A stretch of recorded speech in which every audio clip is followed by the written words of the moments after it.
At the same time, they realized these beasts had undergone some terrifying change. Compared to the others, Suyo, who could see the information panels, understood even more clearly what had happened to these creatures. Half-polluted beast, Grey Wolf. HP, 2000 of 2000. Attack, 200. Defense, 150. Pollution level, 72 out of 100. Status, highly polluted. As HP decreases, pollution deepens and stats increase. Polluted beast, Dark Panther. HP, 3000/2500. Attack, 400. Defense, 250. Pollution level, 92 out of 100. Status, severely polluted, same as above. Dark Lion. HP, 5000 of 5000. Attack, 600. Defense, 350. Pollution level, 100 out of 100. Status, fully polluted, same as above. Every beast struck by the Dark Bear's pollution claw now had either polluted beast or half-polluted as a prefix to their names. Some even had the prefix dark. After collecting and comparing all the creature information she could see, Suyo drew the following conclusions. 1. The Dark Bear's pollution claw can pollute all nearby creatures, friend or foe. 2. Regarding pollution levels, under 50 is mild pollution, 50 to 69 is moderate, 70 to 89 is high, 90 to 99 is severe, and 100 is complete pollution. 3. The prefix for complete pollution is dark, for severe pollution it's polluted beast, and for lower levels it's half-polluted beast. 4. For beasts polluted by pollution claw, the lower their HP, the higher their pollution level. Those that died and revived all had pollution at the max value of 100. Besides these 4 points, Suyo had a bold new theory. The beasts with the dark prefix could no longer be called beasts, because they were already dead. What was moving now was just their bodies, being manipulated at will by dark creatures. Suyo hadn't expected the synergy between dark creatures and the beast tide to play out like this. But regardless, even knowing the outcome, she would still have made the same choice, because she noticed something else while checking the information. The Dark Bear's pollution level had dropped. Before using Pollution Claw, the Dark Bear's pollution level was 54. Suyo had made a point to record the number. But after she saw the skill unleashed, it had dropped from 54 to 43. This discovery confirmed Suyo's suspicion. The trigger for Pollution Claw is the number of living creatures around the Dark Bear. When the number reaches a certain threshold, the Dark Bear unleashes the skill. The principle behind the Claw of Corruption skill is that the Dark Bear actively uses its own corruption energy as an attack. Because it's actively using this energy, it consumes some of its own corruption, which causes its corruption level to drop. However, this corruption doesn't just disappear, it needs to be absorbed by other creatures. That's why we're seeing this situation now. So many beasts have become corrupted. Although the Dark Bear only lost 11 points of corruption, as a boss monster, it can withstand far more corruption than any ordinary beast. So the 11 points it shed were enough to corrupt nearly all the surrounding creatures. Looking at it this way, the Dark Bear's first 2 skills are clearly designed to work in tandem. The purpose of Boss's Roar is to provide creatures that can share the corruption load, not just to make things harder for the players. As for what will happen if the Dark Bear's corruption drops too low, that remains unknown for now. But letting its corruption level rise unchecked is definitely not a good thing. As for the last, still locked skill, it hasn't revealed itself yet, but Suyu no longer intends to worry about it. Since it's not unlocked, it definitely won't be triggered. Whether it's good or bad doesn't matter, anyway, all the information they have now is enough for them to take down the Dark Bear. Tell everyone to kill those corrupted beasts. The warrior and melee groups can act as usual. When the next wave is summoned, we'll follow the same plan as this time. After giving the orders, the messengers went to relay them, and everyone else got to work. Although the Dark Bear's corruption level had dropped, the corruption it shed strengthened the other beasts.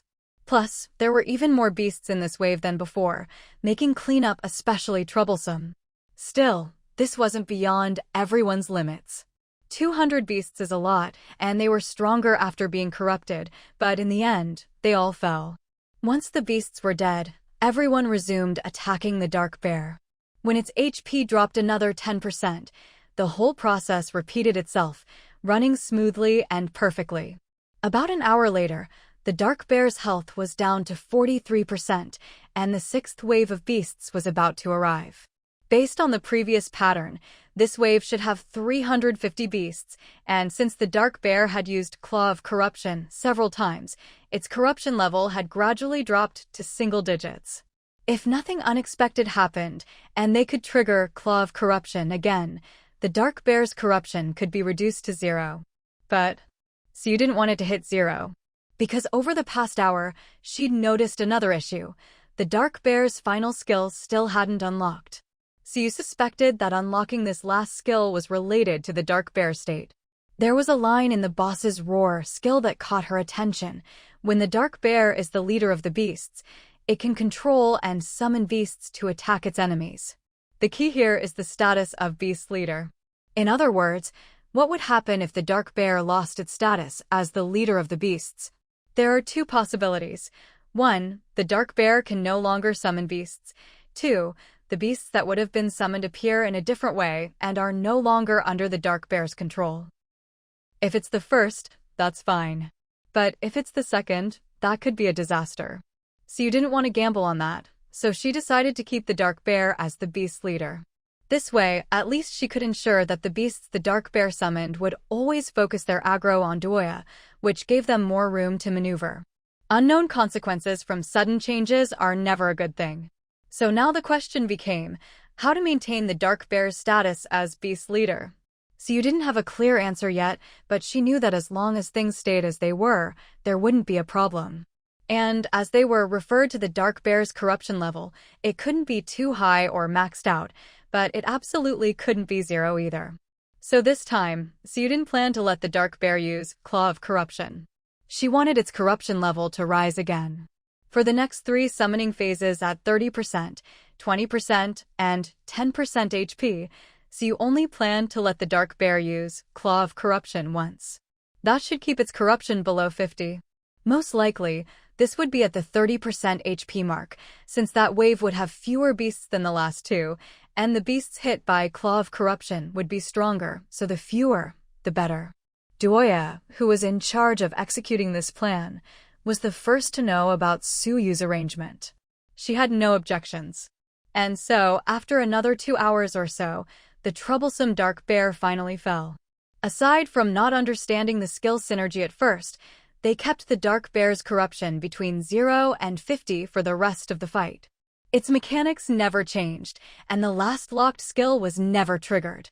Congratulations! A 1-16 has successfully led Sunset Territory in perfectly repelling the Beast Tide. Your achievement will be known across the continent. Because you defeated the Beast Tide's boss, the Beast Tide's attacks will be weakened for the next 3 days. However, this is not the end. With one boss down, the beasts will soon choose a new, even stronger leader, who will lead them to destroy the enemies of the corrupted forest. Just as Suyu was organizing the cleanup, she saw these 2 messages. The first was fine, it just meant the territory's reputation had increased, and there would be no new beast tides for the next 3 days. But the second message left Suyu puzzled. What did it mean by destroy the enemies of the corrupted forest? What had she done? What had Sunset Territory done? She quickly realized this was the work of the mastermind behind the scenes, framing them in order to direct the beast's hatred at them. Still, Suyu couldn't help but feel speechless. Well, now she finally understood why the beasts were so fixated on attacking the territory. Corruption was part of the reason, but the more important factor was that the organization behind all this must have also brainwashed or hypnotized the beasts during the corruption process. This made the beasts mistakenly believe that Sunset Territory was the true culprit behind the corrupted forest, which is why their hatred was so intense. Now that she understood, Suyu knew what she had to do next: destroy the source of the corruption. Once the source was gone, the forest would recover, and she'd have a chance to win over the goodwill of those beasts. It would be best if the misunderstanding could be cleared up. Otherwise, with these waves of beasts coming one after another, even if they can't really cause any real damage to the territory, they're still a huge hassle and will definitely affect the normal development of the territory. But in any case, that's something to worry about tomorrow. Right now, everyone was exhausted. By the time they finished cleaning up the battlefield, it was already late at night, practically the early hours of the next day. No one had the energy to do anything else. They could only drag their tired bodies home and collapse into bed. When C woke up, the first thing she did was open the territory panel to check all the data. After confirming that everything was normal, she finally felt at ease and began to plan for the next 3 days. But before that, she needed to go somewhere. Because everyone had gone to bed so late last night and was still tired, even though the sun was already high in the sky, more than half the people in the territory were still resting. Many shops were still closed, only the restaurant and the clinic were open.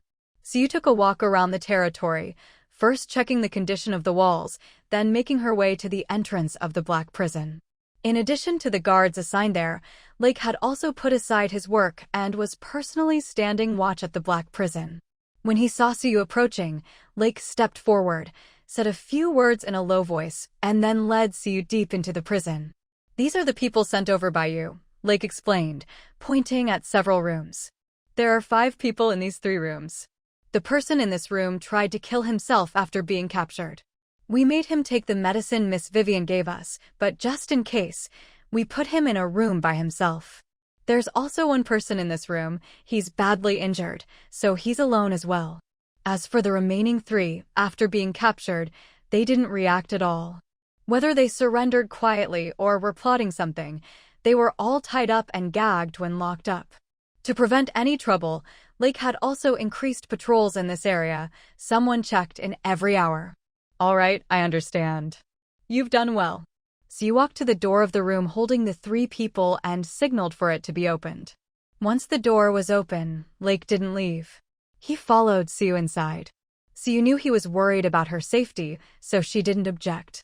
Inside, the 3 prisoners stirred a little, but not much. They were all tied up and gagged, after all. They had quite a few wounds, but it looked like they'd all been treated and were tightly wrapped in white bandages. The white bandages stood out starkly against their black nightwear. One of them looked up at Siyu, then quickly lowered his head again, as if he hadn't seen her at all.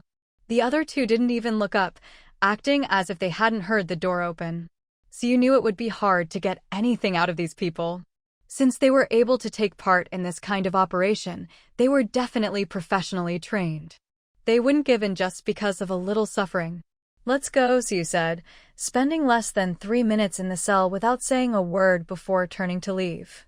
This odd behavior puzzled not only the 3 prisoners, but Lake as well. But Lake was smart enough not to ask. Since Siyu wanted to leave, he stepped aside to let her out, then closed the door behind her. Once they were out of the prison, Siyu gave Lake a few instructions. "Don't let your guard down. Keep a close watch on them. Don't let anyone unrelated get near the prison. Check all their food.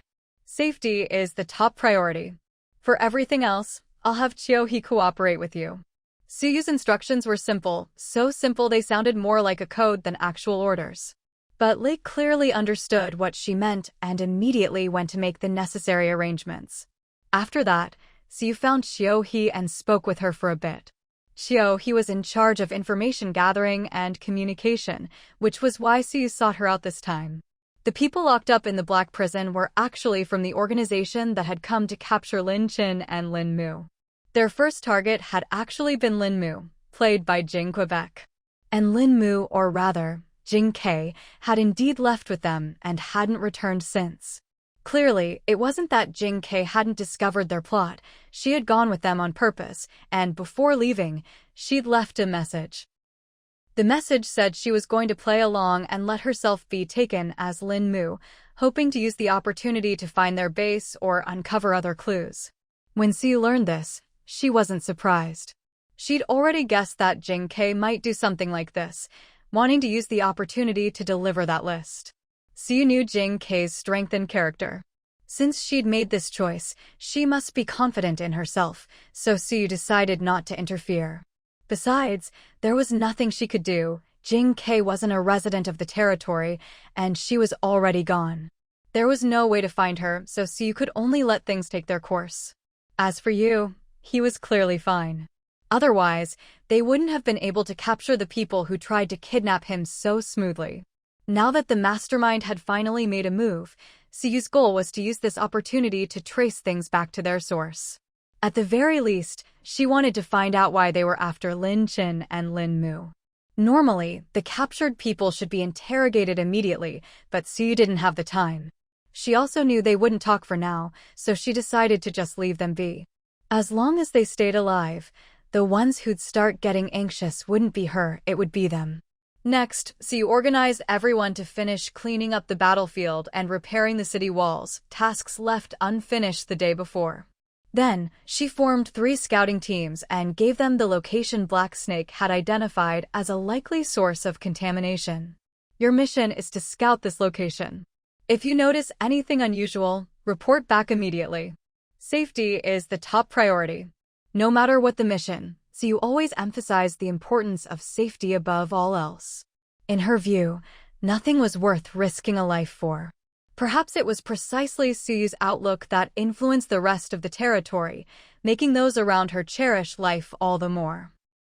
This cherishing wasn't about being afraid of death or clinging to life, but rather a deep respect for life itself. After assigning the scouting missions, Siyu found herself with nothing else pressing to do for the time being.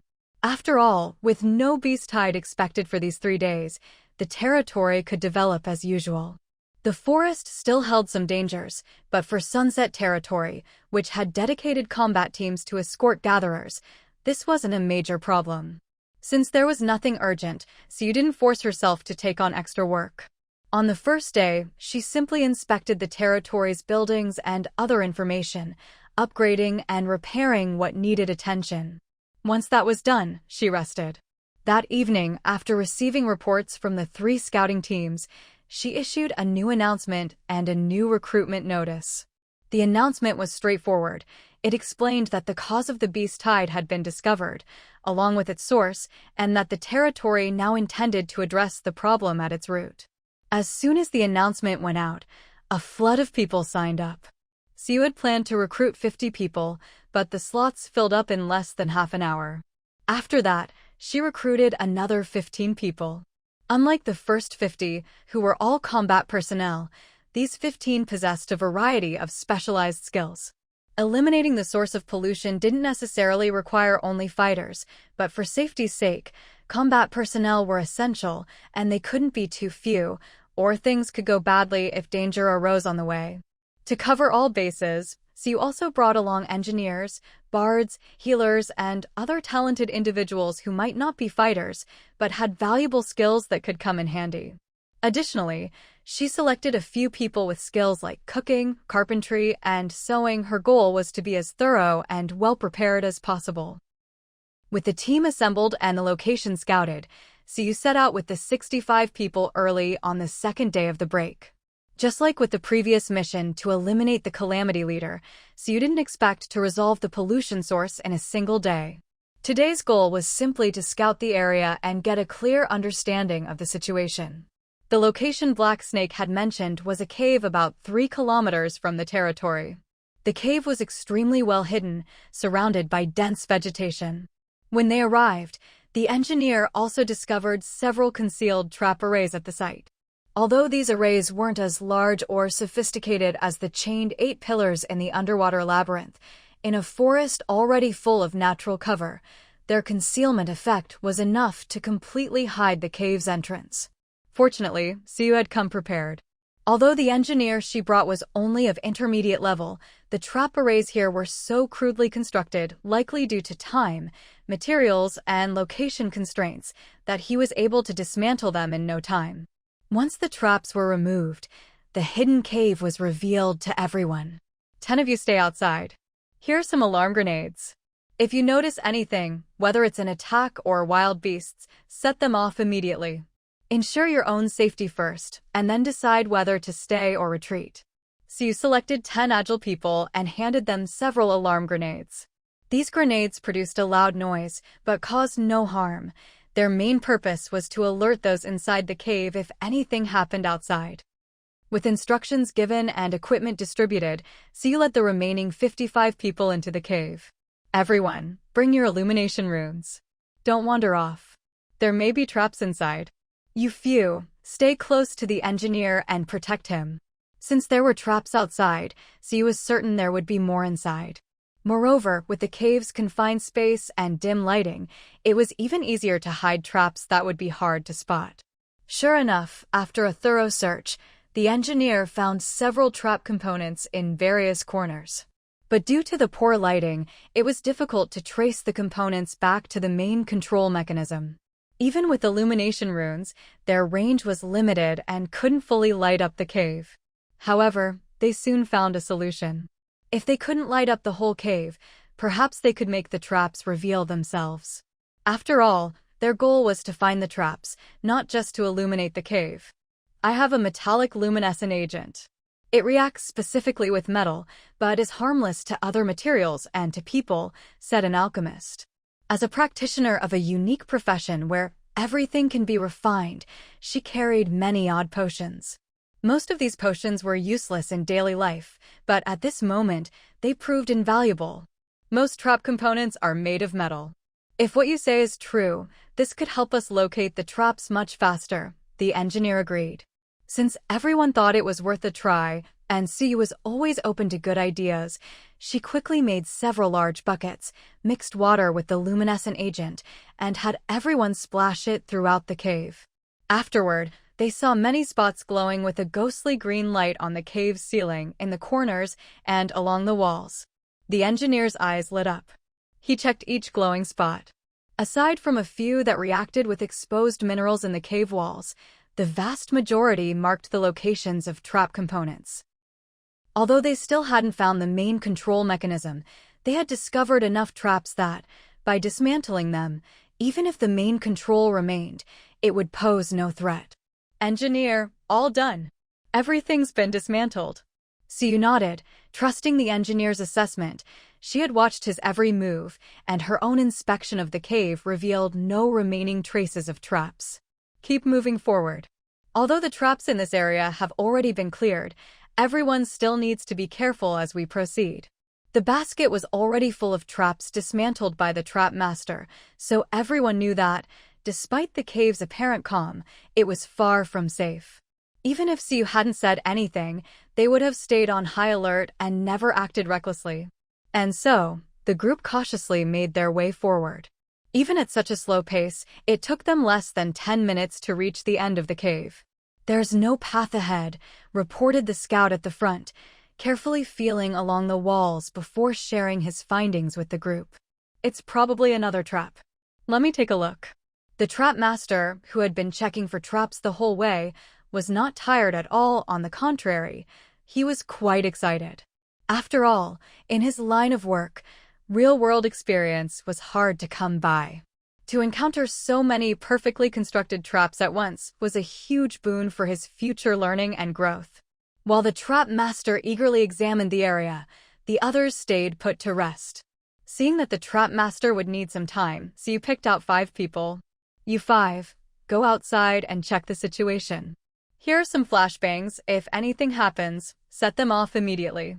What Siu feared most was being trapped like fish in a barrel, especially since their final destination happened to be in a semi-enclosed cave. So, whenever she could, she sent people to scout back and forth, ensuring that even if they failed their mission, they could still retreat safely. About 5 minutes later, the 5 returned and reported honestly. All 10 people outside are still there. Nothing's happened.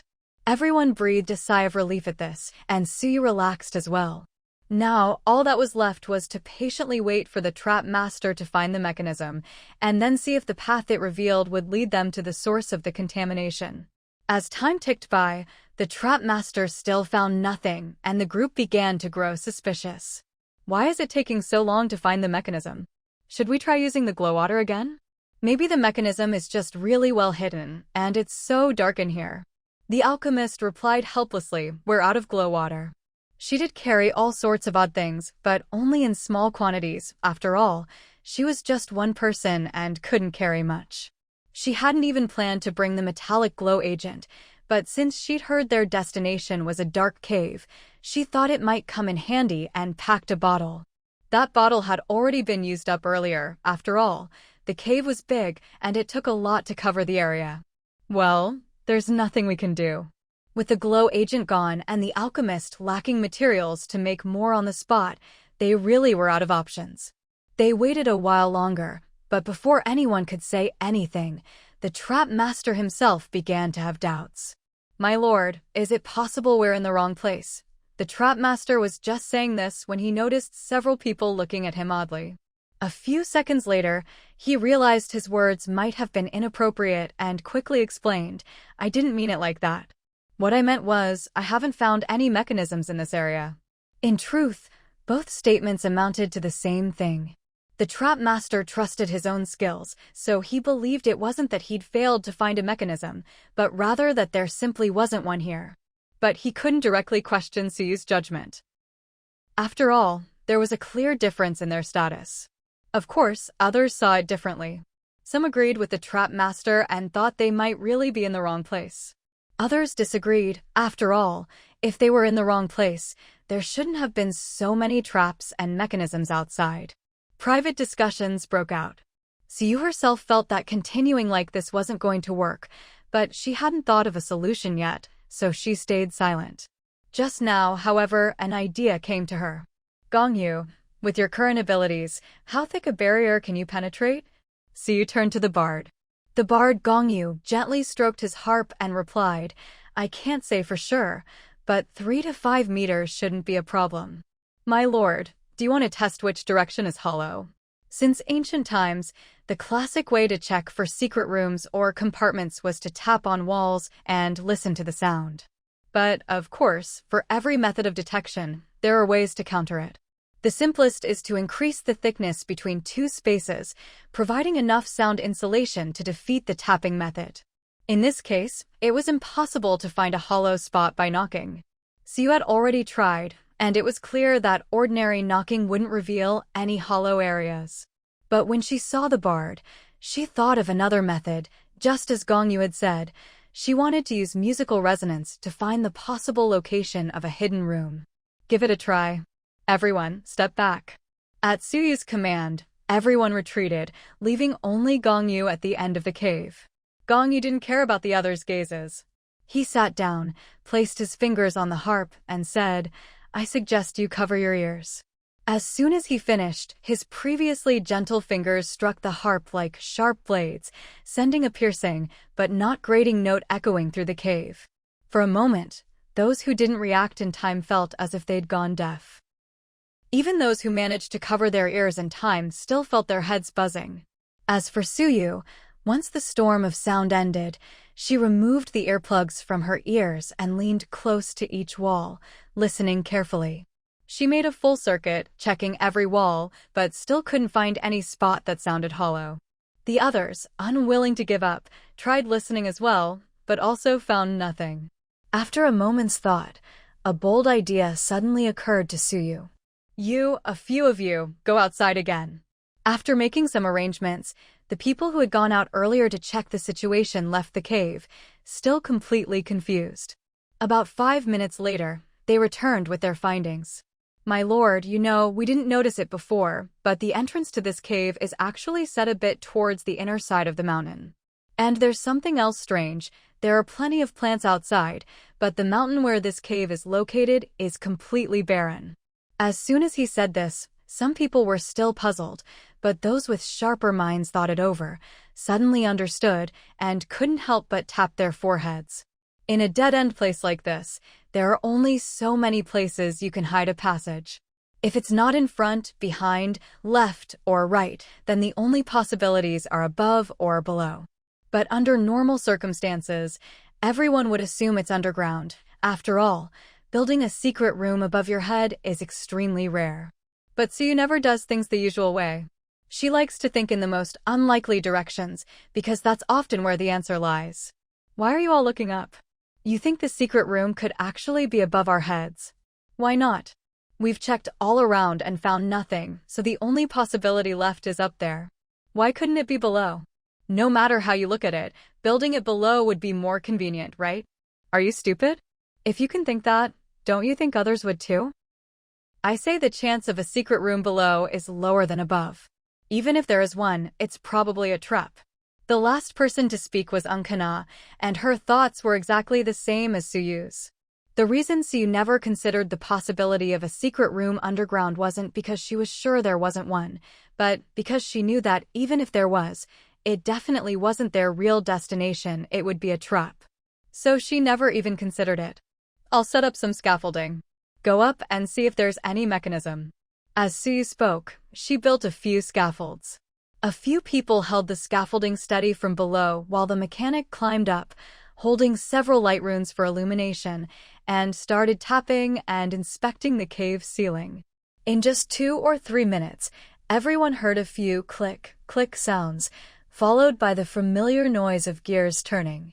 I found the switch, the mechanic shouted excitedly. The sound of the mechanism was obvious enough that even if he hadn't said anything, everyone would have realized he'd figured out how to open it. Still, after hearing his announcement, everyone enthusiastically praised him. Amazing! I can't believe you found the mechanism so quickly. A mechanism on the ceiling is pretty rare. But as long as we can open it, that's all that matters. That's why they say every field has its experts. I wouldn't have understood any of this, but this guy is incredible. He fiddled around for just a few minutes and not only found the mechanism, but opened it too. Compliments like these kept coming, to the point that even the mechanic himself blushed a little. Thanks to this little episode, the tense atmosphere eased considerably, so Suyu didn't stop everyone from chatting. But everyone was disciplined. They knew they were here to do a job, not to chat. So once the mechanism above was fully opened, they all fell silent again. The mechanism the mechanic had opened was located on a protruding stone directly above the cave. The stone was movable. After some manipulation, it changed from sticking out to sinking in, and at the very end of the cave, a pitch-black hole slowly appeared in the stone wall above. Getting up there was easy, scaffolding or a ladder, so you could make either. The problem was, no one knew what might happen once they went up, so no one dared to act rashly or wanted to be the first to go. Obviously, the first person to scout ahead would be in the most danger. Everyone watched as Suyu leaned against the wall, looking up at the opening, their hearts pounding, afraid they'd be picked as the unlucky one to go first. But they soon realized they were overthinking it, Suyu had no intention of sending any of them up to scout. Anjia, your scout robot can come in handy now. Suyu waved to Anjia, who walked over cheerfully and pulled a palm-sized metal box from his large backpack. Intermediate Scout Robot. Category: Special. Quality: Blue. Durability: 100/100. Description: a robot used for scouting. Its built-in sensors can automatically find paths, and if it hits a wall, it will immediately turn around and look for a new route. If you put a piece of paper inside, it will draw a map of its path. My lord, this thing is tough. Just have someone toss it up there, Anjia said, unconcerned, handing the box-like, completely inhuman-looking robot to Suyu and giving a straightforward explanation of how to use it. Since Anjia himself said so, Suyu had no objections. She handed the thing to one of the stronger people and told him to throw it up as Anjia instructed. With a clang, not too loud, not too soft, the man responsible for throwing the robot froze, then looked a little embarrassed. Did I throw it too hard? Did I break it? Since the robot had already been thrown up, no one could see its condition, so they didn't know if the man's strength had damaged it. Seeing his embarrassment and guilt, Anjia waved it off. Relax, you can't break it. The robot's parts are made from composite hardened steel. A toss like that is nothing. Even if you gave it to those wild beasts outside as a toy, it'd last a while. Hearing this, the man finally relaxed. Then came more waiting. As before, Suyu sent 5 people out to check the situation. By the time they returned, the robot had poked its head out of the hole in the ceiling. Anjia climbed up the ladder and retrieved his robot. After getting it back, he first took out the freshly drawn map and handed it to Suyu, then started checking the robot for any damage or abnormal wear. If there were any marks, it might mean the robot accidentally bumped into something or triggered a trap. But if there were no traces at all, then it meant the area above was absolutely safe. After all, the robot was made of metal, which should make it even more likely to trigger traps or attract mechanisms. If even the robot was unharmed, it was highly likely that it was safe for them to go up as well. Lord, the robot has no external damage. It should be safe up there, Angie reported after a thorough inspection. Hearing this, everyone breathed a sigh of relief. Although no one knew how accurate this assessment was, at least it was a psychological comfort. It meant that when they actually went up, they wouldn't be too nervous or hesitant. In that case, let's get ready to go up. Before they ascended, Siu made several copies of the path map drawn by the robot and handed them out for everyone to review. Once everyone had looked it over and gained a rough understanding of the terrain above, a heavily armored warrior carrying a shield weighing over 10 kilograms was the first to climb the ladder. After he went up and confirmed it was safe, the others followed one after another. Just like at the cave entrance, Siu left 10 people at the bottom of the cave, giving them the same number of explosive grenades. First, replenish your illumination runes, then move forward slowly. Trap specialists, keep an eye on the surroundings. The rest of you, watch the ground, don't step on or touch anything you shouldn't. Even though the robot didn't trigger any traps, it's small and less likely to set them off. So everyone still needs to be careful. Once everyone had come up, Siu found that the space above was enormous, so large that even with all 45 of them inside, there was still plenty of room to hide other things. Following the path mapped out by the robot, Siu led everyone forward. The atmosphere was eerily quiet. Everyone held their breath, not daring to speak a word. Fortunately, although it was even darker up here, the map showed there was only one path forward. That meant they just had to walk straight ahead, with no need to worry about choosing between branching paths. As before, after following the path to its end, they found a stone door. The trap specialist disarmed the mechanism on the door, and when it opened, everyone saw what lay beyond. It was a vast, canyon-like space. Towering mountains surrounded the canyon. Just as Siu had guessed, this was likely the interior of the mountain's summit. Perhaps because this was the source of the pollution and the hideout of the organization behind the beast tide, there were many miscellaneous items scattered about, along with clear signs of human habitation. Light the torches. Let's brighten the place up before exploring. As below, it was pitch black here, nothing could be seen. The space was so large that even their voices echoed, and the darkness seemed to press in even more intensely. There are torch holders here, someone called out, pointing to the wall where torches could be lit. Should we light the wall torches? Although they had handheld torches, those were inconvenient for moving around. Lighting all the wall torches would not only illuminate the area, but also free up their hands.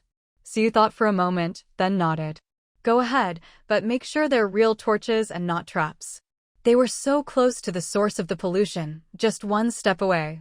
Siu didn't want any accidents now, so she reminded everyone to stay alert. But whether it was because the enemy was confident Siu would never find this place, or for some other reason, the wall torches really were just ordinary torches. Keep your voices down, there are beasts here. As the torches were lit one by one, the darkness receded, revealing what had been hidden. Now, 3 giant cages stood before them. One was empty, while the other 2 held a tiger and a giant eagle. Both beasts appeared unharmed, but despite all the commotion, neither moved or even opened their eyes. This made everyone wonder whether the animals were alive or dead. Keep lighting the torches, but don't go near those cages. If they wake up, we retreat immediately. Although it was unlikely the beasts could break out, Siu didn't want them to see the group. She had already guessed their identities, and didn't want to attract more hatred. Does anyone have scent-masking potions? Siu asked the alchemist. The alchemist, though unsure why Siu needed it, handed it over anyway. She carried it because the forest was full of wild beasts, and their keen sense of smell made them deadly hunters. Scent-masking potions could hide their scent, making it harder for beasts to track them. It was useful, so the alchemist had brought quite a bit, 5 bottles in total. After everyone used it once, there was still 1.5 bottles left. Listen up, everyone. Although we repelled the beast tide led by the dark bear the day before yesterday, this is not the end. Beasts are never leaderless. Once they find a new leader, the beast tide will attack the territory again. So you had already announced this yesterday, so no one was surprised now. Everyone remained calm. But her next words shook them. Many people think beast tides are natural disasters. That's true for most, but this time, it's different. So you omitted some details, then explained that this beast tide was not a natural disaster, but a man-made one.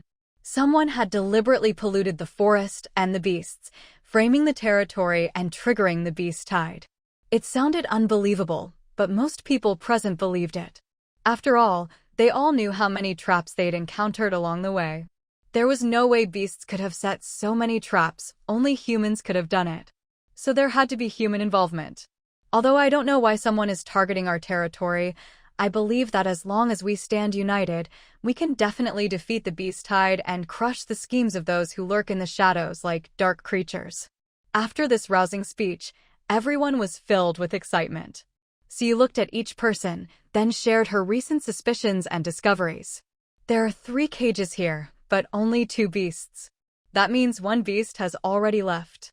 But given how sturdy these cages are, hard as refined iron, there's no way a beast could have broken out on its own. It must have been released on purpose by whoever is behind all this.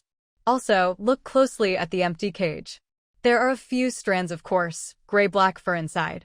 You all fought in the battle 2 days ago. Do you remember what color the fur of that bear leader was? As Suyu spoke, everyone recalled the memory. After all, the dark bear had tormented them for 7 or 8 hours, and it had only been less than 2 days since then. Naturally, they quickly remembered that the dark bear's fur was indeed gray-black. In other words, the creature that was once in this cage was the very same dark bear that led the beasts in the attack on their territory 2 days ago. Lord, are you saying that this tiger and this eagle are meant to be the next leaders of the beast tide, arranged by those behind the scenes? With all of Suyu's explanations and hints, almost everyone reached this conclusion. Even those who hadn't thought of it immediately understood after hearing her words. If these 2 are enemies arranged for us, then they must still be alive. But they look like they're just asleep. Should we take this chance to kill them now? I think we should. Even if there's only a few of us and it takes a while, as long as the cage is sturdy enough, we can take our time and finish them off in a day and a night. Everyone was enthusiastically discussing the idea. So you didn't interrupt them, nor did she reveal that she actually didn't plan to kill these 2 reserve leaders. Instead, she carefully observed everyone's reactions. Once the discussion died down, she finally spoke. Your suggestions are all good, but I don't plan to attack them. After all, this is someone else's lair. If we start fighting and those people come back halfway through, it could be dangerous. Of course, this was only one of the reasons you gave, mainly because it was the easiest to convince everyone. But it wasn't the real reason she chose not to act. There was no need to explain further. For now, everyone's task is to check the surroundings for anything unusual. If you find anything, report it immediately. The most important goal of this trip was to find the source of the pollution. The leaders and monsters were secondary. As long as the pollution source was dealt with, the beast tide would naturally end. The fate of these 2 reserve leaders wasn't that important. After searching for a while, someone finally discovered a hidden door in a corner. There's something here. He was about to call everyone over, but accidentally stepped on something. As he fell, he instinctively grabbed for support and ended up opening the hidden door. But the moment the door opened, several dark shadows shot out, attacking everyone at lightning speed. The man who had accidentally opened the door widened his eyes, but quickly regained his senses and shouted for everyone to dodge. Watch out! Dark creatures! There were only their group here, and earlier they'd kept quiet so as not to wake the tiger and giant eagle. That silence made the sudden shouts all the more jarring. How are there dark creatures? Where did they come from? Everyone over there, get out of the way. Although dark creatures were dangerous, there were over 40 people here, with more than 30 fighters. The dark creatures numbered only 5 or 6 by rights. They could be slapped to death one by one. But perhaps because of the sudden shout, chaos broke out. In the end, it was Suyu who calmed everyone down, and after a few seconds of coordinated effort, they quickly dispatched the dark creatures. Afterwards, the person who'd opened the door rushed over to explain and apologize. "I'm sorry, I found the hidden door and wanted to tell you, but I lost my balance and accidentally opened it. Fortunately, there were no serious consequences, or he really would have been to blame." Hidden door? Where? This wasn't a big deal as long as no one was hurt, just an accident, nothing to dwell on. What Suyu cared about now was the hidden door he mentioned. "Over there. I'll show you."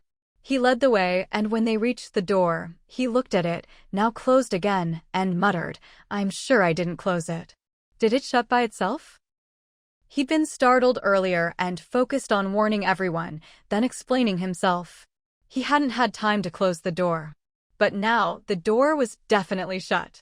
Suyu said nothing. She looked at the door, reached out, and touched it. Instantly, a flood of information appeared before her eyes. Forest pollution source.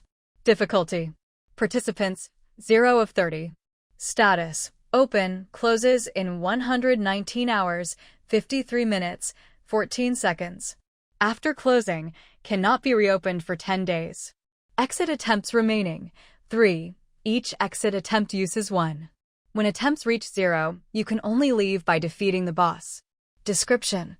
A region filled with dense pollution, home to many dark creatures and a powerful enemy. Its existence has affected the entire forest's environment. Clearing this pollution source will restore peace to the forest.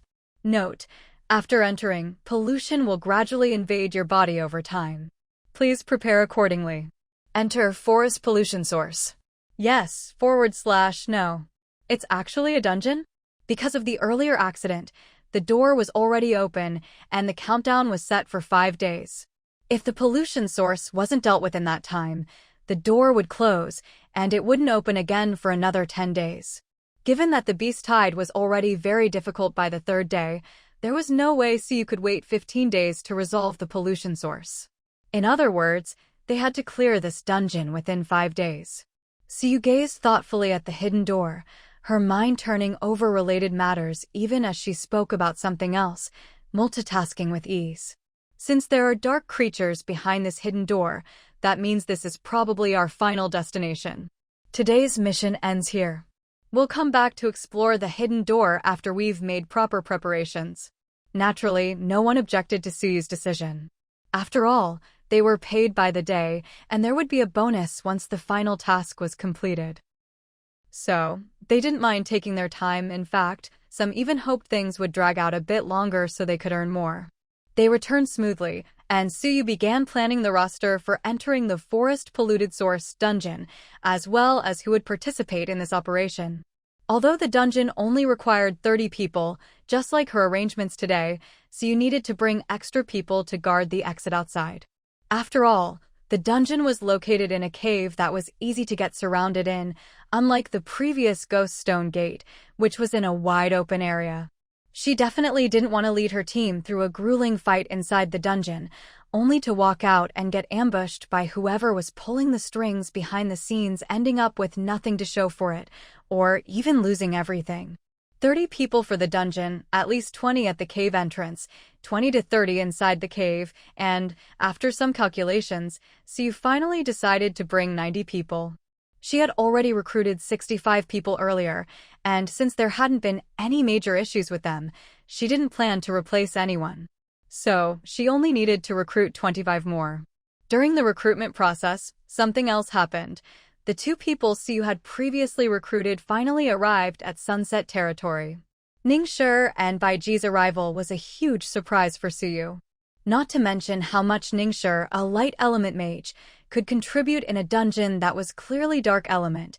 Baiji's presence also meant Suyu could leave the territory to deal with the pollution source without worry.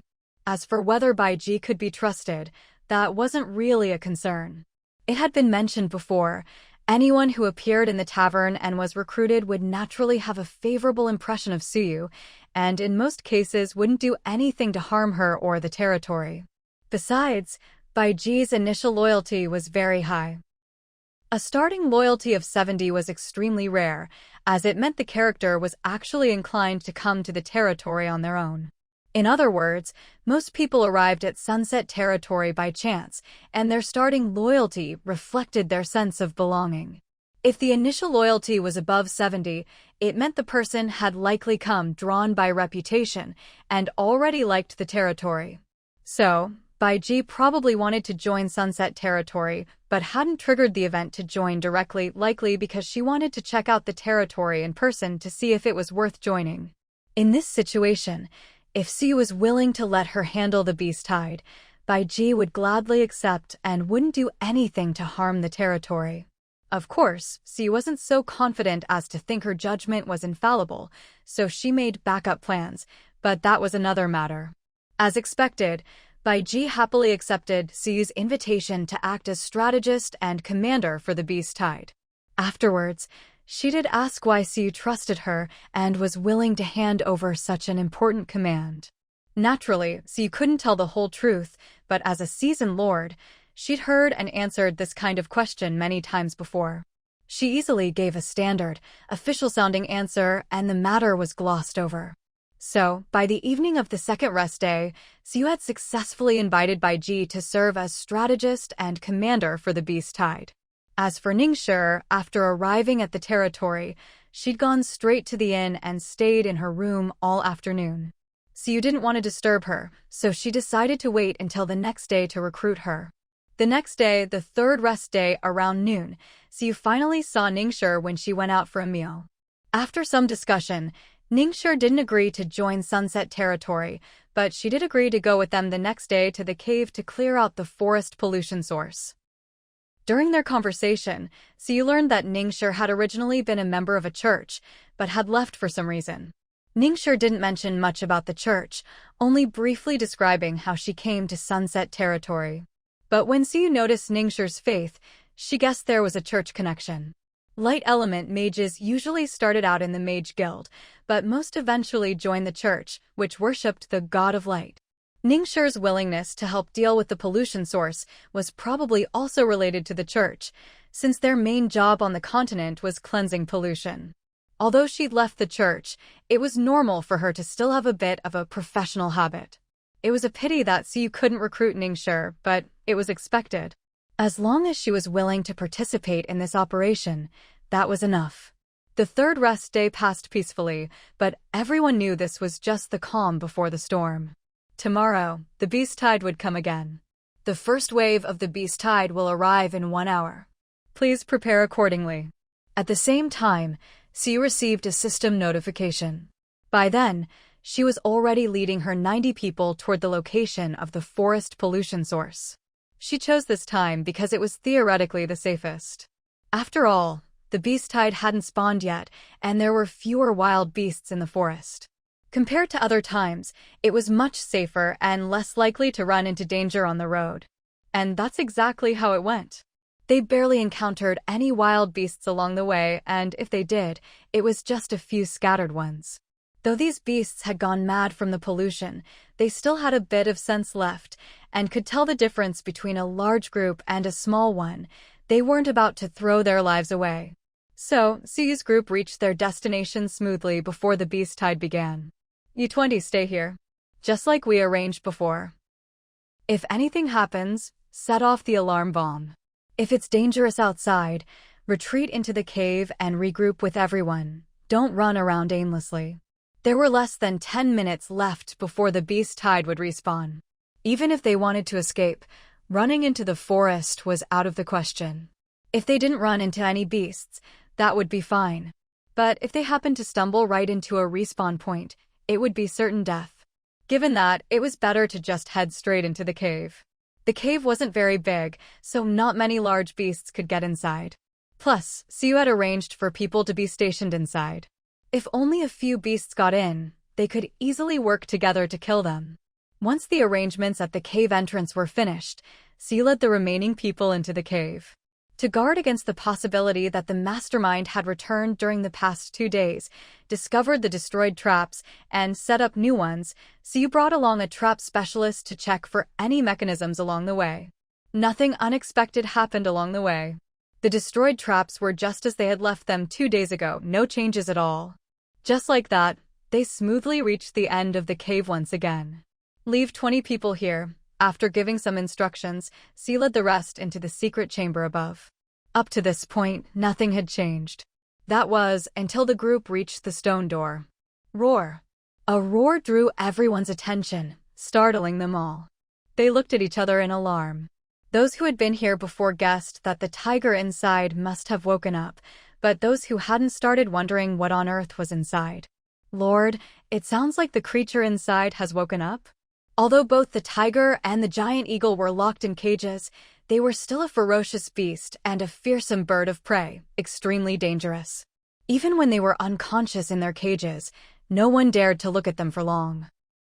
Now, with the tiger awake, it was even worse. The sense of danger and fear from an awakened beast is instinctive. Even knowing there were cages, everyone still felt uneasy. Fortunately, Siyu had already anticipated this possibility. She skillfully took several glass bottles from her backpack, each filled with a pale purple liquid. Once heated, this liquid would vaporize into a powerful sedative, no need to explain its effects. She had prepared this precisely because she suspected the two beasts might wake up. Maybe this was just veteran intuition. Mike, vaporize the liquid inside these, Siyu said, handing the bottles to Mike. After hearing her explanation, Mike uncorked the bottles, tossed in a small flame, then quickly corked them again. After repeating this a few times, the bottles were now filled with sedative vapor.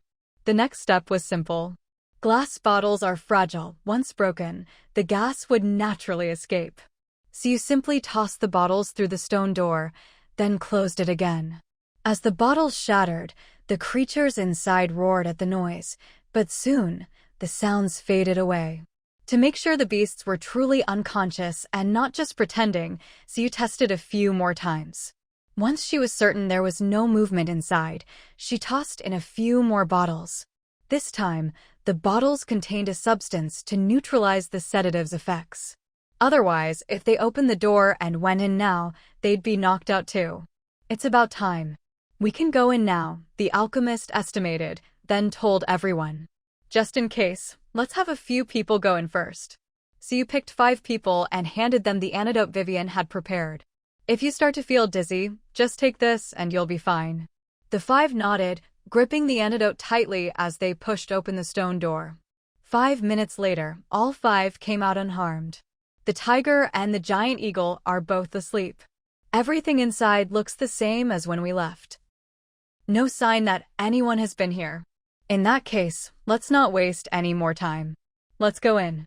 Before entering, Siyu left 10 people at the door to guard it. With the 40 people already outside, only 40 people were left to go through the stone door. Since the instance only allowed a maximum of 30 people, Siyu left the extras inside the stone door, then led the rest toward the hidden entrance. Forest source of pollution. Difficulty. Participants, 030. Note: after entering, pollution will gradually invade your body over time. Please make appropriate preparations. Enter forest source of pollution. Yes, /no. The moment they chose yes, 30 people vanished on the spot. Those left inside the stone door weren't surprised, but instead grew even more vigilant, watching their surroundings closely. In the blink of an eye, they found themselves in a pitch-black domain. Perhaps because this was the source of pollution related to dark elements, everything around them was shrouded in darkness. There was some light, but their vision extended less than a meter in any direction. Everyone quickly took out illumination runes, barely extending their visible range a bit further, but only a bit. They still couldn't see far, just about 2 meters around themselves. Ningshi, can you sense where the dark elements are most concentrated? As opposing elements, light and dark can sense each other's presence. This gives light mages a big advantage when hunting dark creatures. Not only do they deal extra damage, but they don't even need to search for their targets. Even in total darkness, they can pinpoint the location of dark creatures as if they had X-ray vision. Wait a moment. Something feels off here. Ningshi had already started searching for dark creatures the moment they arrived, but strangely, she found she couldn't accurately locate any. To be more precise, it wasn't that she couldn't sense dark elements, it was that she sensed dark elements everywhere, making it impossible to pinpoint anything. Lord Sue, besides dark creatures, there must be a lot of dark matter here. This dark matter is interfering with my ability to locate things. Dark matter refers to objects infused with dark elements. Light mages locate dark creatures by sensing the dark elements within them. But if there's also dark matter present, the dark elements in the environment can mislead the mage's senses, making it hard to judge accurately. Although she couldn't pinpoint the exact location, Ningxia didn't give up. She continued trying to find areas where the dark element was more concentrated. After hearing her words, Siyu fell into deep thought. A moment later, Siyu spoke up. Can you distinguish between dark matter and dark creatures? Or, can you at least tell which direction definitely has dark matter? Ningxia paused, then pointed in two directions.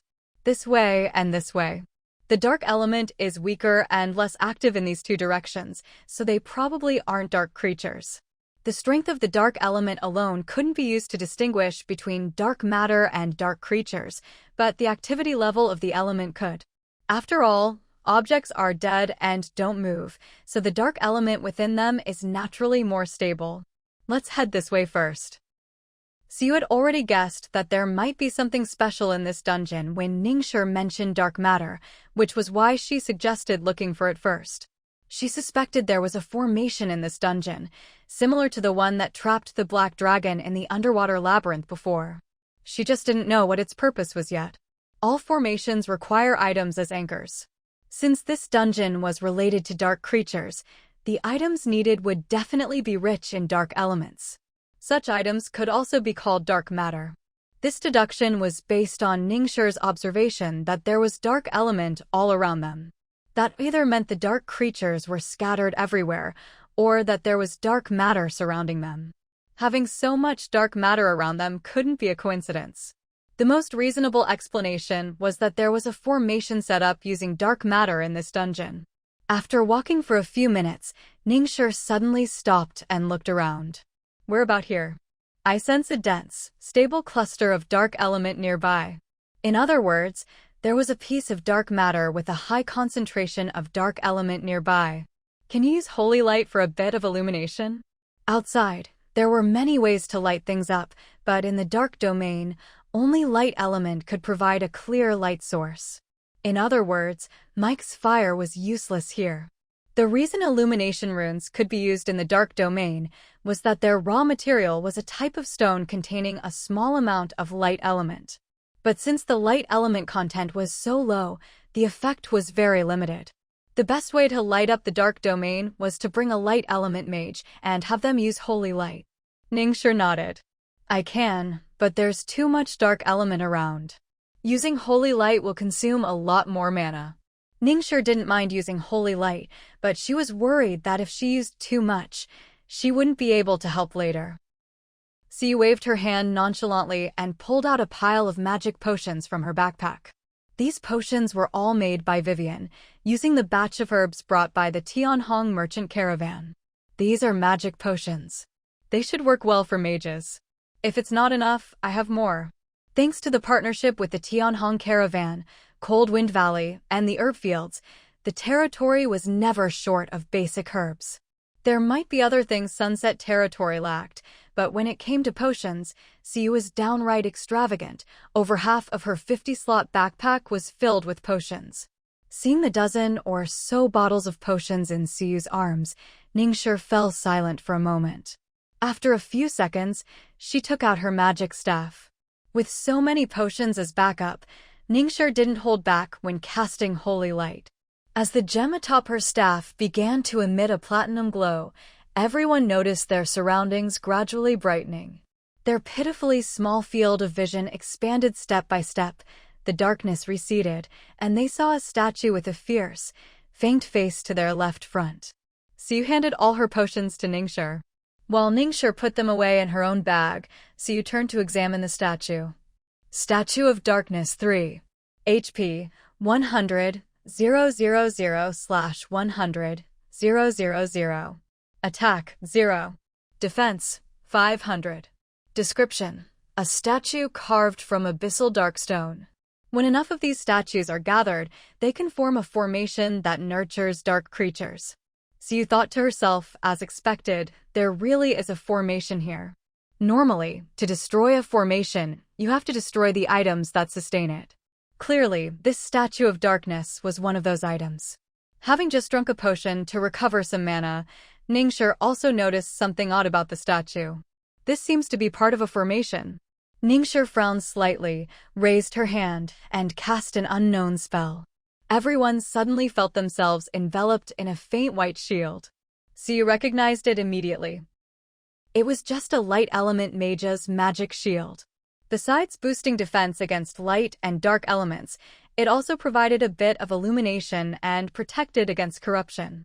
After casting the shield, Ningxia approached the statue and reached out to touch it. Moments later, her previously calm expression turned grim. This formation is made up of 20 statues, with 3 core statues. Its function is to strengthen dark creatures and boost their regeneration. As soon as she said this, everyone frowned. They might not know much about formations, but they had heard one thing: the more powerful the formation, the more items it required. The most basic formations only needed 5 items, but this one used 20. How terrifying must this formation be? And the effects Ningxia described were even scarier, strengthening dark creatures and increasing their regeneration. That was basically turning them into monsters that could fight and heal themselves. For a moment, the atmosphere grew tense and silent. No one spoke, and no one knew what to say. Why the long faces? The formation might be powerful, but can't we just destroy it? Mike hadn't planned to speak, but seeing Siyu silent and everyone else acting like mutes, he couldn't help but say something. As soon as he finished, Siyu chimed in, "Mike's right. The formation is strong, but it's not unbreakable. Plus, in any formation, the supporting items are divided into main and auxiliary.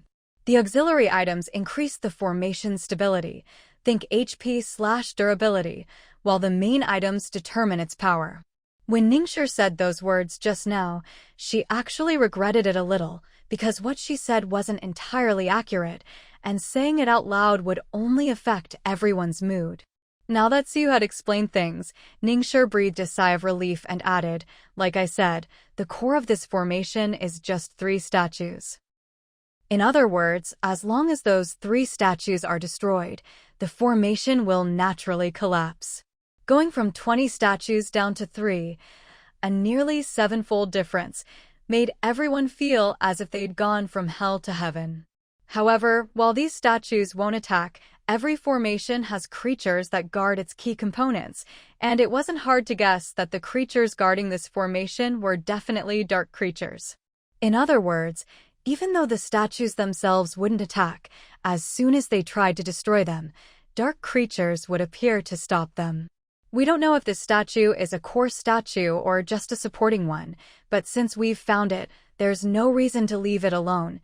Even though only destroying the 3 core statues would break the formation, that didn't mean the supporting statues weren't worth destroying. If she was right, Siyu suspected that the supporting statues affected the HP and even the defense of the other statues. As the number of supporting statues decreased, the HP and defense of the remaining statues would also go down. Everyone get ready. Support personnel, stand by the statues. Melee fighters, form the outer ring, and be prepared for dark creatures to attack from all directions. As Siyu spoke, she built a makeshift wall around the statue, forming a simple defensive position. Since the maximum party size was 30, the dungeon's difficulty definitely wouldn't exceed what 30 people could handle, so Siyu wasn't too worried about them dealing with this statue.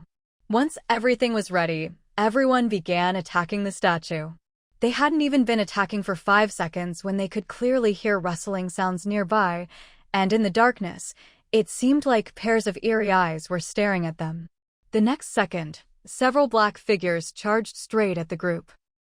Fortunately, Siyu had already arranged for the tough warriors with shields to stand on the outermost ring, and with the low wall as cover, the first wave of dark creatures' so-called ambush was completely ineffective.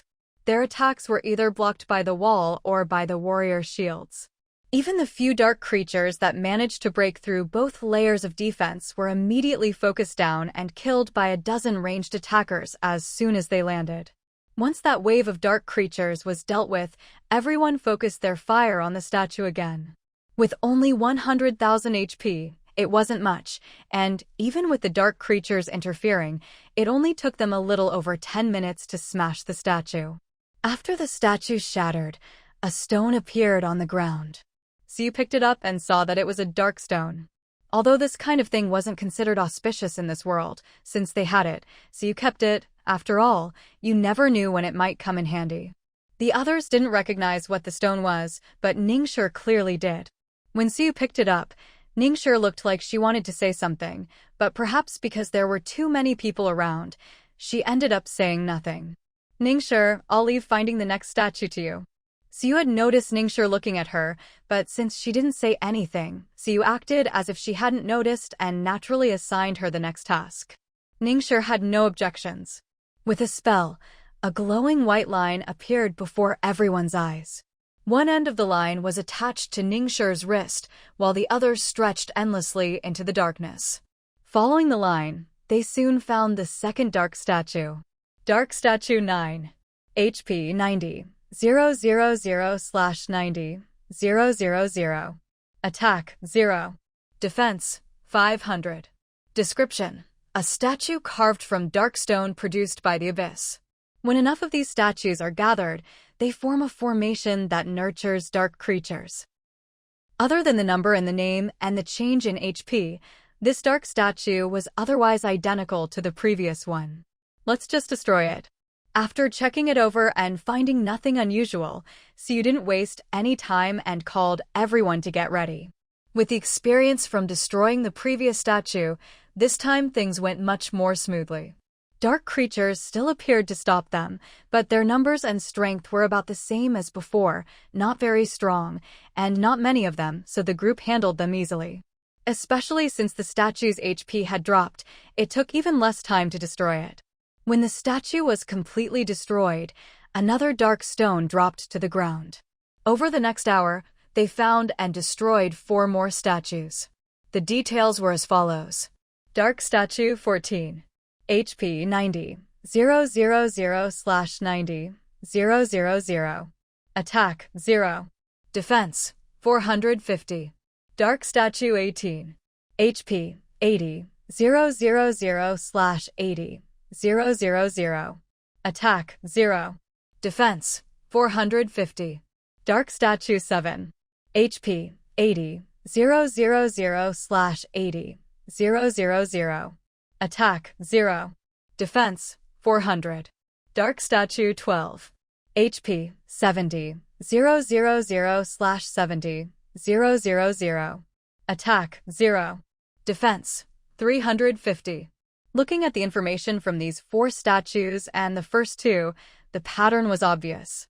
Destroying the first statue reduced the HP of subsequent statues by 10,000. Destroying the second reduced their defense by 50, and so on. They didn't know if there was a limit to this weakening, but now, with Dark Statue 12 only having 70,000 HP and 350 defense, it was already very easy for them. From taking over 10 minutes to destroy a statue, they were now down to just 7 minutes each. Their speed had improved dramatically. The only pity was that, so far, all 6 statues they destroyed seemed ordinary. None of them appeared to be core statues. In other words, from a certain perspective, the past hour's work hadn't actually helped destroy the formation. But since they'd just had 6 consecutive successes, everyone's spirits were high, so Siyu and Ningxue tacitly decided not to mention this, so as not to dampen morale. Ningxue drank her 4th bottle of magic potion, then led everyone to the 7th statue. Compared to the previous 6, this statue was clearly larger, and a thick, murky black smoke swirled around it. Most importantly, this statue has eyes. Normally, once a statue is completed, the eyes are never painted in, especially when the statue is being used as a component in a formation.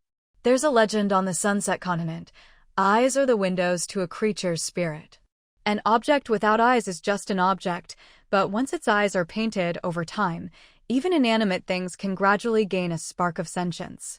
To put it simply, they can come alive. Living things are obviously much harder to control than dead ones, so formation components are never made from living creatures. If the component suddenly ran off on its own, wouldn't that ruin the whole formation? But the statue before them clearly violated the rules of formation construction. Not only did it have its eyes painted, but they were the most ominous, blood-red eyes. It's not unheard of for people to paint eyes on formation components, but usually the color is black or green. Black is the common color for humans and most creatures on the continent, representing normalcy and ordinariness. Green is the color of nature, symbolizing gentleness. Other colors have their own meanings as well. Red, however, stands for brutality, slaughter, and ferocity. A formation in the black domain, with a statue that has painted eyes, and those eyes are red. This isn't just double trouble, it's triple trouble, 3 times over. Although Siu hadn't checked the statue's information yet, she could already imagine how difficult it would be to destroy it. She let out a quiet sigh in her heart, then used her probing skill on the statue. Statue of Darkness, I. HP 200 000/200 000. Attack 0. Defense 500. Description: a statue carved from abyssal dark stone. Because its eyes have been painted, it has begun to develop a trace of sentience. When the statue takes damage, unpredictable things may happen. Additionally, when enough of these statues are gathered, they can form a formation that nurtures dark creatures. After reading the information, Siu received both good news and bad news.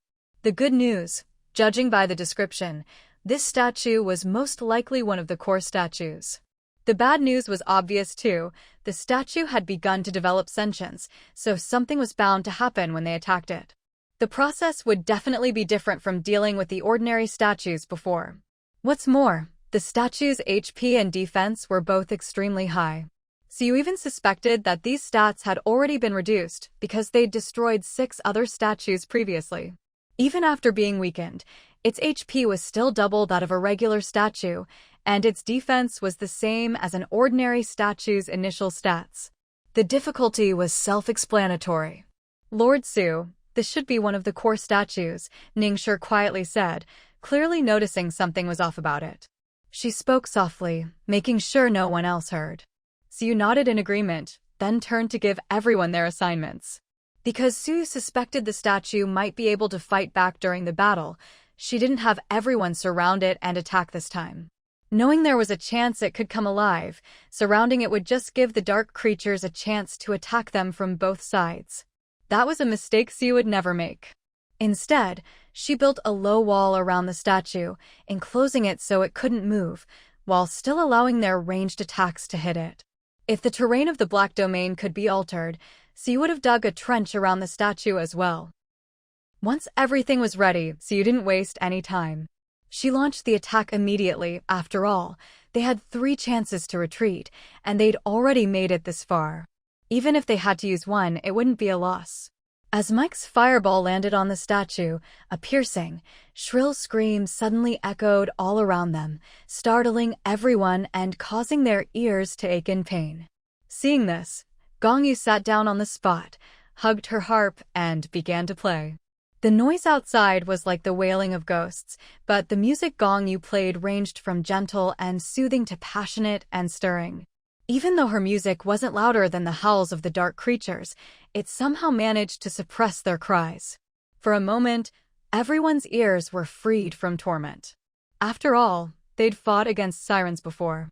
Dark creatures weren't specialized in mental attacks. Their howling was just to intimidate and harass. Now that the group had their own BGM, and the howls were rendered useless, the dark creatures stopped their pointless screaming and charged out to attack directly. With the mental pressure gone, and everyone benefiting from Gongyu's music buff, plus the light element buff Ningshi had given them before the fight, granting a chance to deal light element damage with each attack, the group fought with even greater vigor. From the initial 7 or 8 dark creatures to a dozen, then 20 charging at once, every wave was perfectly held off.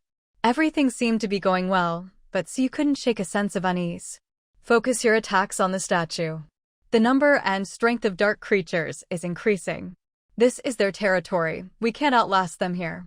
Hearing Siu's words, the group, who had been fighting enthusiastically, suddenly realized they'd been distracted by the dark creatures. Their goal was to destroy the statue, but the endless waves of dark creatures had unconsciously shifted their focus. Thankfully, Siu quickly noticed and reminded them. The others immediately snapped back to their senses and concentrated their attacks on the statue. Of course, they still had to kill the dark creatures. If their numbers kept growing, destroying the statue would be pointless, as they'd be overwhelmed afterward. Fortunately, their combat power far outmatched the dark creatures, so it wasn't difficult. But when the statue's HP dropped to half, something strange happened. The statue, surrounded by stone walls, seemed to move, causing the walls themselves to shake violently.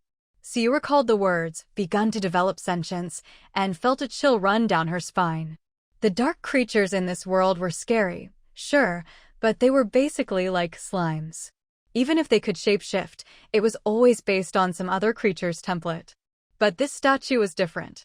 Who knew whether the sculptor had done it on purpose or not, but the statue was carved in a very abstract, bizarre style. If it were just an inanimate object, it wouldn't be so bad. No matter how scary it looked, if it couldn't move, the fear it inspired was limited.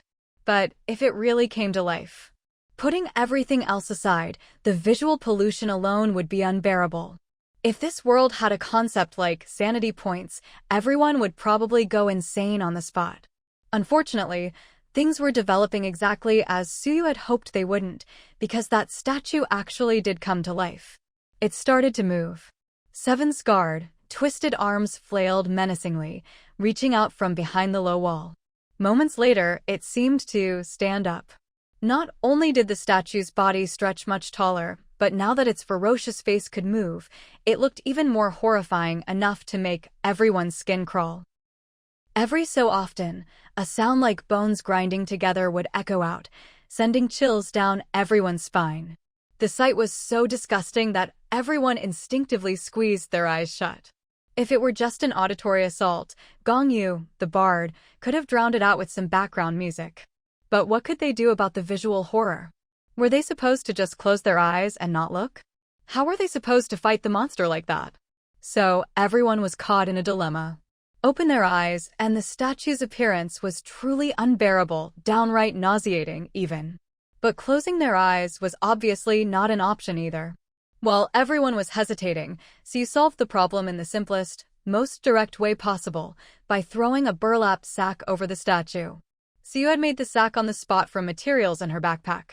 As for why she thought of this, it had to do with the statue's current state. It could move, but only its upper body was mobile. Its lower half, or rather, its base, seemed embedded in the dark domain, so while it could move, it couldn't actually go anywhere. And although it had 7 arms, the bones were twisted. To put it simply, they looked like hands, but couldn't move as flexibly as a human's. Maybe it was strong and could swing its arms as weapons, but it couldn't take the sack off its own head. So, the statue that had just been making everyone sick to their stomachs instantly became Burlap Sack Man. As long as they couldn't see its terrifying face, everyone breathed a sigh of relief, and their actions became much more coordinated. In fact, the sight of the statue with a sack over its head was so bizarre that, instead of being scared, everyone found it kind of hilarious. Especially when the statue kept flailing its arms, unable to reach the sack on its head, and only ended up pulling it down further. A faint laugh could be heard from the crowd. Pfft. Cough, cough. I know I shouldn't laugh, but honestly, I kind of want to laugh too. Who would have thought a burlap sack could solve the problem? Lord Siu, you're amazing. Though everyone was chatting, their hands never stopped moving. In fact, without the visual horror, their attacks became even faster than before. The dark creatures that had been giving them trouble were no longer a threat after Siu figured out their respawn mechanism. These randomly spawning dark creatures, which appeared to stop them from attacking the statue, would respawn every 3 minutes. But if they killed all of them before the timer was up, the next wave would spawn immediately. So, they could leave one alive each time to delay the respawn, since it never took them 3 minutes to clear a wave. That way, they could use the extra time to attack the statue.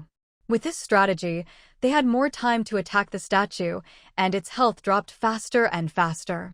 The only downside was that the melee group couldn't participate in attacking the statue. After all, the statue had basically entered berserk mode. Unable to see, its 7 twisted arms flailed everywhere. It looked funny, but the damage was no joke. Ranged fighters were fine. The arms weren't long enough to reach people several meters away. But melee fighters had no such luck. No matter how far back they stood, they'd still get hit. Any farther, and they wouldn't be able to reach the statue to attack. And with so many arms, each attack was like 7 monsters attacking at once. Even if the damage per hit wasn't high, the frequency made up for it. After a round of these chained attacks, even the toughest warriors lost half their health, and that was just from one round. Another, and they'd be dead on the spot. Keeping the melee group out of the fight was to avoid accidents and to ease the burden on the healers. After all, they were sneaking in during the beast tide, so Siyu couldn't bring all her strongest fighters, or they'd risk being counterattacked. That's why Yuchan, Yu, and Vivian stayed behind to defend the territory. Siyu only brought her old companions, Duoya, Mike, and Lyre.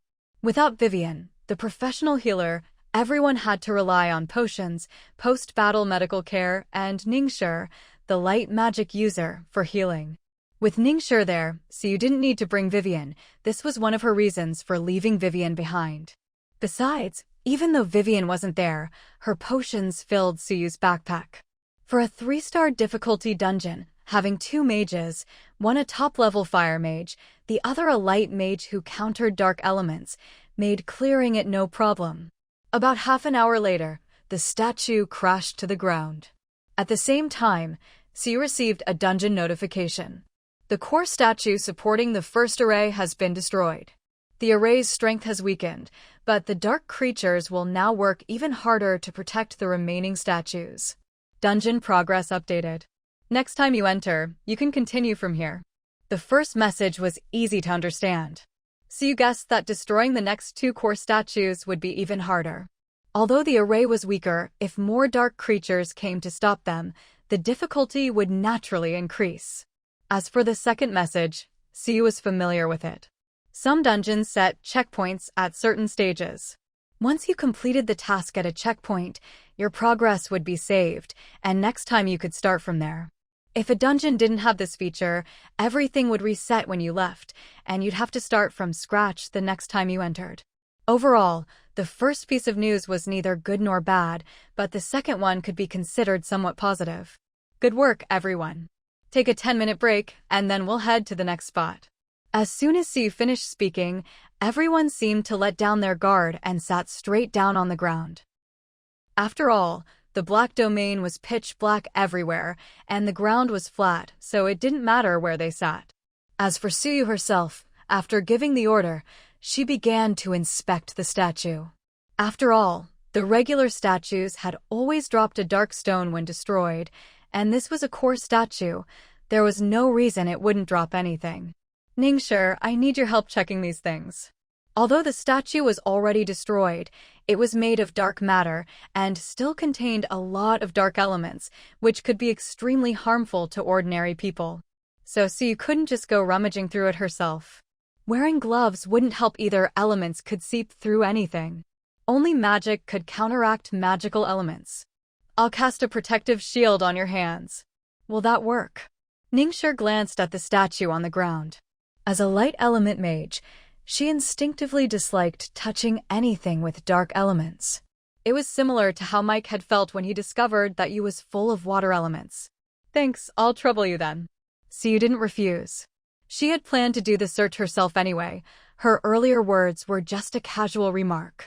Ningxue shook her head and began chanting softly. A few seconds later, a layer of light appeared around Suyu's hands. With this protective shield, Siyu could safely touch the statue. Her first instinct was to try and see if she could just put the fragments straight into her backpack, but as expected, it didn't work. She wasn't surprised by this, so she simply tossed the useless fragments aside. After searching for a while, Siyu did manage to find a few things, though whether they were useful or not was another matter. Obtained dark stone x3. Obtained unknown blueprint, learnable, x1. Obtained black transparent shard a1 x1. Looking at the pile of junk in her hands, Siu was speechless. She hadn't expected this dungeon to be so stingy. Sure, it was a beast-tied dungeon, so the rewards wouldn't be amazing, but surely it wouldn't be this bad. A few broken stones, a piece of paper of questionable use, and a bit of glass shard. Honestly, Siu couldn't see the point of any of these items right now. Still, not wanting to miss anything, she tossed them all into her backpack. She'd used up a lot of potions and materials earlier, so there was plenty of space left. 10 minutes later, everyone had finished resting and set off for the next statue. After dealing with 2 regular statues, they finally encountered the second core statue. Statue of Darkness 10. HP 1,500, 000/150, 000. Attack 0. Defense 400. Description: a statue carved from dark stones produced by the abyss. Because its eyes have been painted on, it has gained a hint of sentience. This statue has legs, and when it is damaged, something bad may happen. Just looking at the statue's number, Siu noticed a pattern. The first core statue was number 1, the second was number 10, so the third was most likely number 20. But this discovery didn't seem very useful. Siu had already mapped out the route they'd taken and made a simple map, but unfortunately, there was no pattern to how the statues were placed. In other words, even if she knew the numbers, she had no idea where to find the next statue. For now, dealing with the statue in front of them was more important. Compared to Statue 1, Statue 10 had lower HP and defense. That made sense, after all. By the time they reached Statue 10, they destroyed a few more statues, and according to the rules of the formation, the later statues would have weaker stats. But aside from the numbers, there were differences in the descriptions too. Both Statue 1 and Statue 10 mentioned the eyes, but according to the description, Statue 10 also had legs. It wasn't hard to guess what that meant. With legs, Statue 10 wouldn't just stand there and take a beating like Statue 1. It could run away or even charge at them and attack. That alone made Statue 10 much more challenging than Statue 1. Not only did it have legs, but the attacks from dark creatures would also become fiercer as they went on, making destroying Statue 10 even harder. Still, since they were already here, giving up without trying wasn't an option. So, as before, Siu built a circle of low walls around the statue, hoping to trap it and keep it from moving. Whether this would work remained to be seen. For now, Siu needed to build 4 small defensive towers. 3 of the towers were arranged in a triangle, with the 4th in the center. The central tower was reserved for non-combatants like healers, bards, and engineers, while the 3 outer towers were for the fighters. Besides the towers, Siu also built low walls, arrow towers, and other structures one by one. The best thing about this dungeon was that the enemies only attacked in response to being attacked. They wouldn't attack just because they saw you or because you got close. This passive attack mechanic gave Siu plenty of time to prepare, without worrying about time or space constraints. Once everything was ready, everyone took their assigned positions, and the ranged attackers began the assault on the statue. Just like with Statue 1, a horde of dark creatures appeared to stop them as soon as the attack began. When the statue's HP dropped to about half, the walls around Statue 10 suddenly began to shake violently. The shaking was much more intense than with Statue 1. Having already experienced a statue revival once, no one was surprised this time, but seeing it still made everyone feel a bit tense and deeply uneasy. After all, this statue was just too ugly, so ugly that ugly didn't even begin to describe it. Its appearance was simply unbearable to look at. Everyone, be careful, especially those fighting up close.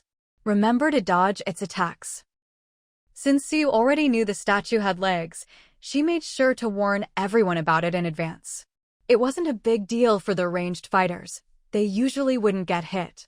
But for the melee fighters, it was a different story. They could easily get slapped around if they weren't careful, so Siu made a point of reminding them.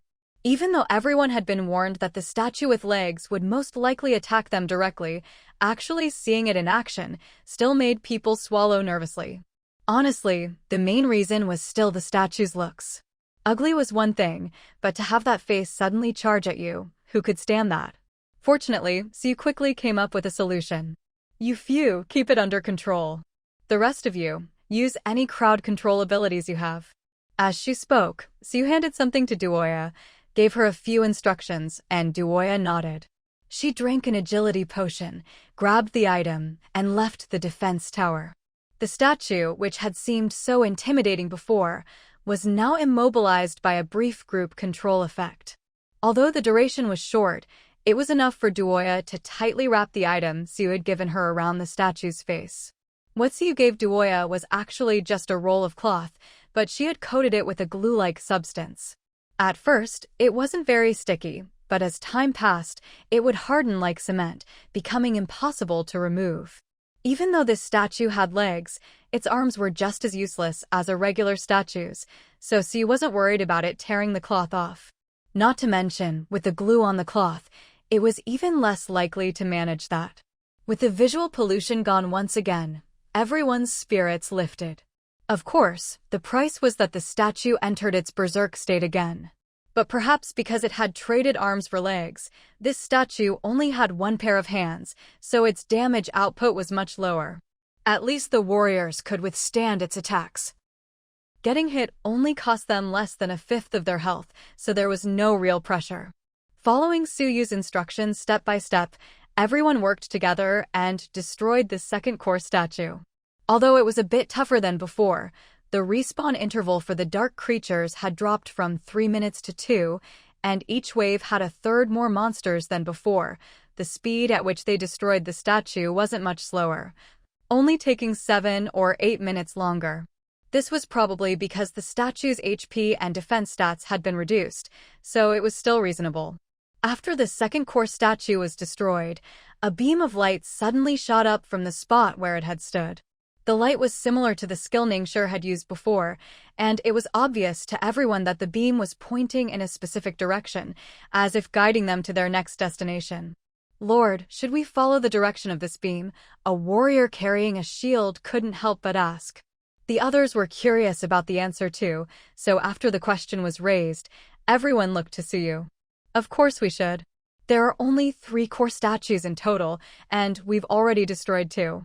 Whether the beam leads to the third statue, the final source of corruption, or somewhere else, it's a place we'll have to go sooner or later. So we might as well go now. That was what Siu told the others. In reality, after the second statue was destroyed, Siu had already received a dungeon prompt.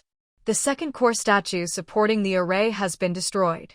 The array's strength has been weakened, and a path to the final statue will now be revealed to you.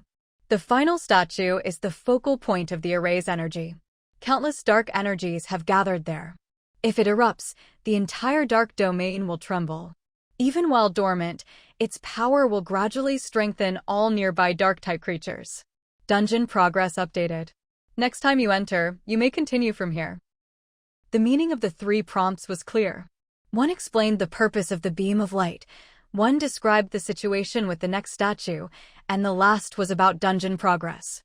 As always, even though they knew the next statue would be even harder to deal with, they were already here. There was no way they'd give up without trying. So Siu let everyone rest for a bit, checked the loot as usual, and found it was exactly the same as last time. 3 dark stones, a learnable blueprint, and a black transparent shard too. After a short break, everyone set off in the direction of the beam. No one knew how long they walked. The beam seemed endless, stretching on with no end in sight. They walked for a long time but still hadn't reached their destination. Although the journey itself wasn't exhausting for them, the accumulated fatigue from all the previous battles, combined with the oppressive feeling of being in total darkness, gradually wiped the smiles from everyone's faces. Siu noticed the group's mood sinking, but there wasn't much she could do. The dark domain was just like that. Total darkness could easily affect people's spirits.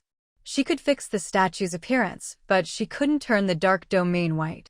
Fortunately, the beam wasn't truly endless. After about 15 more minutes, they finally saw a faint red glow at the end of the beam. This unusual sight instantly lifted everyone's spirits. After Siyu told them to calm down and approach slowly, it took another 5 minutes before they finally saw the third core statue. Sealed Statue of Darkness XX. HP 100 000/100 000. Attack 0. Defense 300. Description: a statue carved from abyssal dark stone. Because its eyes have been painted on, it has developed a trace of sentience. This statue has fully formed limbs and a mind as sharp as a human's. When the statue is damaged, something bad might happen. This statue actually looks a lot more normal than the last ones, someone couldn't help but whisper. The others didn't say anything, but they all nodded in agreement. Compared to the previous 2 core statues, whose faces were as indescribable and impossible to look at as ancient gods, this last core statue seemed rather ordinary. Its appearance was that of a normal monster, with intact limbs and undistorted, complete facial features. However, no one dared to underestimate the statue just because it looked normal. In fact, they even felt that this statue might be more troublesome than the previous ones. The reason for this was simple. Although the first 2 statues were challenging, the real difficulty lay in the fact that you couldn't look directly at them. Aside from that, they weren't too hard to deal with. But this statue was different. Its appearance was normal, so to make up for the lack of visual difficulty, its actual strength was probably much higher. This line of reasoning might sound a bit odd, but from a certain perspective, it made perfect sense. In any case, their conclusion was correct. So you had no idea that, without her saying a single word, everyone had already come up with so many theories based on the current situation and their previous experiences. Right now, she was carefully examining a small crack near the statue's foot. Ningshi, can you see the small crack on the ground to the left of the statue's base? So you found Ningshi and pointed in that direction. At first, Ningshi hadn't noticed the tiny crack. It was barely the width of a finger. But after Siyu pointed it out, she focused and saw it too. Since both of them could see it, it meant it wasn't an illusion or a mistake on Siyu's part. A crack in the black domain, Ningshi muttered to herself, a sense of foreboding rising within her. Seeing the change in her expression, Siyu realized that Ningshi must also know about that incident and that this crack had reminded her of it. According to legend, during the ancient chaotic war, in order to avoid affecting ordinary people and other races, the participants fought in a domain similar to the Black Domain, but of an even higher level. The combatants in that war were the absolute elites of every race, the ones at the very top of the pyramid.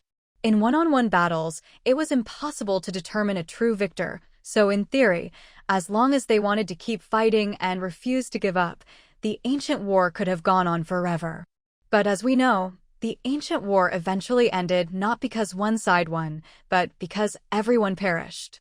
The cause of this total annihilation was that the domain could not withstand the overwhelming energy unleashed during the battles, resulting in a small crack. Once a crack appears in something, it's not only impossible to repair, but it will only get worse. The ancient texts don't record what happened next very clearly, but Siyu knew that the top-tier combatants were wiped out because the crack in the domain led to energy leaking out. The energy overflowed into the outside world, causing irreversible damage. After that, the crack grew larger and larger, until eventually the domain exploded like a balloon pricked by a needle, killing all those involved in the war. That's right. They weren't killed by their enemies, but by the explosion of the domain, which was overloaded by their own and each other's energies. Siyu had found this account in a damaged record book from a pseudo 5-star difficulty ruin late in the game. She wasn't sure if it was true, but later she saw other players posting about similar ancient texts on the forums. Since the texts were all incomplete, no one could see the full story. But since different players found different fragments, by pooling their discoveries, they managed to piece together most of the ancient record. There were 10 parts in total. Parts 6 and 9 were never found, even by the time Siyu quit the game, so no one ever learned the complete story. But that was all in the past. What Siyu was worried about now was history repeating itself. The Black Domain was also a domain. If it developed a crack and the right conditions triggered it, the consequences would be the same as the ancient war. Actually, Domain cracks can be repaired, Ningxue said after a long silence. Siyu looked at her, asking if she knew how. I've seen someone repair a domain before. You need specific materials and elemental energy, Ningxue replied, without explaining who that someone was. Siyu didn't press further, her only concern now was the crack. Specific materials? Would dark stones work? Siyu thought of what she had in her inventory, and suddenly realized something.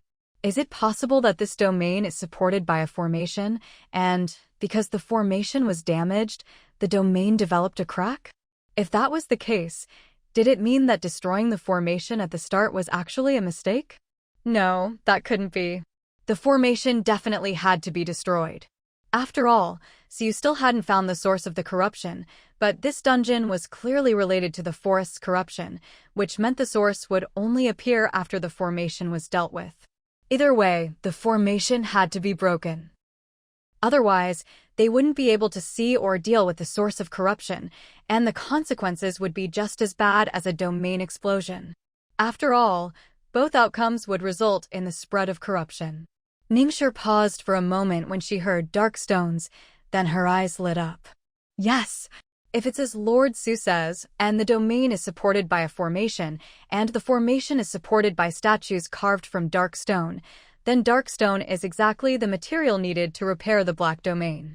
As expected, Siyu didn't believe the system would present an unsolvable problem. Since there was a crack, there had to be a solution. These are dark stones, 14 in total. If it's not enough, we can go destroy a few more statues.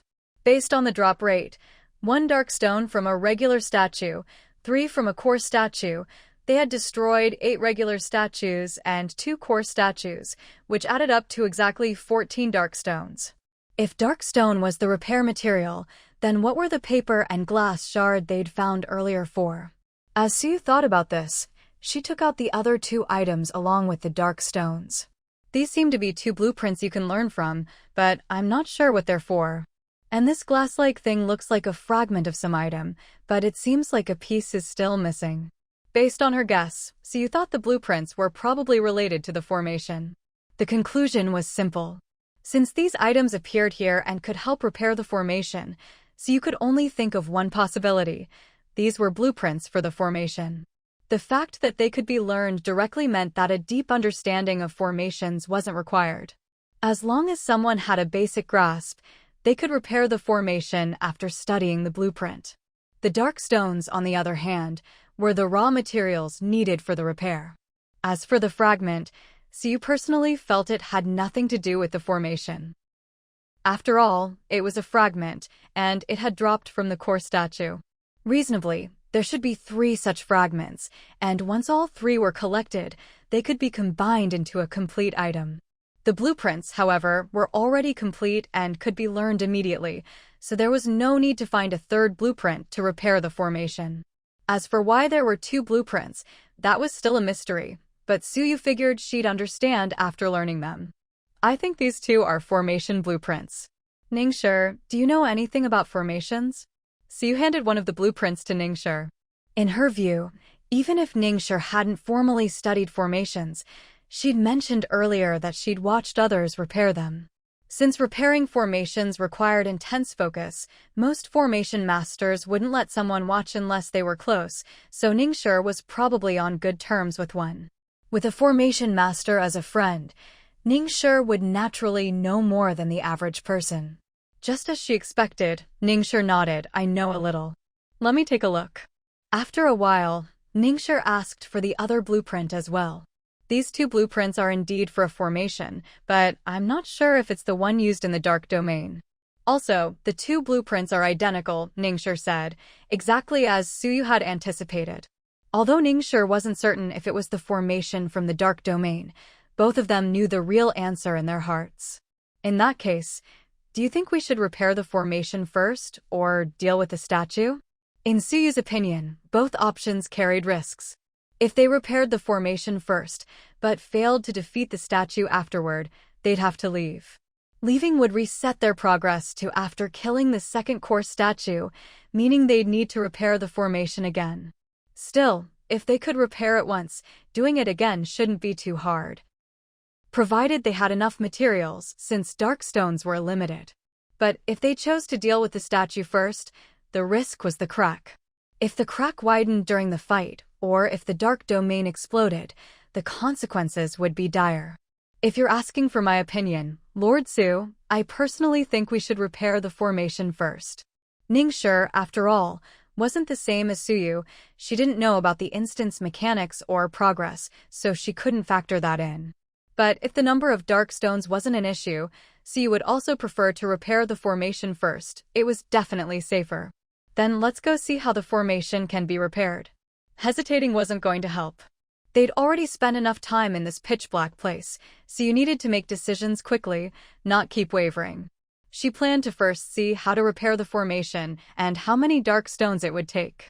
The best-case scenario was that she had enough dark stones to repair it twice, so she'd still have a backup.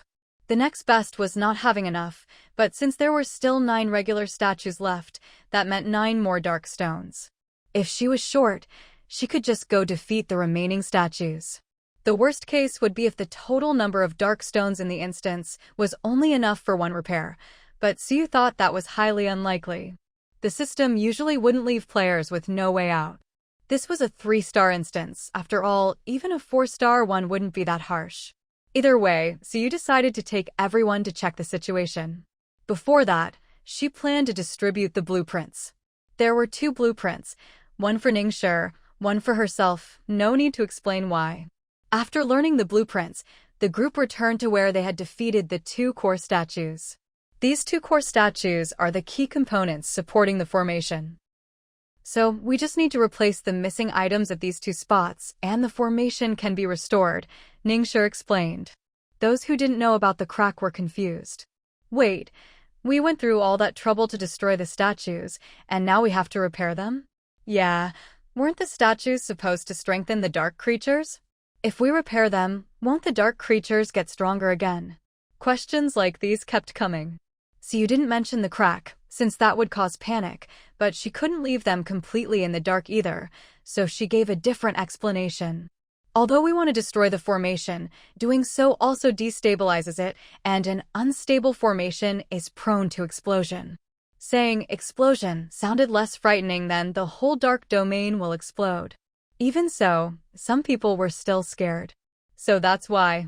No wonder we have to repair the formation. But doesn't that mean all our previous efforts were wasted? They didn't want the formation to explode, but they also didn't want the statues they'd just destroyed to be restored, strengthening the dark creatures again. Suyu and Ningshi both understood everyone's concerns. Ningshi, being more knowledgeable, explained the repair process. Repairing the formation doesn't necessarily restore its original effects. We're just stabilizing it to prevent collapse and explosion. It won't affect the formation's power. That was why Suyu and Ningshi hadn't hesitated about repairing it. Otherwise, if the crack was fixed, but the dark creatures and statues got stronger, that wouldn't really be good news. I see. So how do we repair the formation? Can we help? In reality, they couldn't help. Without learning the blueprints, they'd just get in the way. But Suyu didn't say that. She let some people rest and had others stand guard, in case dark creatures attacked while she and Ningshi were repairing the formation. The formation repair was a complete success, and it didn't take much time at all. They had repaired 2 locations in total, each consuming 3 pieces of dark stone. In other words, Suyu still had enough dark stones left for 1 more repair. This was clearly the best possible outcome. During the process of repairing the formation, Suyu finally understood why there were 2 formation blueprints, because the formation devices at the locations of the 2 core statues had to be set up simultaneously, with no significant time gap between them. Otherwise, the setup would fail. Obviously, this was something one person couldn't accomplish alone. At least 2 people were needed. That's why there were 2 blueprints. Once the formation was repaired, they returned to the location of the 3rd core statue. As expected, the crack there had disappeared. With the crack gone, there was nothing left to worry about. Although this 3rd core statue looked quite terrifying, the invisible, irresistible pressure from before had vanished. Suyu also checked the attributes of Statue 20 and found that they were the same as before they left. None of its stats had increased. This confirmed that repairing the formation wouldn't affect the statues themselves. This statue is tougher than the previous two. It has arms and legs, so melee fighters need to be extra careful to dodge its attacks. If you really can avoid them, make sure to rotate who's taking damage. If you're running low on potions, come to me right away, don't try to save them. Ranged fighters, keep focusing your fire on the statue. Try to avoid excessive damage spillover. Prioritize attacking any dark creatures that get close to the melee group. So you had repeated these instructions many times already, but no one was impatient. Especially the melee fighters she specifically called out, even though they'd already checked and knew they had plenty of potions. After hearing Suyu's reminder, they checked again. After all, this was a matter of life and death. If they didn't care about their own lives, how could they expect anyone else to save them? Once everyone was ready, Suyu finished building the last low wall, and the bard applied buffs to everyone. The battle officially began.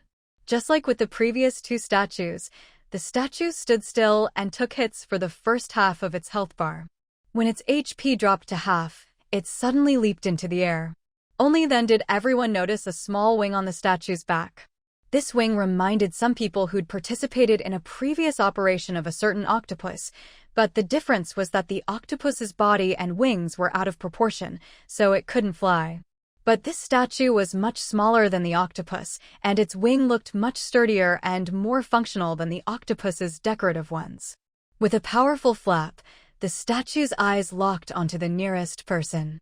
That person, seeing the statue fixate on them, started to panic. Their normally steady steps became frantic, and they even tripped over their own feet. Losing their balance, they fell to the ground. But the statue didn't let them off just because they fell. It charged straight at them, raising its claw high to attack. At that moment, another person rushed forward with a shield, blocking most of the attack. Even so, the shield bearer still lost more than half their HP. The others couldn't see HP bars, but seeing the person's face turn deathly pale and blood trickle from the corner of their mouth, everyone broke out in a cold sweat. Ningxue quickly cast a magic shield on the person who was nearly killed, followed by 2 instant-cast healing spells and a healing overtime spell, finally bringing their HP back up to over 90%. At the same time, the rest of the team started rotating damage for each other. When multiple people share the damage, the enemy's attacks are greatly weakened, and each person only loses a small fraction of their HP, nothing serious. The heavily injured person was helped back within the defensive tower's range. Although their HP was restored, internal and external injuries remained, so a healer was still needed. The one who'd panicked and fallen redoubled their efforts to fight the statue, knowing their earlier behavior had been embarrassing. He couldn't undo what happened or erase everyone's memory, but he could make up for it with his performance. The respawn interval for the minions at the third core statue was very short, only 1 minute, and there were even more minions than before. Usually, by the time they finished off the dark creatures, almost a minute had passed, so there was no need to try to time things, they simply couldn't. On one side, they faced the pressure from the dark creatures. On the other, the statue, now at least 3 times stronger than before. Under this double pressure, everyone was so tense they could barely breathe. Even so, their professional combat skills kept them calm and composed, without a single mistake. The only real surprise came when the statue, with only 10% HP left, suddenly let out a roar and doubled its attack speed. Its claws slashed wildly, causing all the warriors' HP to plummet, nearly putting them in critical condition. Fortunately, everyone had plenty of potions.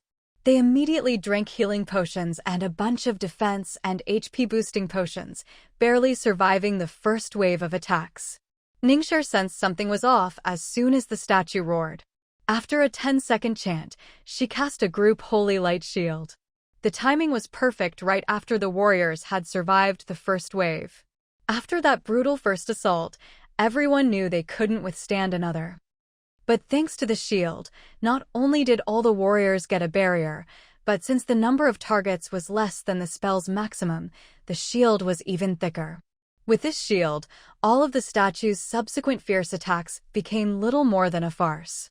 As the statue finally shattered, the melee group collapsed to the ground first. The ranged group, having had it a bit easier, finished off the remaining dark creatures before sitting down to rest as well. Suyu, as the commander, had the lightest workload of the 30 people, so she started cleaning up the battlefield. As she tidied up, Suyu felt puzzled. She hadn't received any notification from the instance this time. Could it be that defeating the third statue wouldn't update the instance progress? They still hadn't found the source of the contamination, so this instance definitely wasn't over yet. But given everyone's current condition, plus the time, it was clear they couldn't afford to linger in the instance much longer. So unless something unexpected happened, they'd probably be leaving very soon. However, if the instance progress didn't update, it meant that next time they entered, they'd have to defeat the statue all over again, and the formation would also need to be repaired again. That would be a huge hassle. It shouldn't be. There must be something we missed, Suyu muttered softly to herself as she cleared away the statue's remains on the ground, searching for any possible loot. After searching for a while, she found the third piece of glass among the statue fragments. Obtained black transparent shard number 3x1.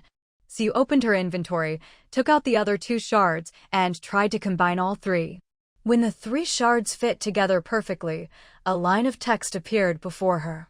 Do you want to use black transparent shard number 1, number 2, and number 3 to synthesize dark prism? It really worked. The thought flashed through Suyu's mind, and she immediately chose to synthesize. Obtained black prism ×1. The black prism in her hand was a transparent black polyhedron. From its appearance, there was nothing special about it, so you could probably even make an identical one on the spot using some glass from her inventory. But just as she obtained the black prism, the long-awaited instance notification finally sounded. The third core statue has been destroyed. Because you repaired the crack in advance, there was no disturbance in the black domain. You have obtained a black prism. The light refracted by the prism may guide you to the final location.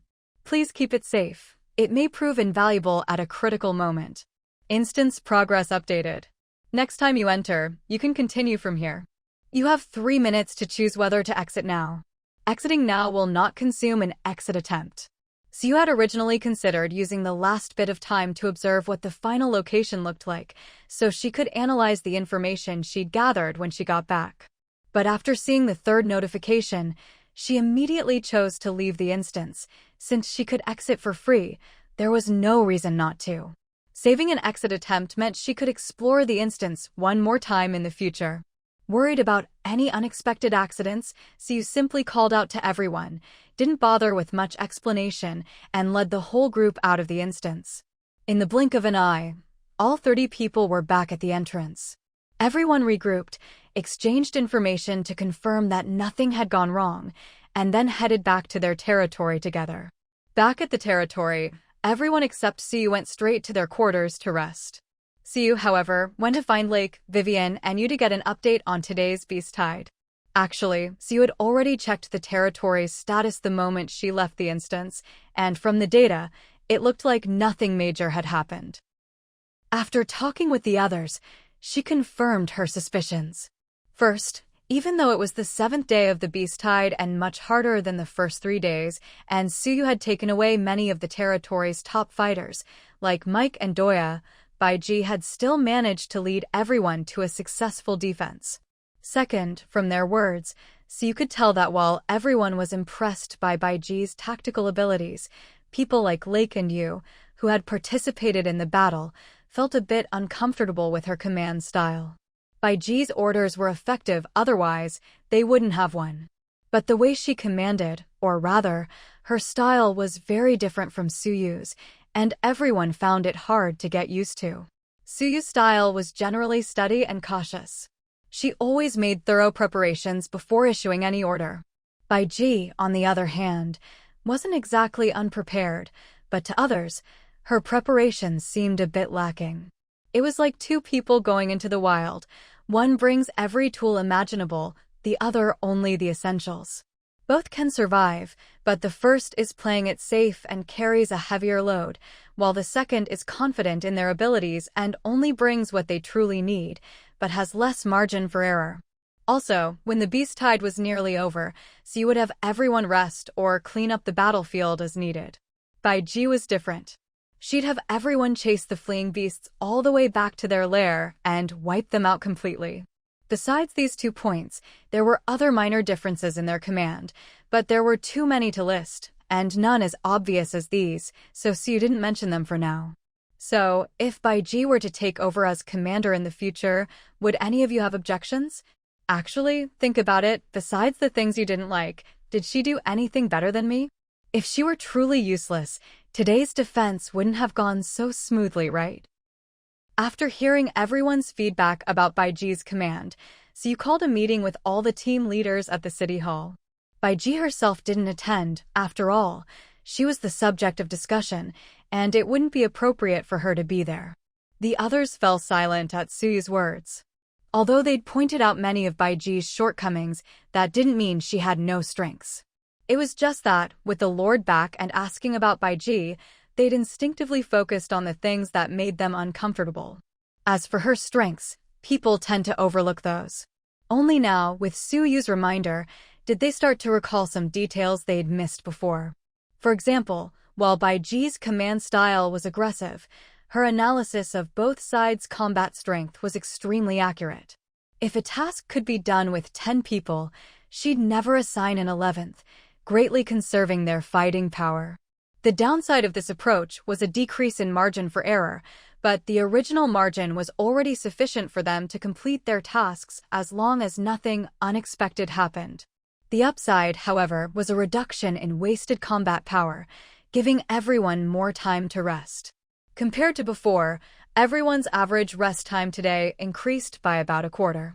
A quarter might not seem like much, but considering today's beast tide was more difficult than before, being able to increase rest time by that much under these circumstances was impressive.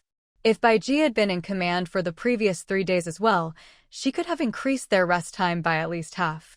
Additionally, the eliminate the roots tactic, though exhausting for everyone who was already tired and desperate for rest after the battle, had the benefit of making the next wave of the beast tide noticeably lighter. Everyone could clearly see the number of beasts had decreased. While Suyu's trap setting also reduced the number of beasts, it took much longer and was more dangerous since it required venturing deep into the forest. Hunting down fleeing beasts was different. As long as they drank enough potions, they could catch up to the escaping beasts in no time, and with everyone attacking together, the beasts could be wiped out in less than 5 minutes. Setting traps, on the other hand, took at least an hour, and the longer it took, the more dangerous it became. So, given the same result, the eliminate the roots method was clearly more practical. Most importantly, the results of these 2 methods could be combined. In other words, they could both eliminate the roots and set traps at the same time, further reducing the number of beasts. It was just that Bai Ji hadn't asked them to do both. After the recap, everyone shared what they saw as the advantages of Bai Ji's command. Comparing the pros and cons, they realized that Bai Ji wasn't as bad as they had just said. Although no one said it outright, so you could already see the result on their faces. When you go back, think it over. The beast tide will last at least another week. During this time, Bai Ji will be leading you in defense, since I have to take some people to deal with the pollution source. If the pollution isn't dealt with, the beast tide will never end. Although Siyu would resolve the instance within 5 days, the beast tide wouldn't disappear immediately after the instance ended. The number would only gradually decrease until it was gone. This process would take at least 7 days. Everyone understood what she meant. Siyu really didn't have time, but assigning Bai Ji to command was also to help them get used to her leadership style. Everyone present was not only a team leader, but also a resident of Sunset Territory, and a captain of the combat team Siyu was training for the territory. Their opinions were crucial for Bai Ji's future command, so building rapport and goodwill was essential. If they refused to cooperate, no matter how much Siyu said, if someone paid lip service, but didn't follow through, Bai Ji's command would still be difficult. Siyu couldn't read minds or control everyone's thoughts, she could only guide them step by step. That's why Siyu had called this meeting, to get everyone thinking clearly and to steer things in the direction she wanted. In truth, as long as Baiji's command wasn't excessive or against the rules and the results were good, Siyu would support her. But if there were real problems, they'd need to be addressed quickly. Her support affected Baiji's authority, while their cooperation affected how hard it was for Baiji to command. Both were indispensable. All right, everyone's worked hard today. Go back and get some rest. Siyu smiled as she saw the dozens of people off, then closed the doors of the Lord's manor and walked into the side hall. Seeing the person sitting in a chair drinking water, Siyu raised her eyebrows, about to speak, but the other person spoke first. I thought Lord Su called me here to discuss the beast tide. I didn't expect it was just to have me listen to all that. Baiji's tone was tinged with confusion, doubt, and a bit of surprise. After all, who would expect the person at the center of the discussion to be invited to listen in on what others were saying about her? Baiji had already found it odd that this lord, whom she'd just met, had put her in charge right away. Now, after this, she was even more puzzled. I know you're probably wondering why I had you listen to all that. But let's put that aside for now. I want to ask you something else. Are you interested in joining Sunset Territory? Even without the help of favorability or loyalty stats, so you could guess as much. After all, if someone didn't want to join the territory, there was no reason for her to work so hard for it. Was it really just for the pay? Someone like Baiji, with her knowledge and skills, could easily find plenty of mid- or large-sized territories waving gold coins to recruit her. It was unlikely she was doing it for the money. Besides, Suyu's pay wasn't that high to begin with. Baiji wasn't surprised that Suyu had guessed her intentions, and admitted it frankly. Lord Su probably saw it from the start, didn't you? Siyu nodded slightly. Seeing this, Baiji had a vague idea why Siyu had put her to work right away upon meeting her. Although she found this inexplicable trust a bit odd, if Siyu had guessed from the start that she wanted to join the territory and was just interviewing her, it wasn't entirely incomprehensible. Forget it. Baiji still found it strange, but she didn't feel like thinking about it any further. After all, Siyu had entrusted the whole territory to her. To keep doubting her would be disrespectful and a betrayal of that trust. I'd heard about Sunset Territory when I was in another territory, but rumors are always hard to verify, so I didn't pay much attention. Later, after I left my previous territory, I heard more about Sunset Territory, so I came here out of admiration. As for why she left her previous territory, Baiji didn't say, but Suyu could guess a bit. For Baiji to have served there, that territory must have had its merits, but most likely, differences in leadership led to conflict, and eventually Baiji chose to leave. From Baiji's profile and today's command style, it was clear her personality was rather strong-willed. Most of the time, she insisted on her own ideas and was hard to persuade. If her views clashed with those of her superiors, it would easily lead to conflict, and not minor ones either. In fact, for most people who choose to leave their original territory, their stories are pretty much the same. Take Jean Luo and AIN, for example. It's not that these plotlines are completely unoriginal, it's just that the entanglements and grudges of the human world are always variations on the same themes. Even if new conflicts arise, their core causes always boil down to these fundamental issues. You're interested in joining the territory, and I want you to join as well. That's why I had you participate in commanding this beast tide, not only so you could get to know the territory situation, but also so everyone could get used to your command style, so you didn't bother to hide her intentions. After all, even if Baiji didn't figure it out right away, she'd understand in a few days. Besides, there was nothing shameful about Suyu's motives. Today's meeting was the same. The process of adapting between a commander and their team isn't one-sided, it's mutual. Some of their criticisms of you are unreasonable, but there are also suggestions worth considering. Siyu had made herself perfectly clear, and Baiji now understood why Siyu had let her eavesdrop. If she'd been sent to listen in from outside, the others would have felt uncomfortable and wouldn't have spoken their minds. But if Siyu relayed their words, there would always be omissions or misunderstandings. Baiji might even suspect that the so-called others' opinions were actually Suyu's own, just voiced under the guise of others.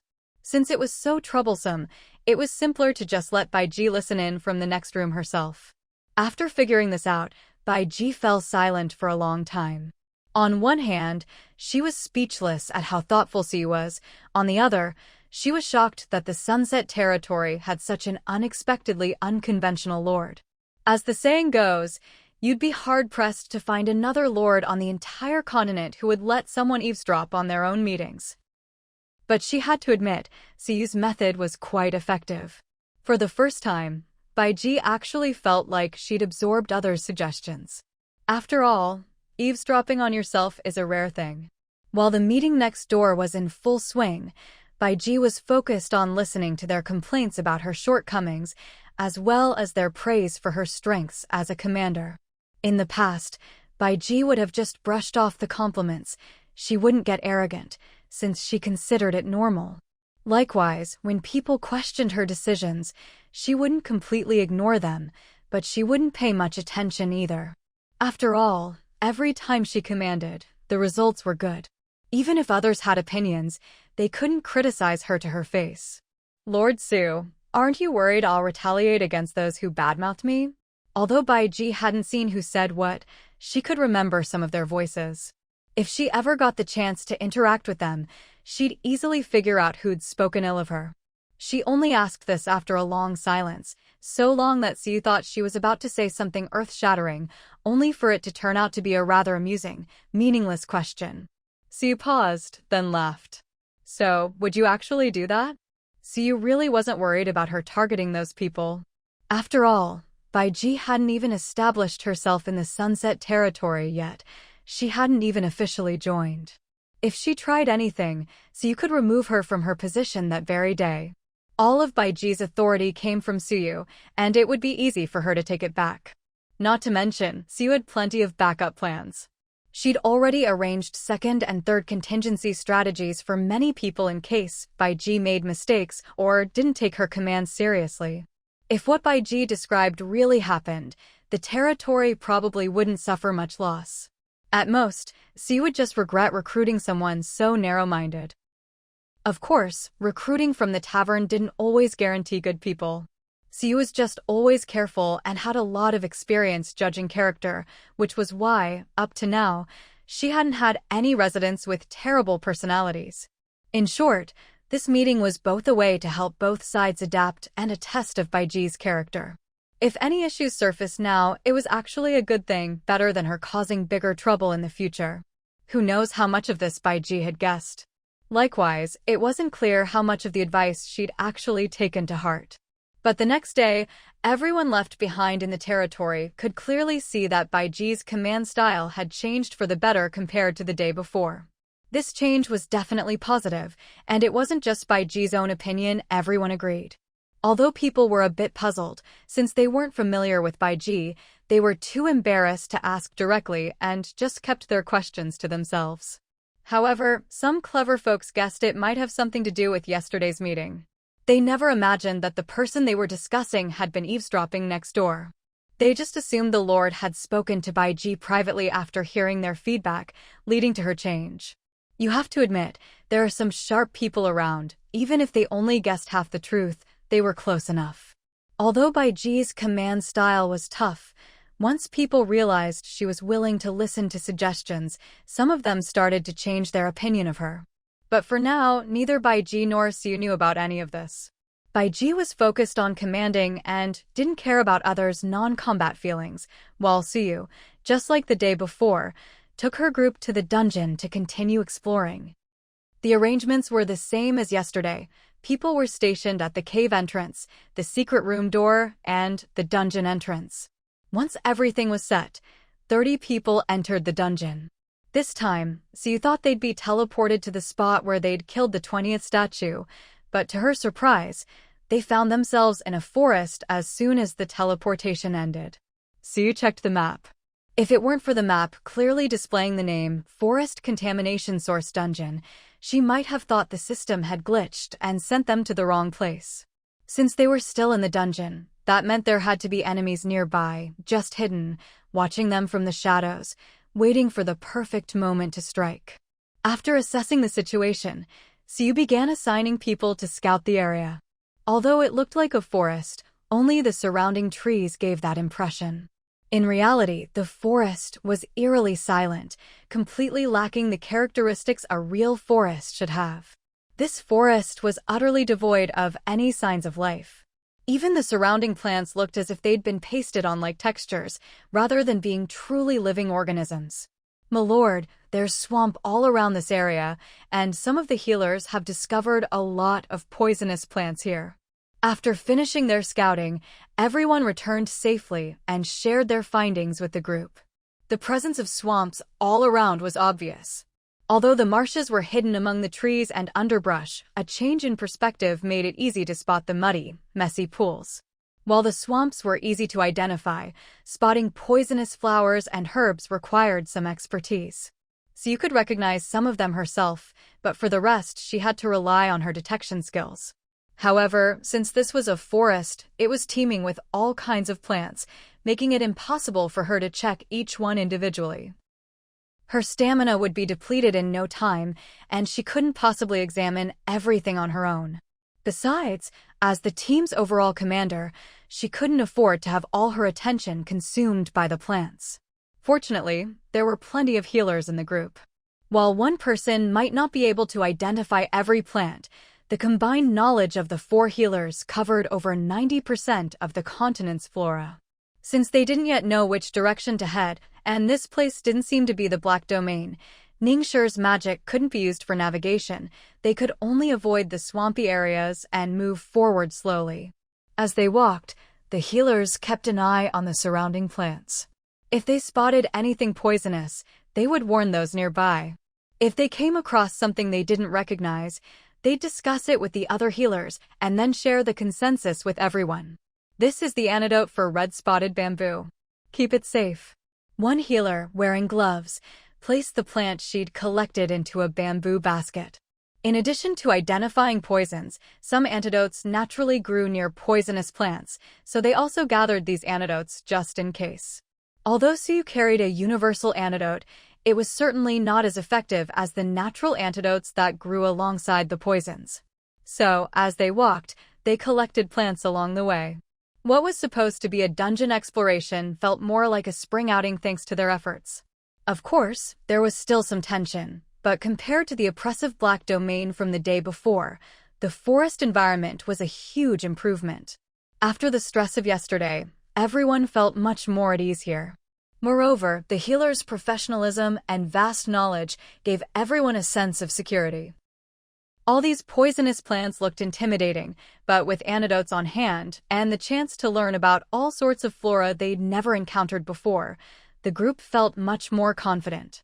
Seeing everyone so relaxed, Suyu didn't say anything to dampen the mood or warn them to stay on guard. After all, their ease was only on the surface. No one had put down their weapons, which told Suyu that everyone was ready for battle at any moment. Knowing they weren't letting their guard down, Suyu saw no need to add extra pressure at a time like this. After about half an hour, they noticed the trees thinning out and the plants on the ground becoming increasingly sparse. The few that remained were tinged with the yellow of withering life. As the vegetation changed, those who had been chatting as they walked gradually fell silent. For a while, the only sound was the wind rustling through the leaves. The eerie silence was unsettling. Someone couldn't help but rub at the goosebumps on their arms, while another quietly pulled an extra layer from their backpack and put it on. For some reason, even though nothing had changed except for the dwindling plants, a chill seemed to creep into the air. That chill only grew stronger as they continued on. Achoo, when one person sneezed, it was like the first domino falling, and soon others started sneezing too. Does anyone else feel like it's gotten really cold here? Maybe it really was cold because someone finally couldn't help but speak up. Once one person spoke, the rest began nodding and chiming in. I feel cold too. The weather hasn't changed, but the temperatures dropped so fast. Look at the swamps. There's frost forming around the edges. So it's not just me. The temperature really has dropped. While they were talking, Suyu had already crafted some extra clothing and handed it out. As the territory's level increased, Suyu's permissions had expanded as well. Not just in the detail of her detection skills, but also in the level of her portable workbench. With a higher level, she could craft more items in less time. There were 30 people in the group. Even though some had brought their own clothes, Siu made new ones for everyone. What used to take several minutes per garment now only took 10 seconds. After all, these were just basic items with no special attributes, meant only for warmth. 5 minutes later, everyone was wearing new clothes. Siu had brought plenty of cotton, but her portable workbench couldn't make cotton coats, so she settled for warm vests and long-sleeved shirts. As soon as they put them on, everyone felt instantly warmer. Even though they weren't cold anymore, the sudden drop in temperature left everyone with a sense of unease. Sure enough, after noticing the temperature drop, they walked only another 7 or 8 minutes before coming upon a vast frozen lake. In the very center of the lake stood a single, bare, leafless tree. Siu had everyone light a campfire. They hadn't traveled far, but even in that short distance, the temperature had dropped even further.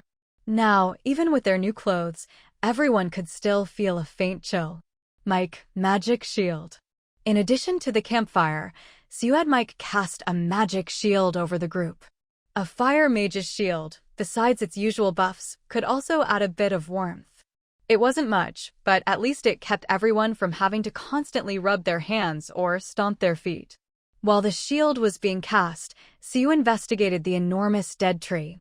In her opinion, this tree was most likely the final boss. After all, they were basically at the end of the dungeon. There was nothing else ahead. And looking around, Siu hadn't found anything else that could be the boss or the source of corruption. Siu's guess was perfectly reasonable, but for some reason, no matter how many times she used her probing skill, the result was always the same. An ordinary withered tree. Status: dead. Description: this is a withered tree with a massive trunk and a long history. There was so little information about the withered tree that Siu couldn't find anything suspicious about it. For a moment, she almost really believed it was just an ordinary dead tree. But soon, she remembered the prism in her backpack. She'd never used this item before. Maybe it was the key to triggering the final boss. Siu took out the black prism and checked its information. The details were the same as before. Nothing had changed. She fiddled with it a bit, but the withered tree didn't react at all. As Siu was puzzling over what was going on with this dungeon, a beam of sunlight suddenly shone directly onto her face. The dazzling light made her instinctively squint and turn away, taking 2 steps back. When she opened her eyes again, the sunlight was still there. This golden ray looked completely out of place on the lifeless, gray wasteland. Siu subconsciously tightened her grip on the prism. When the sharp edges started to dig into her palm, she suddenly realized something. Prism, sunlight, withered tree. It felt a little strange, but logically, it made sense. So, to trigger the boss, she needed to use the black prism to refract sunlight onto the withered tree, set it on fire, and draw out the boss. Siu shared her theory with the others. After everyone had rested, she placed the black prism in the sunlight and adjusted the angle. Strangely enough, the sunlight was quite far from the withered tree. After all, one was on the lakeshore and the other was in the center of the lake. The lake wasn't huge, but it was at least 100 meters in diameter. Normally, no matter how powerful a prism was, it couldn't refract sunlight that far. But somehow it worked. In this already unscientific world, there was no need to force a scientific explanation for everything. The moment the sunlight landed on the withered tree, nothing happened at first. That was normal. Even if it could catch fire, it wouldn't happen instantly. It would take time. But not even 3 seconds had passed when a wisp of black smoke appeared at the point where the sunlight touched the tree, as if it was about to ignite. I think I see smoke? Me too. Is the sunlight really that strong? When Siu first suggested using the black prism to refract sunlight onto the withered tree and set it on fire, everyone thought it sounded a bit ridiculous. But they didn't mind, after all. Nothing here was normal to begin with. Still, no one expected the burning to happen so quickly. 3 seconds for smoke, 7 seconds for sparks, and by 15 seconds, they could already see a small flame burning. In less than half a minute, the fire had grown beyond control. In the next 10 seconds or so, the small flame at the base of the tree shot upward at incredible speed, quickly engulfing the entire tree. The flames wrapped around the trunk, turning its brown bark black. Just then, a gust of wind blew by, bringing a chill and scattering the ashes of the burned tree. A tree so large that it would take 100 people holding hands to encircle it had vanished in less than a minute, leaving no trace behind, as if it had never existed. As the last bit of ash disappeared into the air, a tongue of flame appeared out of nowhere and ignited the surface of the lake. The frozen ice was quickly covered in roaring flames, which spread until they blanketed the entire lake. But what was strange was that, despite the intense flames above, the ice below didn't melt at all. So you couldn't help but wonder if the ice was fake or if the fire was fake. Seeing that the flames showed no sign of dying down, Siuad might clear a small area. Soon, a circular patch about 2 meters in diameter appeared on the shore, free of flames. How much energy does it take? How long can you keep this up? Siu asked Mike as she prepared to explore the ice. After all, the unmelted ice was odd, but so was fire that couldn't melt it. Clearly, neither was normal. Siu was worried that Mike would use up too much magic dispelling the flames, which wouldn't be worth it. High-level mage magic couldn't be restored with just a few low-grade potions. Don't worry. Not only can I clear this small patch, I could put out all the flames on the ice if I wanted to. Mike snorted, his tone as confident as ever. But Mike wasn't one to brag. If he said it, he meant it. At least, he truly believed he could handle these flames with ease. So, was the fire normal, but the ice abnormal? Either way, Siu led the group onto the ice and crouched down to examine it. The surface was icy cold and smooth to the touch. At least by appearance and feel, it was definitely ice. My lord, this really seems like ordinary ice. The speaker sounded uncertain, because everyone felt it couldn't possibly be just ice, but they couldn't find anything else wrong with it. For a moment, the atmosphere was tense. So you couldn't help but think that it would be great if Shailing were here. Shailing had already woken up and her powers had stabilized. According to Anita, Shailing was now at the level of a mid-tier ice mage. If she were here, as an ice mage, she'd definitely be able to spot something. After all, this was her specialty. But that was just wishful thinking. Siu had never planned to bring Shailing back during the Beast Tide, because Shailing, like Lin Chin and Lin Mu, was a target of the mastermind behind the Beast Tide. Even though she was a mid-tier mage now, she was still a child. Better safe than sorry. So, after thinking it over, Siu decided the elves' territory was safest for her.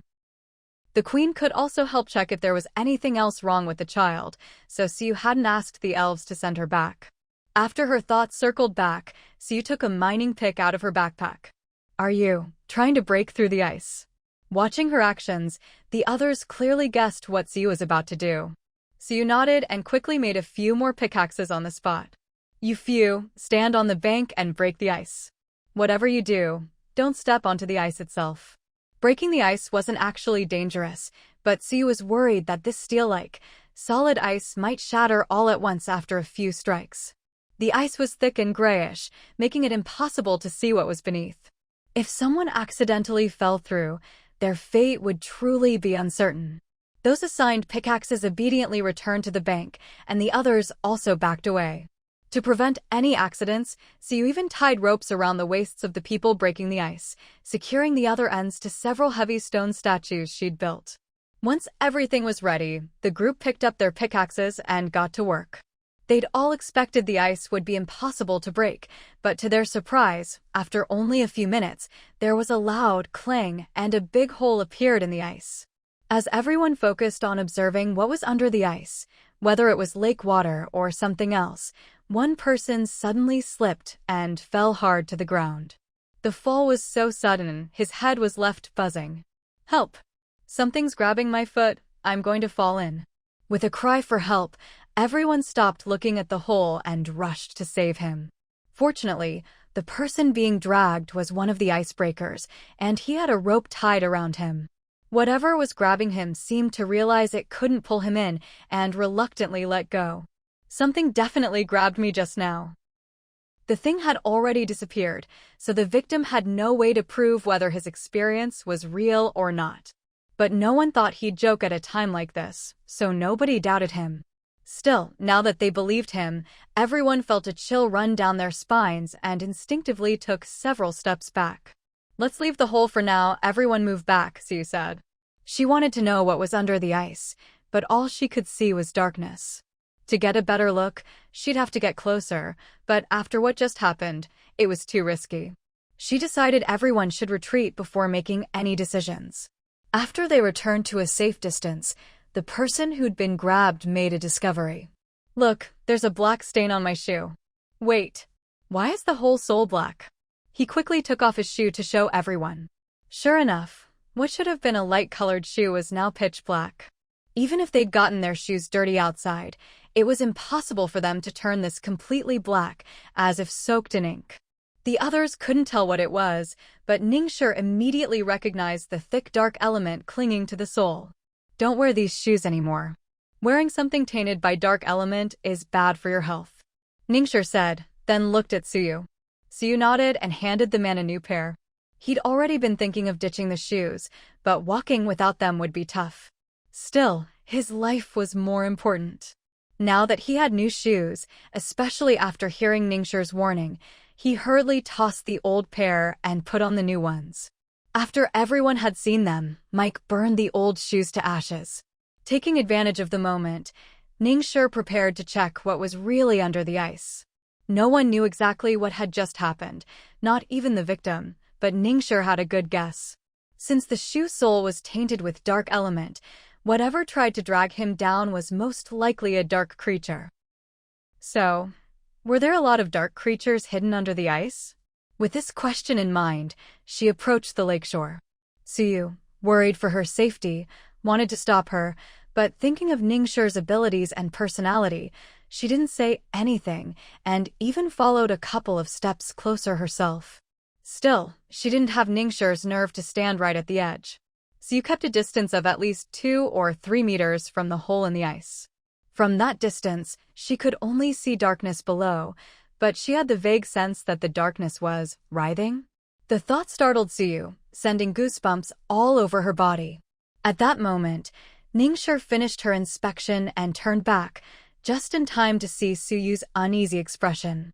Lord Su, are you? Ningxia started to ask, then noticed where Suyu was staring. She stepped closer. Lord Su, did you notice it too? Suyu frowned. Is the whole lake really a source of corruption? Ningxia nodded silently. Suyu sighed outwardly, but inside, she was cursing whoever was behind this 1,000 times over. This layer of ice was just a way to hide the corruption source, a protective shell, like a turtle's shell. That also explained why the ice didn't melt when exposed to fire. It wasn't ordinary ice at all. Beneath this barrier was the heart of this dungeon, the forest's corruption source. What Suyu had seen, the pitch-black mass, was only a part of the corruption source. It was like when she'd seen the mountains in the underwater labyrinth, only to realize they were just part of the black dragon's body. This corruption source was so massive it took a 100-meter-wide lake to cover it. She couldn't even imagine what would happen if something this big was exposed in the forest. It would devastate the whole area. Ningxia, you're a light element mage. When it comes to dealing with this, you're the expert. Do you have any suggestions? Suyu was truly out of ideas. She'd originally thought the withered tree was the corruption source, but never imagined the real thing would be so huge. There were only 2 ways to deal with a corruption source. One was to have a light element mage purify it directly, but with something this big, even 10 Ningxias wouldn't be enough. What's more, while the corruption source was technically an object, it could still fight back. The dark creatures it spawned were no less dangerous than those created by magic formations. In other words, during the purification process, dark creatures would definitely try to stop them. That would double an already enormous workload. And besides spreading corruption, the source also worked like a monster-spawning cage, producing an endless stream of dark creatures. But they clearly didn't have that much time to waste. After all, there were less than 4 days left before the instance closed, and they didn't have 10 light element mages, only Ningxia. So, although purification was the method that caused the least environmental damage when dealing with a pollution source, it was obviously not feasible now. That left them with only one option. Ningxia said, "Give me a little time. I can find the pollution core of the source." As long as we destroy the core, the remaining pollution won't be a threat. The pollution core was to the pollution source what a spirit heart was to a spirit. As long as the core was gone, the remaining pollution might still affect the environment, but the impact would be minimal, and nature would gradually purify it over time. But destroying the core, just like purification, would obviously be stopped by dark creatures. Still, this was their only option, so they had no choice. While Ningxia circled the lake shore searching for the core, Siyu was also paying attention to the flames on the ice. Yes, the flames were still burning.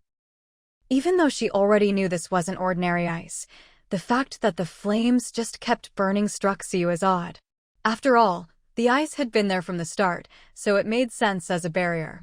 But the flames had been created by Siyu herself, using a prism to focus sunlight onto the dead tree. They weren't there originally. So, what was the point of these flames? As Siyu pondered this, Ningxia was working hard to use her magic to search for possible hiding places for the core. Although it took some time, her efforts paid off. After circling the area twice, she found 2 spots most likely to contain the pollution core. The first spot was directly opposite the path they'd taken to get here, slightly to the left, and very close to the dead tree, which meant it was far from the shore, since the dead tree stood at the very center of the lake. The second spot wasn't much better. It was also near the dead tree, just a bit to the right. In terms of location and distance, both spots were equally dangerous to explore, and neither seemed any safer than the other. Since that was the case, after consulting with Ningxia, Siyu just picked one at random as their first target. But before that, Siyu gathered the others to analyze the matter of the flames. The 2 mages naturally had the most say. Ningxia, despite her expertise, didn't know what was up with the flames either. Mike, the fire mage, hadn't noticed anything different between these flames and ordinary fire. So, the question that most bothered Siyu ended up being set aside for now, since there were no clues. Before searching for the pollution core, Siyu decided to test the big hole, to see if she could place a building inside it. As expected, she couldn't. However, she discovered she could place buildings on the ice. And during this experiment, she noticed something else. The flames didn't seem to damage buildings. She realized this because, when she tried to place a building directly over the flames, the placement indicator didn't turn red, and the system didn't warn her that the location was problematic. Normally, if a terrain could accept a building, but there was something present that could damage it, the system would issue a warning. Siyu didn't bother to guess whether her theory was correct.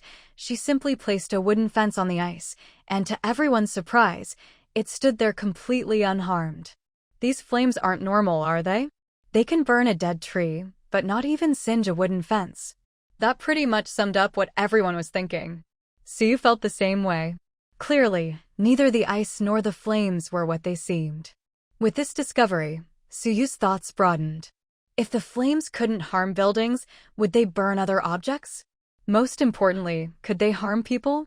If not, did that mean these flames only affected certain creatures? With that in mind, Siyu glanced at Mike. Mike, if you want me to do something, just say it. Don't look at me like that, it's creepy. Since Mike put it that way, Siyu didn't hold back. Try seeing if the flames will burn you. As for why Mike was the one to try, there was really no need to explain. Mike looked like he wanted to say something, but seeing everyone's sneaking glances at him, he just rolled his eyes and walked over. After a round of testing, Siyu's guess was confirmed. Mike said, "I suppressed my magic, but the flames still couldn't hurt me." Then Siyu had a few others try as well. She'd had Mike go first, because he was less likely to get hurt, but as a mage, especially a fire mage, he was a special case. The others weren't mages, let alone fire mages, so even though Mike said he'd suppressed his magic and wasn't harmed, Siyu still had 2 high HP people try touching the flames. These flames have no heat? They really are fake. I even threw in my torn shirt and it didn't burn at all. With Mike and the others testing, everyone went from being afraid of the flames to itching to try them out themselves. After all, while these flames weren't real, when they burned on the ice, they looked just like real fire. They could already imagine how cool it would look to stand in the middle of the flames, completely unharmed. It was a pity there were no cameras in this world, Or they'd definitely want to record this moment.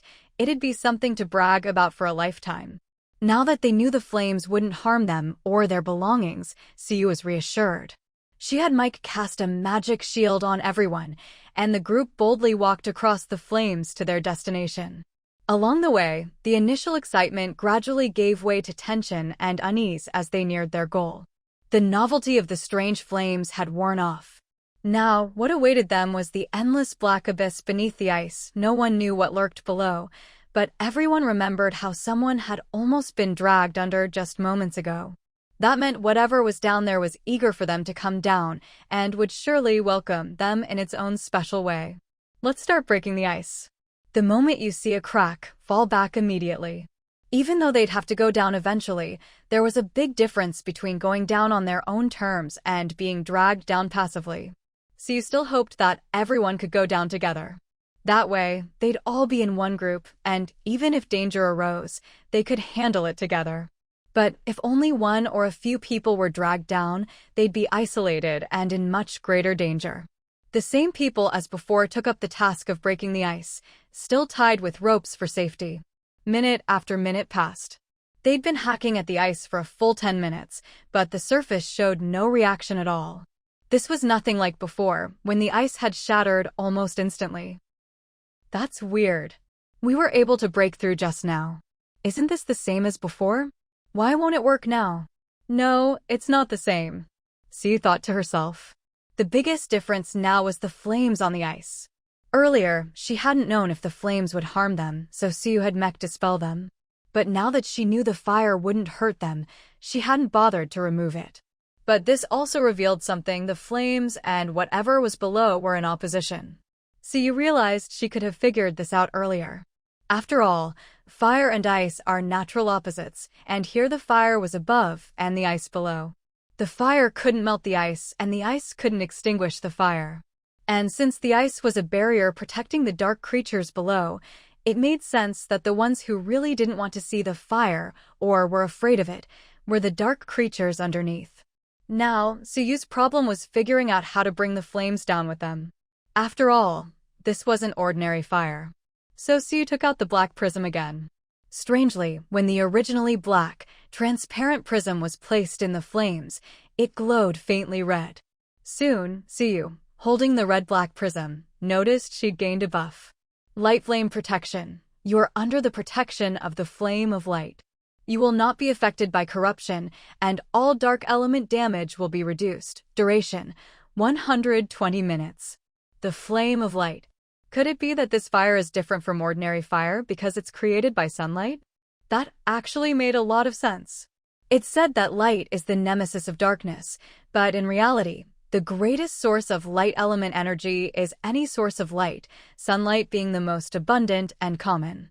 If this flame could repel dark creatures because it contains sunlight, that made perfect sense. Siyu tested how to give everyone this buff with the prism.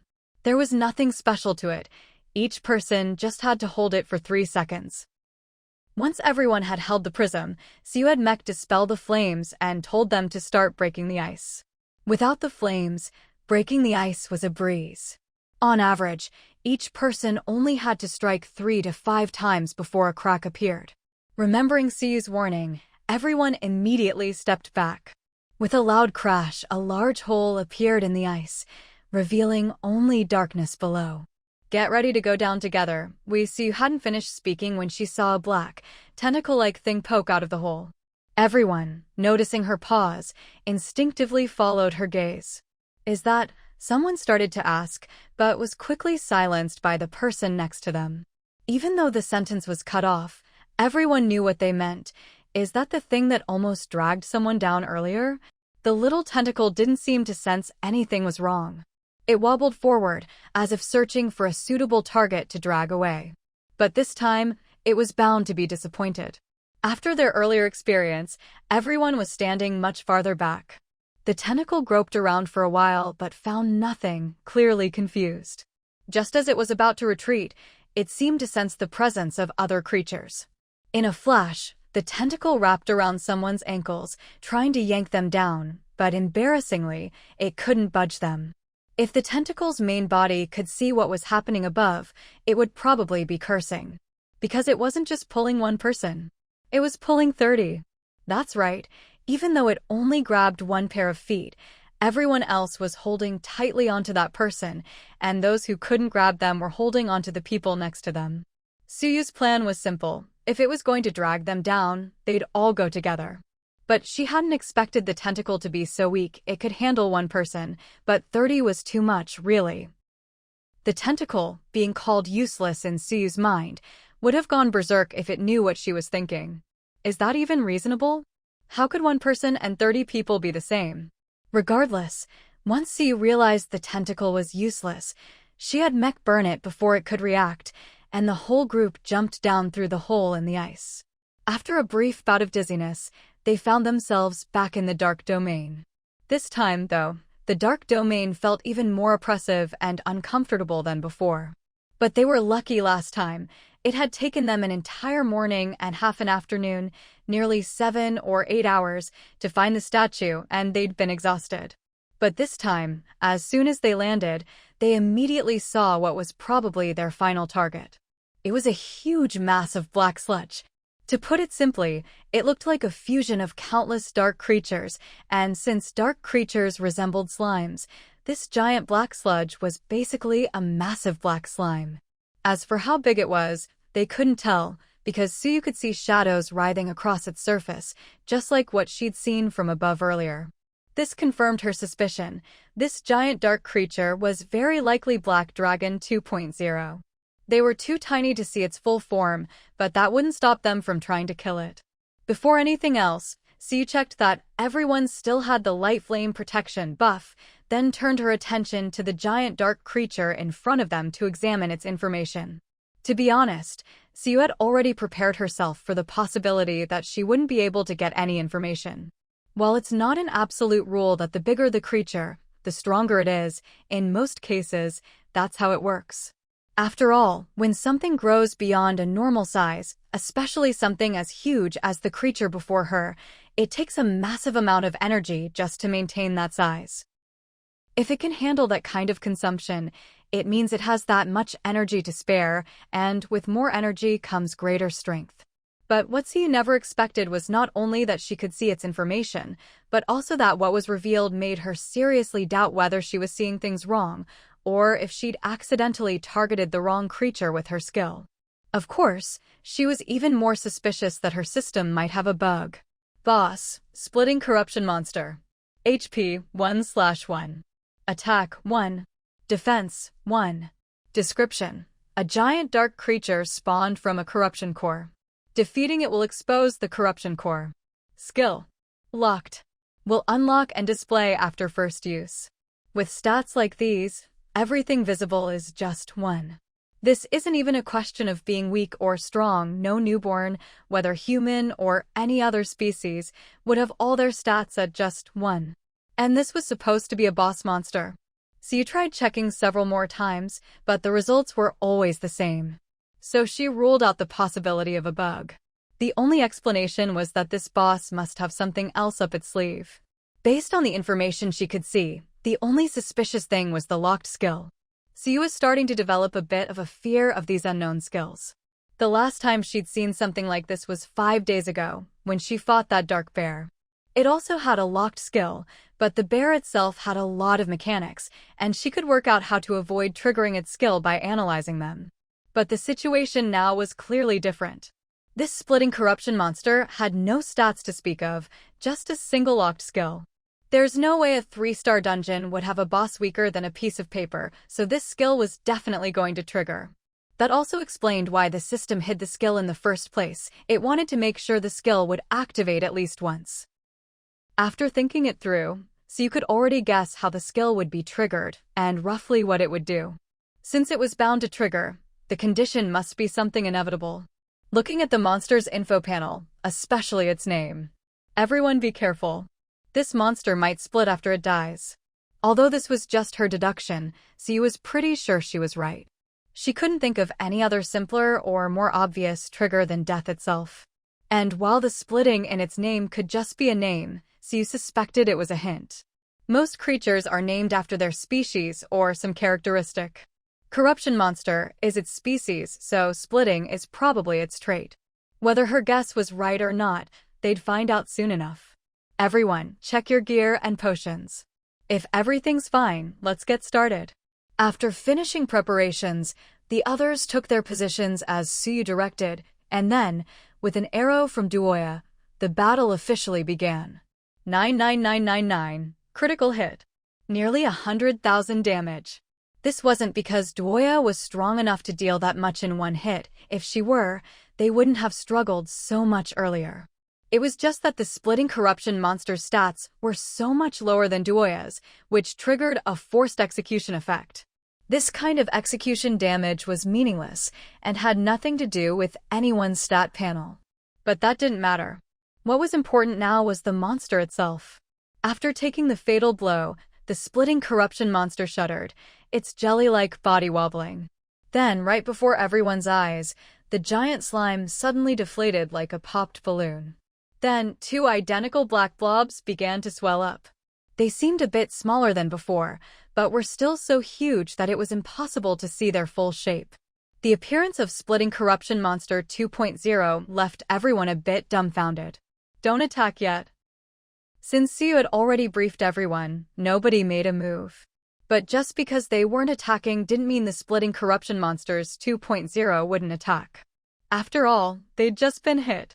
So, these two mountains of jelly started bouncing and lurching in their direction. But maybe because they were so big, their movement was incredibly slow. Calling it turtle speed would be an insult to turtles. Seeing the dozens of meters between them and the monsters, and looking at how slow they were, everyone felt a lot less worried. Boss, Splitting Corruption Monster. HP, 2 halves. Attack, 2. Defense, 2. Description. A giant dark creature spawned from a corruption core, possessing extremely powerful vitality. Each time it dies, it splits into new dark creatures. Defeating all of them will expose the corruption core. Skill. Split Death Rattle skill. Upon death, splits into identical copies, with all stats doubled each time. Just as Suyu suspected, the Splitting Corruption Monster's skill was indeed splitting. And it was a rare, guaranteed to trigger Death Rattle skill.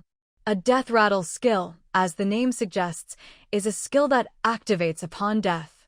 Normally, the way to defeat any enemy is to kill it, which is what makes Death Rattle skills so troublesome. Since they trigger on death, they're guaranteed to go off. If you don't want to trigger it, you'd have to not kill the monster. But in most cases, that's just not possible. And the ones with Death Rattle skills are usually the enemies you absolutely have to kill. Some Death Rattle skills aren't so bad, you can work around them with different tactics. But this Splitting Corruption Monster's Death Rattle was just shameless. It splits upon death and its stats double each time. Don't be fooled by the fact that it started with all stats at just 1 point. Even now, after splitting into 2, each has only 2 points in every stat. But after one more split, it'll be 4, then 8, 16, 32. By the 10th split, its stats will break into 4 digits. An exponential explosion is no joke. Not only do the monster's stats increase, but Suyu also suspects that the number of split-polluted monsters doubles each time as well. In other words, if they kill the 2 monsters in front of them, soon they'll be facing 4 split-polluted monsters, each with 4 points in every stat. If nothing unexpected happens, this pattern should continue. Lord, should we keep fighting? Even though they were standing far away and the 2 split-polluted monsters moved slowly, dragging things out like this wasn't a solution either. Suyu frowned. Of course she wanted to fight, but judging from the current mechanics, these split-polluted monsters seemed endless, practically invincible. So what's the point of killing them? But if they didn't kill them, they'd never be able to destroy the polluted core. The system's information was clear. The core was on the monsters themselves. There was no way to bypass them to destroy the core. Attack. Even though she knew it was impossible to kill all the split-polluted monsters, if they didn't at least try and just hesitated, they'd never figure out how to defeat them. This monster can split infinitely. Every time it dies, it splits into 2, and their stats double each time. Since they were about to fight, Siu explained the monster's mechanics in detail, so everyone would understand what was happening. To be honest, creatures with death rattle skills were rare, so most people present, actually, everyone except Siu, had never seen anything like this before. So even after hearing her explanation, they were still a bit confused. But when they killed the two split-polluted monsters and watched as they deflated, split, and expanded just like before, ending up with 4 identical split-polluted monsters, everyone was stunned. Keep fighting. Even though they knew that attacking would only make the split-polluted monsters multiply and grow stronger, they hadn't found any other solution, so they could only keep fighting and see if something changed. During this, Siu took out the prism and examined it, hoping it might help with killing the split-polluted monsters. Unfortunately, after several tries, she found nothing new and had to put it away. In just a short while, the split-polluted monsters, which had started with stats and numbers of 4, had already reached 32. To be precise, some had reached 32, while a few had stats as high as 64. Even though 64 attack, defense, and HP wasn't that high, there were 64 monsters. If quality isn't enough, quantity makes up for it. And when one with 64 stats died, its stats jumped to 128. When the split-polluted monster's stats broke into triple digits, everyone started to feel the pressure. From now on, only kill one of each new type of split-polluted monster, leave the rest. So you mainly wanted to see how high the monster's stats could stack. Although it seemed like the numbers could increase infinitely, she believed that once they reached a certain point, a solution would reveal itself. Siu's order actually came a bit late. By now. There were at least 150 split-polluted monsters on the field, with the highest stat among them reaching 256. But it still wasn't too late. Although there were a lot of split-polluted monsters, their numbers caused them to crowd together and block each other's movement. This problem only got worse after Siu ordered them to only kill one of each size. Because even though the number of split-polluted monsters increased with each split, the combined size of the 2 new monsters was less than the previous one. In other words, the more they fought, the smaller the monsters became, and the more room they had to move. But now, with Suyu's order to only kill one of each size, the monsters had no chance to shrink further. So, while they weren't completely blocking each other, they were bumping and crowding together as they all tried to move, which actually made it easier for the group to attack. But soon, no one was laughing anymore. Boss, split-polluted monster. HP, 1024/1024. Attack, 1024. Defense, 1024. This was a split-polluted monster that had split 10 times. Its stats had finally broken 1,000. While 1,000 HP wasn't that high, Suyu's side had more than 5 warriors with over 1,000 HP, and the highest was over 1,500. This monster's 1,024 defense made it almost immune to all their attacks. For reference, the Dark Bear only had 1,000 defense. They'd managed to defeat it because they had siege crossbows specifically designed for such large boss monsters, and the entire territory had joined forces to bring it down.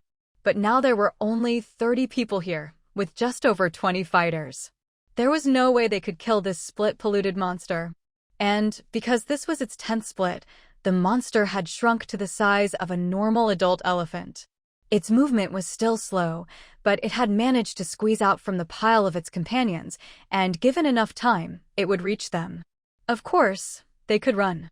Since the split-polluted monsters were slow, they could kite them, a tactic where you use superior movement speed and attack range to keep an enemy at bay. But that would take too long, and they didn't dare run around aimlessly. Who knew if other places would be any safer? These monsters get stronger every time they split. Take this one, for example. Its defense is so high that normal attacks can't hurt it at all.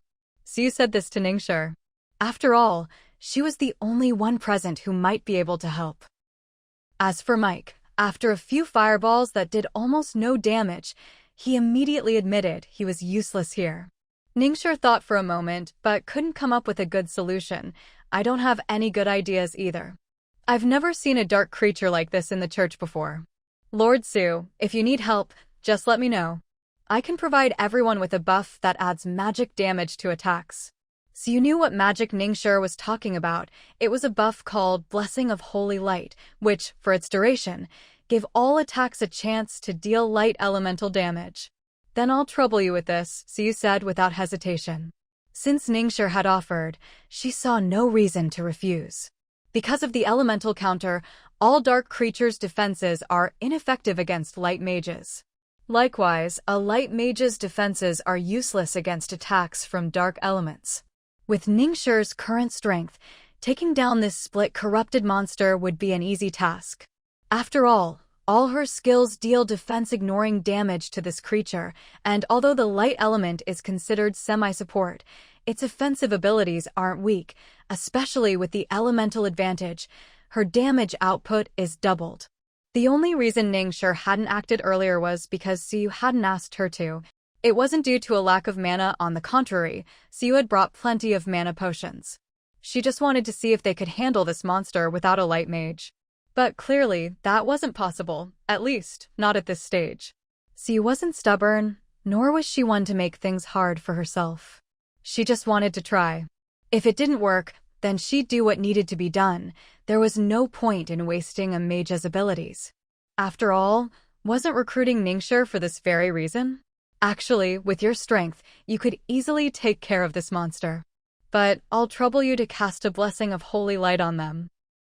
Although Ningxia could handle it alone, the split corrupted monsters would only get stronger and more numerous as time went on, and one person clearly wouldn't be enough. So Siyu had Ningxia grant every ranged fighter this buff. As for the melee fighters, she let it be. Given the current situation, no one dared get close to the corrupted monster. That 1,000 plus damage wasn't just painful, it could be fatal. Rather than waste mana on Blessing of Holy Light for them, Siyu thought it was better to give them a few light magic shields. That said, everyone still had the Radiant Flame Protection buff they got earlier from the prism. You too, go pull that monster up by itself. After all the effort it took to get this buff, Siyu didn't believe it was useless. But this buff had no numerical indicators, just a simple text description, so Siyu wasn't sure what Radiant Flame Protection actually did. She decided to have a few people pull a monster with 512 stats to test it out. She wouldn't have known if she hadn't tested it, but the results surprised her. Normally, buffs give fixed stat increases, like plus 10 attack, plus 20 defense, and so on. But Radiant Flame Protection was a rare percentage-based buff. Based on the current test, it could resist 50% of dark element damage. In other words, what should have been 1,000 points of dark damage would only deal 500 thanks to Radiant Flame Protection. That was even better than Ningxia's magic shield. After all, shields have a fixed value. Once the shield breaks, any excess damage goes straight to the person. But Radiant Flame Protection was a buff state. No matter how much damage, it would keep reducing it by half until the buff expired. While they were testing the aura's effect, the split corrupted monster with 1024 stats was also killed. As it deflated and collapsed, Siyu vaguely felt the ground tremble slightly. But the tremor quickly subsided and was so faint that she wondered if it was just her imagination. No one else seemed to notice. Siyu set the question aside for now and prepared to check out the newly split corrupted monster with 2048 stats to see if there were any differences in its information.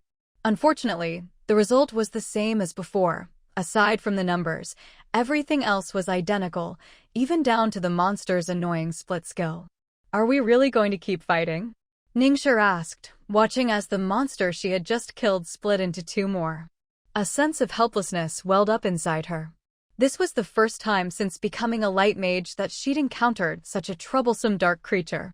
The key was, she'd never even heard of a dark creature like this before. Having spent time in the church, Ningxia had read all the books in its library, most of which were about dark creatures. She considered herself quite knowledgeable on the subject. Though her practical experience was limited, Ningxia was confident in her theoretical knowledge. Yet here was a dark creature she'd never even heard of. It was a bit of a blow to her confidence. But what concerned her even more was that she'd encountered a powerful dark creature not even recorded in the church's archives. If she made it out of here, She was determined to tell her friend at the church and have her document everything. Keep fighting, Siyu replied without hesitation when she heard Ningxu's question, unaware of her thoughts. They'd come this far, might as well keep going. Siyu was already prepared to use up one escape attempt today. Today would be a test to see just where the limits of this seemingly endlessly splitting monster lay. With Suyu's command, everyone stopped their start and stop attacks and launched a full assault. Even though this split corrupted monster had 2,000 defense, with Ningxu and the blessing of holy light, it only took 5 minutes to bring it down. As the 2048 monster fell, Siyu felt the ground shake again. This time, the tremor lasted longer and was much stronger than before. This time, she didn't even have to ask. Everyone paused, exchanged glances, then continued attacking while silently communicating. Siyu frowned slightly, pondering the cause of the tremor. One thing was clear. Both times, the tremor happened right after a split corrupted monster died. So, it was reasonable to suspect the tremor was related to their deaths. No. More precisely, it was related to what happened after a split corrupted monster died. When a split corrupted monster dies, it splits into new ones with doubled stats.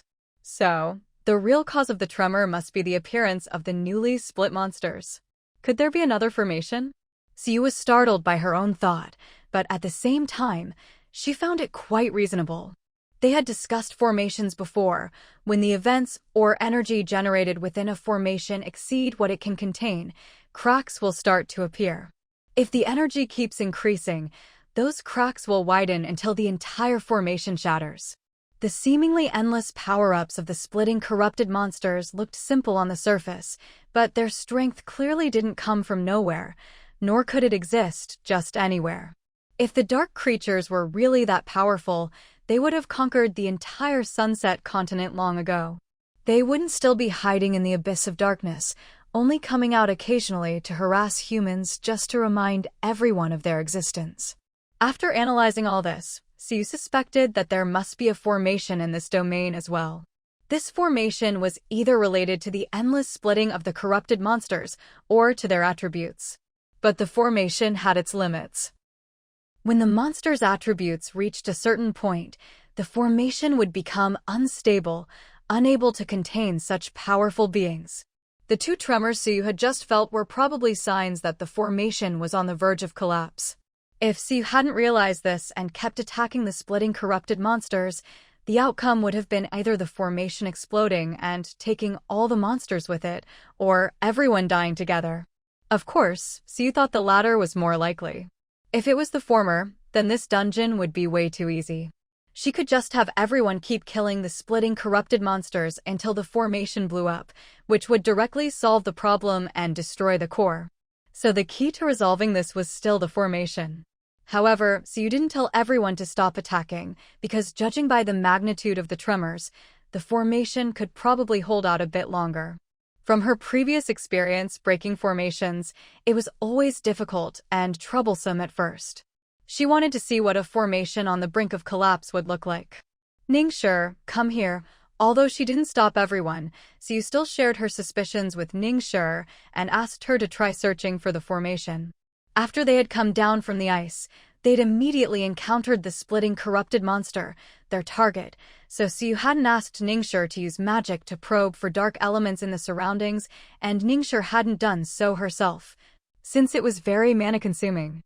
Even though they had mana potions, there was still a cooldown on using them.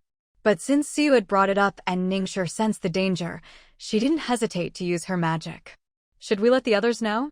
Ningxu noticed Siyu had pulled her aside to talk, and wondered if Siyu didn't want the others to know whether to avoid panic or for some other reason, so she asked. No need to hide it deliberately, but don't go out of your way to tell them. They won't ask you about it. After all, it wasn't anything shameful and things hadn't gotten so bad yet. Being secretive would only make people suspicious and anxious. The people she'd chosen all knew their boundaries.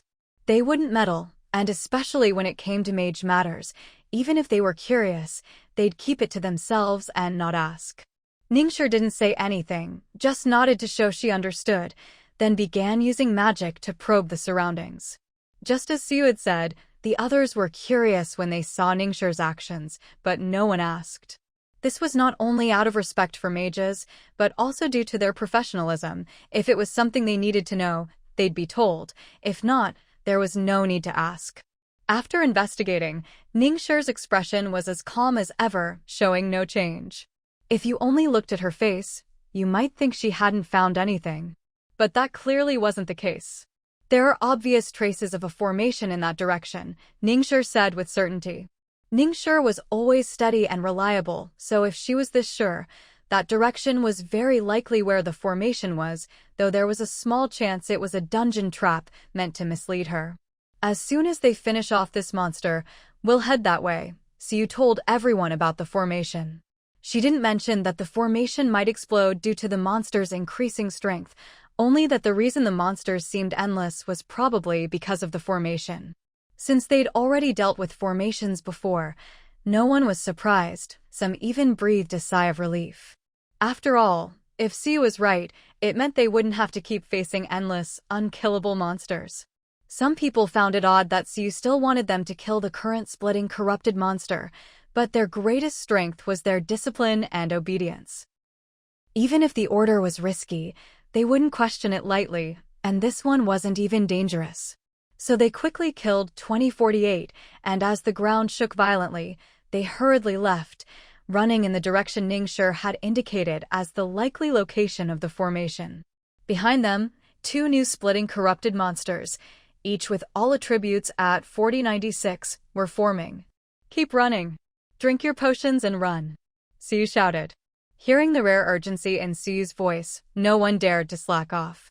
They immediately pulled a potion from their belts and gulped it down. Siu's anxiety was justified. According to the official data, even the old-timers who fought in the ancient war only had attack stats in the 5 digits. Sunset Continent was a game with tightly controlled numbers, not like other games where damage could reach tens or hundreds of thousands, or even over 1,000,000 with god-tier gear. Here, the cap was 5 digits. Barring special items, no creature's attack stat could reach 6 digits. So just imagine how terrifying those two monsters behind them, each with stats over 4,000, really were. After a desperate sprint, they noticed their surroundings changing. The darkness faded, revealing brown stone walls. When the darkness vanished completely, everyone was shocked to find they'd returned to the dungeon's entrance. However, they hadn't left the dungeon, they were still inside.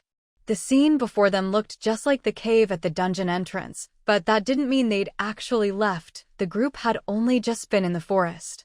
At first glance, this place was almost identical to the dungeon's entrance cave, but there were no cages, no two imprisoned beasts, and no torches on the walls waiting to be lit. Siu suspected that this must be what the cave looked like before anyone had ever set foot here, completely natural, nothing man-made at all. Or maybe there was something, but they just hadn't found it yet. "Everyone, rest for now, but don't touch anything around you. Trapmaster, sorry to trouble you, but please check the area for traps. If you find any, don't trigger them yet." So you didn't know if the others were tired, but she certainly was. That's the trouble with being a lord who's not used to physical labor. With her order given, those who'd been about to lean against the stone walls for a break abandoned the idea and simply sat down where they were. The trapmaster was exhausted too, but he knew he was needed now. After downing a stamina potion, he forced himself to perk up and began inspecting the surroundings. After a thorough search, he really did find 2 mechanisms. There are 2 traps here. Strangely enough, after his experience searching for traps outside the dungeon, the trapmaster had expected these to be complex as well. But these 2 were right out in the open, so obvious that anyone with eyes could spot them. At first, he thought they were traps, so after reporting his discovery to Suyu, he carefully checked the ground around them, but found nothing. After some fiddling, he had to admit, these 2 mechanisms were exactly as simple as they looked. What you see is what you get. "Milord, activating these 2 mechanisms should reveal a hidden door nearby." The trapmaster felt a little disappointed by how crude they were, but also a bit relieved. He wanted to see something new, but also didn't want any nasty surprises, a bit of a contradiction. So you didn't know all this, nor did she care. What she cared about was what these mechanisms actually did. According to the trap master, activating them would open a hidden door. She wasn't sure what he was basing that on, but given his previous performance, he seemed quite capable, so his judgment was probably sound. Siyu double-checked herself, and once she was sure the mechanisms were probably safe, she called for everyone to get ready to move on. "Should I activate the mechanisms now?" the trap master asked. When Siyu nodded, he didn't hesitate and triggered both. With the sound of gears turning, just as he'd predicted, a hidden door slowly opened at the front of the cave. What lay beyond filled everyone with both shock and delight. The shock came from the familiar statues behind the door, the delight from the fact that their presence meant there really was a formation here. Everyone's first instinct was to destroy the formation, but the three menacing statues blocking the entrance made them hesitate. Ningshi stepped forward to examine the formation, a gleam of excitement in her eyes. "This formation is quite unusual." Ningshi paused, thinking about how to explain it, since its function was rather complex. But after a few seconds, she realized there was no need to go into detail. As long as everyone understood the effect, that was enough. "This formation enhances traits. If I'm not mistaken, the monsters we fought earlier had the ability to split. But that splitting couldn't possibly be infinite. What made it seem that way was the formation amplifying that trait." Ningshi tried to keep her explanation simple. Whether the others understood or not, Siyu certainly did. She knew it. There's no way such disgusting dark creatures could exist naturally. Death rattle plus endless splitting was already overpowered, but splitting and then doubling stats? That's just impossible. And sure enough, the split-polluted monsters should have had a limit to how many times they could divide, but the formation enhanced their trait, turning a limited number of splits into seemingly infinite ones. Of course, this infinite splitting only lasted as long as the formation could handle it. If the formation was destroyed by the energy of the split monsters, the enhancement would vanish and most of the monsters outside would probably die on the spot. After all, they were only born thanks to the formation's power. If it disappeared, those oversplit monsters would vanish with it. In that case, as long as we destroy this formation, those monsters outside shouldn't be a threat anymore. Siyu said this mainly to steady everyone's nerves. Many were still anxious. Hearing Suyu's confident words, everyone breathed a sigh of relief. "Keep resting. Once you're ready, prepare for battle. This time, our enemies aren't just one statue, but three." As she spoke, Siyu checked the statue's information. Statue of Darkness, Void. HP, 30, 000/30, 000. Attack, 300. Defense, 100. Description: a statue made from dark stone, infused with black magic, granting it the ability to move. Statue of Darkness, Stone. HP, 80, 000/80, 000.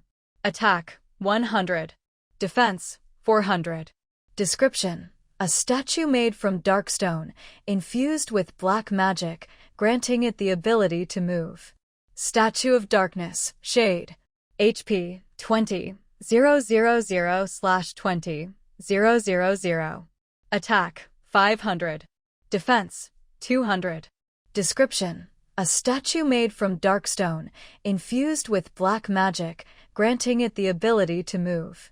Ningshi, these three statues are different from the last ones. Suyu's words made Ningshi take a closer look. Because of her previous experiences, Ningshi had assumed these statues were the same as before. Plus, she hadn't fully recovered her magic after examining the formation, so she'd overlooked some details.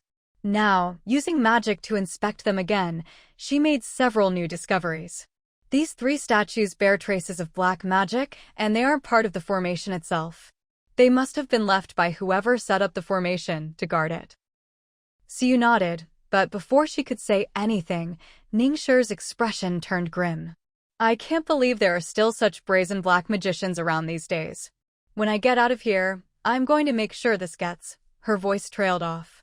Siyu paused for a moment.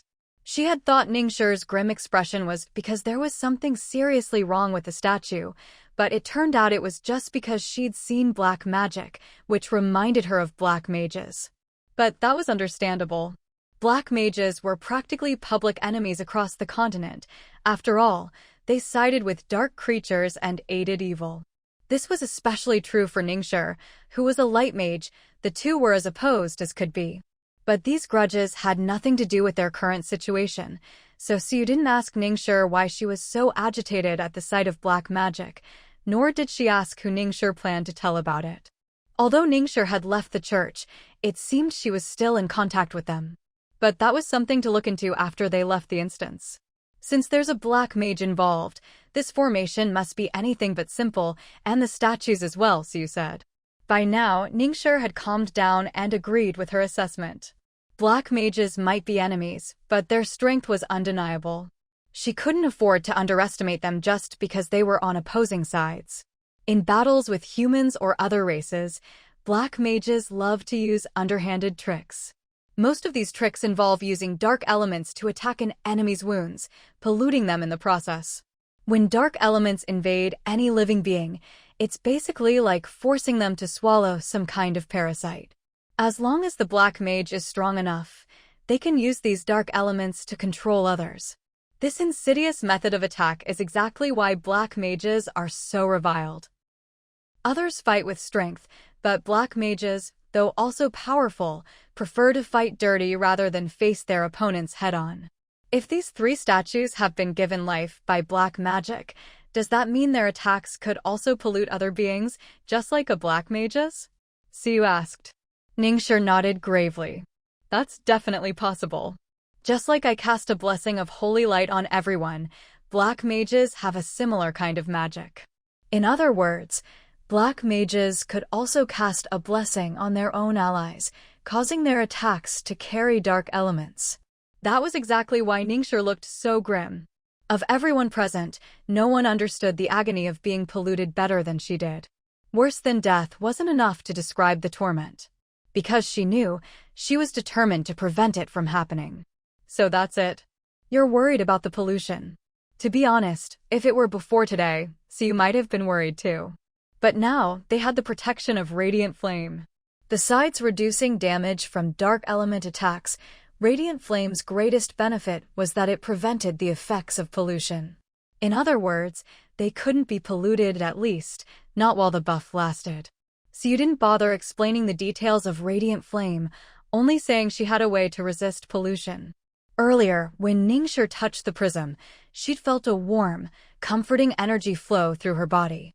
It was the same feeling as when the church bishop cast a pollution-resisting spell, so she didn't doubt Suyu's words. Anyway, light mages were immune to pollution.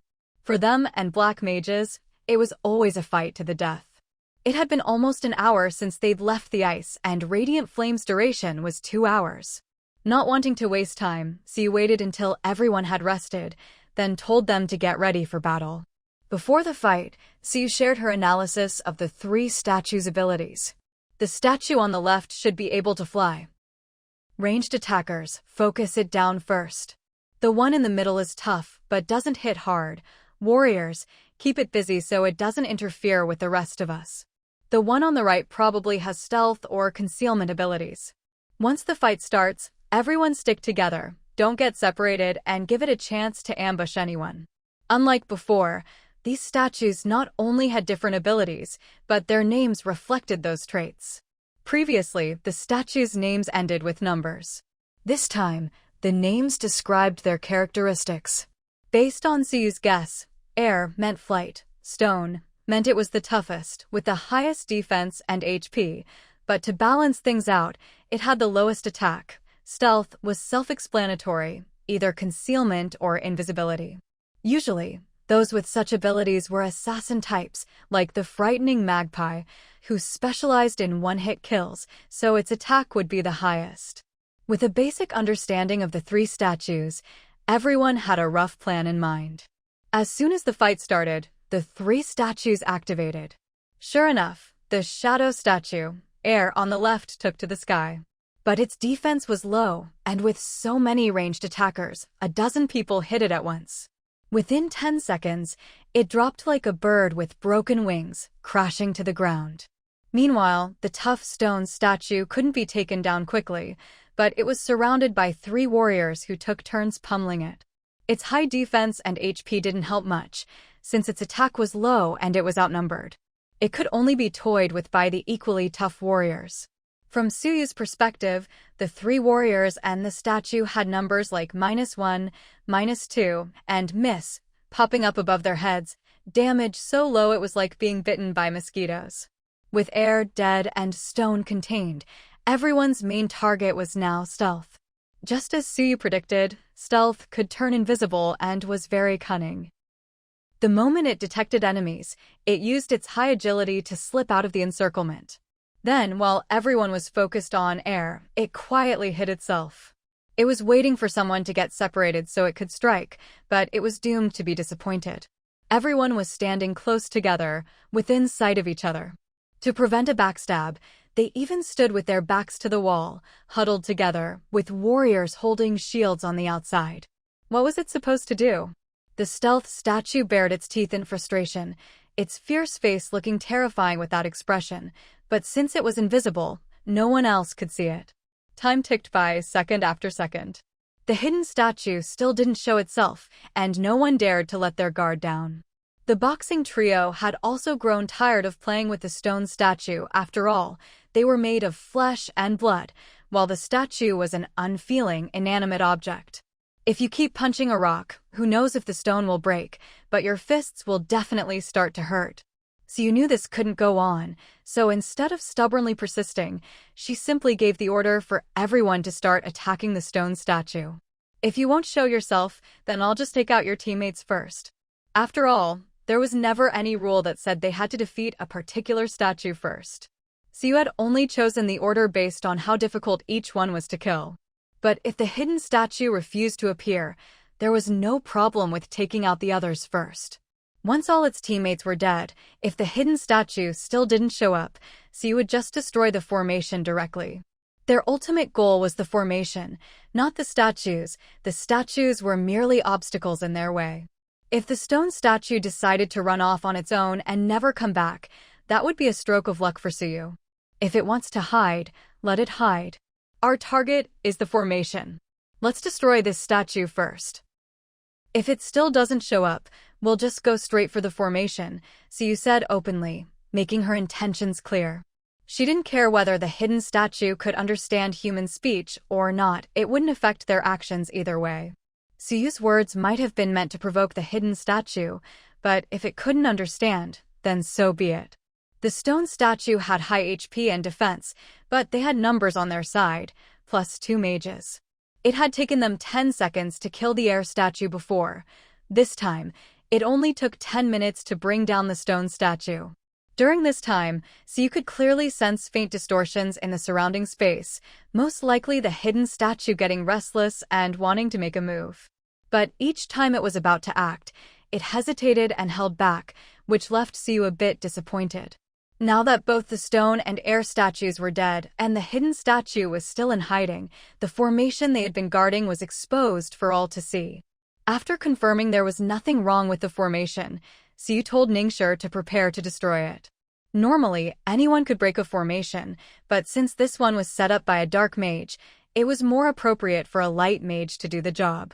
As Ningxue passed by her, Suyu quietly slipped something into her hand and whispered, so softly that only the 2 of them could hear, "Hold on to this."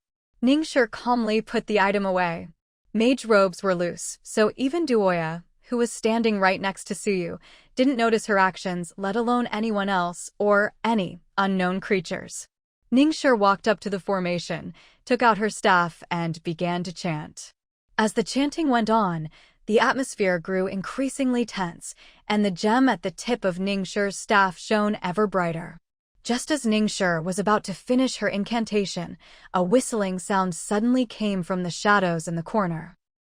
The next second, a black-faced, fanged statue with razor-sharp claws lunged straight at Ningxue, raising its paw at lightning speed to strike at her throat, clearly aiming to kill in one blow.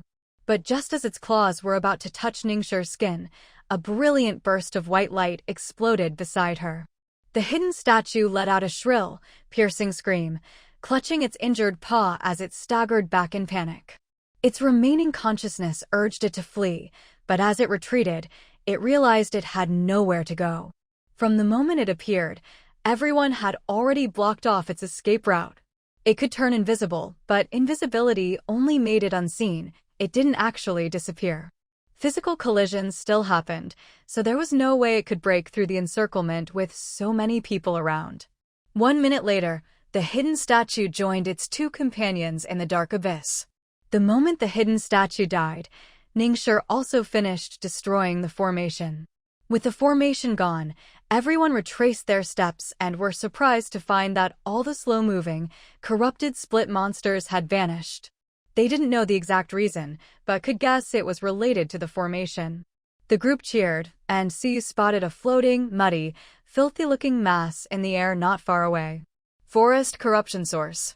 HP 10,000/10,000. Attack 0. Defense 0. Description: the culprit behind the forest's corruption, the source of dark energy for the creatures of darkness. Destroying it will gradually cleanse the forest of corruption, and the dark creatures will disappear. So this is the source of the beast tide? Must be. I've never seen anything like it, only heard about it in rumors.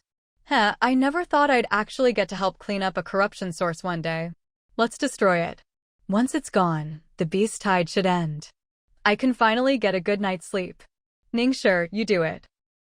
From what she could tell, there was nothing unusual about the corruption source. Anyone could destroy it since it had no defenses, but since they'd made it this far, Siyu didn't want any surprises. To be safe, she let Ningxia handle it. Ningxia didn't hesitate. She'd spent a long time at the cathedral and often went out with the bishop to clear corruption. This wasn't her first time dealing with a corruption source, so she was more than experienced. No one knew exactly what she did. All they saw was the black mass breaking down, turning to ash, and gradually fading away.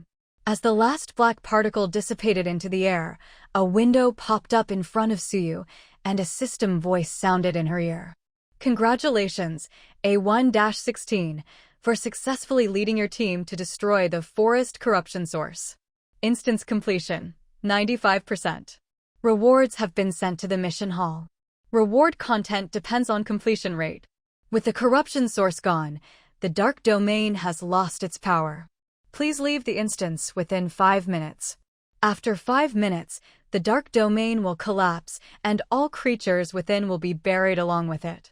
Everyone, pack up your things and check the area for anything we can take with us. Grab whatever you can. Meet back here in 3 minutes to return to the territory. After giving her orders, Siyu ignored the others and went straight to the area where the corruption source had been floating, searching to see if there was anything left behind. In Siyu's opinion, this dungeon run was a total loss. Dark creatures basically never dropped loot, yet all their enemies here were dark creatures. If it wasn't absolutely necessary to clear this dungeon, Siyu would never have brought anyone here. Even though it only took 2 days, the amount of supplies consumed during those 2 days was no small sum. Add in everyone's pay, and over 100 gold coins were gone just like that. If Jean Luo found out, Siyu would definitely get an earful from that money-grubbing mouse about being wasteful again. But it wasn't just Jean Luo. Siyu herself felt the money was burning away way too fast.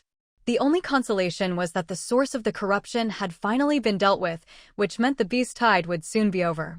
Once the beast tide ended, all those beast hides, beast cores, tendons, fangs, and other materials stored in the warehouse could finally be put up for sale. At the same time, the beast taming park could officially open for business. In the beginning, the park could operate more like a zoo, letting people get familiar with the beasts and letting the beasts get used to human society. It might even help balance the books a bit.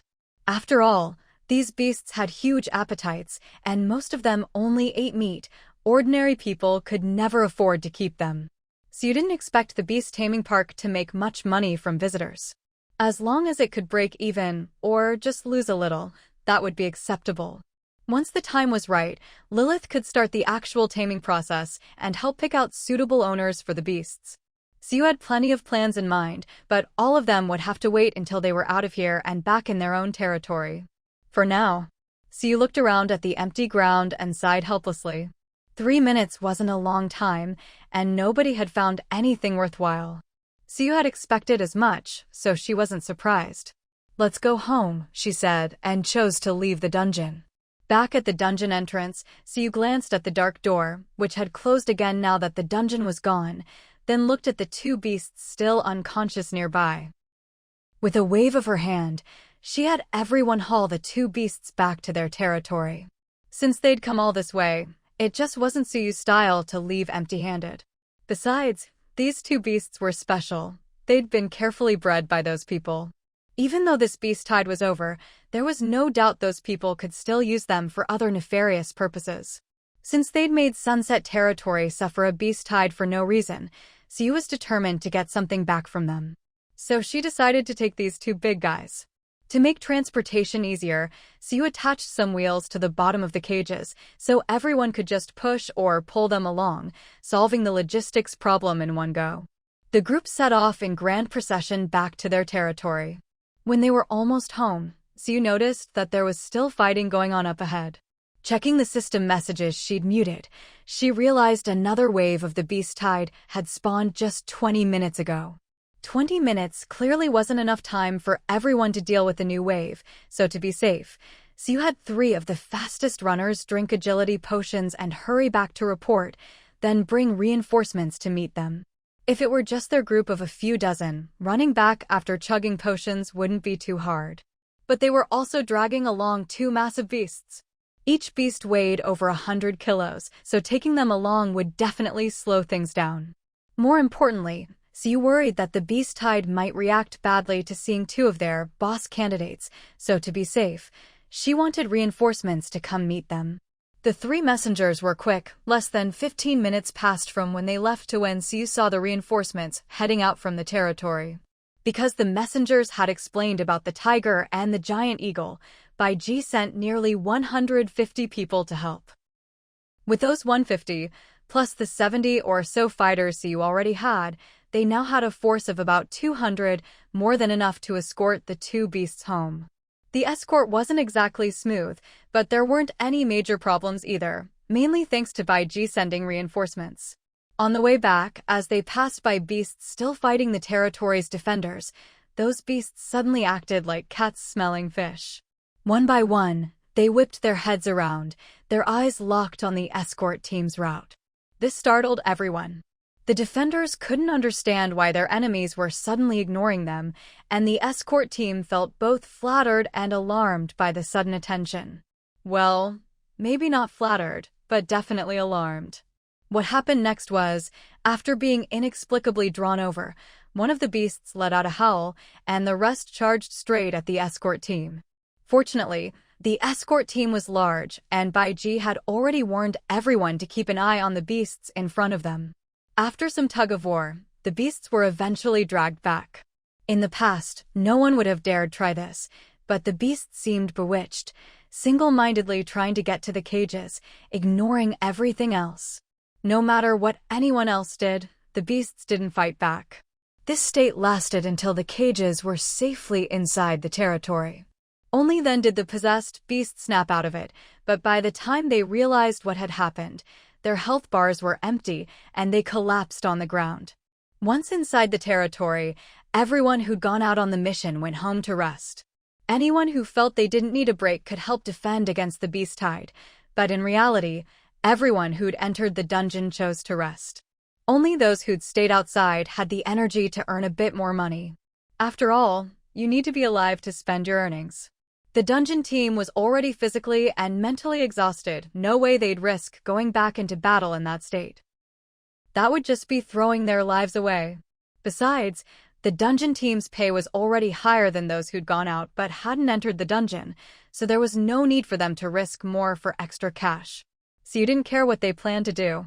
She didn't even have time to check on Bai Ji's command situation today. She was too busy getting the 2 beasts into the beast taming park. At first, she'd planned to just stash them somewhere, but after the strange and unsettling events outside, Siyu was on high alert and couldn't afford to be careless. You have to remember, the other beasts in the beast taming park all come from the same place as the wild beasts outside. What if they end up getting attracted by these two as well? Even though the beasts seem to lose their fighting power when they're attracted, no one really understands why that happens. So, to prevent any unexpected accidents, Suhadine quickly built a wall to separate the new arrivals from the rest. Building the wall didn't take long. Most of the construction crew was busy repairing the city walls, but as soon as Ayn got the order, he pulled 3 people off their current tasks. These 3 were experts at wall building, and in just over 20 minutes, the job was done. Grinning, the 3 took the extra reward Siu gave them and went back to work on the city wall. Meanwhile, Siu had the tiger and the giant eagle brought in and settled. Once those 2 were taken care of, Siu finally breathed a sigh of relief. After all, they were her only real gains from the recent dungeon run. She couldn't afford to be careless. With the most troublesome matters out of the way, Siu headed outside to watch Baiji command the defense. She'd come back early today, just in time for the 3rd wave of the beast tide. So Siu grabbed a stool and a bag of sunflower seeds and picked the best spot on the city wall to watch. Usually, there was someone else at this spot too. The commander of the battle. After all, the commander needed a wide view to oversee the whole field and give orders effectively. In other words, Siu plopped herself down right next to Baiji and started cracking sunflower seeds. At first, Baiji thought Siu had come to ask about the beast tide. She'd already prepared a detailed report in her head. But to her surprise, Siu didn't say a word or ask a single question. Instead, Siu just walked over, pulled a stool and a bag of sunflower seeds out of who knows where, sat down, and started snacking. Baiji. Watching Siu's antics, Baiji was honestly at a loss for words. She'd thought yesterday's eavesdropping incident was already outrageous, but apparently, Lord Su could always come up with something new. Siu seemed oblivious to Baiji's complicated gaze. Seeing Baiji looking at her, she offered, "Want some? These are a new floral-flavored sunflower seed our territory's botanists just cultivated." Baiji was stunned for a moment. Looking at the seeds in Siu's hand, she really did catch a faint, unfamiliar floral fragrance in the air. Honestly, she couldn't say if they tasted good, but they did smell nice. Still, with the beast tide not yet over, Baiji's mind was on the battle, so she politely declined, "No, thank you." "You don't like floral scents?" "That's a shame. It's a subtle fragrance and tastes pretty good. But I also have fruit-flavored and wine-flavored seeds."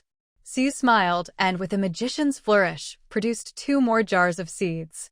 The fruit-flavored and floral seeds were both grown from specially cultivated plants, while the wine-flavored ones obviously weren't the result of some plant-wine hybrid. They were made after harvesting. One of Suyu's few hobbies was eating melon and sunflower seeds, so ever since the territory became prosperous, she'd always kept plenty on hand. Especially after others learned about her hobby, her backpack had never been short of seeds. The first batch in her bag was made by Mike. The fruit and floral ones were specially cultivated by Yusin for her, and the wine-flavored ones were made by Lin Chin with just the right wine. Even Vivian once had the wild idea of making herbal-flavored seeds, but Siu firmly refused, saying, "Herbs are precious, we can't waste them." She did love sunflower seeds, but herbs weren't something you just mixed into food for fun. Even though Vivian was a professional healer and would never make anything poisonous, it was precisely because she was Vivian that Siu didn't dare try it. Baiji, of course, had no idea why Lord Su carried so many sunflower seeds, or how she could come up with so many new flavors for something so ordinary. But whether it was the pleasant scent or just not wanting to refuse Suyu's kindness twice, this time Baiji didn't turn her down. "Just the regular kind is fine." Baiji wasn't that interested in seeds. She just wanted to get this over with and focus on commanding the rest of the battle. Siu didn't bother her further. After handing over a pack of seeds, she turned her attention back to the scene below the wall. Besides watching the battle, Siu also opened several data panels only she could see. Damage stats, kill counts, resource consumption. Countless numbers filled her vision, but Siu calmly browsed the information she needed, unfazed by what would look like a mess of numbers to anyone else. She could even snack on seeds while checking the data, the crack-crack sound never stopping. Baiji didn't even realize Suyu's attention had drifted from the battle below. About 20 minutes later, the fight was over.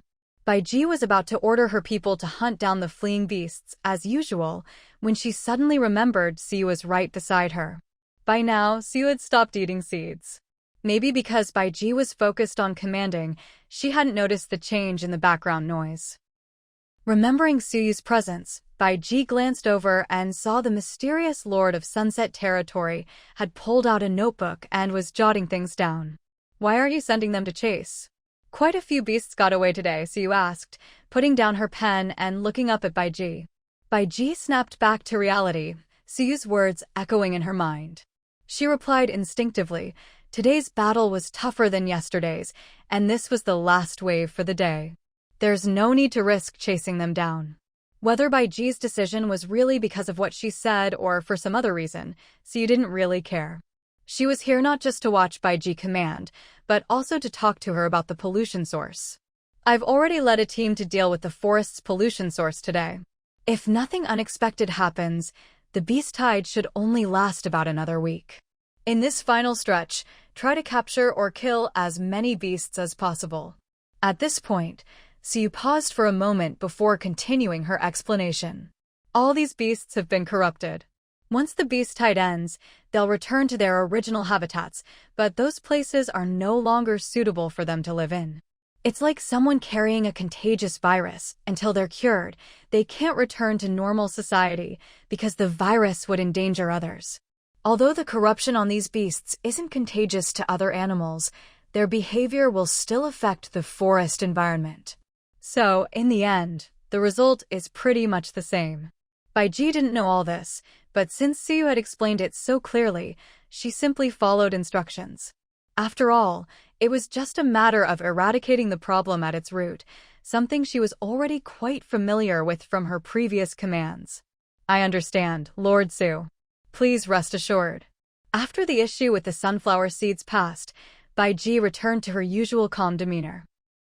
Still, while some things might be over, the memories linger, and so her attitude towards Siyu had subtly shifted. This change didn't matter much for now, so Siyu didn't pay it any special attention. After Bai Ji made her promise, Siyu handed over the notebook she'd been writing in for half the day. "These are some battlefield case studies. I thought you might be interested."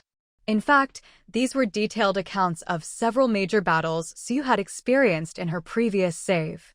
Since these were significant battles, Siyu remembered them vividly.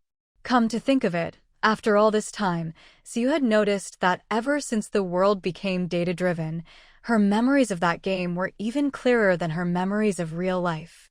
She didn't know why, but it made it easier for her to recall the information she needed. The notebook she just gave Bai Ji contained detailed records of those battles, the enemy's strategies and attacks at the time. However, Siyu didn't include her own responses or solutions. So, in a way, this notebook was like a set of questions without the answers. "Thank you, Lord Siyu. I really do enjoy detailed records of real combat cases." Bai Ji had been wondering what this was, but after hearing Siyu's explanation and flipping through a few pages, she was immediately drawn in by the content. It was like a top student encountering a tough problem. Not only did she not feel daunted, she was eager to crack it and find the solution. But top student didn't really do Bai Ji justice. With her current age and ability, she was at least at the prodigy level.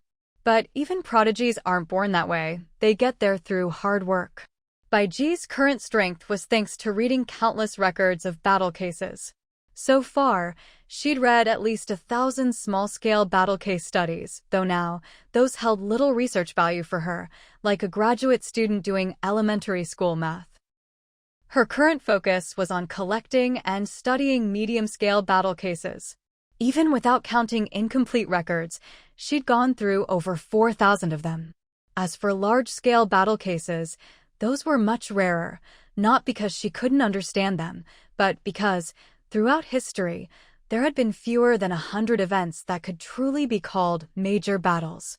Even a large-scale beast tide like this one, with the involvement of dark creatures and other schemers, only barely qualified as a major battle in the context of contemporary history. In the grand scope of history, it wouldn't even make the list. The most famous major battles on the continent included the ancient wars of chaos, so you can imagine how high the bar was for something to be classified as a major battle. The more battle cases Baiji read, the fewer there were left for her to study. After all, these weren't academic exercises you could just make up. There was no examiner to write new questions. These cases weren't just records of battles, they were bloody chronicles of life and death. So, Suyu's gift was truly perfect for her. Just as Mike loved recipes, ingredients, and kitchenware, Baiji's favorite thing was real battle case studies. And they had to be real, fictional ones were useless to her, since she could make up countless scenarios herself. Those were only good for junior strategists as practice exercises. With Baiji's ability, she could immediately tell that this notebook was the real deal, not some made-up story, so of course she was delighted. Suyu had only intended to help Baiji grow, so she'd written down some of the real cases from her memory. She hadn't expected Baiji to like them so much. But now she knew, after all, Baiji's joy was plain to see. "Looks like you really like it." "I guess I picked the right gift," Suyu said with a smile. Baiji pressed her lips together, her eyes still bright with happiness. "Yes, I really do. It's just that there are so few case studies on the continent that are suitable for me to read." You could tell from her words that Baiji was genuinely happy. If someone petty overheard, they might think she was showing off her knowledge. But Suyu didn't see it that way. She knew Baiji was just stating a simple fact. As long as you like it. Once you join Sunset Territory, you'll have as many real battle cases as you want. Suyu wasn't exaggerating. While the number of medium-scale cases on the continent was limited, she had access to countless cases experienced by players in the game. Those battles were never recorded in the continent's history, so it was as if Suyu possessed an endless trove of real cases that existed but were never documented. Suyu herself had studied plenty of battle cases, otherwise, she wouldn't have any command ability at all. After all, as a lord, even if you can't fight, you need to know a bit of everything. Otherwise, how could you manage your territory? Of course, Baiji didn't know any of this, so she was only half convinced by Suyu's words. She was certain that Suyu had practical combat case studies she hadn't seen before. The notebook in her own hands was the best proof of that, but she didn't quite believe Suyu's claim of having as many as you want. Unless they were fabricated simulation cases. But Baiji would never say such a thing out loud. The main point of Suyu's words was that she was inviting her to join the territory, not trying to make her doubt whether she was exaggerating. "Although I've only stayed in Sunset Territory for less than 5 days, I'm very satisfied with the atmosphere here." The implication was that she was willing to join.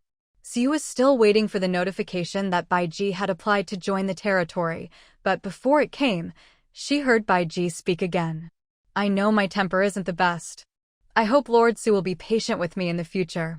Baiji stated her own shortcomings without a care, then continued, "I have a strange feeling that I'll find more surprises here with you." "Don't you think so, my lord?" Master Strategist, Baiji, has applied to join Sunset Territory. "Do you accept?" Suyu smiled and accepted Baiji's application, then casually replied, "I can't say for sure, but I hope you won't be disappointed." Baiji's decisive choice to join the territory was a huge weight off Suyu's mind. The benefits of having Baiji had already been mentioned many times, so there was no need to repeat them. More importantly, with Baiji here, Suyu could finally feel at ease handing over command of the territory. Previously, Baiji could direct everyone's actions, but she lacked many permissions. She could only give orders, things like resource allocation, logistics arrangements, and management of other personnel were all prearranged by Suyu. Baiji didn't have the authority to handle those. Baiji was probably aware of this, so she never asked much about it. Even if some arrangements didn't suit her, it didn't affect her command, and she simply ignored them. But now things were different. After joining the territory, Baiji's loyalty and favorability both shot up. Favorability jumped to 88, loyalty to 85, both above the threshold for Suyu to trust her. It wasn't surprising that these stats rose so quickly. Baiji's initial values were already high, and they'd spent 2 days working together. If her loyalty and favorability hadn't reached 80 by now, Suyu really wouldn't dare use her. She'd even start to suspect that Baiji had been pretending all along. With the pollution source dealt with and the beast tide soon to be over, and by G now in charge of command and management, so you could finally free up time for other matters. So far, there were still 3 people recruited from the tavern who hadn't joined the territory yet. Jinkei, Faya, and Ningxue. Jinkei could be set aside for now, she still hadn't returned, and who knew where she'd gone with those people. Even if she wanted to find her, she couldn't. If Jinkei hadn't taken the territory's only messenger pigeon with her and sent back a note yesterday with just the words, "all well," she would have thought something had happened. As for Faya, she had been too busy with the beast tide to check in lately. She'd have to find time tomorrow to catch up. Then there was Ningxue. This light magic user seemed to have a simple background, but actually had quite a story. Judging from the current situation, recruiting her wouldn't be easy. After all, they'd already been through a dungeon together, but Suyu noticed that Ningxue's favorability hadn't increased much, which meant the experience hadn't really moved her. To recruit her, Suyu would have to start with her interests. Besides these 3, there were also matters concerning Shaling and the mere folk that needed to be dealt with one by one. One more thing worth mentioning, on the first night of the Beast Tide's rest day, the tavern refreshed again. But since there were already 3 unrecruited people in the territory, bringing in more newcomers wouldn't be wise, it would only slow down recruitment.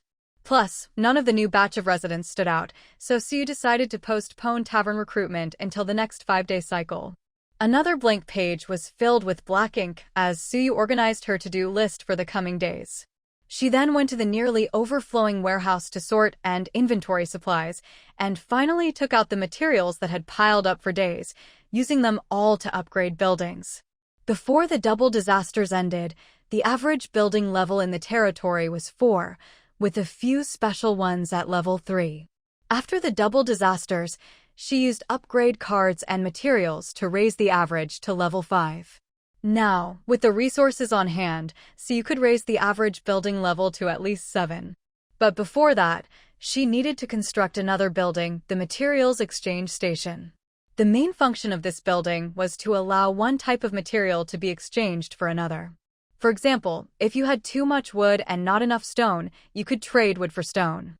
This building only allowed material for material exchanges. You couldn't buy materials with money. In fact, in this game, there was no way to buy anything directly from the system. All materials and items had to be bought from other people or gathered yourself. This was probably related to the game's emphasis on fairness. When it was still just a game, you could spend money on it.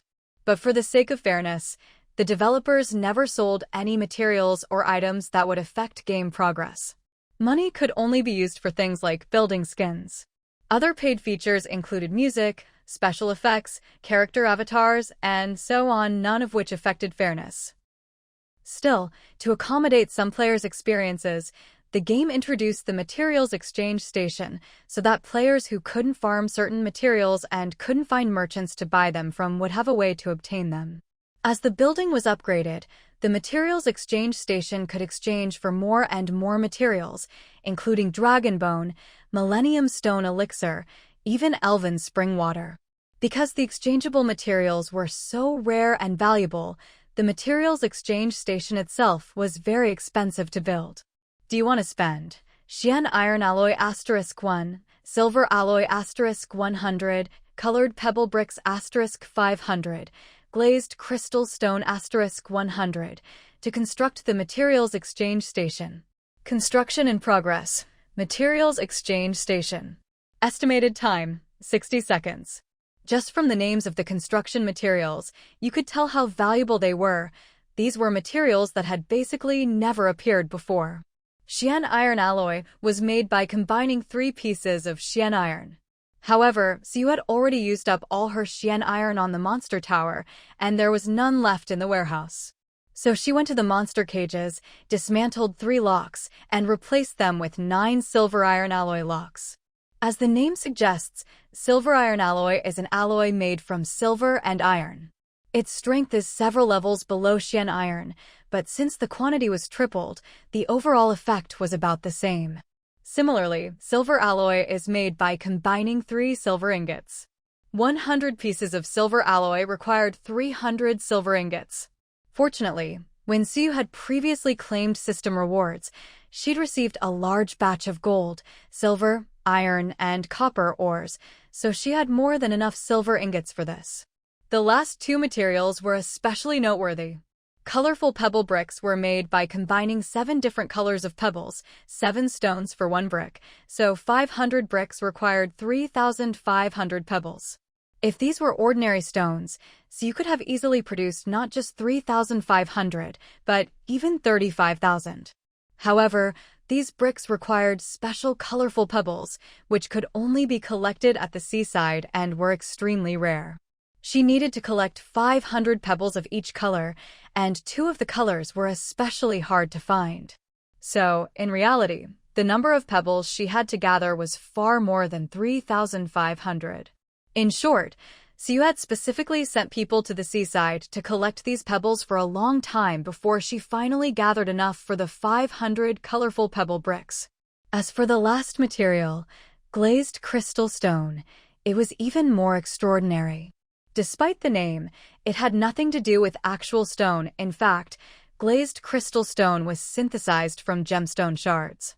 Gemstone shards are produced when gem inlays fail. They seem useless, but if you collect enough, you can use them to synthesize new gems. Since the gems produced from shards are random, there's a tiny chance of creating a top-quality gem. So, at one point, people would deliberately buy a bunch of low-quality gems and hire people with no inlaying skills to embed them, just to get more shards, and then try their luck at synthesizing rare gems. 1 glazed crystal stone required 10 gemstone shards, the same number needed to synthesize a gem. In other words, building this structure was equivalent to using up 100 gems. The construction cost was anything but trivial. Aside from the huge material cost, the material exchange station's function wasn't actually that impressive because the system charged a handling fee for every exchange. But this fee wasn't in money, it was in materials. A minute passed quickly. Siu arrived at the material exchange station and opened the exchange panel, seeing the familiar exchange rates. Back in the early days of the game, stone was extremely rare, but now stone and wood should be about the same value. However, if you wanted to trade wood for stone, it was 2 wood for 1 stone, the value was halved. Likewise, trading stone for wood was also at a 2-to-1 ratio. If even the lowest tier materials had such a markup, there was no need to mention top-tier items like dragon bone or elven springwater. No exaggeration, if Siu used the exchange station to trade for a bottle of elven springwater, the materials she'd have to pay could have been sold for enough money to buy 5 bottles directly from the elves. And that's not even factoring in her current high favorability with the elves. If she did, she could probably buy at least 2 more bottles on top of that.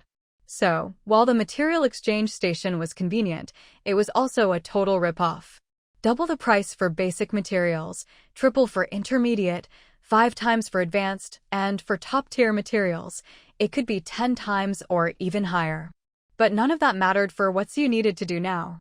All those problems only applied when trading up, using low-tier materials to get high-tier ones. Siu is doing the opposite, exchanging higher-tier materials for lower-tier ones. After all, she only needed materials to upgrade buildings, nothing fancy. And what would she use to exchange? Naturally, that pile of beast materials in her warehouse. Trading high-tier materials for low-tier ones wouldn't get her double value like the system did, but at least she wouldn't lose out. She might even make a small profit. That's because the exchange station calculated material value based on quality level.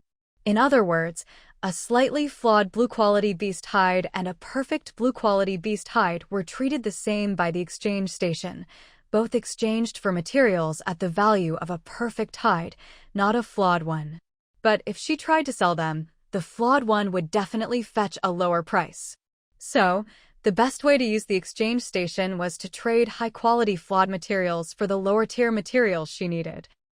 Siu took out all her flawed materials and exchanged them for a huge batch of building materials, then used them to upgrade the buildings in her territory.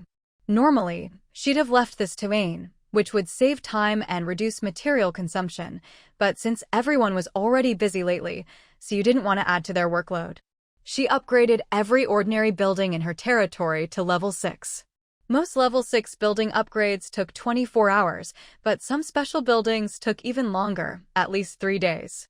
A day isn't that long, but 3 to 5 days is definitely too much, so Siyu left those special buildings for Ain to handle later. Now that the pollution source had been dealt with, there would still be beast tides starting tomorrow, but their frequency, size, and attack strength would all drop significantly, so Ain's side would have more free time. That way, they could focus on upgrades and wouldn't be left with nothing to do. Even when the construction team had no work, they still got paid, but Siyu wasn't about to pay them for nothing, so their idle wages were only about a third of their usual pay. Still, they sometimes took on private jobs, and as long as it didn't interfere with her projects, Siyu didn't mind. So, being on the construction team was definitely a good job in her territory, no worse than being a gate guard. A batch of buildings had just finished upgrading, and a third of the materials Siyu had just exchanged for were instantly used up. She did a quick estimate. There were still enough materials left to upgrade all the buildings one more time, and even after that, about a fifth would remain. She planned to use the leftovers to redecorate her territory. The last time she'd done any redecorating was over a month ago. While the territory didn't look outright ugly, it certainly wasn't much to look at either. After all, over the past month, buildings had been added and removed, layouts had been rearranged again and again, and the new or replaced structures all had their own styles. When put together, it all looked rather odd. There was definitely work to be done. Once she'd finished all that, Siyu set off to check on Lin Chin and Lin Mu.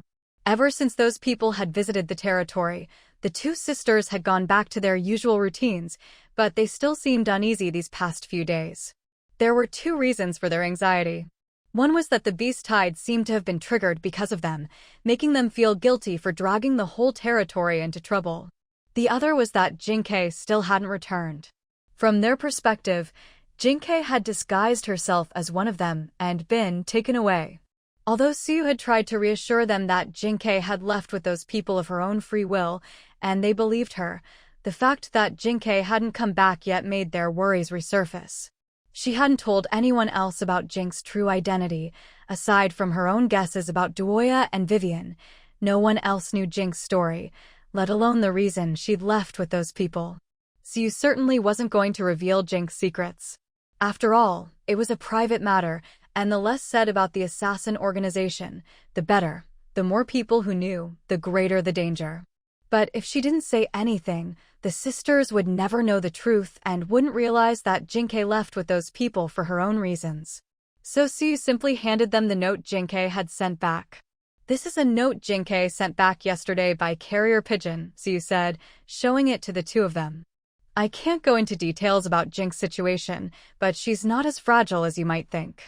In fact, she's been through things that are actually quite similar to your own experiences." She left it at that, and the sisters, being smart, didn't press further. They didn't really have anything else they wanted to ask anyway. As long as Jinkei was safe, that was enough for them. "We're sorry to have worried you, Lord," Lin Mu said, quick to catch on. She knew Siyu had come by specifically because she'd noticed their recent anxiety. "The source of the corruption has been dealt with, and the beast tide will be over soon. Once it's done, a lot of new people will be coming to the territory, so you 2 should get ready. I'm counting on you to impress them," Siyu said, half joking but also quite serious. After all, their skills came from another continent. Even if not absolutely unique, they were certainly rare here. The Lin family had been famous for generations as master brewers, one of the top names, in fact. So it was only a matter of time before Lin Chen's brews became famous on this continent too. By comparison, Lin Mu's skills didn't stand out as much, but that was only in relation to brewing. There were plenty of people who loved drinking, but not so many who were interested in flower arranging or gardening. Most didn't have the leisure for it. Still, for reasons even Lin Mu herself didn't quite understand, she'd recently become obsessed with collecting and cultivating all sorts of different plants and flowers, and even researching some rather unusual species. It might seem like a strange path for a gardener, but the results had actually been quite good. The anesthetic flower from before was the best example. Siyu's words did help distract the sisters. Now that they knew Jinkei was safe, they weren't so worried, and besides, there were more important things to do. Actually, I've been experimenting with tea-infused liquor these past few days. The tea leaves are from Yuzin's new crops, light and fragrant, perfect for balancing out the strong aroma of the spirits. Lin Chen was now focused on brewing flavors that would appeal to a broader audience. After all, most people either didn't like alcohol or didn't drink often, so if she wanted to expand her customer base, she needed to create brews that more people could enjoy. If she just kept making traditional varieties without any innovation, business wouldn't be bad, but it would be hard to really grow. Lin Chen had already tried brewing a number of new flavors. While old-timers might see them as abominations, the steadily increasing number of customers at the tavern proved she was on the right track. The tavern's business has really been booming lately, and that's all thanks to your hard work, Siu said with a smile. After chatting with the sisters for a bit, she got ready to leave. Afterward, she went to check on Faya, but she wasn't home. Since Faya hadn't officially joined the territory, Siu couldn't track her location, so she gave up for now. Ningshi had contributed a lot in the recent dungeon run and was probably exhausted, so Siu didn't want to disturb her either. With all three people she wanted to recruit unavailable for various reasons, Siu sighed and decided to go chat with her own people instead. By chat, she really meant checking in with Dory, Kanglin, and the others to see if anything had happened in the territory lately. Although Siu still made time each day to manage things, the Beast Tide and dungeon events meant she hadn't been as thorough as before. Fortunately, her arrangements before the Beast Tide had been meticulous, so even if she hadn't been able to give it her full attention these past few days, nothing major had gone wrong. Minor issues had cropped up, of course, but they were all resolved quickly and didn't matter much. Since everything was in order, Siu returned to her own residence to rest. She ended up sleeping through the night, and before she knew it, it was the next day. According to the pattern of the first Beast Tide, today should have been the day the Beast Tide leader led the monsters in an assault on the territory. But the first leader had already been killed, so thoroughly that not even a corpse remained. Moreover, Siu had also brought back the two reserve beast leaders, so there was no way these beasts could have a fourth leader. In other words, today's Beast Tide was truly headless. Dealing with a Beast Tide that had leaders was already easy for Bai Ji, let alone one with no leaders at all. So today's Beast Tide ended even faster than usual. Although the Beast Tide had a fixed refresh time, Bai Ji decisively arranged for people to clear out the first wave, and then immediately led a team to block the Beast Tide's spawn point. Maybe he'd been influenced by a certain someone who never played by the rules. Bai Ji knew his own command style was aggressive, but he'd never been so aggressive as to take the fight to the enemy's doorstep before the event was even over. But regardless, the result was good. They spent only the morning clearing out the Beast Tide completely. In the afternoon, everyone could rest or go out if they wished, though it was best to travel in groups, since the Beast Tide wasn't entirely over yet. Most people, however, weren't planning to go out. Those who did were extremely confident in their own strength, sure that nothing would happen to them in the forest. But Siu couldn't control what they did. Right now, she was talking to Jing Ke, who had returned at some point. That's right, Jing Ke was back. And she'd returned completely unharmed, though she did look a bit tired. That was to be expected after so many days outside with little rest, but the fact that she didn't even have a scratch on her was already a blessing. Siu had originally wanted her to rest first before talking, but Jing Ke insisted on reporting what had happened over the past few days, so Siu had no choice but to let her speak. I followed those people to a place, here's the map. But by the time I left, they'd already moved out, so even if you send people there now, you probably won't find anything. Though she said there wouldn't be anything left, Jing Ke still recorded the map. Siu took the map without looking at it. Since Jing Ke said the place was already empty, there was no rush to check it out. Seeing Siu put the map away, Jing Ke continued, "At first, I was taken by them, but I was afraid my identity would be discovered, so I found a chance to escape and observe them in secret." Jing Ke wasn't afraid for her own safety if her identity was discovered. After all, her safe return showed that those people were neither as strong nor as clever as she was. What she worried about was that if her identity was exposed, the enemy would be alerted and realize their plan had been seen through, which might lead them to take other actions. So Jing Kei staged a scene to make it look like someone had rescued her. After all, the role she was playing was that of a weak, helpless girl. It wouldn't make sense for her to escape on her own. Thanks to 10 years of study and over a decade as an assassin, Jing Kei was a natural at this. The enemy was furious when they found out she'd escaped, but they didn't suspect she'd done it herself.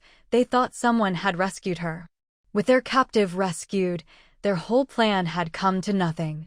After all, the whole point of orchestrating the beast tide was to kidnap someone, wasn't it? So they started plotting a new kidnapping scheme. But even though they'd assumed at first that the people of Sunset Territory didn't know about their plan, now that the incident had happened and the captive had been rescued, they naturally assumed Sunset Territory would be on high alert.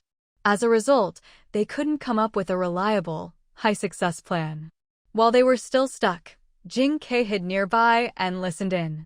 To ensure the safety of Jing Kei and UAI, Siu had given each of them a spatial pouch.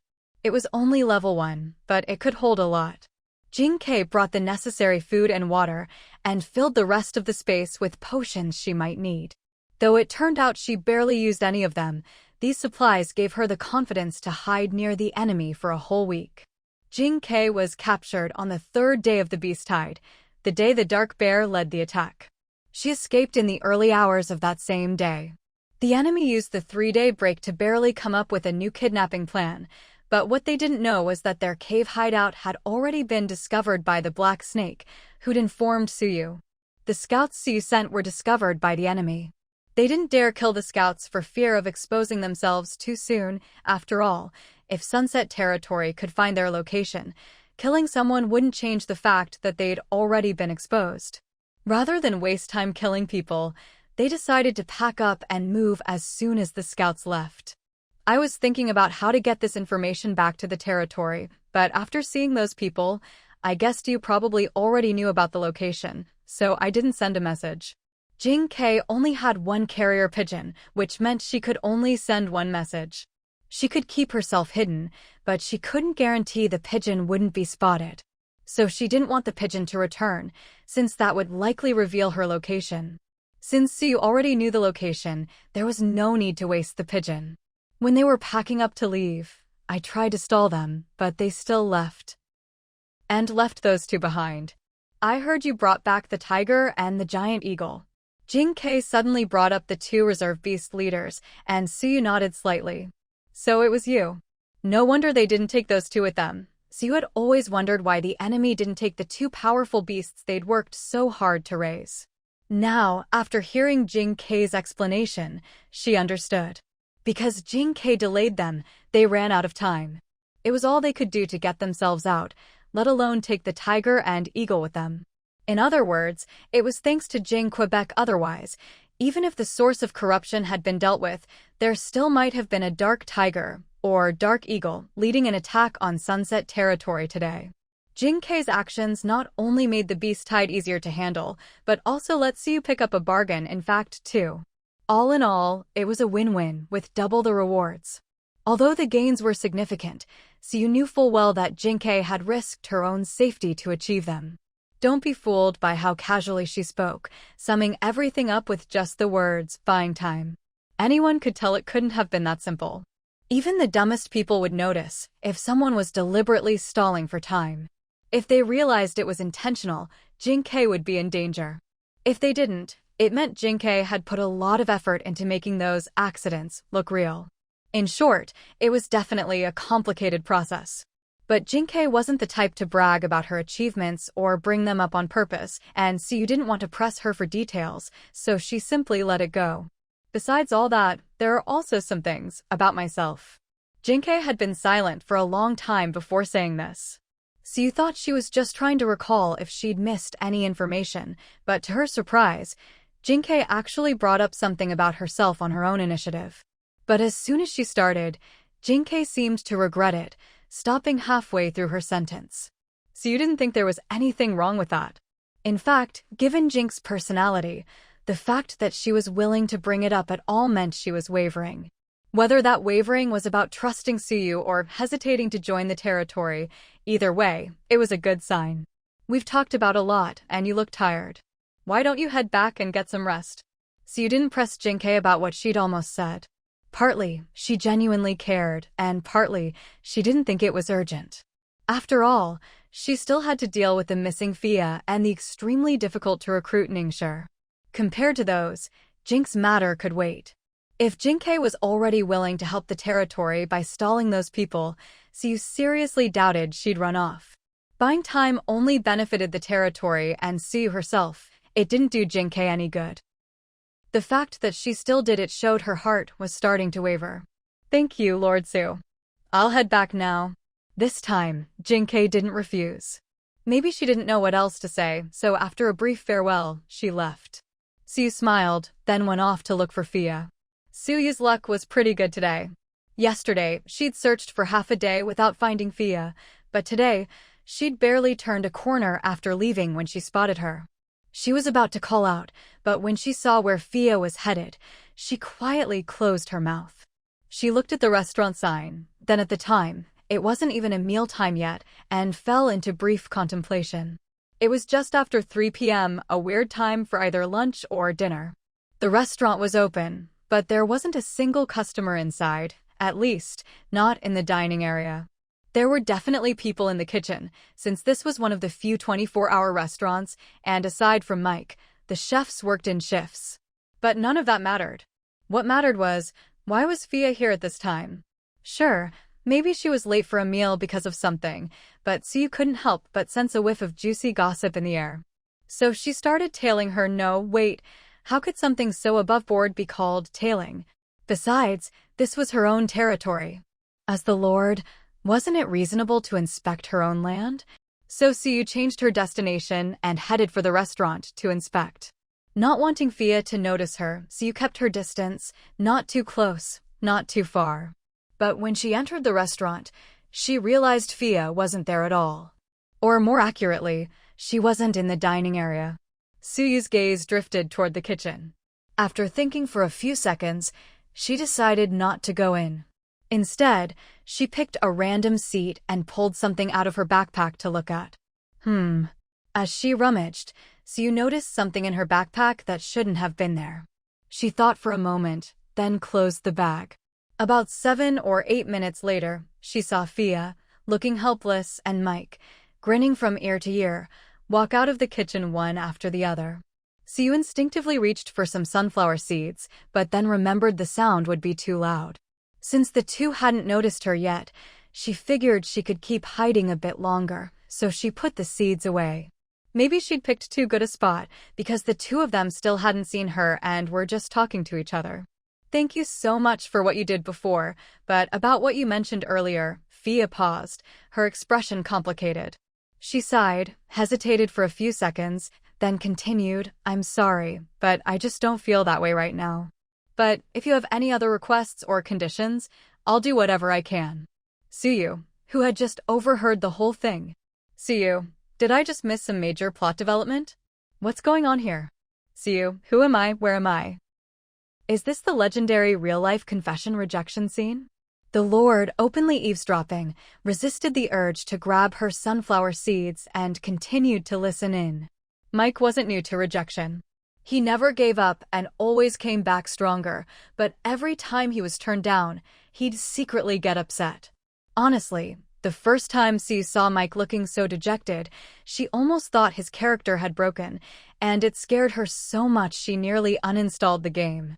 But after seeing it happen a few more times, she realized this wasn't a character break, or rather, this was just how Mike's character was when it came to Fia. To be honest, Suyu was ready to just sit back and watch the drama. She never felt sorry for Mike, not even once. In fact, once, after he wasted a bunch of ingredients cooking in frustration, Suyu even kicked him while he was down by confiscating everything in his little kitchen. Mike was really miserable then. Unlucky in love and in business, he couldn't even confront Suyu. She'd just stand next to Fia, and Mike wouldn't be able to get a word out, left staring helplessly. But to Suyu's surprise, this time, she didn't sense much sadness from Mike, just a faint hint of disappointment. Mike said, "It's okay. I know I was asking a bit too much. If you really don't want to, then just forget it. Suyu." This was the second time Suyu had been shocked since entering the restaurant. Forget it? Just like that? Is this really Mike? Did he get possessed by some dark creature or something? Hearing this, Suyu couldn't help but feel glad she hadn't been snacking on sunflower seeds just now, otherwise, she'd have dropped them all over the floor in shock, and that would have been such a waste. Mike said, "Even though you don't want to join the territory, I hope you'll stay here, at least until you're disappointed with it." "Suyu, that's it?" Alright, she definitely overthought things.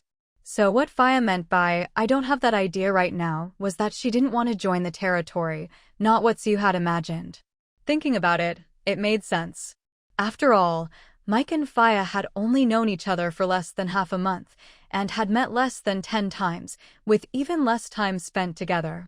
No matter how low Mike's EQ was, there's no way he'd confess so quickly. Honestly, Suyu just wanted some drama and jumped to conclusions, which led to this misunderstanding. As for why Mike wanted Faya to stay, Suyu didn't think it was out of the goodness of his heart to help the territory keep people. Most likely, he just wanted to take advantage of being close to her. As long as Faya stayed in Sunset Territory, there was hope, plenty of time and opportunities. But if she left, Mike really wouldn't have a good excuse to follow her, especially since he still had a year-long agreement with Suyu. Mike valued Faya, but he wasn't someone who broke promises. That was his bottom line.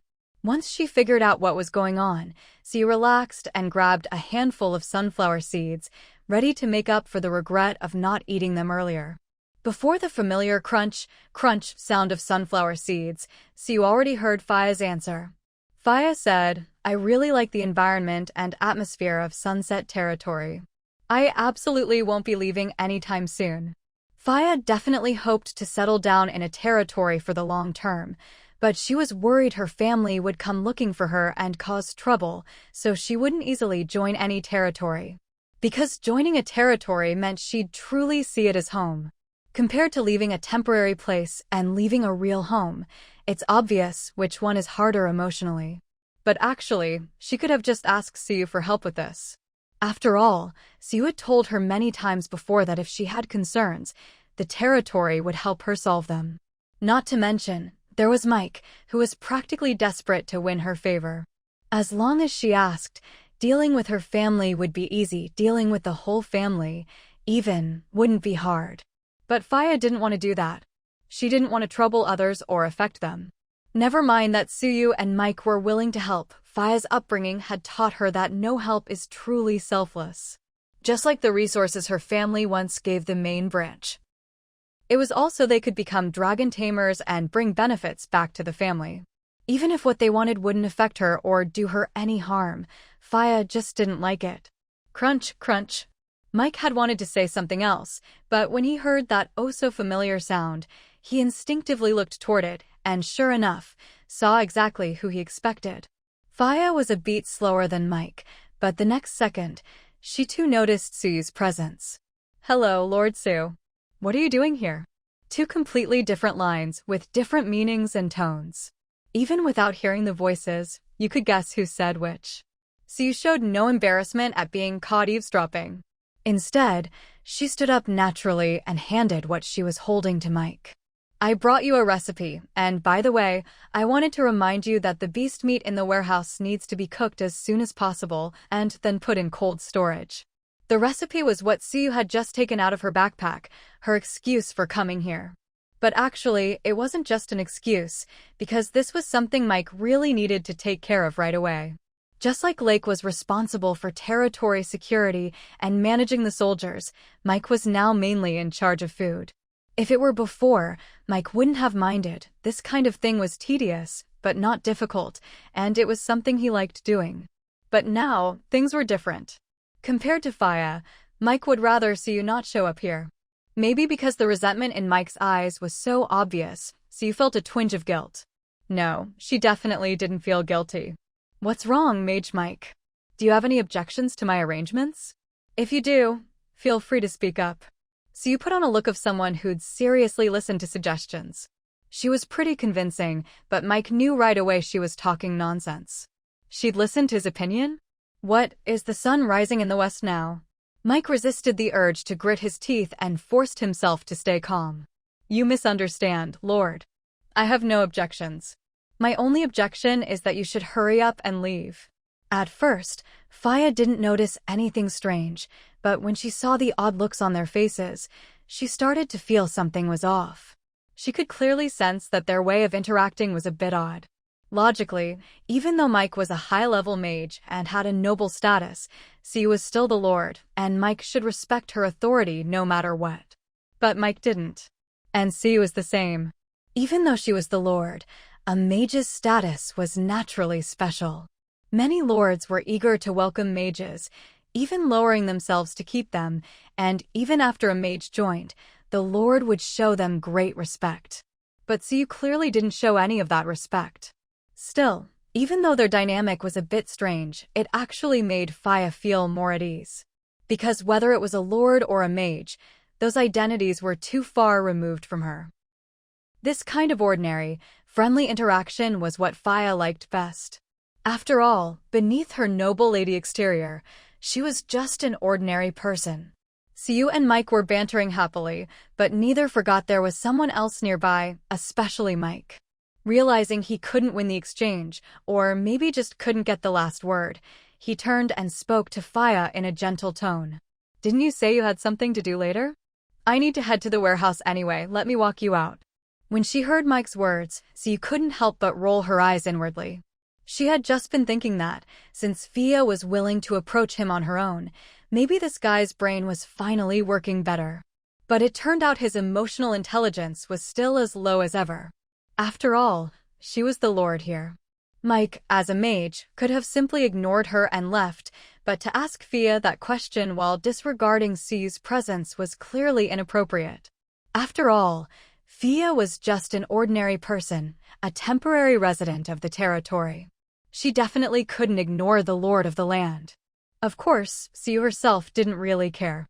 If Fia actually agreed, Siu would absolutely applaud and welcome them to leave, and then continue, inspecting the territory. But Fia was a noble lady, after all, and knew all the proper etiquette. She looked at Siu a bit awkwardly, just about to refuse, when Siu sighed inwardly and left first. Remember the task I assigned you. I have something to do, so I'll be going. She sighed because she regretted not being able to continue her territory inspection, but this was the right thing to do. She wouldn't help Mike with Fia, but she also wouldn't deliberately sabotage their chance to spend time together, especially since Fia herself didn't seem particularly opposed. After leaving the dining hall, Siu's next destination was the quest hall. She was planning to collect the reward chest from the system for clearing the forest pollution source dungeon. At this hour, the quest hall was bustling. Some people were busy with their tasks, others were checking what they could exchange for, because just this morning, Siu had officially opened the quest hall's points exchange system. There were many things you could exchange for with points: money, materials, potions, runes, equipment, and so on. And the way to get points was by completing quests. There were no restrictions on these quests. Even the simplest tasks, like collecting wood or stones, would earn you points, though only a tiny amount, maybe just a fraction of a point per completion. 1 point could be exchanged for 10 copper coins. This was the standard rate Siu had set for points. Most other materials and items were priced according to this standard. For example, if a material was worth 1 silver coin, it would cost 10 points to exchange for it. Most items were priced this way. But not everything followed this rule. Some rare or in-demand items had a points price higher than the standard rate. And for finished products like equipment, runes, and potions, the value would also be slightly higher, especially for high-level items or those crafted with unique skills. These would require a lot more points.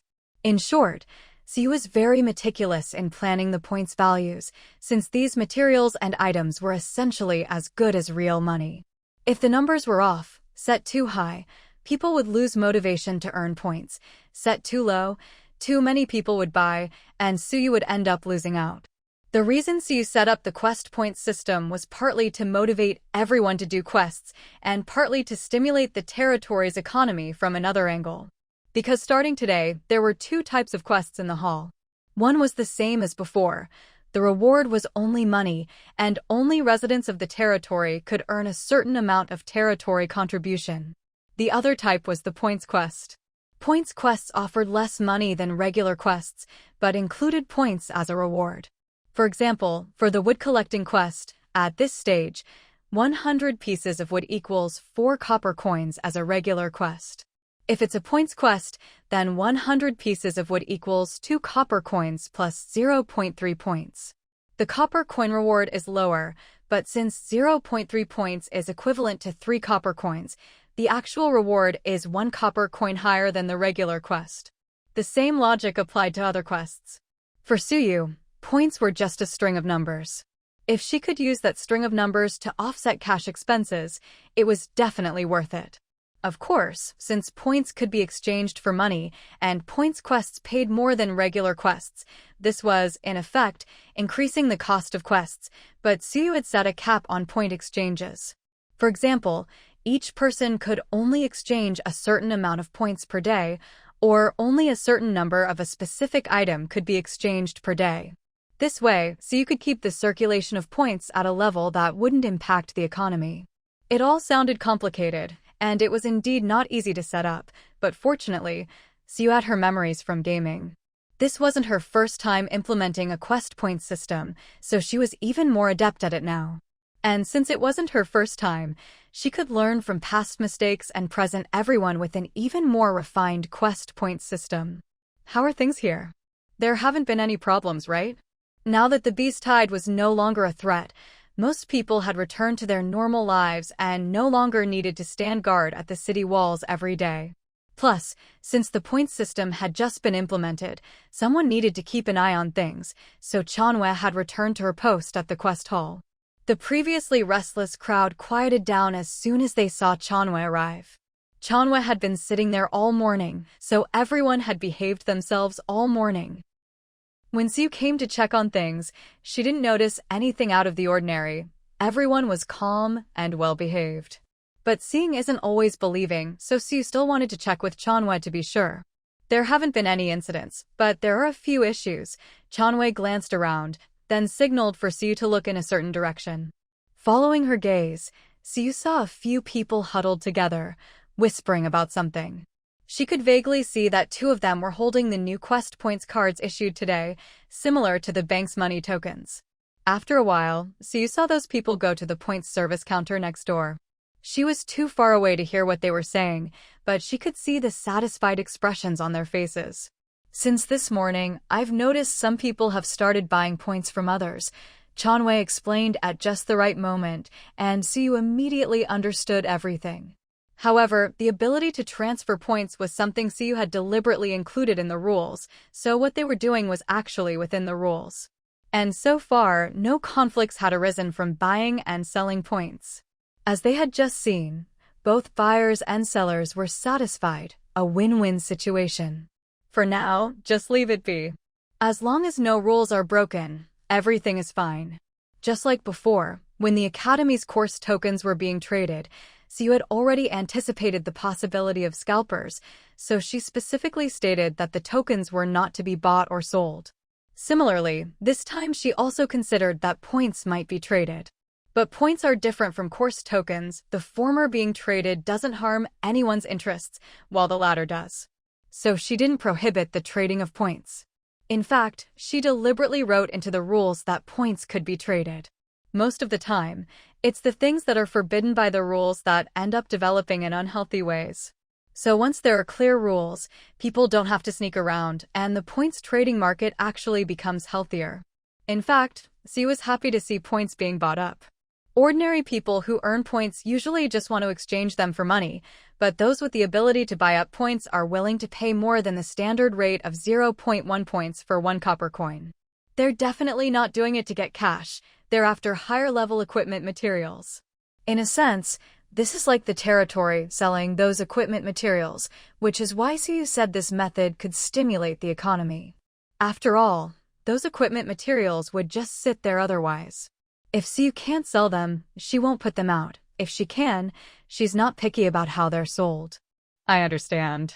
Actually, I already told them that points can be traded, but they still act like that, Chanyu said helplessly. Even though they know it's allowed, they still sneak around in corners to discuss it. Who knows if they just don't trust her, or if they're still spooked from the course token incident and are worried Chanyu is setting up a sting operation. But honestly, they're not even trying to hide it well, discussing point trades in the mission hall, acting all secretive, and then going to the staff to transfer points. Isn't that just like covering your ears while stealing a bell?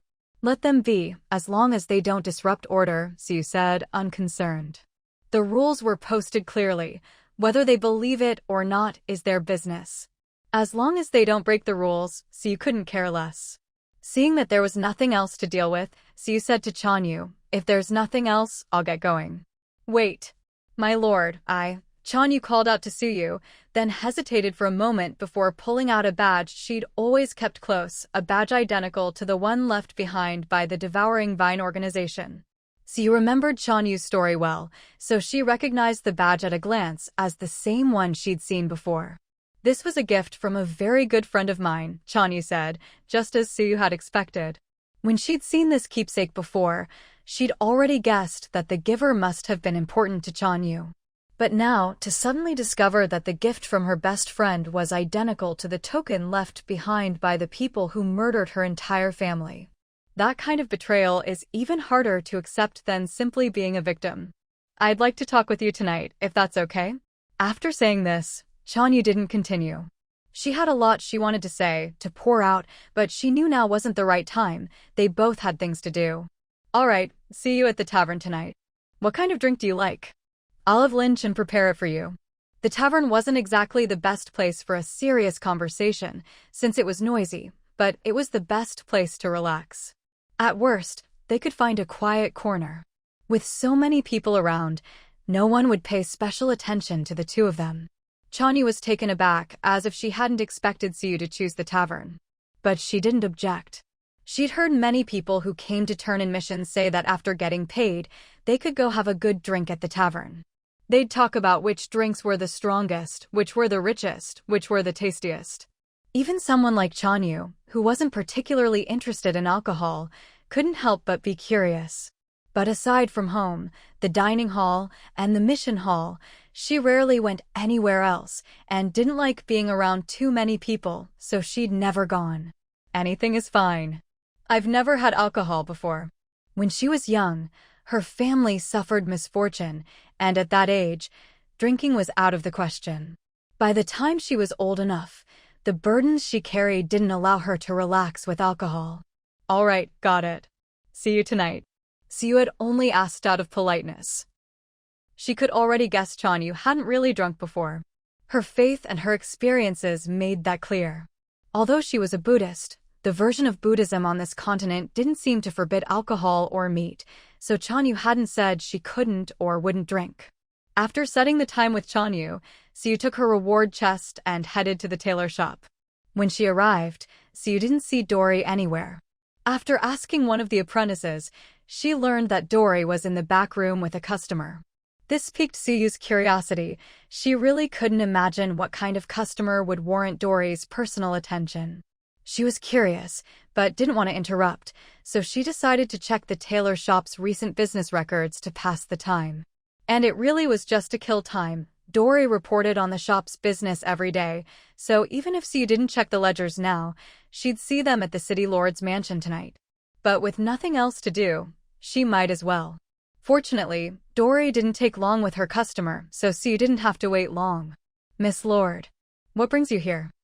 "You should have just come straight in to find me," Dory said as soon as she saw Siu, speaking without thinking. Then, the customer Dory had been meeting with also came out from the back room. Hearing Dory's greeting, the other person was clearly surprised. "I didn't expect to run into Lord Siu here too." Siu replied, "I didn't expect to see you here either." "Faya, are you here to discuss tailoring techniques with Dory?" That's right, the customer Dory had been meeting was none other than Faya, whom Siu had previously met at the restaurant. But Faya herself was a high-level seamstress, just a step away from master level. Rather than calling her a customer, it was more accurate to say she was here to exchange ideas with Dory. After all, with her skills, there wasn't really anything she needed to buy from others in terms of tailoring. Yes, I'd heard before that the tailors in Sunset Territory are highly skilled and uniquely inspired, so I thought I'd come by for a visit. I didn't expect to meet such a young and talented seamstress. Faya nodded in acknowledgement.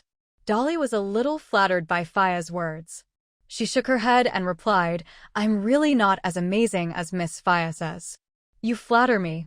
In fact, I should be thanking you for your guidance just now."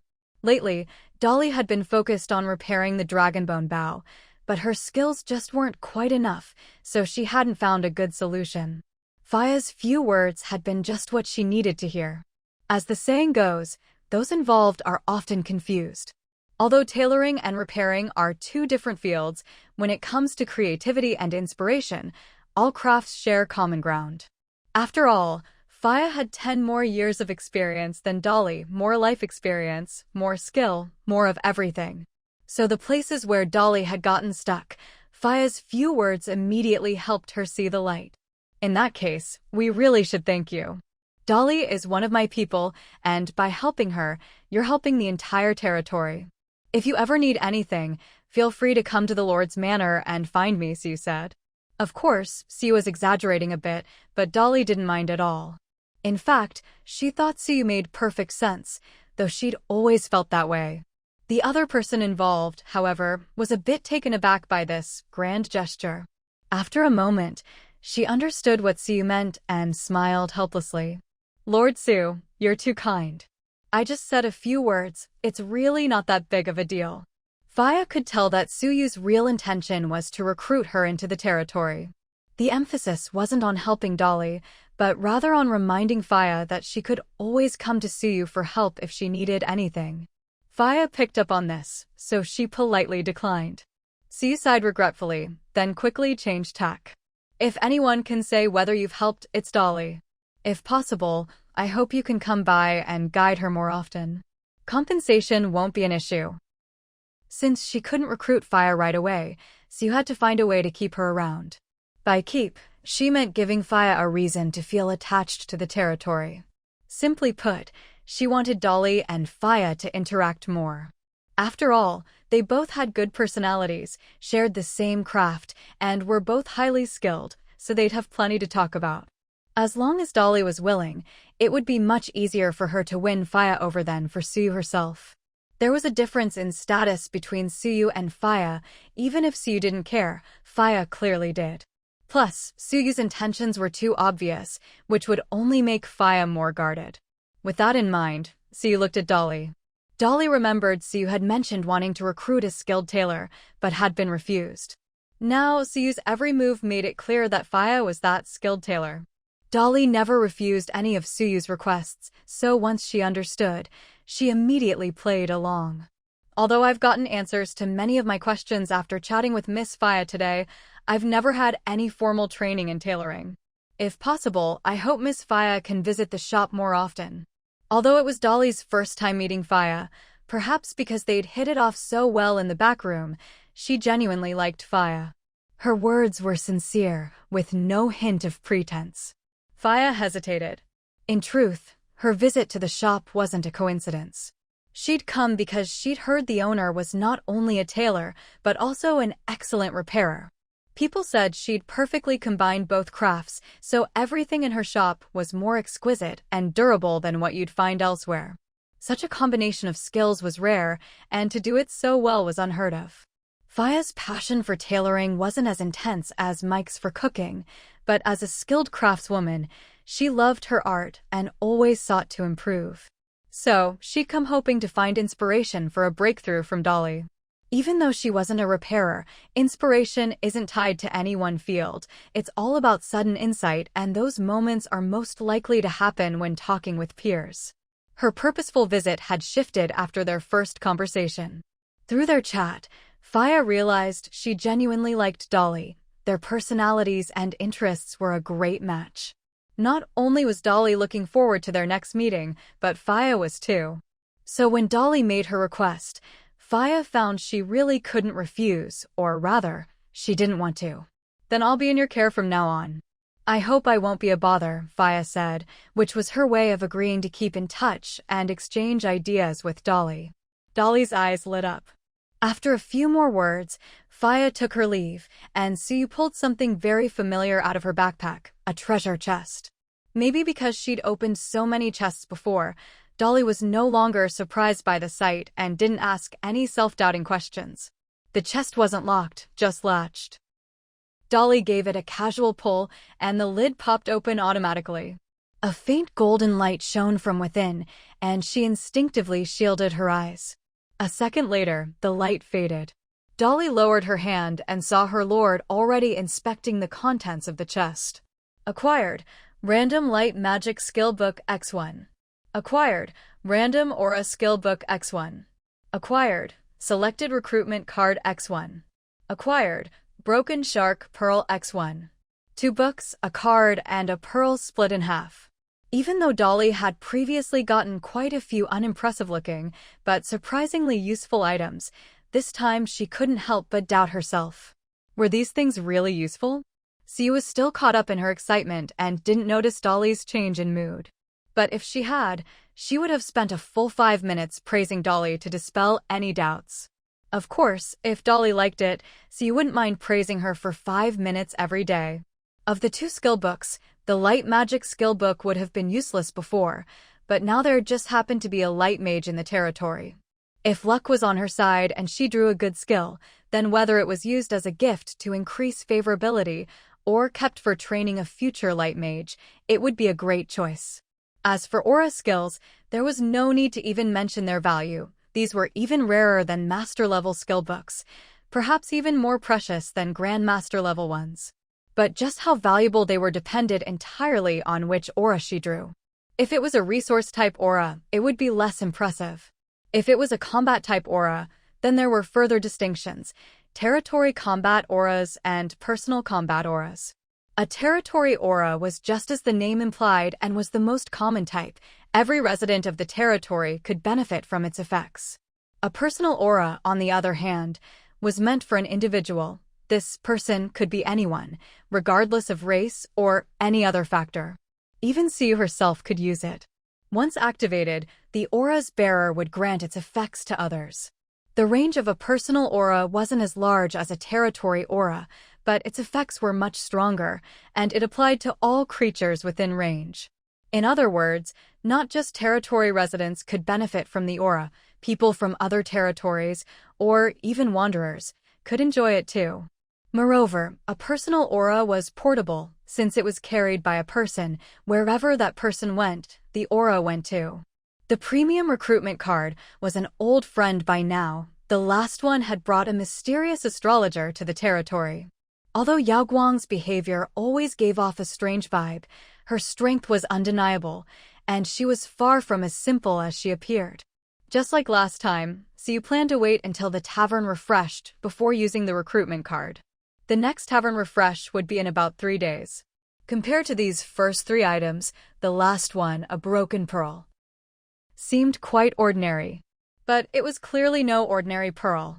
It was a merfolk pearl. Even though it was broken, it was still a merfolk pearl, and that was an unchangeable fact. Thinking about her upcoming visit to the merfolk, Siyu strongly suspected that this broken pearl was not as simple as it looked.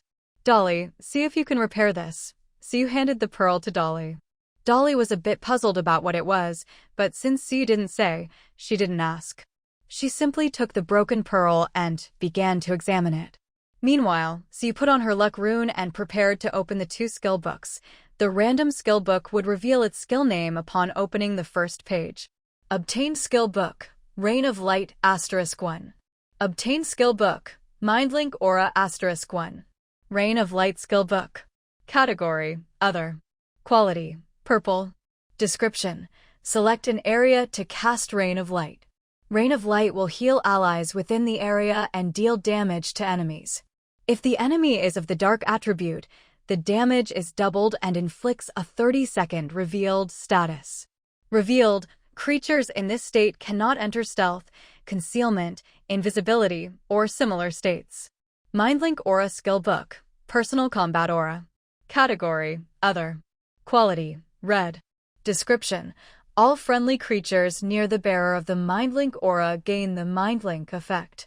MindLink, the following effects stack, up to 30 people can benefit from the aura. If the number of people affected is 10 or fewer, not including the aura bearer, critical rate plus 5%, combo rate plus 10%, combo count plus 3. If the number of people affected is 20 or fewer, critical rate plus 3%, combo rate plus 5%, combo count plus 1. If the number of people affected is 30 or fewer, critical rate plus 1%, combo rate plus 3%. You really are my lucky star. After reading the 2 skill books, C was so excited that words could hardly describe her mood. The Rain of Light skill book was easy to understand. In short, it could both heal and deal damage, and it was an area effect. The revealed effect was a bit situational, but still better than nothing. But the MindLink aura was exactly the kind of personal combat aura Siu had been hoping for. Its red quality said it all. Its buffs were incredibly powerful, even a tier above Rain of Light. The aura's effects were clearly listed: increased critical rate, increased combo rate, and increased combo count. Normally, the strength of a personal aura depended on the number of people affected, and its effects couldn't be stacked. But one of the main reasons MindLink was a red tier aura was that each level of its effects could be stacked. In theory, the aura was strongest when affecting exactly 10 people. Each of those 10 would get 8% critical rate, 18% combo rate, and plus 4 combo count. Combo was a rare stat, but far more powerful than critical rate. It was just that equipment, gems, and enchantments that boosted combo were so rare and hard to get that nobody really tried to stack the stat. The cost was just too high. Without considering talents, skills, or traits, everyone's base combo rate was 0.1%, with a combo count of plus 1. When the 0.1% combo triggered, it would immediately cause a second attack, with normal damage calculation, and the combo attack could also crit. The crit chance of the combo attack was based on your crit rate and independent of the first attack, so even if the first attack didn't crit, the second one still could. Just imagine how powerful an 18% combo rate and plus 4 combo count would be. That meant each of the 10 people would have nearly a 1 in 5 chance to unleash 5 attacks in a single burst. And the most outrageous thing about combo was that all single-target spells from mages could also trigger combos. With this aura, if Mike cast a fireball and combo triggered, it would instantly deal the damage of 5 fireballs. That's not a fireball anymore, that's a nuclear firebomb. It was just a pity that the aura's beneficiary cap was so low. Otherwise, it would absolutely qualify as a gold-tier aura skill, and one of the very best at that. Because the skill book's effects were so strong, Siu still felt a bit like she was dreaming. She was still holding the 2 books when Dolly called her name, snapping her back to reality. "Miss Lord, I think I can repair this, but I'll need some materials." Dolly carefully put the pearl away and turned to Siu. Siu came back to her senses, carefully stowed the skill books, and said, "Take whatever materials you need from the warehouse. If we don't have them, I'll have someone gather them for you. But since you're asking, does that mean the warehouse doesn't have what you need?" Based on what Siu knew about her, if Dolly had the materials, she wouldn't have said anything special. She'd simply say she could repair it, and once it was done, she'd deliver it to Siu. But since she specifically mentioned needing materials, it meant the warehouse didn't have what she required. I need some pearls and sea coral, preferably deep sea coral, and the pearls should be of good quality." These were shark pearls, so needing pearls and coral as repair materials made perfect sense. Although the territory was close to the sea, people rarely went diving or fishing, so the warehouse's pearl stock was limited. The pearls they did have were mostly found by chance in river mussels washed ashore, so there weren't many, and the quality wasn't great. As for coral, whether from deep or shallow waters, no one ever went into the sea, so there wasn't a single piece in the warehouse. "I'll take people to collect some after the beast tide is over." Normally, Xi wouldn't need to handle this personally. She could simply issue an order and have Qian Shuang, the rune master, make some underwater use runes. But Xi wanted to take this opportunity to test the Lingxi aura's effect, and also to see if she could summon that little mermaid for a meeting. adding collecting pearls and sea coral and finding the Little Mermaid to her to-do list. Siyu left the tailor shop. That evening, as agreed, she went to the tavern to meet Chanwei. Chanwei had arrived even earlier than Siyu and had already picked out a spot in the corner. Since Siyu had given instructions beforehand, there were already 2 bottles of wine on the table, but Chanwei hadn't touched them, apparently waiting for Siyu to arrive. "Sorry to keep you waiting." Siyu greeted her with a smile and sat down. "I just got here early," Chanwei replied casually, then fell silent. Sensing her mood, Siyu poured some wine to lighten the atmosphere. "This is a new tea wine Lin Chen's been working on lately. Give it a try." Tea wine was exactly what it sounded like, wine brewed from tea. It sounded odd, maybe even like some kind of weird culinary experiment, and the taste was indeed unusual. But once you got used to it, it became more and more enjoyable. The tea wine had a unique tea fragrance, giving it a special flavor that had attracted a lot of attention. The first batch sold out within a day of hitting the shelves. The second batch wasn't ready yet, and the bottles on their table were ones Lin Chen had set aside just in case. "It's pretty good," Chanwei said after a sip. At first, she frowned, but then her expression gradually relaxed. The tea wine's flavor was indeed unique. After drinking it, a strange sensation spread through her whole body, making her feel relaxed and at ease. The gloomy thoughts she'd been holding onto slowly faded away. "Let me tell you about my situation." Chanwei had a few more drinks. Maybe because it was her first time drinking, even though the wine was barely alcoholic, she was already feeling a little tipsy. "This badge was given to me by a childhood friend. Her name was Io, and she was my fiancé's younger sister." Chanwei's first sentence stunned Siyu. "Io? Fiancé's younger sister?" For a moment, Siyu didn't even know what the main point of that sentence was. "Calling him my fiancé isn't really accurate. It was an arranged engagement set by my grandfather, but my parents always respected my wishes and said I could decide for myself when I came of age. Chanwei's family had met with misfortune when she was 11, so the engagement never made it to the point where she could decide. Chanwei never had any particular affection for this so-called fiancé. But since her grandfather was the head of the family, and her father wasn't his only child, she didn't want to make things difficult for her parents, so she never made her dislike obvious. But Io was different. Though she was the fiancé's sister, Chanwei never took out her feelings on her. In fact, she liked Io from the very beginning. Io seemed to like me a lot too, but for some reason, she never wanted me to visit her at her house. So every time, I'd have someone bring her over to mine. Of course, at the time, Chanwei didn't know why. As she grew older, she started to notice little details and gradually pieced together the truth. In the few times she did visit Io's home, her fiancé was always present.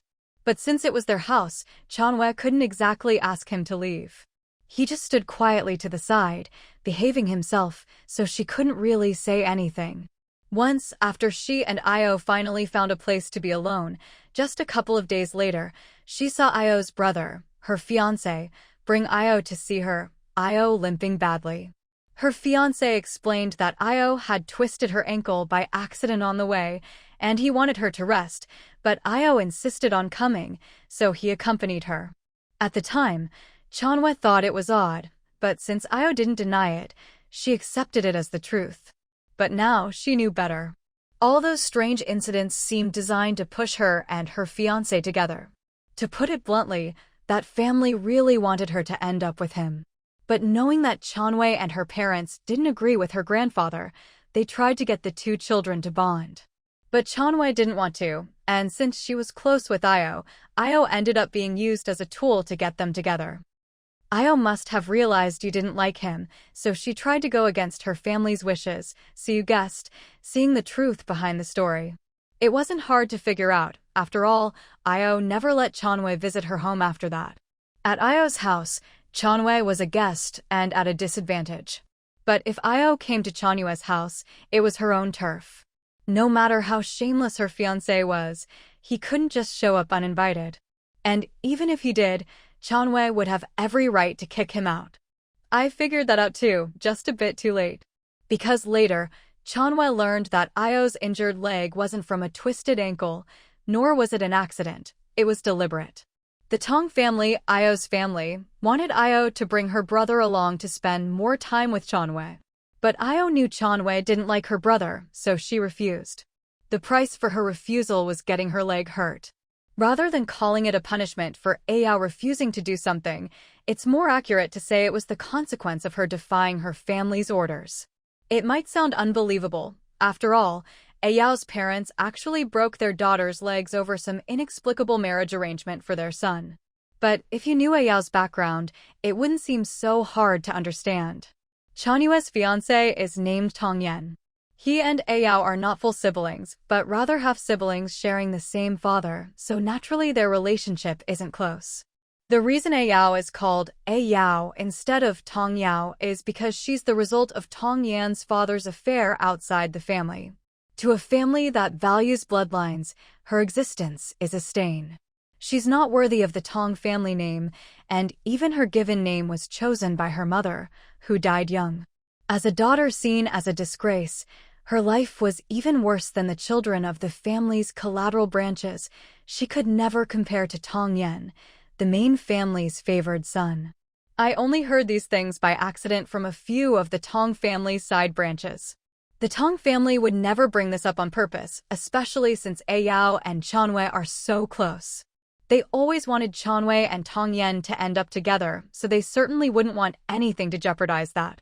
Ever since Ao started spending time with Chanwei, the Tong family's attitude toward her softened a little, but only a little.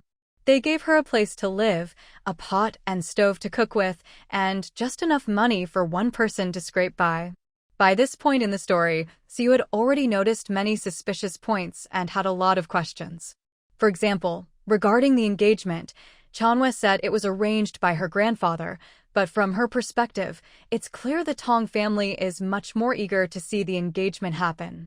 In contrast, even though Chanwei repeatedly refused to interact with Tong Yan, her grandfather never forced her. As Siu put it, she felt Chanwei's grandfather was just putting on a show. Saying Chanwei must be with Tong Yan, but never actually taking any real action. Anyone can pay lip service, since that doesn't lead to any real consequences. It's only through action that someone's true intentions are revealed, so from what she could see, Chanwei's grandfather wasn't some villain forcing an arranged marriage. Siu suspected that deep down, Chanwei's grandfather didn't really want the engagement either, but for some unavoidable reason, he had to agree and put on a stubborn front to show outsiders his stance. As for Chanwei and her parents' opinions, they didn't matter much. Her grandfather was the true head of the family. Unless the three of them left the family altogether, Chanwei could never go against his wishes. Given what they knew so far, the most likely party pressuring Chanwei's grandfather was the Tong family. After all, they were the ones with the engagement, the ones trying to use Ao to get close to Chanwei, and the ones most eager to see the marriage happen. The Tong family is up to something. They really want to establish a connection with your family, or maybe, more specifically, with you. That was Suyu's conclusion, though she leaned toward the latter. If the Tong family just wanted a relationship with the Chans, an engagement wasn't necessary. In fact, if the Chan family was unwilling, forcing the marriage would only breed resentment, which would be counterproductive. Besides, if they insisted on a marriage alliance, the bride didn't have to be Chanwei.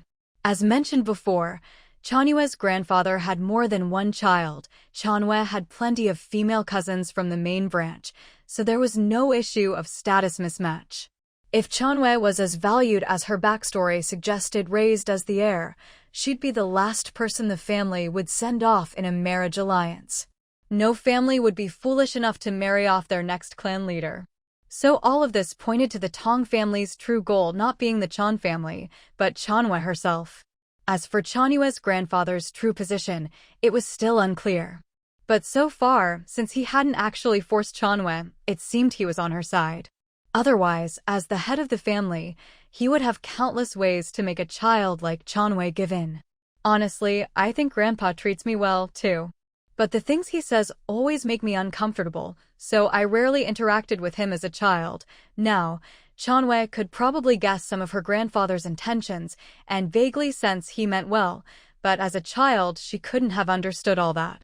Even her parents probably never realized how much her grandfather was hiding, let alone a child like her. So you understood what Chanwe meant. Because she didn't like her grandfather, she rarely interacted with him, so she never really knew what kind of person he was, and had no way to analyze him. But Chanwe knew more than just this, and her grandfather wasn't the only possible lead to the truth. For example, the badge in Chanwe's hand, given to her by Ayao, was a token of the Devouring Vine organization, and clearly a crucial clue. I know you must be interested in this badge, my lord. But honestly, I can't say where it came from. Ayao gave it to me, but she said she just found it at home and thought it looked nice, so she gave it to me as a gift. If an adult said this, Chanwe would have doubted it. But when Ayao said this, she was only 9, and Chanwe had just turned 10. Not only did Chanwe believe Ayao wouldn't lie, but even Suyu, listening from the side, found it hard to doubt. Mainly because, in Chanwe's story, Ayao was so innocent, and everything she did was in Chanwe's best interest. There was simply no reason to suspect her or to think she'd want to harm Chanwe. Besides, it was just a badge. Giving it away would only expose the Tong family's connection to the Devouring Vine organization, and couldn't hurt Chanwe in any way. There was no benefit at all, so it was even less likely Ayao did it on purpose. So both of them agreed. Ayao was telling the truth. She really did find the badge by accident, thought it was pretty, and gave it to Chanwe as a gift. As for why she gave such a shabby present, that was understandable too. Given Ayao's low status in the Tong family and her lack of money, she couldn't possibly give Chanwe anything better. Setting aside the symbolic meaning of the badge itself, with its surface dusted in gold powder and a vine plant embossed on it, was indeed quite beautiful. So, this matter has nothing to do with Ayao. The Devouring Vine organization might be cooperating with the Tong family, or perhaps the Tong family is actually the true master behind the organization. Only the main branch of the Tong family probably knows for sure. But in the end, their real target is you. So you summed up the situation in a single sentence. As for what happened with the Chan family, personally, I suspect your grandfather did something that exposed some information, which made the Tong family feel threatened. That's why they tore off all pretenses and struck first. Suyu's analysis was very close to the truth. Unfortunately, because Grandpa Chan had kept things so secret, the most crucial piece of information was something Suyu could never know, and probably never would, since the man was already dead. She really wanted to know what it was about Chanyu that the Tong family wanted so badly. What exactly had Grandpa Chan done, and what secrets did the Chan family hold? Chanyu had already told everything she knew. Maybe because there was nothing left to say, she was even more silent than before. Suyu pondered over the story, but since she lacked the key information, she couldn't reach a conclusion and decided to let it go for now. When she looked up, she noticed Chanyu's strange expression. Thinking back. At first, Suyu had assumed that Chanyu's negative emotions when she discovered the badge's problem were related to Io, that Chanyu felt betrayed by her. But clearly, after analyzing everything, Io was innocent, and Chanyu knew that. So, where did her negative emotions come from? Noticing Suyu's gaze, Chanyu gave a bitter smile and looked up. Tell me, if I'd listened to my grandfather back then, would the Chan family have avoided this disaster? Suyu, for a moment, Suyu really didn't know how to answer. But after Chanyu said this, Suyu suddenly realized that her story was strikingly similar to Lin Mu's. Lin Mu had a special constitution that made her immune to evil poisons, so at first she thought the enemy was after her, and just like Chanyu, she believed it was her fault that her family was destroyed. But after some analysis, they realized that wasn't the case, or at least, not entirely. There's someone a lot like you, normally, so you would never casually share someone else's story, especially since Lin Chin and Lin Mu's identities were so special. But maybe because there were so many people with stories on Suyu's side, her memories were a jumbled mess, and she couldn't quite grasp any clues beyond the similarities between the two. So she vaguely recounted Lin Mu's story. Suyu emphasized the important points, the special constitution, the destruction of the family, and so on, but she left out details about the other continent and the protagonist's specific identity, letting Chanyu draw her own parallels. After all, Siu wasn't directly involved in either story. She felt the two stories were similar, but she couldn't compare them like a plagiarism checker, since she didn't know all the details. Maybe not even the people involved could recall everything. After hearing the story, Chanyu didn't seem interested in the protagonist, nor did she press Siu about what she'd left out. Instead, she compared what she knew with her own situation. At first, she didn't think the other person's story had anything to do with her, until suddenly, something occurred to her. If I had to say there's something special about me, Chanyu frowned subconsciously, then said softly, I might have a special constitution too. Siu, huh? There really is a surprise. Siu had only thought there might be clues she herself couldn't find, but that Chanyu could. She'd thought the odds were low, but to her shock, something she thought was unlikely had actually happened. Siu didn't say anything, but her expression clearly said, Go on, tell me more. Chanyu thought for a moment, then decided not to hide anything. She'd already brought it up, so she might as well elaborate. Besides, she wanted to know why all these things had happened. To be precise, I'm not even sure if I count as having a special constitution. I mentioned before, our family has a unique faith. This faith helps us keep calm and makes it easier for us to go further in our chosen paths. There were many kinds of faith on the continent. The church was just one of them. Many territories and families had their own beliefs. Here, faith wasn't just about worship. It was a mutually beneficial relationship. It was like the territory's idol. The people provided the idol with the power of faith, and the idol gave the territory a beneficial aura in return. Faith worked the same way. In almost every generation of our family, there's one person who is the most attuned to our faith. This person can lead the family to draw more power from our faith. Usually, that person becomes the next family head. Chanyu's grandfather was the attuned one of his generation, but in her father's generation, no such person appeared.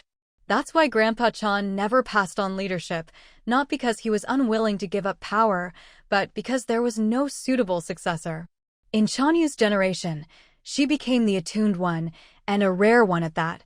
She could actually hear the voice of faith. You have to understand, even though the Chan family had nearly 1,000 years of history and over 100 family heads, those who could hear the voice of faith were fewer than 5. So it was only natural that Chanyu was being groomed as the next head of the family. The voice of faith refers to the voice of the Buddha that we can hear during worship. I don't remember exactly when it started, but my mother told me that on my 5th birthday, my grandfather took me to the Buddha to seek enlightenment. During that process, I heard a voice constantly calling my name. At the time, I thought it was my grandfather, so I asked him why he was calling me. Grandpa Chan was definitely confused at first, since he knew he hadn't called out to Chanyu. He hadn't even spoken at all, since you're supposed to be quiet and focused when worshipping the Buddha. But seeing Chanyu's reaction, he started to have doubts. After the enlightenment, Grandpa Chan took Chanyu to a secret chamber. In this secret chamber, Chanwei underwent a series of tests. She couldn't quite remember the specifics anymore, but the result was that Grandpa Chan confirmed she was likely the compatible one of their generation, and not just any compatible one, but someone who could actually hear the voices of faith. Later, when I was sent to the Mage Guild, I met someone just like me, someone who often heard strange voices. We went to see the vice president, and she said that the two of us might possess some kind of special constitution.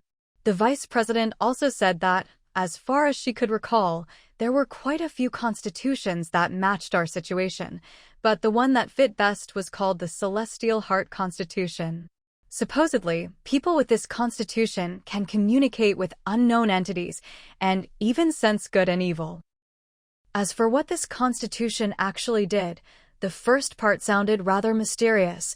Chanwei still didn't really understand what it meant. But the second part was easier to grasp. Simply put, she could sense whether someone harbored good or ill intentions toward her. She suspected that her inexplicable dislike for Tong Yen back then, as well as her sudden fondness for Io, might have been influenced by this ability. After all, children don't understand such complex things. She could only simply feel that she liked or disliked someone, but if you asked her why, she wouldn't be able to explain. You're saying you're not sure if you really have a special constitution? So you didn't doubt Chanyue's words, but she was curious about Chanyue's earlier hesitation. I'm really not sure. After all, there are so few people with special constitutions in this world, and there's so little information about them. The vice president was just making an educated guess, and my grandfather never mentioned anything about it. Because people with special constitutions are so rare, and each type has different effects, it's hard to identify them with any certainty. Take Lin Mu, for example. Her case was obvious. She touched something poisonous and nothing happened. Anyone could tell something was up. But Chanyue's situation sounded so strange that, if not for Grandpa Chan and the vice president's explanations, she would have suspected she was just imagining things. Otherwise, why would she keep hearing odd voices and having strange feelings? So you said, all right, I understand. If you don't mind, you can talk to Yao Guang about special constitutions. She probably knows a lot about this. Actually, Yao Guang had never told Siyu that she was knowledgeable in this area, nor had Siyu heard anything similar from anyone else. But she just had a feeling that Yao Guang definitely knew something about special constitutions. It was an inexplicable but somehow reasonable hunch. And even if Yao Guang didn't know, it wouldn't matter. She could always read Chanyue's stars and divine a fortune for her. Yao Guang? The astrologer. Chanyue had heard the name before. Yeah, she lives right behind your house, Siyu started to explain, but before she could finish, she noticed Chanyue's expression was a bit odd. Is something wrong? No. Is the person you're talking about in poor health? At first, Chanyue thought she'd only heard the name, not met the person. But after Siyu's words, she suddenly wasn't so sure. Siyu seemed to catch on, nodded, and asked, "You've met her already?" Other than that, Siyu couldn't think of any other explanation. Chanyue replied, "Yes, one night when I was heading home, I saw a pale woman leaning against the wall. I didn't know her name, but she said she was a resident of the territory and asked me to help her home, so I agreed." Actually, in real life, the right thing to do would be to ask if she needed to go to the hospital or find more people to help. Otherwise, if the person turned out to be a human trafficker, a good deed could end up putting oneself in danger. But things were different here, and so were the people. For one, Chanyue noticed the woman had a key in her hand, confirming she really did live in the residential area. Anyone living here was either a territory resident or an approved outsider with the right to stay either way. The odds of her being a bad person were low. Of course, Chanyue's biggest confidence came from her own identity. Even as a support-type mage, she was still a mage, not someone just anyone could threaten. Plus, she trusted the territory's security, so she was willing to help. After hearing this, Siyu was silent for a moment. She was almost certain the woman Chanyue mentioned was Yao Guang. But when she heard that Yao Guang had been unwell, her first reaction wasn't worry, nor did she think about checking on Yao Guang later. Instead, she immediately suspected Yao Guang was up to something again. She didn't believe for a second that Yao Guang would go out while feeling unwell and just happen to run into Chanyue, then ask her to help her home. It all seemed too coincidental, so you could only think of one word: scripted. Still, she didn't expose any of this in front of Chanyue, since she couldn't be 100% sure. If Yao Guang really had been sick, it would be a huge misunderstanding. Yes, that's her. Astrologers deal with a lot of mysterious things, and the more powerful they are, the more likely they are to have health problems. After all, they could see through the secrets of the heavens, knowing far more than others, but the price they paid was also much higher than people imagined. Maybe because Yao Guang was a child of the stars looked after her more, so even though her health was unstable, she was fine most of the time. This wasn't just Suyu's own guess or speculation. Yao Guang had let it slip, intentionally or not. Whatever her reasons, Siyu had learned a lot more about astrologers. She'd never recruited one before. The territory's only astrologer was a temporary guest, like a visiting scholar, so she hadn't interacted much. Plus, she hadn't needed their services much at the time, so she knew very little. I understand. I'll keep an eye on her from now on. Chanyue interpreted Siyu's words in two ways. First, that astrologers were highly skilled, so she should go to Yaoguang for answers about her constitution and other issues. Second, that Yaoguang was in poor health, and since she lived right across from her, Chanwei could help look after her, just in case something happened and no one noticed. If she says anything strange, just ignore it. Siyu knew Chanyu must have misunderstood. She had never intended for Chanyu to look after Yaoguang. In fact, Siyu even thought, if the speculation she'd almost voiced earlier was true, even if only 80% true, then the one who needed looking after wasn't Yaoguang, but Chanyu. But a misunderstanding was fine too. Siyu couldn't be bothered to explain why she wanted Chanyu and Yaoguang to spend more time together. Chanyu, on the other hand, didn't think much of it. Hearing Siyu's words, she didn't mind at all. After all, she'd met plenty of oddballs in the Mages Guild. Most powerful people had their quirks. It was nothing unusual.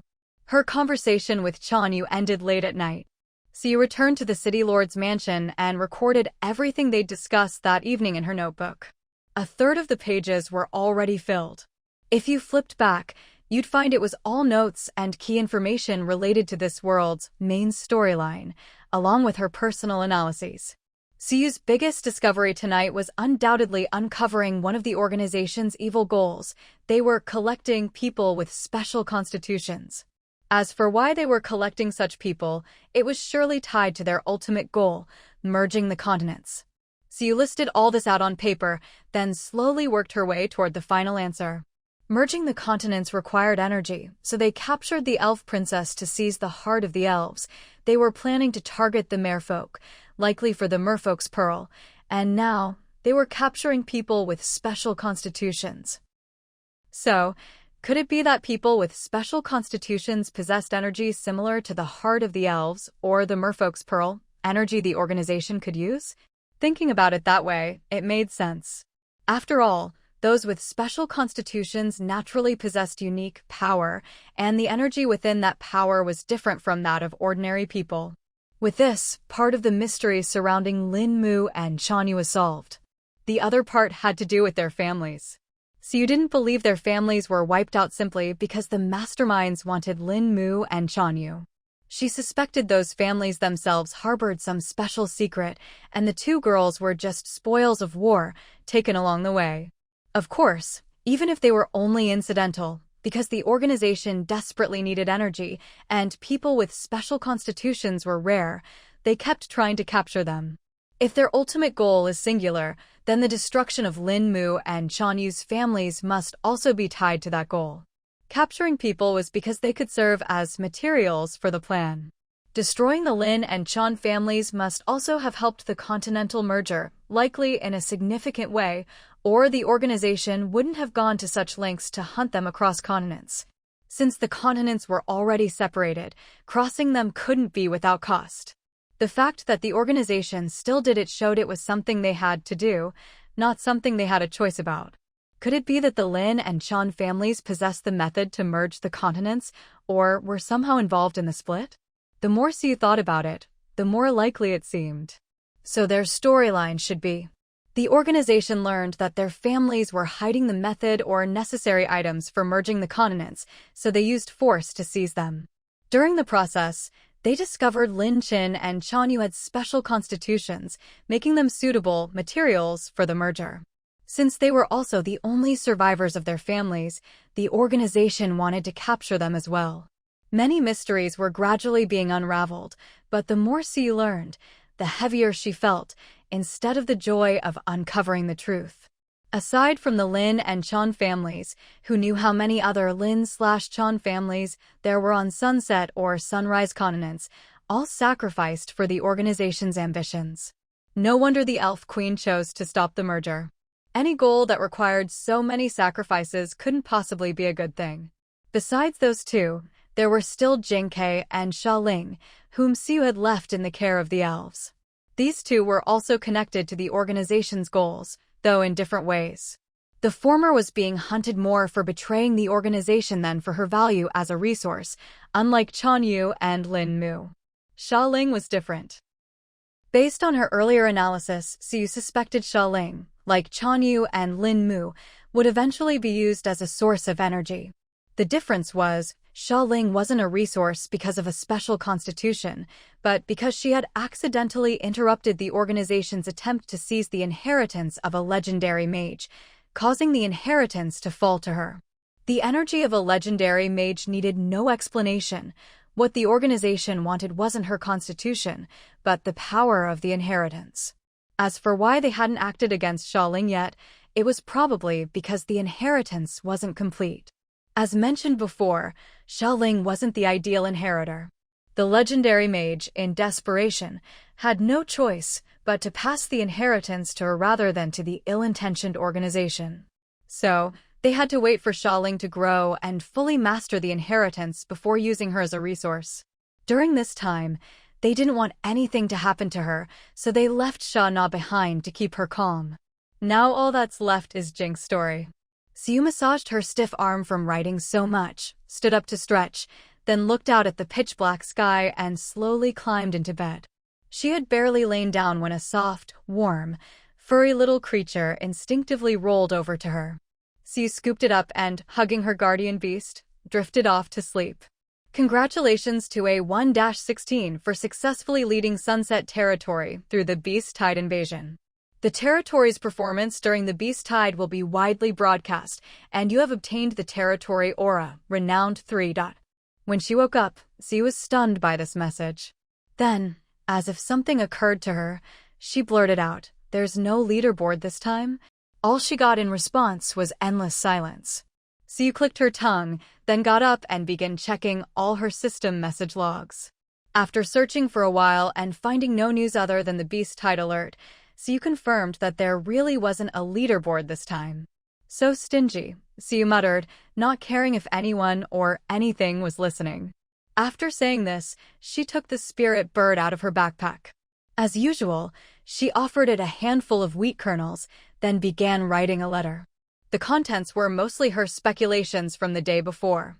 Things like the Lin and Chan families having information about the continent's separation and reunification, the issue of special constitutions, and the unexpected consequences of inheriting the power of a god-level mage. After finishing, Xiu double-checked to make sure she hadn't missed anything, then turned to call the spirit bird, only to see Ling Bao pinning the little green bird under her paw. "Xiu, Ling Bao, stop it." How could she forget that ferrets eat birds?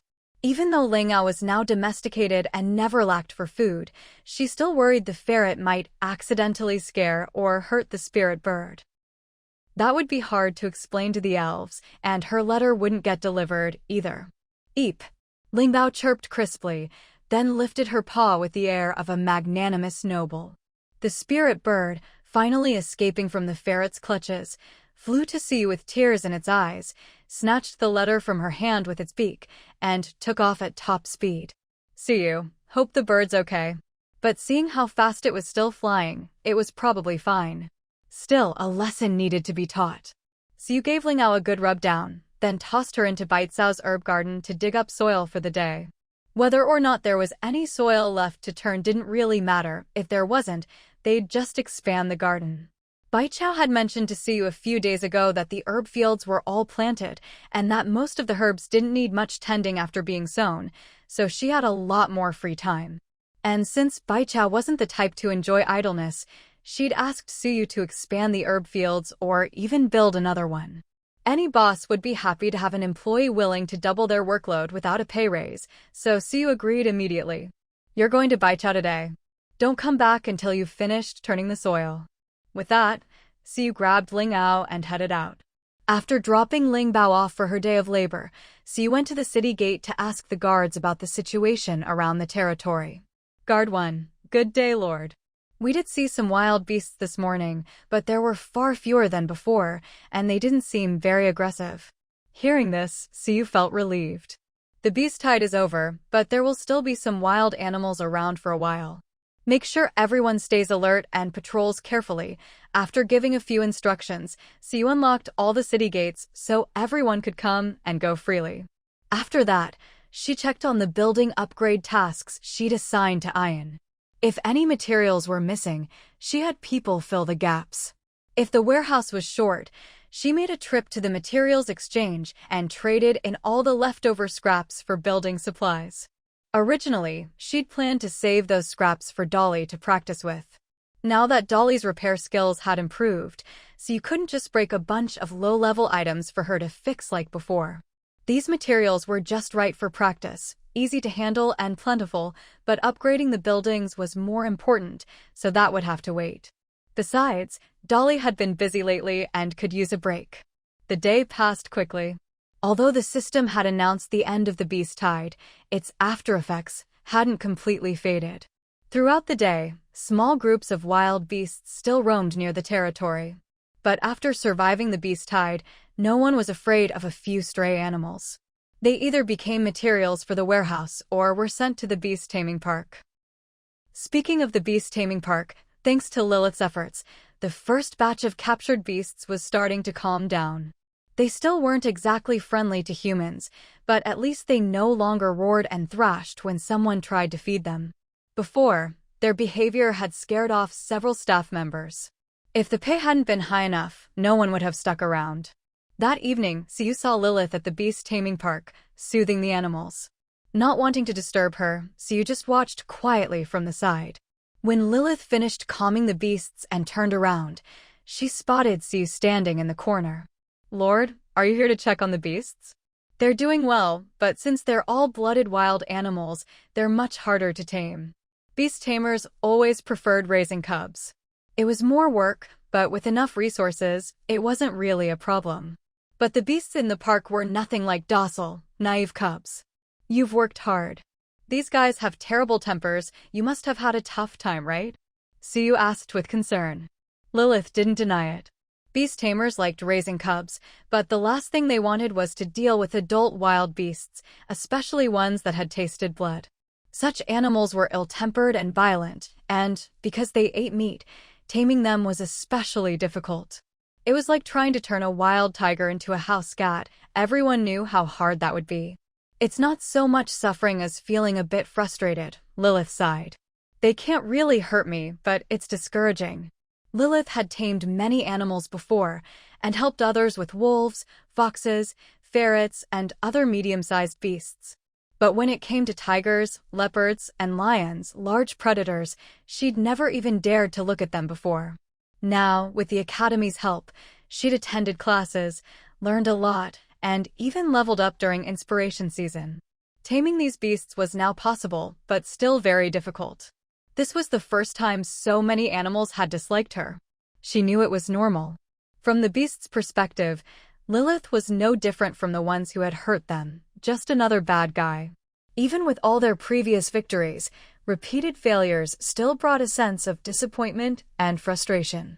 Fortunately, Lilith's goal wasn't to turn them into house cats, but rather into domesticated tigers. The difference is, one is like a bird with its wings clipped, locked in a gilded cage, good only for display, utterly useless.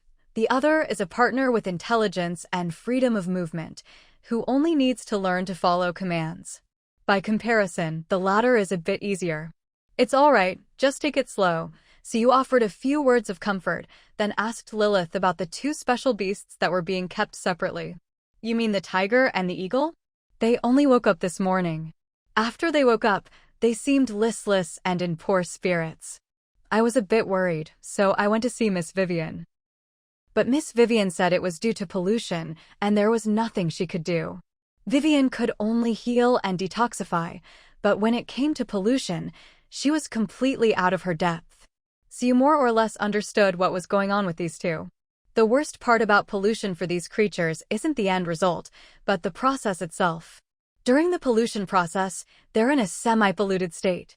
Pollution is like a virus, constantly invading their bodies and destroying their natural resistance. This process is excruciatingly painful. But if they become fully polluted, it's a different story. Fully polluted creatures are considered dark creatures. Dark creatures embrace, enjoy, and absorb pollution. Whether it's the dark bear or this tiger and eagle, they're all in a semi-polluted state. Especially the tiger and eagle, the dark bear was the first to be sent into battle, so in a way, the sooner you die, the sooner you're reborn isn't wrong. So how are they now? So you figured Lilith must have already handled it, otherwise, she would have reported it much earlier. not just now when she happened to see her. Besides, even if she'd forgotten, seeing Suyu now should have reminded her, not only after chatting for so long and being asked directly. Lilith's next words confirmed Suyu's guess. Miss Vivian told me there's a light element mage in the territory who can deal with pollution, so I went to her. The mage was very nice, and now those two are fine.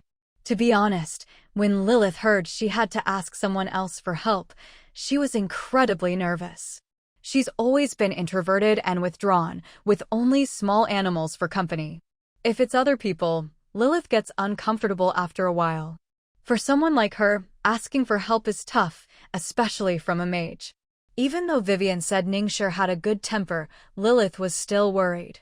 But as it turned out, everything went well. Just as Vivian said, the mage was very kind and didn't put on any airs. In fact, when she heard Lilith needed help with pollution, she was even more enthusiastic than Lilith herself. Would you like to go see them, my lord? I've moved them to a new place so they can recover better. All right, take me to them. So Lilith led Suyu to where the tiger and the giant eagle were now kept. As they reached the door, the animals inside seemed to hear them coming and let out threatening warning calls. Hearing those sounds, both of them paused for a moment. Lilith said, "Looks like they're awake. My lord, do you still want to go in?" There were two meanings in her words. One, Suyu came to see if they were all right, but judging by those powerful cries, they seemed just fine. Two, Lilith was worried they might scare Suyu. After all, those calls sounded fierce, and although they were caged, no one knew what they might do. But Suyu didn't mind. If she were timid, she'd have been scared to death countless times by now. Let's go in and take a look. Since Suyu said so, Lilith nodded and pushed the door open. Inside, a tiger and a giant eagle were locked in large cages, both glaring fiercely at the doorway. As they approached, the tiger let out a roar and the eagle screeched sharply. Quiet down. Suyu wasn't frightened by the noise, but the racket was giving her a headache. Yet instead of quieting down, the two became even more agitated after hearing her words. Lilith looked troubled and was about to step forward to calm them, but Suyu stopped her. If you keep making noise, I'll cut off your food. Suyu said coldly, her words carrying a hint of threat. Whether they could understand her or not didn't matter. After all, if they could survive the torment they'd been through, they were tough enough to go hungry for a couple of meals. Lilith wasn't sure if the two could understand human speech, but strangely enough, after Suyu finished speaking, the two who had been making a ruckus suddenly fell silent. Maybe because Lilith was a beast tamer, she thought she saw a hint of hesitation in their eyes. What were they hesitating about? Before Lilith could think further, the tiger roared and the eagle cried out again. Lilith, all right, I get it. But from this, it was clear they could probably understand human speech. It was just, maybe they wanted to vent their frustration at being locked up.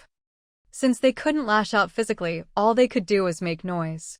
Such petty behavior, if Lilith didn't know the truth, she'd never believe two wild beasts could act like this.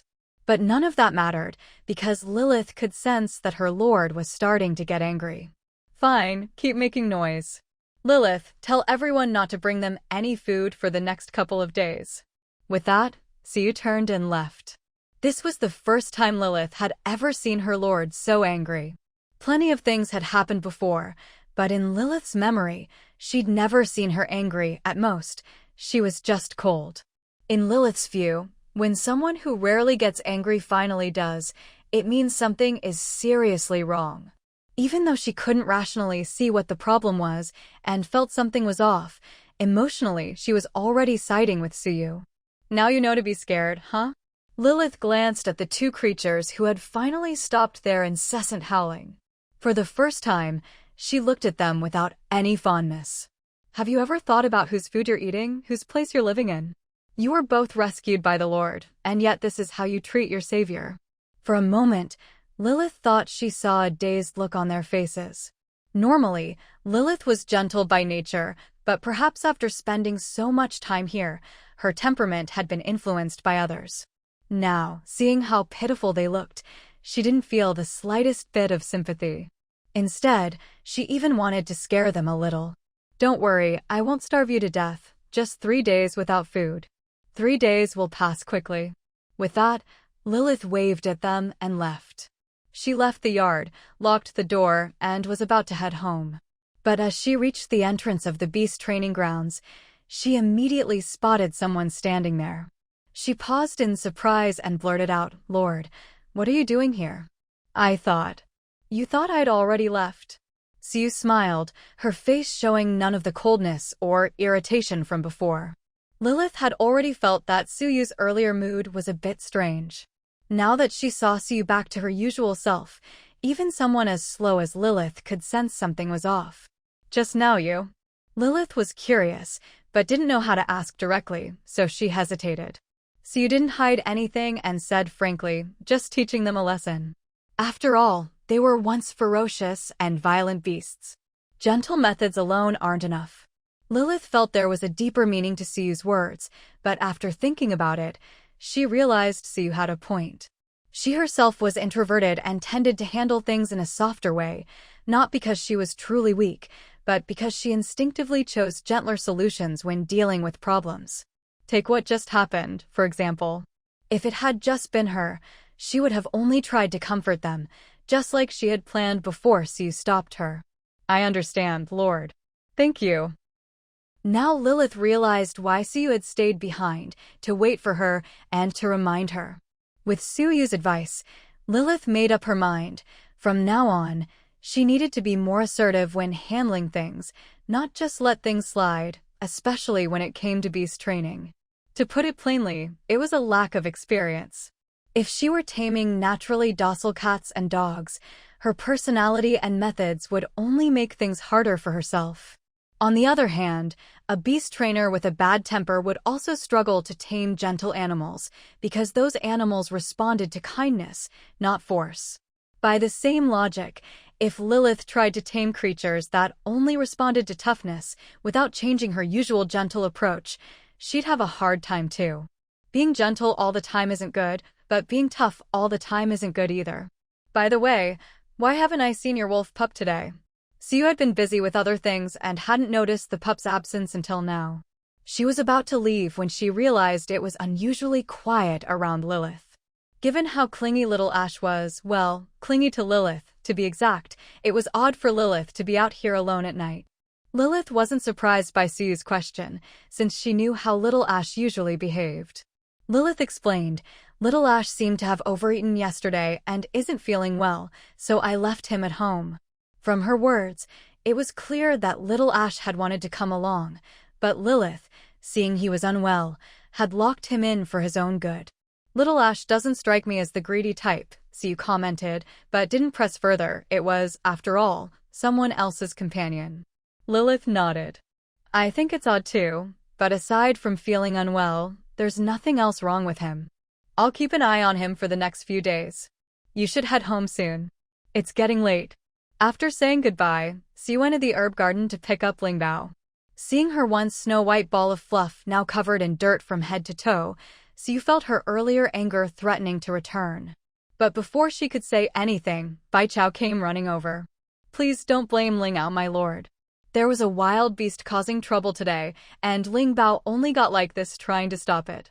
Siu hadn't planned to scold Lingbao anyway. After all, she was her own child, and there was a good reason for the mess. "Why didn't you wash up?" Siu didn't mind the dirt and simply picked up Lingbao. At the question, Lingbao tilted her head and stayed silent, her tail wrapping tightly around Suyu's wrist. Since Lingbao wasn't talking, Baichao explained what had happened that day.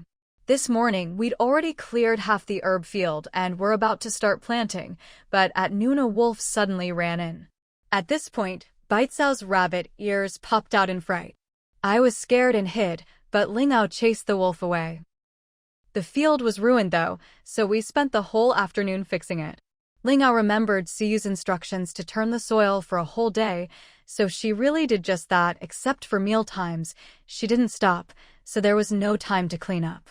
Hearing this, Siu paused, looked Lingbao over, and rubbed her head. "You're so clever when you're chasing birds. How come you're so dazed now?"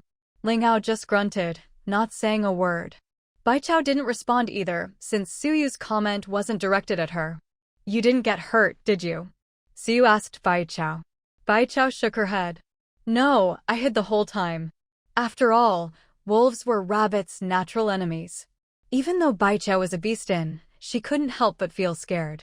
Though she hid, she still tried to help Lingao by throwing things at the wolf from time to time. But perhaps because Baichao really had no talent for fighting, several times she almost hit Lingbao instead of the wolf. In the end, she decided it was better to just watch. If she couldn't help, at least she wouldn't make things worse. As for calling for help, there was no need. She could tell Lingao had the upper hand, and Siyu didn't want too many people knowing about the herb garden anyway. Baichao herself also preferred fewer people around. The fields are all fixed now, but because of the wolf, we lost some time. We didn't get to plant the herbs today. It's fine. Planting them tomorrow is just as good. We're not in a rush. After all, thanks to Baichao's careful tending, the first batch of herbs was almost ready to harvest. There was another important point.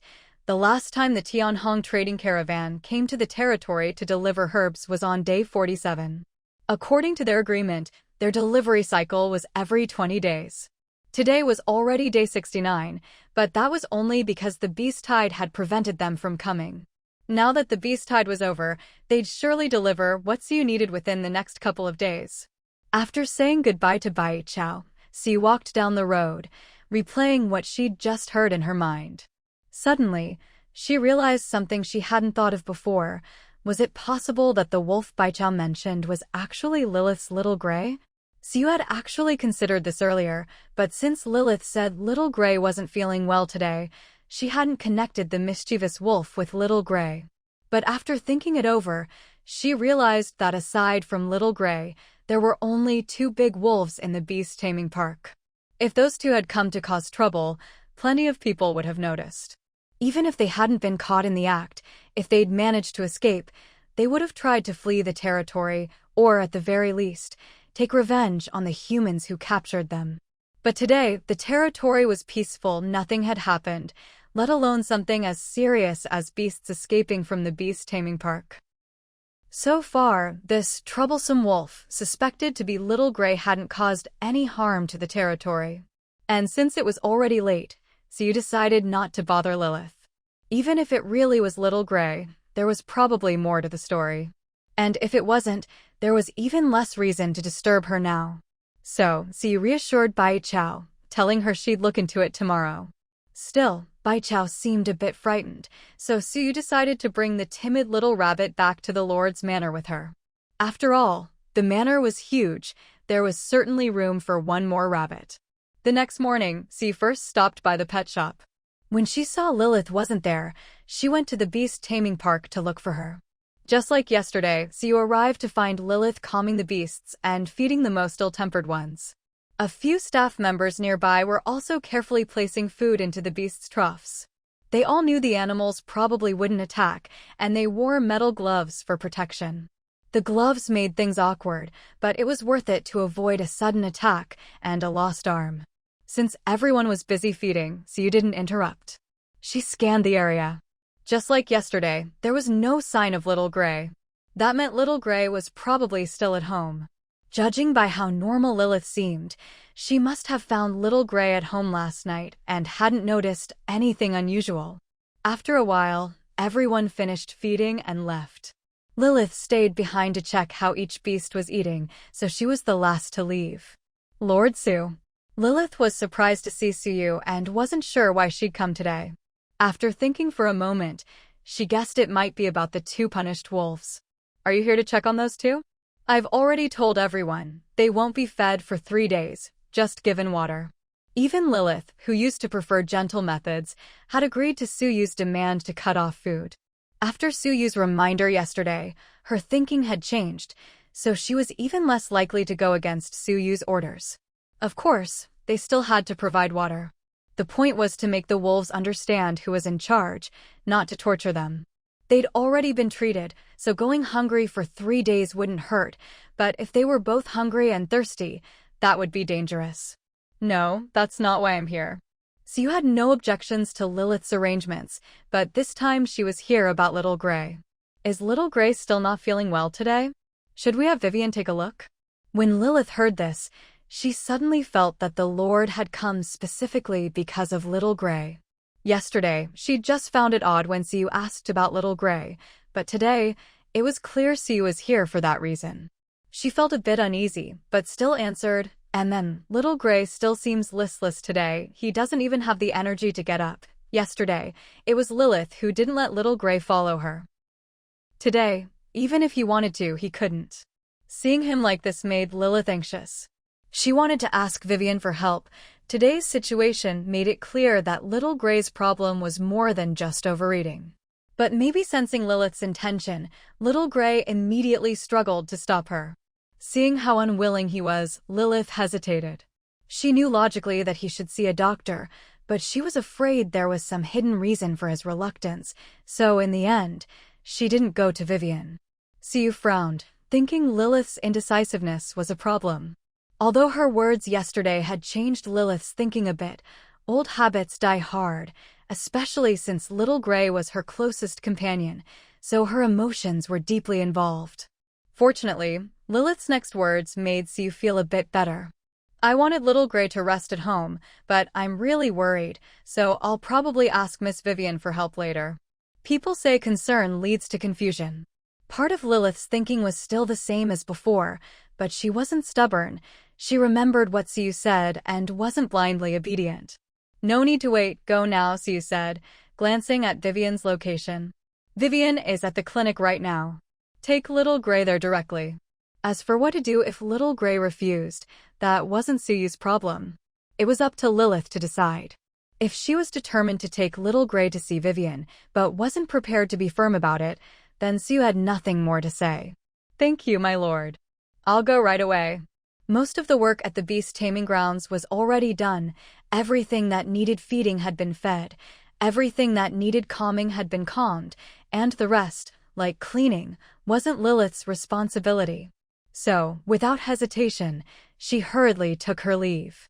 Watching Lilith's departing figure, Siu couldn't help but frown again.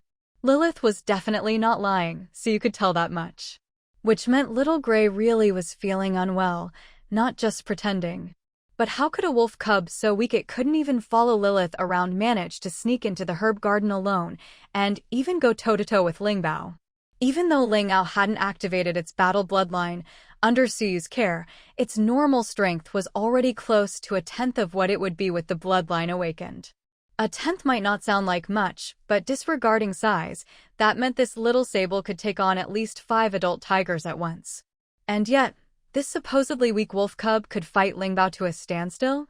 How could that be normal? Especially when it was supposed to be so frail. No matter how she looked at it, it seemed impossible. But as things stood, Little Gray was the only wolf in the territory who fit the bill, so Siu couldn't jump to conclusions just yet. What she didn't expect was that the truth would come out so quickly. Not long after Lilith left, a group of patrol guards came to Siu, reporting that the same incident as yesterday had occurred again in the herb garden. When Siu arrived at the scene, she saw Little Gray lying unconscious, Lilith looking anxious and terrified, and Lingbao and Baichao both wearing bewildered expressions. Siu fell into a brief silence. It seemed the truth was already clear. Little Gray was the wolf that had broken into the herb garden yesterday. The motive and reason were still unknown, but that didn't change the fact. Maybe it was because yesterday's attempt had failed that it tried again today, or maybe there was some other reason, but for now no one knew. But today, Little Gray was clearly less lucky than yesterday. Not only had it been discovered by so many people, but it had also collapsed here, unconscious. Siu asked, "Has someone gone to get Vivian?" She looked at the person beside her, who nodded. "Yes, Lady Vivian should be on her way." "All right, clear the people outside," Siu instructed. She then checked on Little Gray. Seeing that its health was full, she relaxed a little, but when she saw the long string of question marks in its status bar, her heart tightened again. Still, since its health was full, there was no immediate danger to its life, so Siu began to question Baichao and Lingbao about what had happened. Meanwhile, outside the herb garden. "Out of my way." Vivian, growing impatient, tried to push through the crowd of onlookers. But whether it was their love of gossip, the noise, or simply that no one recognized her, nobody moved aside. Vivian found herself stuck at the very edge, unable to get through. This time, Vivian was truly angry. You all love to gawk, huh?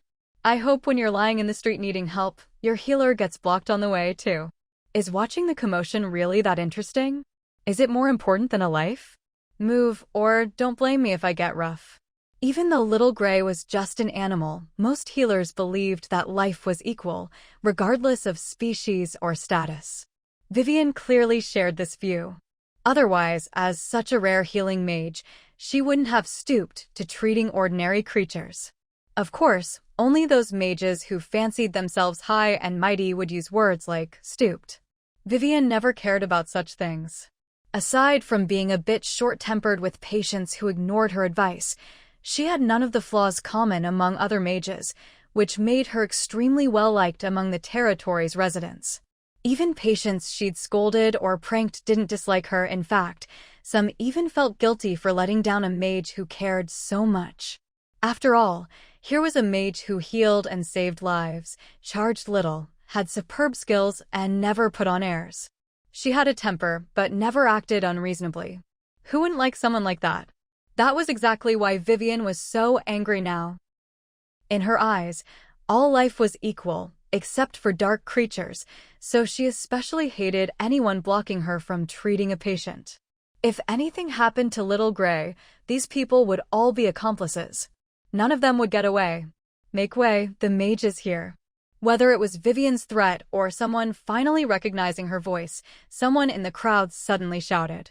At the word mage, people instinctively stepped back, opening a path for Vivian to the herb garden.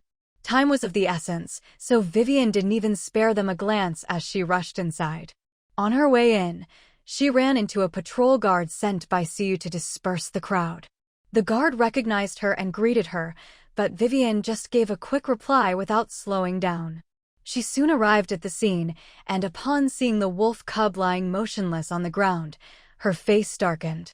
But she knew the priority was to save the wolf, so she didn't waste words and immediately began her examination.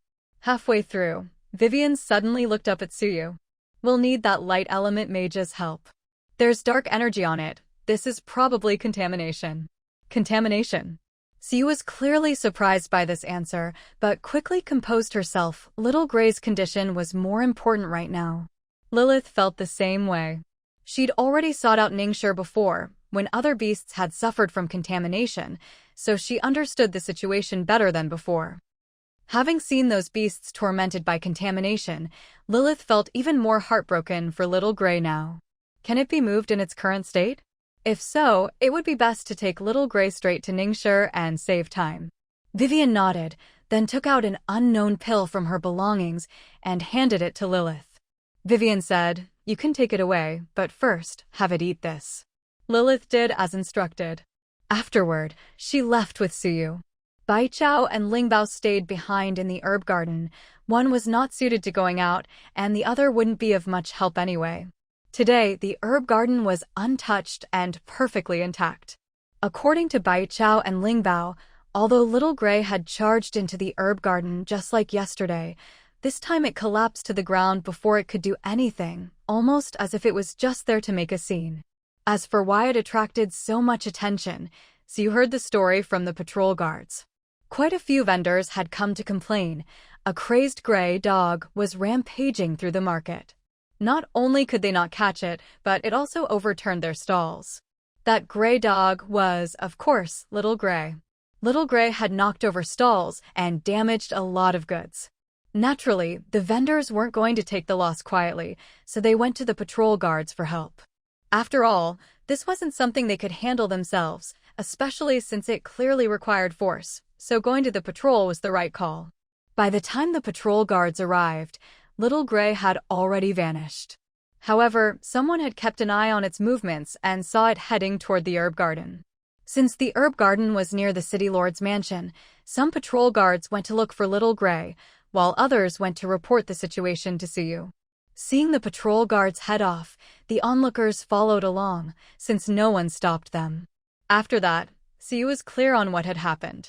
Now that they knew Little Gray was contaminated, its crazed behavior made sense. It was a result of the contamination. The real question was, Where did the contamination come from? Normally, Little Gray never left Lilith's side. Lilith herself didn't go out much. Her life was basically home, the pet shop, and the beast training grounds, nothing more. Because she cooked for herself, she rarely went to restaurants, so her range of activity was even smaller. Given all this, she really couldn't figure out where Little Gray could have picked up the contamination, but it seemed the only way to get an answer was to wait for Little Gray to wake up. Ningxia had only been in the territory for a few days and wasn't familiar with the area. She also didn't like going out, so Su easily found her at the inn once again. Lord Su, you're, Ningxia opened the door and was surprised to see Su. She was about to ask why she'd come, but as soon as Lilith approached, Ningxia immediately sensed an unpleasant aura. Seeing Lilith peeking out from behind Suyu, Ningxia more or less guessed their reason for coming and quickly let them in. What happened this time? Ningxia asked as she moved to action, instructing Lilith to place Little Gray on the table and beginning to cleanse the contamination from its body. Neither Suyu nor Lilith had an answer to her question, but they couldn't just say nothing, so Suyu briefly explained the situation. That's about it. The contamination is really strange, but there shouldn't be any problems within the territory. Suyu had hoped Ningxia might discover some clues during her examination, but it didn't seem likely. Wait, something's off. Ningxia raised an eyebrow, withdrew her magic, and parted Little Gray's thick fur. Only she could clearly see a tiny black wound, no bigger than a pinprick, exposed beneath the fur. Suyu took back her earlier thought that Ningxia wouldn't find anything and looked over as well. Unfortunately, Little Gray's fur was so thick and dark, almost black, that the tiny pinprick wound was impossible for her to spot. Ningxia realized they couldn't see it, so she manifested light elements in her hands and focused them on the wound. With the help of the light, both Suyu and Lilith could now clearly see a halo of glowing white light, like fireflies, centered on a spot about the size of a fingertip. There's a wound here, very small. The contamination is coming from this wound. With the light element's help, they could all see it clearly. Since the light elements were few and conjured by Ningxia, they wouldn't attack the dark element contamination. But because the light elements outnumbered the dark ones, they surrounded the contaminated area. Can you tell how it was contaminated? We already dealt with the original source. Suyu was worried about Little Gray, but even more so about the safety of the territory. If Little Gray could be contaminated out of nowhere, what about everyone else? With this unknown source of contamination on the loose, Suyu wouldn't be able to sleep at night. If Jinkei hadn't said those people left right under her nose, Suyu would have suspected they'd come back for revenge. Ningxia understood Suyu's concern and reassured her, this doesn't look like primary contamination. It's more like secondary contamination. Otherwise, it might already be. Secondary contamination is less harmful, and it's almost impossible for it to become tertiary contamination. Primary contamination comes directly from the source. For example, the wild beasts in the beast training grounds suffered primary contamination. Secondary contamination, on the other hand, is caused by creatures that were themselves contaminated. For instance, the polluting claw used by the dark bear caused secondary contamination in those it struck. So you're saying this wolf pup was attacked by a contaminated beast, and that's why it ended up like this? Suyu understood her meaning. Ningxia nodded slightly. Either it was attacked by a contaminated beast, or it was scratched by an object carrying contamination. It's basically one of those two possibilities. Although she said both were possible, Ningxia personally thought the first was more likely. She didn't know Little Gray, so she treated it as an ordinary animal. Naturally, she assumed the wolf pup had gotten into trouble while playing, slipped out unnoticed, got into a fight with a contaminated beast outside the territory, and came back injured. But there was still one question Ningxia couldn't answer: the shape of the wound. A pinprick-like wound, she really couldn't think of any creature that could cause such a mark. Woo! After Ningxia's treatment, Little Gray had already woken up. The moment it opened its eyes, it found itself in an unfamiliar environment. All its fur instantly stood on end, and the dignified wolf immediately transformed into a fluffy gray feather duster. However, this state didn't last long. As soon as it caught a familiar, comforting scent, it quickly calmed down. Meanwhile, in the room next door, Ningshi and Siyu sat facing each other. "Miss Ning, you've really gone to a lot of trouble for us these past few days." As she spoke, Siyu took a skill book out of her backpack, the very Rain of Light skill book she'd previously obtained from a dungeon chest. Magic skill books always carried a faint magical aura, so Ningshi instantly recognized what Siyu was holding. She could also more or less guess Siyu's intentions. She just hadn't expected her guess to only be half right. "To thank you for all your help recently, I'd like to give you this skill book. It's a mid to high level light magic skill book I acquired by chance. The spell recorded in it isn't listed in the guild's records." As Siyu spoke, she placed the skill book on the table and pushed it toward Ningshi. Seeing this, Ningshi felt a bit puzzled. She had thought Siyu would use this opportunity to thank her by gifting the skill book and then invite her to join the territory. First of all, Ningshi had no intention of joining Sunset Territory, at least, not for now. She also understood the principle of no reward without merit. So even though Siyu said she was giving her the skill book, Ningshi had no intention of accepting it. After all, the skill book was clearly tied to the invitation to join the territory. Mage skill books were precious to begin with, and this was a mid to high level one. She knew her previous contributions didn't match the value of such a book. Of course, she could shamelessly accept the skill book and still refuse to join Sunset Territory, but any proper mage from the Mage Guild would never do such a thing. Unless they didn't care about their reputation, and such behavior would also affect the guild's standing. But this time was different. Siyu only said she wanted to give her the skill book, without attaching any conditions. So even if Ningshi accepted it, it would be perfectly reasonable, no one in the guild would object. Still, she couldn't understand why Siyu would give away such a valuable skill book for nothing. If it really was a mid to high level light magic skill book, it would fetch a high price and be easy to sell. She could just find a church official and sell it right away. Noticing Ningxi's doubts, Siyu didn't steer the conversation in that direction. Instead, she encouraged her to look at the skill book first. "I mean what I say. If I say it's a gift, then it's a gift. Why don't you take a look at it first?" Siyu had already made up her mind to give the book away, even if she couldn't recruit anyone for now, so she wasn't worried that Ningshi would just use it for herself. Besides, after observing Ningshi these past few days, she knew she wasn't that kind of person. Since Siyu had made herself so clear, Ningshi figured there was no harm in taking a look. She picked up the skill book and flipped it open, and the moment she did, she found it hard to tear her hands away. Siyu knew exactly how good the Rain of Light skill book was, so she wasn't surprised to see Ningshi react this way. No one knew how much time passed before Ningshi finally managed to tear her gaze from the book. She slowly looked up at Siyu. "Lord Siyu, to be honest, I really do want this skill book. But I also know that what I've done so far doesn't come close to matching its value. What I did was really just a small favor."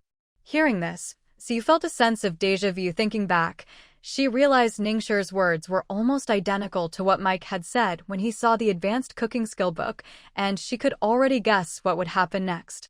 Because she'd already dealt with Mike before, Siyu could predict what Ningxi was about to say. She'd probably ask Siyu to name a price for the skill book so she could buy it, turning the exchange into a transaction. But even when the territory was short on money, Siyu had refused to sell the skill book to Mike for gold. Now that the territory was doing better, she was even less likely to treat the skill book as an ordinary commodity. "I said this skill book is a gift, so you don't need to feel pressured. You may think what you did was nothing, but I know very well that without a light mage, clearing the pollution source and dealing with the events at the beast taming park these past 2 days would have been much harder using ordinary means. Whether something is just a small favor isn't judged solely by the effort of the person helping, but also by the perspective of the one receiving help. To Ningxi, it might have been a small thing, but for Siyu, it clearly wasn't. Without Ningxi, those statues wouldn't have been found so easily, the pollution source wouldn't have been dealt with so quickly, and the information about the magic array, as well as breaking it, were all thanks to Ningxi. Of course, even without her, Siyu would have eventually found the clues, but it would have taken much longer and caused more delays. Of course, this was only one reason Siyu chose to give away the skill book. She had considered keeping it to train her own light mage if Ningxia refused to join the territory. But now she chose to give it away partly out of gratitude, partly to build goodwill, but most importantly because Suyu had already thought of a rough method, or at least an idea, for recruiting Ningxia. Suyu had noticed that Ningxia seemed particularly concerned about matters of pollution. It didn't seem to be just an occupational habit from her time at the church, but more like a deep-seated obsession. The system would never assign a completely unrecruitable person.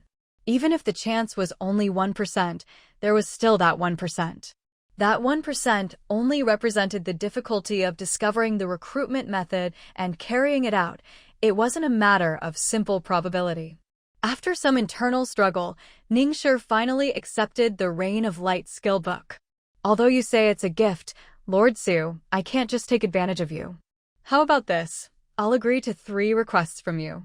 As long as they don't involve joining your territory, or anything that's evil, disruptive, or harmful to the continent, I'll accept them. A mage's promise is not given lightly. Once made, it is not easily broken. This isn't just a matter of character, reputation, or morality. The most important thing is that a mage's promise is remembered. If they go back on their word, their path forward in magic becomes much more difficult. It's similar to the concept of karma in some cultivation worlds. Of course, there are mages who don't believe in this. Dark mages are the prime example. Mages who don't believe in such things can lie and break promises as much as they want, and it won't affect their magical progress at all. At first glance, believing in these mysterious things seems to have no benefit, but that's not actually the case. Breaking a promise hinders your growth. Keeping a promise helps it. The former brings punishment and restraint, while the latter brings rewards and advancement. In short, all Suyu needed to know was that Ningxia's words carried great weight. Almost all dark mages don't believe in this, while almost all light mages do, because it's part of their faith. Suyu is very satisfied with this outcome.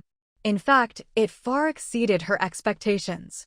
Since you put it that way, Miss Ning, I won't stand on ceremony. Suyu had no intention of refusing, but of course, she wouldn't ask Ningxia to do anything evil. At most, she'd just ask a few questions. My first request, I want to know something. I've noticed you seem especially driven to cleanse corruption. Could you tell me why? Ningxia hadn't expected Suyu to make a request so soon, and even less that her request would simply be for an answer to a question. Seeing that Ningxia didn't answer right away, Suyu kindly added, if it's inconvenient, that's fine.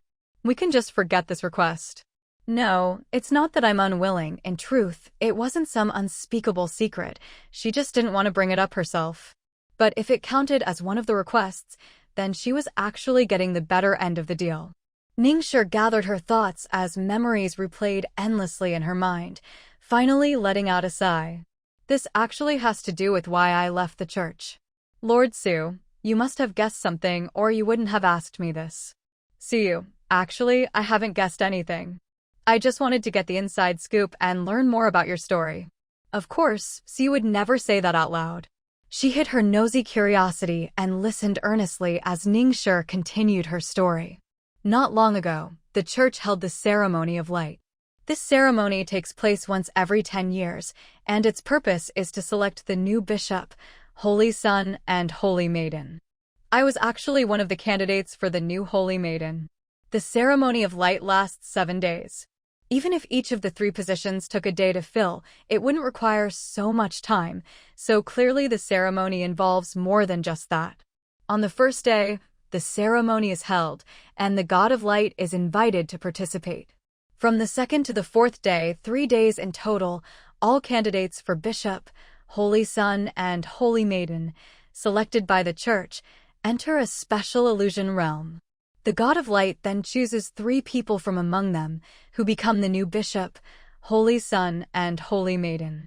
The 5th day is the Bishop's coronation, the 6th day is for the Holy Sun and Holy Maiden, and on the 7th and final day, all 3, in the presence of the God of Light and all church members, complete and conclude the ceremony together. At first, everything went smoothly, but once we entered the illusion realm, we realized something was wrong. In fact, this so-called illusion realm was like a final exam. The earlier selection process was like regular tests, and based on those results, the strongest, most promising, virtuous, and devout candidates were chosen for the final test. Before the final exam, they'd all gone through mock exams, so even if they didn't know the exact content of the final test, they had a general idea. This was why they quickly realized something was off in the illusion realm. I can't go into too much detail about the illusion realm itself. If she did, it would basically be leaking the test questions. Even though she'd left the church, she still had to follow the rules. In short, the original trial was replaced by an invasion of dark creatures whose sole purpose was to slaughter all the candidates. In other words, what should have been a test of both mind and body turned into a pure battle for survival, outnumbered and overwhelmed. The illusion realm is usually created by the outgoing bishop, with the Holy Son and Holy Maiden assisting, so those three were the most likely to have tampered with it. Of course, there are other possibilities. For example, the dark creatures might have slipped in while the bishop and others were absent and the guards were negligent, but this was highly unlikely, since the illusion realm was made of pure light elements, filled with powerful light magic. Ordinary dark creatures wouldn't stand a chance. Even a leader-level dark creature would pay a heavy price to enter. And even if they did get in, they'd be gravely injured and not much of a threat. For dark creatures to appear in the illusion realm almost unscathed, the only explanation was that an insider helped them get in. Ningxia didn't go into too much detail about the process. After briefly explaining the illusion realm, she shared the outcome. In the end, the matter was resolved, but at a heavy cost. All three bishop candidates died. There were 5 candidates each for Holy Son and Holy Maiden, 10 in total. Only 2 survived, myself, and the other is now the church's Holy Son.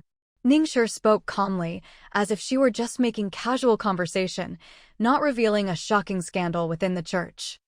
After all, the church is the holiest place on the continent, the main force against the dark creatures, yet it was here, in this supposedly purest place, that such a stain appeared. And it's a stain that can never be erased, since it's marked by the deaths of 11 people. By all logical reasoning, since there was 1 surviving candidate each for the saint and the saintess, and the saint candidate had already become the saint, Ningxia should have become the saintess as well. Although there was an unexpected incident in the illusion this time, the fact that both of them survived proved that Ningxia and the other person were both exceptionally capable. With so many dark creatures, surviving required more than just combat strength, it also demanded a calm mind and quick thinking. So, even though the illusion ritual went awry, its purpose of selecting candidates was still achieved, just in a different way. But clearly, things didn't turn out that way. Otherwise, Ningxia wouldn't be here now, nor would she say she had left the church. Ningxia said, "You've probably guessed it already. I was the only saintess candidate left, so I should have stayed and inherited the position. But I refused. Within the church, the status of the saint and saintess was second only to one person, and that one person wasn't even the bishop, but the god of light. The bishop represented authority within the church, while the saint and saintess were its public symbols. The 3 roles were of similar standing. The bishop's ceremony was held separately and first only because the church's authority needed to be transferred as soon as possible. Unless it concerned major church affairs, the bishop had no right to interfere with the saint or saintess. Even if something did happen, the bishop still had to listen to the opinions of the saint and saintess. The church was not a place where only the bishop's word mattered, and the saint and saintess were far from mere mascots. In short, many in the church dreamed of becoming the saint or saintess, yet Ningxia turned it down. She knew that when she refused, many in the church couldn't understand her decision. Some thought she was just pretending to be aloof, playing hard to get to raise her own worth.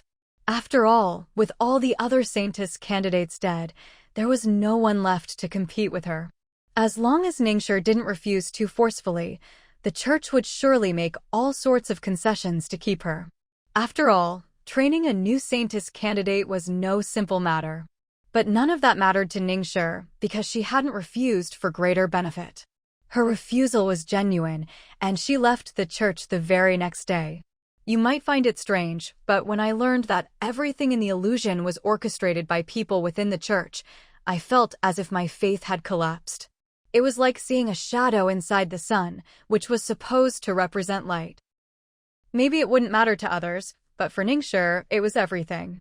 She had come to the church because of someone, a person who made her yearn for the light and goodness of the church. But it was also because of someone that her beautiful fantasy was completely shattered. Given all that, there was no way Ningxia could stay in the church, let alone take the position of saintess. Now I've figured it out, faith has nothing to do with people. Faith is about the light itself, but those who believe in the light do not represent the light. Their mistakes are their own, not the fault of faith itself. It's like someone stealing or robbing money. The fault lies with the thief or robber, not with the money. Money is just an object. How could it be at fault? Of course, Ningxia couldn't understand this back then, but she doesn't regret leaving now. That's basically the end of the story. So you could more or less guess why Ningxia hated pollution so much. Part of it was her natural aversion, but another reason was that she didn't want similar things to happen again. Besides her faith being shattered, Ningxia also suffered the pain of losing a friend at that time. She had a friend who was also a saintess candidate, and this friend was even more talented and powerful than her, the most likely among the 5 to become the saintess. But because of what happened, she never got to see the light again. Her friend's death was also a reason, indeed, the main reason, why Ningxia left the church. Ningxia had never thought of becoming the saintess herself. She only ever wanted to accompany that person, helping her complete missions to cleanse pollution. That's how they had always supported each other. That friend's greatest wish was to rid the entire continent of pollution, because her own village had been destroyed by it. Everyone there, including her parents, had died because of pollution. Now that her friend was gone, Ningxia wanted to help her fulfill that impossible wish. How is little Gray doing? So you knocked on the door next door. When she entered, she saw little Gray, looking exhausted but stubbornly refusing to sleep, forcing its eyes open, while Lilith quietly ate her meal nearby. Because she'd been busy taking care of little Gray, Lilith hadn't even had time to eat. It's fine, you eat first. I just came to check in. So you hadn't expected to catch her at mealtime, so she quickly waved her hand for Lilith to continue and walked over to little Gray. Now cleansed of pollution, little Gray was very weak but had regained its senses. It recognized Suyu, and thanks to Lilith's constant teaching, it knew Suyu was the master of this place. So even though it didn't like other humans getting close, it didn't make a sound, just looked pitifully at Lilith not far away. Suyu ignored whatever it was thinking and used her probing skill on little Gray again. Little Gray. HP 500/500. Attack 10. Defense 10. Affection 60. Loyalty 60. Belongs to Lilith, loyalty 100. Status: severely weakened, attack and defense greatly reduced, extremely tired, evolution, halted, mutation, in progress. The information she got this time was about the same as before. The main difference was that she could finally see the details in the status bar. Previously, maybe due to the pollution, so you could only see statuses like berserk, weakened, and tired. The rest were just question marks. Now that the berserk state was gone, the other statuses were finally visible. One was evolution, the other mutation. She wasn't sure what the difference was, but she knew both were definitely after effects of the pollution. Since these were pollution-related after effects, Su had no choice but to trouble Ningxia once again. Seeing the Lord frown and leave in a hurry, Lilith's heart skipped a beat, and a sense of foreboding welled up inside her. Because Su had mentioned that little Ash might have mutated due to contamination, Ningxia didn't dare delay. She put down what she was doing and went straight into the next room. At this moment, little Ash was already fast asleep, drifting in and out of consciousness from severe weakness and exhaustion. Seeing little Ash in this half-dead state made Lilith even more worried. After another round of examination, Ningxia finally breathed a sigh of relief. Seeing her reaction, the other two also relaxed. I can't say for sure whether it's mutating or evolving, but I can confirm that there's no contamination left in its body. In a way, this might be a blessing in disguise. While contamination destroys a creature's body and mind, it can also stimulate and awaken latent potential, Ningxue said, as if recalling something from memory. After about 10 seconds, she continued, I once read in an ancient text about a forbidden technique that uses this very method to cultivate talent. Those who survive this process gain immense potential, and their strength grows much faster than ordinary people. Although it uses contamination, those cultivated this way become immune to further contamination and are unaffected by dark magic. They remain human, not dark creatures, and don't turn into mindless monsters. It all sounded good, but there's a reason such techniques are labeled forbidden. The success rate is extremely low. If you succeed, you might reach the pinnacle of your life, but if you fail, the best outcome is death. As for the worst outcome, well, that's surviving.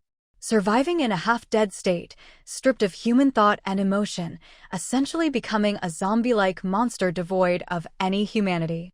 However, Little Ash's case can't really be called a success or a failure. The forbidden technique uses a single contamination, but Little Ash experienced a second contamination, so the harm and stimulation were both much less. As for what will happen next, Ningxue couldn't say for sure. She could only guarantee that, if things continued as they were, Little Ash definitely wouldn't turn into a dark creature. Hearing this, Lilith was finally completely at ease, and Siyu politely saw Ningxue out. Once Ningxue left, Siyu began asking Lilith about Little Ash's injury. I saw Little Ash was awake just now. Did it tell you how it got hurt?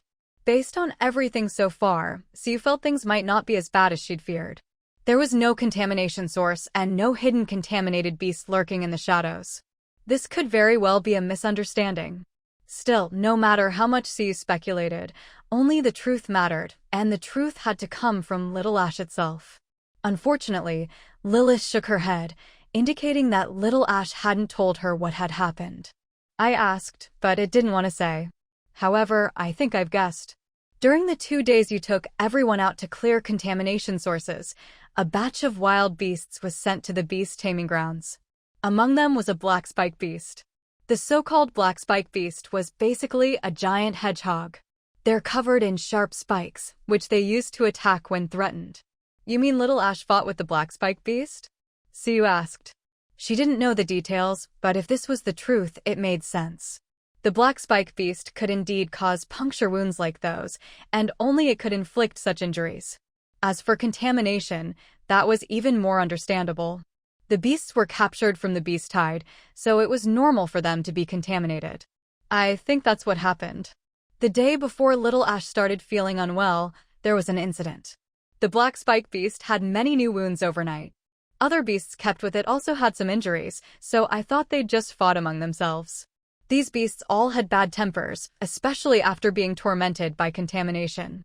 Fighting to vent their frustration was normal. Lilith had even witnessed such fights herself, so she hadn't thought much of it. But, judging from Little Ash's current state, the wounds on the black spike beast, and maybe even on the other beasts, probably weren't as simple as they'd thought. Unfortunately, the only one who could explain was now sound asleep from exhaustion, so they'd have to wait until Little Ash woke up before Lilith could try to get the truth out of it. They ended up waiting a whole day and night. Little Ash slept for over 20 hours. If Lilith hadn't noticed that the water and meat she'd left by Little Ash's side had been eaten, she would have started worrying again. Compared to before, Little Ash was full of energy when it finally woke up, back to its usual lively, affectionate, towards Lilith's self. After much coaxing from Lilith, she finally got the truth out of Little Ash. But Siyu didn't get to hear the truth right away, because that very morning, the Tianhong caravan arrived at Sunset Territory with the goods Siyu had commissioned them to transport, and she had to go greet them. This time, the caravan leader wasn't Bai Qiu, but Tang Lu, whom she hadn't seen in a long time. As soon as they met, Tang Lu was very enthusiastic. After some conversation, Siyu learned that the herbs she'd provided earlier had greatly helped Tianhong's research into new medicinal formulas. From this, it was clear that Tianhong Caravan had made a lot of money recently. Of course, Tang Lu wasn't about to reveal the details of the caravan's finances, but she did let slip a few figures. For example, ever since they started working with Coldwind Valley on the herb business, their profits from herbs had increased fivefold, now accounting for 8% of the caravan's entire economy. 8% might not sound like much, not even a tenth, but considering the size of Tianhong and the huge variety of goods they deal in, herbs are just one of dozens of major categories. For herbs alone to make up 8% was already impressive. Tianhong Caravan's rise to prominence was thanks to the discovery of a high-quality mine near their territory. This mine contained extremely pure iron ore, silver ore, and even some black iron ore. There were even gemstones and companion ores for enchanting. If mines had quality ratings, this one would be close to gold tier. Back then, Tianhong was just a small, insignificant caravan, but everything they have today is thanks to their leader seizing that opportunity. At the time, the caravan leader happened to know a skilled blacksmith and an intermediate enchanter. After some careful planning, she seized the opportunity, pooled her own and the caravan's savings, and signed a mining contract with the territory. She then hired her own workers and, by traveling far and wide to sell high-quality enchanted weapons and equipment, gradually built up her own capital. Step by step, she developed Tianhong Caravan into a renowned and influential trading company. Even now, though the caravan deals in a wide variety of goods, weapons, and equipment remain the core of their business, accounting for a whopping 29% of their total trade, the highest among all their products. During the caravan's growth, those two original craftsmen, the blacksmith and the enchanter, turned down numerous offers from others and always stayed with the caravan. And the caravan leader never let down their loyalty and trust. Even after the caravan expanded and recruited many more skilled blacksmiths and enchanters, these two, who had been with her from the very beginning, always held special status. In fact, aside from the leader herself, they are the only two people in the entire caravan who receive a regular share of the profits. Not even the sub-team leaders enjoy such treatment, but no one dares complain, because anyone who joins Tianhong Caravan knows its history and the contributions these two have made. It's no exaggeration to say that without them, the caravan wouldn't be where it is today. Of course, just because no one says anything openly doesn't mean there's no gossip behind the scenes. But anyone who voiced dissent was swiftly and mercilessly expelled from the caravan. Your caravan leader is courageous, righteous, shrewd, and bold. No wonder she was able to build the caravan into what it is today. So you hadn't expected that a casual question about the leader would prompt Tang Lu to share so many stories. It was clear that Tang Lu truly admired and respected the caravan leader. And indeed, the leader possessed a charisma and strength that made her both likable and admirable. And then, while Tianhong Caravan may not claim to be the #1 caravan on the continent, when it comes to running a trading company, our leader is second to none. Tang Lu's tone was a little excited, something rare for her in front of outsiders. If it were someone from within the caravan, they wouldn't be surprised. After all, everyone knew Tang Lu had been brought into the caravan by the leader herself and was personally trained by her, so it was only natural that they were close. Sorry, I got a bit carried away. Tang Lu realized the situation and gave an embarrassed smile. She knew her own weakness. Once the topic turned to the leader, she just couldn't stop talking. She knew, but she couldn't change it, nor did she want to. After all, if it weren't for the leader, who knows where she'd be wandering now. It's fine.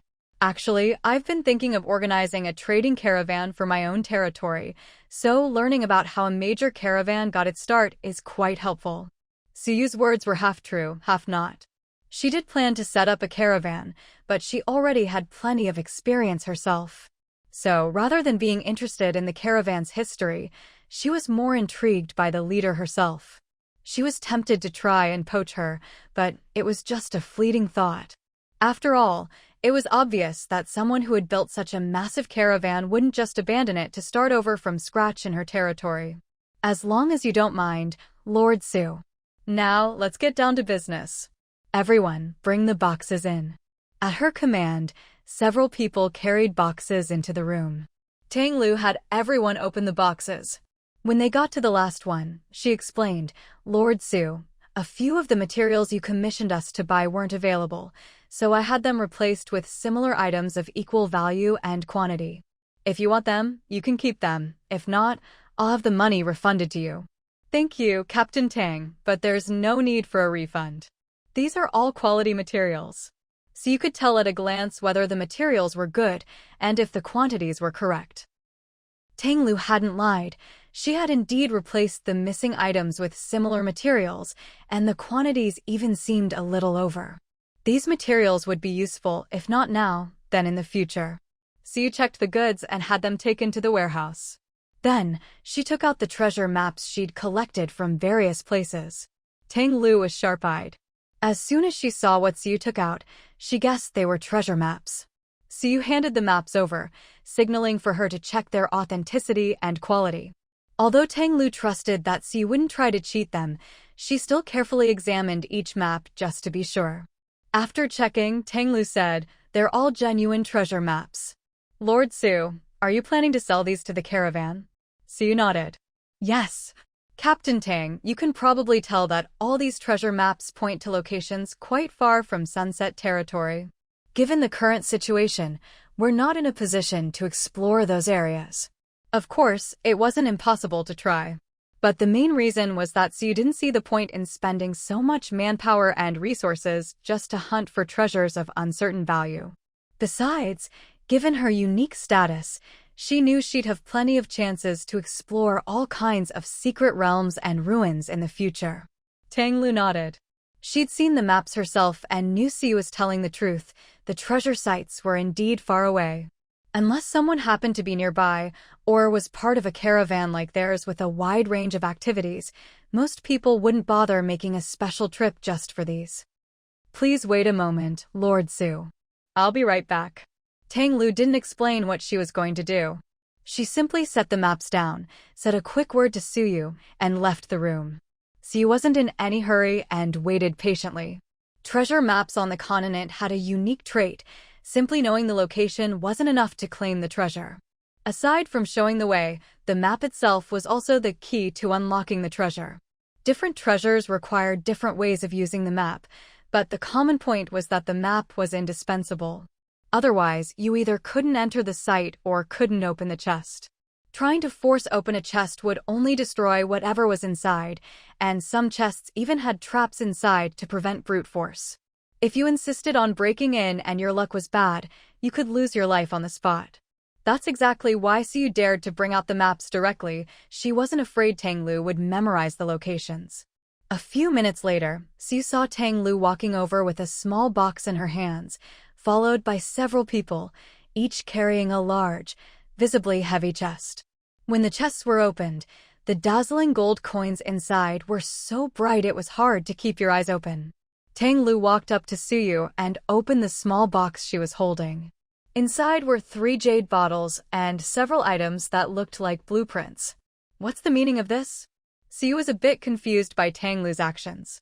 She had already said she wanted to sell the treasure maps. If Tang Lu wanted to buy them, she should just make an offer, and then they'd haggle over the price as usual. But instead, Tang Lu had mysteriously left for a while, then returned with 2,000 gold coins and this small box of items. It was hard to make sense of. Tang Lu gestured for the 2 people to leave. They didn't ask any questions, just set down the items and left. Once they were gone and the door was closed, Tang Lu finally explained, "To be honest, our caravan recently got wind of some news. Someone is buying up treasure maps at a high price. According to our sources, this person is a Grandmaster-level astrologer. He's offering generous prices and won't turn anyone away. What's more, he has a unique trait. If the treasure map you bring him meets his standards, he'll even read your fortune for free. If it were just the caravan buying these 4 treasure maps, the price would be about 2,000 gold coins, maybe 2,500 at most. But because of this situation, if you, Lord Su, deliver the maps to that person yourself, you could get at least 3,000 gold coins. Of course, the 500 gold coin difference isn't much. Anyone with the means to buy up so many treasure maps and resell them isn't in it for the money. Take the Tianhong caravan, for example, 500 gold coins is pocket change to them. Their real goal is to have this astrologer read their fortune. Money isn't the main thing. If money alone could get him to act, countless people would be lining up to give away treasure maps for free, or even rarer items. Yao Guang's abilities were already impressive, but she was only at the master level. One could only imagine how terrifying the abilities of a grandmaster-level astrologer must be. Even a casual remark from such a person, if you could grasp its meaning, could benefit you for a lifetime. I see. After hearing Tang Lu's explanation, Siu still didn't quite understand Tang Lu's odd behavior earlier, but she didn't press further. Clearly, Tang Lu didn't want to talk about it, otherwise she wouldn't have avoided the topic and only explained the high price for the treasure maps. Our caravan doesn't have much liquid capital on hand. These 2,000 gold coins are the most we can offer right now. To make up the difference, here are 3 bottles of cold pool water. Also, I heard from Bai Qiu that you, Lord Su, previously bought some blueprints for territory defense from him. I figured you might be interested, so I've prepared 3 more city defense machinery blueprints. Siu recognized the cold pool water. It was a fairly rare material. These 3 large bottles would each fetch about 100 gold coins on the market. The box also contained 3 blueprints, based on what she'd paid before for city crossbow and catapult blueprints. The 3 together would be worth nearly 500 gold coins. Also, the jade bottles were the same kind as the ones Siu had gotten from Vivian for storing 1,000-year stone milk, so the bottles themselves weren't cheap either. All told, the contents of this small box, though it didn't look like much, were worth about 800 gold coins. 2,800 gold coins for 4 treasure maps. Siu was clearly making a good deal. Captain Tang, you're very thoughtful. I'll leave these 4 treasure maps with you then. Although the 2,800 gold coins were still 200 short of the 3,000 Tang Lu had mentioned, if Tang Lu hadn't brought it up, Siu wouldn't have known about it at all. So she wasn't losing 200 gold coins. Instead, she was making an extra 800. She'd already gotten a huge bargain. Siu wasn't greedy. Once the transaction was done, they followed the usual procedure. Siu provided a list of items she'd need next time, with a total value of 700 gold coins, which was the agreed-upon maximum for the caravan services. After that, Siu picked out a few things she needed from this batch, then left the rest to Bugua.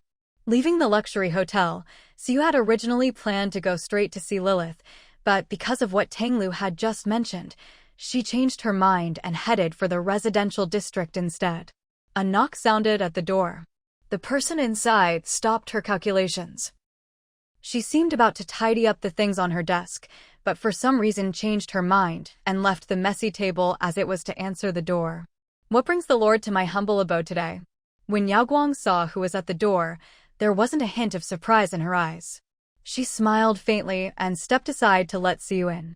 Siu hadn't planned on bantering with her, but when she saw the messy desk, her gaze shifted. If I remember correctly, the residential district was built at my order.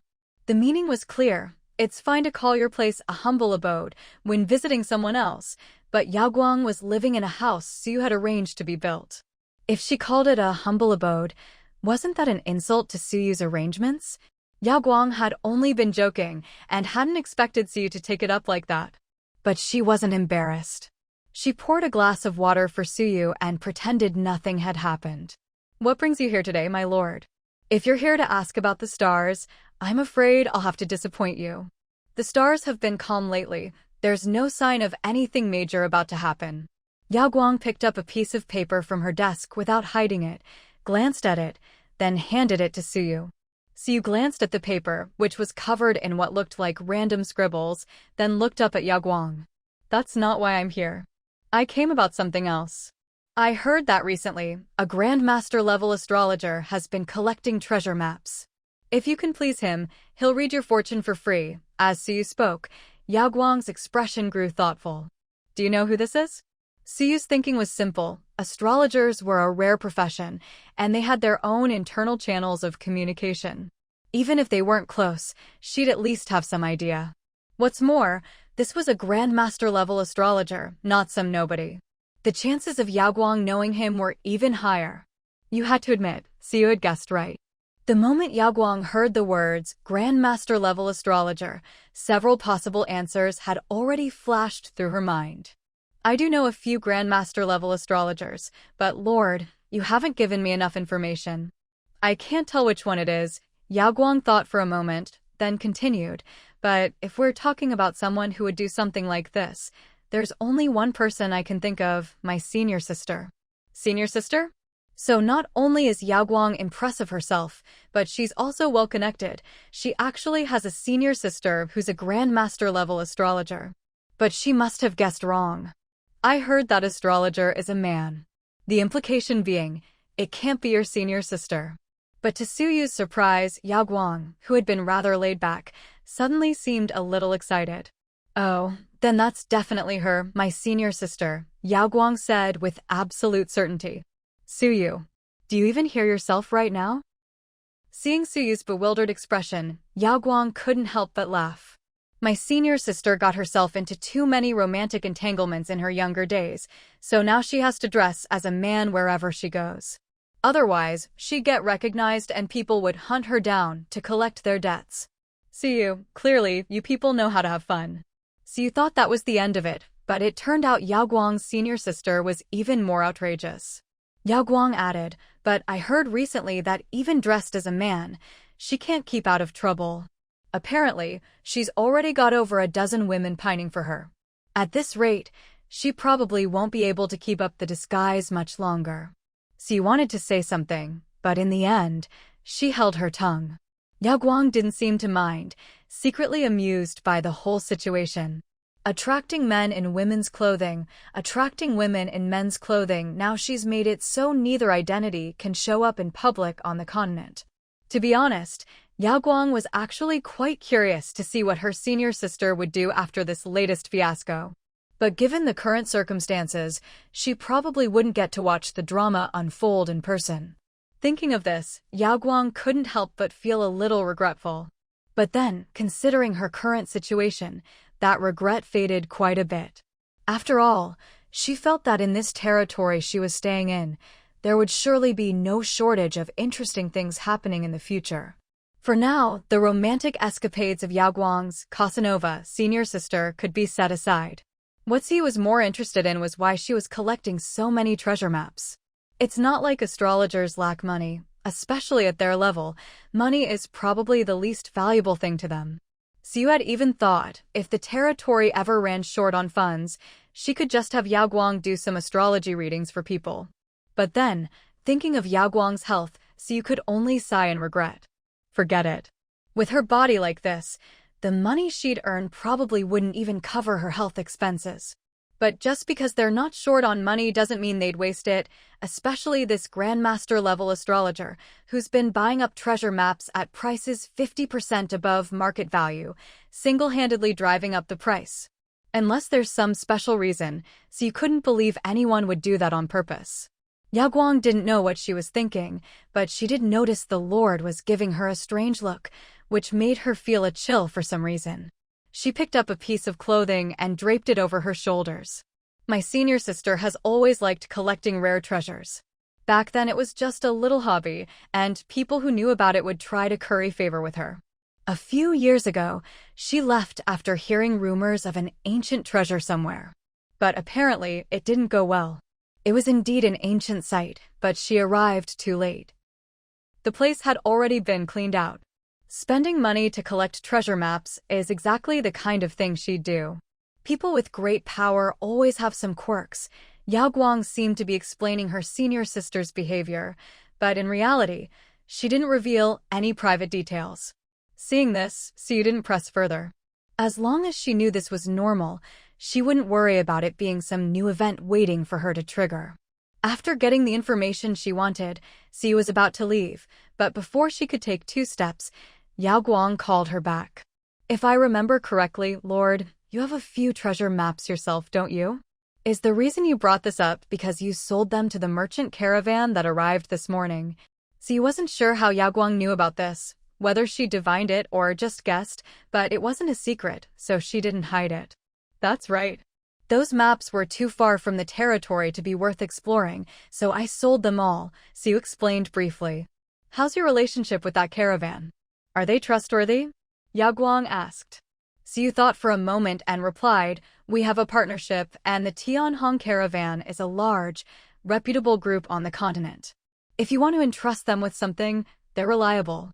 Since Yao Guang was asking about the caravan's reputation, Siyu naturally assumed she wanted to entrust them with a task, so she gave her a more detailed introduction to the Tianhong Caravan.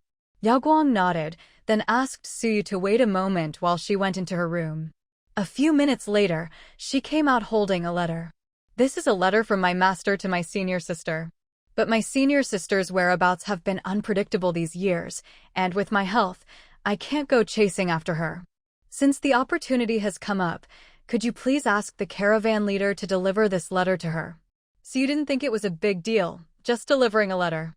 Tang Lu was unlikely to refuse. But since it was asking for a favor, there'd probably be some reward involved. Still, so you didn't need to worry about the reward, since she wasn't the one delivering the letter. Yao Guang said, my senior sister should be very happy to receive this letter. Once she gets it, if you or the others want to ask her for help, it should be much easier. So you didn't know if the senior sister would really be happy to get the letter, but Yao Guang was right about one thing. Tang Lu and the others had gone to such lengths just to get her to do an astrology reading for them. As long as they were willing to deliver the letter, their request would probably not be refused. After all, from what she could see, Yao Guang and her senior sister had a pretty good relationship. Even if it was just for Yao Guang's sake, her senior sister would probably agree. With that kind of benefit, who wouldn't be willing to help? All right, aside from this letter, is there anything else you need me to deliver or pass on? Siyu accepted the letter and asked. Yao Guang shook her head. There's nothing else to deliver or pass on, but this letter itself is quite valuable. My lord, you should understand that, Yao Guang said with a sly smile, her eyes narrowing. Siyu smiled as well, but didn't reply. Rather than saying the letter itself was valuable, it was more accurate to say that the opportunity to have a master-level astrologer take action was truly rare and precious. Although, on the surface, it looked like they were asking someone else for a favor, in reality, it was the Tianhong Caravan who stood to gain the most from this arrangement. Of course, Siyu wasn't about to let this chance for mutual benefit slip by. There's someone in my territory who's an old acquaintance of that astrologer. This is a letter she wants you to deliver, Siyu explained, without mentioning Yao Guang's relationship with the astrologer, but subtly hinting at the potential benefits Tang Lu and her group could gain once the letter was delivered. After thinking it over for a moment, Tang Lu accepted the letter and then proactively brought up the matter of increasing the cooperative transport limit. After some discussion, the cooperative transport amount was raised to 1,000 gold coins, and the number of cooperative shipments increased to 40.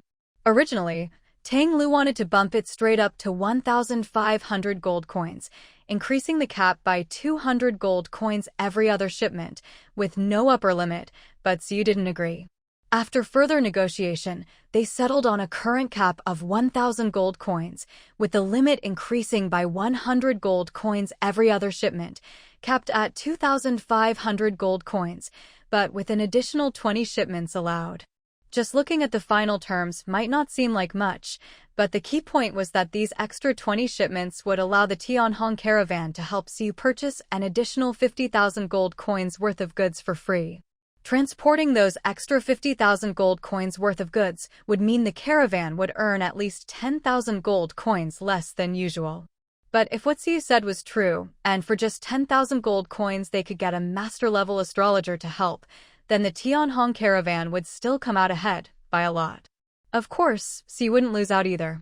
After all, the letter wasn't hers, she wasn't the one delivering it, she was just the middleman profiting off the deal without putting in anything herself, getting 20 extra free procurement opportunities for nothing. Both sides felt they'd gotten the better end of the deal, and both were happy, truly the perfect outcome. After leaving the luxury hotel again, Siyu planned to find Lilith. However, Lilith wasn't at the inn at the moment, she was at the pet shop, so Siyu headed there to look for her. When she found Lilith, she was holding a little squirrel, gently smoothing its fur. At her feet, a gray, fluffy creature was curled up pitifully, pressed tightly against her. There was no doubt this was Little Gray. From the looks of it, even if Lilith didn't say anything, so you could guess that Little Gray must have done something to make her angry, which was why she was completely ignoring it and deliberately holding other small animals instead. Little Gray seemed to know it was in the wrong. Normally, if Lilith was holding another little creature, it would have started making a fuss already. But since it had misbehaved, it didn't dare make a scene or even a sound, and could only huddle up next to Lilith in grievance. The sight struck Siyu as rather novel, but she could also guess that whatever Little Gray had done must have been pretty bad for Lilith to act this way. "My lord, you're here." There was a wind chime hanging at the pet shop entrance. Whenever someone pushed the door open, it would ring, letting everyone know a customer had arrived. Besides the pet shop, other places like the blacksmiths also had wind chimes, but places like the inn's restaurant, where the doors were always open, didn't need them. "You all keep looking after things here. I have something to take care of," Lilith said, knowing Siyu must be here about Little Gray. She set the squirrel aside, gave instructions to the other staff, and went with Siyu to the back of the shop. Little Gray, lying on the floor, whimpered and tried to follow when Lilith left, but stopped in its tracks after Lilith shot it a light glance, then shrank back timidly. Siyu could vaguely sense the reluctance in Lilith's eyes, but perhaps Siyu's previous words had had an effect, because Lilith left without looking back. Once inside the room, Lilith explained to Siyu what had happened with Little Gray. When those wild beasts were first brought in, they were all pretty bad-tempered. Every time I took care of them, they deliberately tried to scare me. Even though they were all locked in cages, it didn't take much to frighten someone. For example, they'd roar at Lilith on purpose, or bare their fangs and claws menacingly. At first, Lilith was indeed scared. After all, it was her first time getting so close to wild beasts. But after a while, she got used to it. Although she'd still get startled by their sudden noises now and then, she was basically no longer afraid. I guess because of this, Little Gray thought they might hurt me, so one night, while I was asleep, it snuck into the beast enclosure and gave them all a lesson. The matter was simple. Little Gray just wanted to stand up for Lilith. Since it was nighttime and visibility was poor, and because Little Gray was small and its fur wasn't very conspicuous, it managed to move around without being spotted by the other beasts. Little Gray knew it couldn't win a head-on fight with those wild beasts, but it was pretty clever. While everyone was sleeping, it snuck up and yanked a handful of tail fur from the grumpiest lion. Little Gray didn't hold back. After a few tugs, the lion's tail was left bald. The lion howled in pain, and its fury at being woken up, attacked, and having its fur pulled all boiled over. It couldn't tolerate this. Although the lion didn't know who the culprit was, that didn't matter. Not being able to find the perpetrator didn't mean it wouldn't vent its anger, so it started lashing out indiscriminately. All the beasts in that enclosure were bad-tempered to begin with. Getting attacked for no reason in the middle of the night while everyone was sleeping? Of course they fought back. And so, as more and more beasts joined the fray, the battle grew more and more chaotic. Little Gray had effortlessly set off a massive brawl among them. As for the wounds on Little Gray, just as Lilith had guessed, they were caused by the sharp spines on the back of a black spike beast. Once Little Gray saw its goal was achieved, it tried to slip away, but probably didn't notice the black spike beast. On its way out, it accidentally stepped on it, and the black spike beast attacked. Although Little Gray managed to dodge most of the barbed attacks, one of the barbs still accidentally pierced its body. The wound from a single barb wasn't deep, nor was it particularly painful. Little Gray didn't know anything about the pollution beasts, nor did it understand much about pollution itself, so it didn't pay much attention to the small wound on its body. It simply pulled out the barb and, acting as if nothing had happened, returned to Lilith's side. The consequence of this was that the pollution on the barb entered Little Gray's body, causing it pain and discomfort. But Little Gray didn't dare to tell Lilith the truth, afraid she would be angry, so it pretended it had just overeaten, hoping to muddle through. It never expected things would escalate to this extent. The truth of the matter was actually much simpler than imagined. Although it sounded a bit absurd, considering the circumstances, the outcome was actually quite reasonable.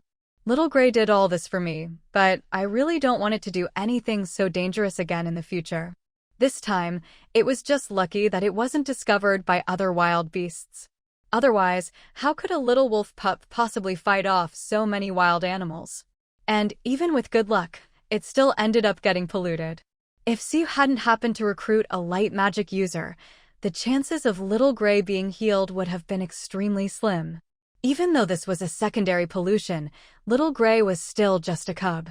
Even a second exposure could cause it serious harm. Honestly, Little Gray shouldn't have kept this from me. I thought it would always tell me everything. This was actually the main reason Lilith was angry. After all, Little Gray did everything for her, so she had no right to be upset. But what Little Gray really shouldn't have done was to keep hiding things from her even after the incident. Lilith didn't like being kept in the dark, especially not by her closest companion. Although she could understand Little Gray's thinking, she was still angry. After learning the truth, Siu finally breathed a sigh of relief. In the end, it wasn't really such a big deal. Only Little Gray's secrecy had made the situation seem more serious than it actually was. Siu said, "Let this be a lesson." Still, you could say Little Gray had a blessing in disguise. It deserves some punishment for not listening, but since it was trying to protect you, you should take extra care of it during this period of mutation. It'll be weaker than usual, so it needs a bit more attention. Normally, Siu wouldn't interfere in matters between Lilith and Little Gray, since it was their private affair. She knew Lilith would be even more concerned about Little Gray than she was herself. But as Lilith described what Little Gray had done, Siu couldn't help but be reminded of some things from the past, so she offered a bit more advice. What Siu said was true. When Lingbao evolved and mutated before, it also looked listless and weak. And this time, Little Gray's mutation was even more damaging to its body, so it would only be more fragile than Lingbao was back then. Lilith nodded to show she understood. I really don't want to be so strict with it.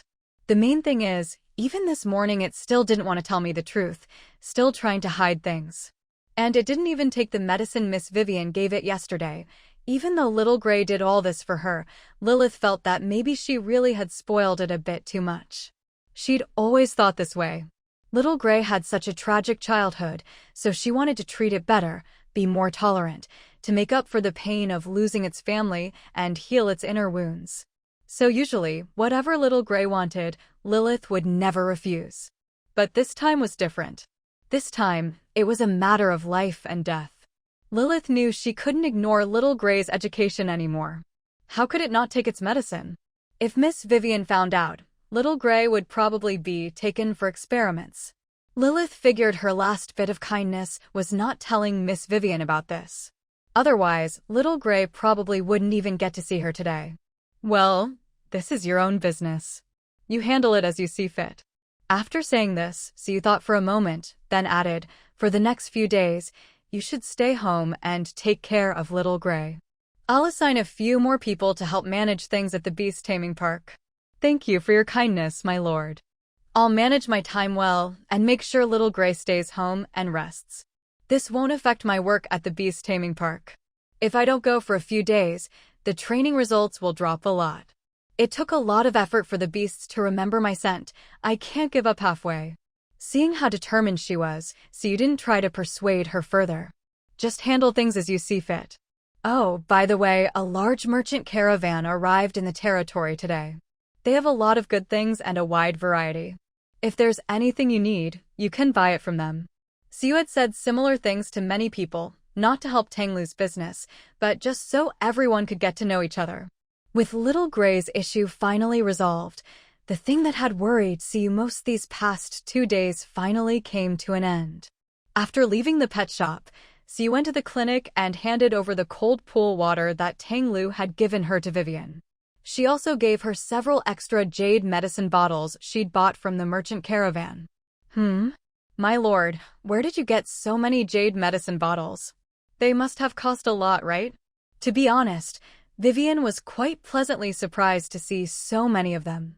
Vivian had always wanted to store more things in jade medicine bottles, but since she only had 2 at first, she could only choose the 2 best potions to put in them. Now, with so many bottles, she could finally store all the potions she'd been accumulating. A merchant caravan arrived today, and they happened to have some, so I bought a few. Oh, and they also brought a lot of herbs this time. I'll have someone deliver them to you later. The clinic had now been upgraded to level 6. Most buildings came with a warehouse at level 3, and at level 5, the warehouse would be further expanded, with the option to choose the upgrade direction. For example, the clinic's warehouse could be upgraded for either increased space or medicinal property preservation. The former is self-explanatory, while the latter means it greatly reduces the loss of medicinal properties in stored herbs, keeping them at their optimal potency. Comparing the two upgrade options, the first one was dispensable, while the second was clearly much more important. So you didn't hesitate to switch the warehouse upgrade to the latter. With the new potion preservation feature, almost any valuable herb would now be stored directly in the clinic's warehouse. If it weren't for the limited space, Siyu and Vivian would have loved to pile every single herb in there. Vivian said, "Great. I haven't had much to do lately anyway, so I can take this time to see if I can develop some new formulas." With the jade bottles and new herbs in hand, Vivian was in a great mood. Her smile was much more genuine than usual, not like her typical expression that always seemed a bit sarcastic or insincere. "Where's Choyu? I haven't seen her around." Choyu was the little girl Siyu had recommended to Vivian as an apprentice. Siyu hadn't visited the clinic in a while, so she wasn't sure how Choyu was doing. On the other hand, as for Qiu Yang, the enchanter would come to Siyu every few days to report on Qiu Yang's progress in learning enchantment, so she was actually more up to date on Qiu Yang's studies. "Oh, she's in the backyard practicing herb processing." Vivian's expression turned a bit complicated. Why is a kid working so hard? She's only been here a month and already started processing herbs. Most apprentices are lucky if they can recognize all the herbs in 2 months. Even Vivian herself had taken more than 40 days just to memorize everything. The usual learning path for a medical apprentice was, first, recognize herbs. Second, memorize their properties. Third, process herbs. After that came learning to combine properties, then mixing medicines, and finally refining and producing them. Most people needed 2 to 3 months just to memorize all the herbs and their properties, but Choyu had managed to do it in less than a month. She was talented, sure, but not so talented as to cut the time in half. So, in the end, it was all thanks to her own hard work, though, honestly, she was pushing herself a bit too much. Too much is as bad as too little. Vivian would say she didn't care, but whenever she saw Choyu studying for too long, she'd find an excuse to send her home to rest. She's just a kid, how could she not have time to learn? If she ruins her health, she'll regret it for the rest of her life. So you couldn't help but laugh. Isn't that a good thing? With such a diligent apprentice, your job's a bit easier. She knew Vivian cared about her little apprentice, but she was just too stubborn to admit it or show it, so Siyu teased her on purpose. "Yeah, I'm so relaxed. With such a great apprentice, everyone else is jealous of me. Vivian rolled her eyes and was about to say more when she heard soft footsteps behind her. She turned around to see Choyu standing there, eyes shining, holding a few processed herbs. Choyu hadn't caught the sarcasm in Vivian's words. She'd only heard her master calling her a good apprentice. See, she knew her master was just tough on the outside, but soft on the inside. She really was the best master in the world. She waved at Choyu in greeting, then quietly left the clinic to give the master and apprentice some space. After leaving the clinic, she returned to the Lord's manor and unfolded the 3 blueprints Tang Lu had sent her earlier. Wolf's Tooth Board Blueprint. Category, Tool. Quality, Purple. Materials, Steel nails X100, composite planks X100, rubber X50. Material ratios can be adjusted according to size. The larger the size, the more materials required. Description: used to learn how to craft Wolf's Tooth Boards. These are weapons hung from city walls, made from a solid plank with countless sharp steel spikes underneath. When the rope is cut, the board drops, impaling all enemies in the area. Rolling Blade Cart Blueprint. Category, Tool. Quality, Purple. Materials, Steel nails X200, composite planks X200, rubber X100. Description: used to learn how to craft rolling blade carts. These are large, consumable weapons that can be retrieved and repaired after use. They consist of a cylinder packed with sharp blades and wheels on either side. When deployed, the cart rolls along the ground, crushing any enemies in its path. High-speed automatic arrow tower blueprint. Category: Tool. Quality: Purple. Materials: Intermediate gears X50, Advanced gears X20, Precision gears X10, Composite planks X20. Description: Used to learn how to craft high-speed automatic arrow towers. Once built, these towers automatically attack all enemies within range without any need for manual operation. All in all, these 3 blueprints were pretty good, especially the high-speed automatic arrow tower. Even though it was the same purple quality as the other 2, it was clearly the most useful. After all, it was automatic, which meant no extra manpower was needed. So you just had to place the tower in the right spot, adjust the settings, and it would be ready to go. The only problem was that with Anjia's current skill level, he couldn't make precision gears yet, and even advanced gears took him quite a bit of time to produce. But the Beasttide had just ended, and there was still plenty of time before the next large-scale siege. That should be enough for Anjia to improve his skills. As for the other 2 constructions, their main materials were pretty similar. Whether it was planks or steel nails, those were easy enough to get. The tricky part was the rubber. Rubber was basically a glue-like substance, used to stick 2 things together. Its raw material was the sap of a tree called the white pine. Since it used tree sap as its base, it was called rubber.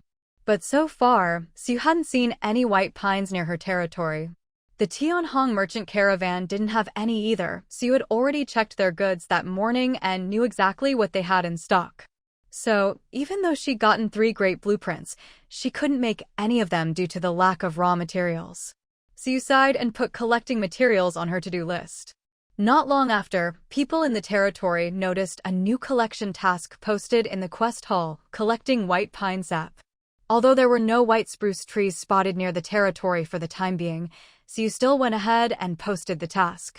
She also included a detailed description of the tree's appearance and growing environment in the task introduction. Spruce resin fetched a good price on the market, so Su's offer to purchase raw tree sap was quite attractive. It didn't matter that no white spruces had been found nearby yet. With such a tempting price, someone was bound to go looking for them eventually. This way, Su could also save on the cost of sending out her own scouts to explore. Afterwards, Su handed the first 2 blueprints to Anjia for research and specifically mentioned that she would need him to craft advanced parts and even precision components in the future. Anjia was already diligent, and after hearing Su's request, he became even more motivated, practicing the crafting of advanced parts repeatedly in hopes of increasing his proficiency. Once he could master the production of advanced parts, he could then start delving into the research of precision components. That night, Su received a system notification from the tavern. However, since this was the first refresh, the new residents' abilities and attributes were rather mediocre.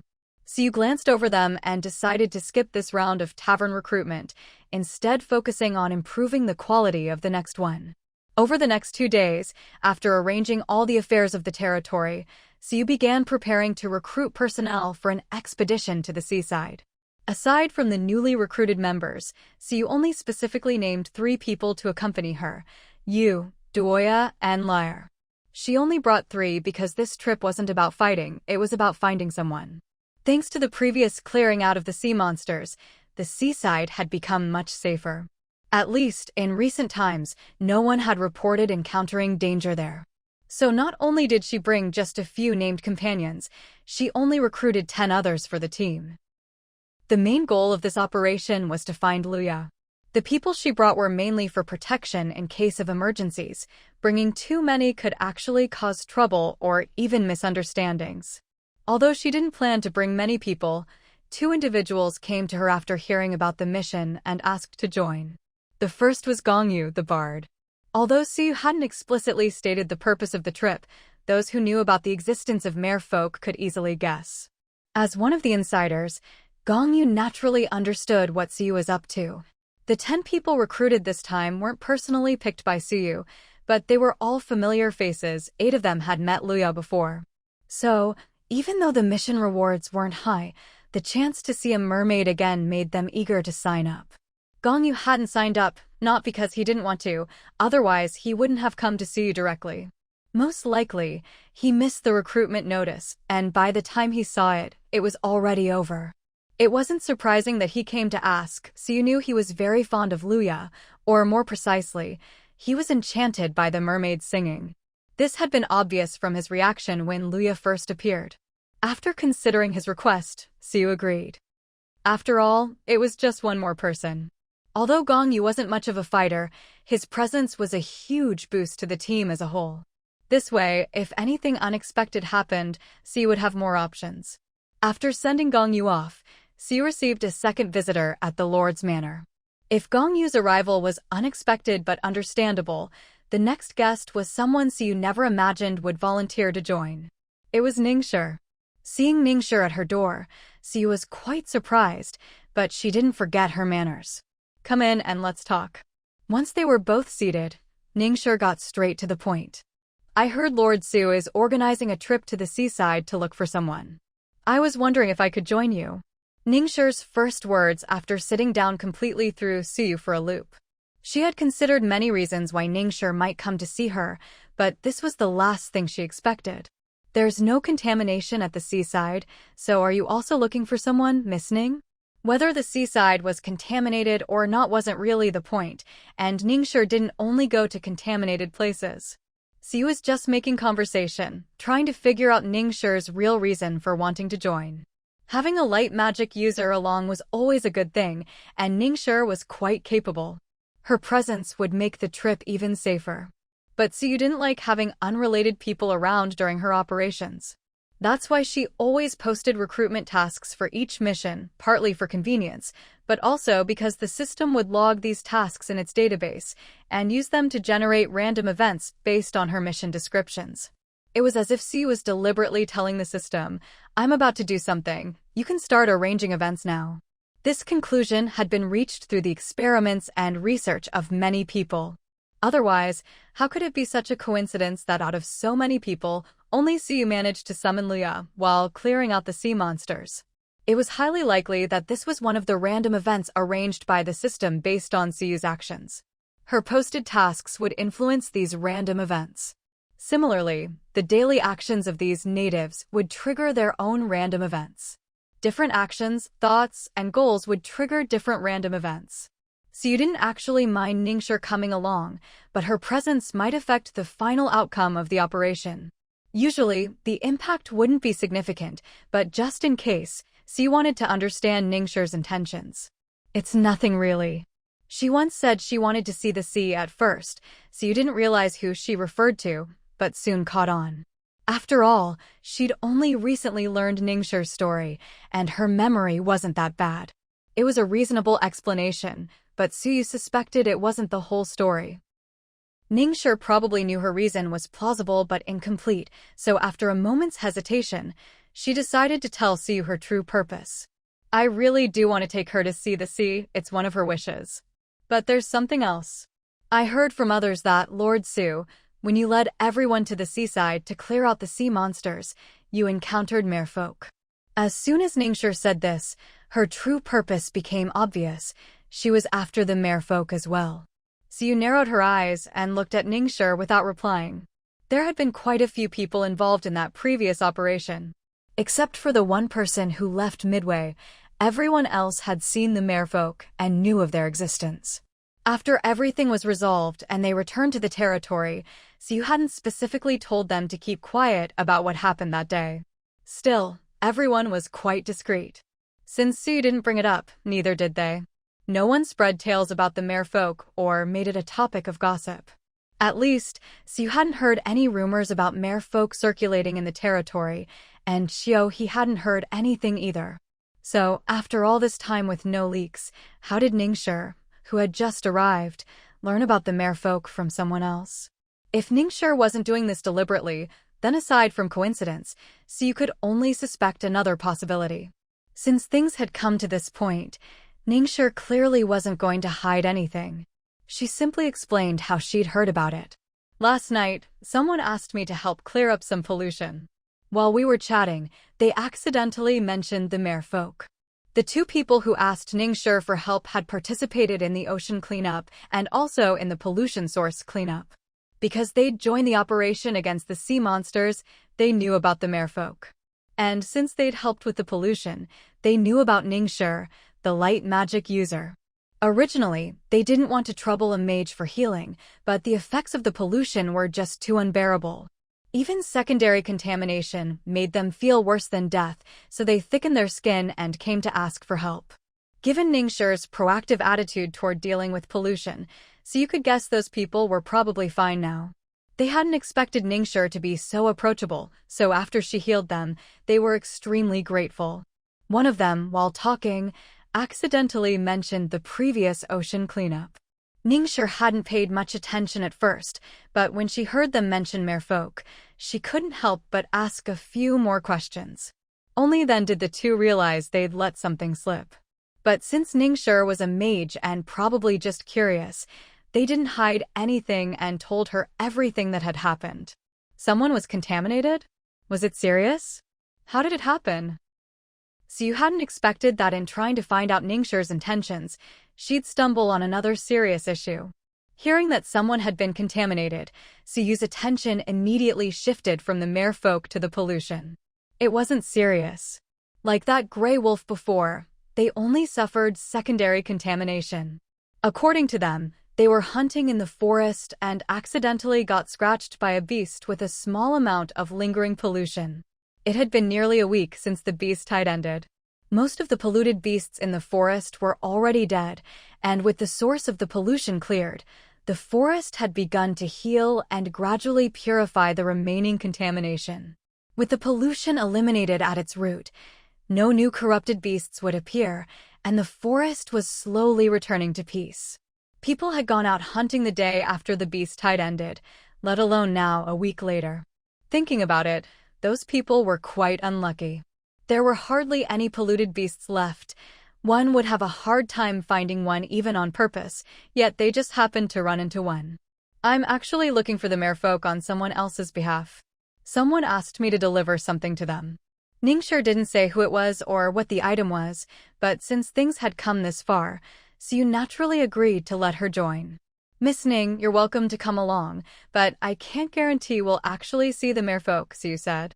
After all, she didn't have a way to summon them. The Kangshell Luya had given her was for Luya to locate Suyu, so all Suyu could do was hope she held enough importance in Luya's eyes, and that Luya happened to have time to see her. That's all right. The person who asked me didn't really expect to meet the merfolk either. Ningxue's voice trailed off. Suyu, plus the 3 she'd specifically brought, 10 recruited members, and 2 who'd volunteered, 16 people in total. All 16 traveled light. After drinking a potion, they sped along like the wind, cutting the usual 3 to 4 hour journey down to just 2.5 hours. Once they arrived at the seaside, everyone began clearing out the monsters in their assigned area. Although the place had been cleared before, monsters would respawn over time. And because the forest's previous contamination had affected the coast, some of the enemies that attacked them included a few dark creatures. Since they'd be staying for a while, it was necessary to clear out the small monsters again. While everyone was busy, Suyu took out the Kank Luya had given her and called over Gongyu. Do you remember the song I asked you to play last time? The first time Suyu summoned Luya was with that song, so besides the Kank, playing it was also key to increasing the chances of seeing Luya. Suyu had originally planned to play it herself. She'd even brought her own green leaf flute. But since Gongyu, a professional musician, was here, she could take it easy. I remember.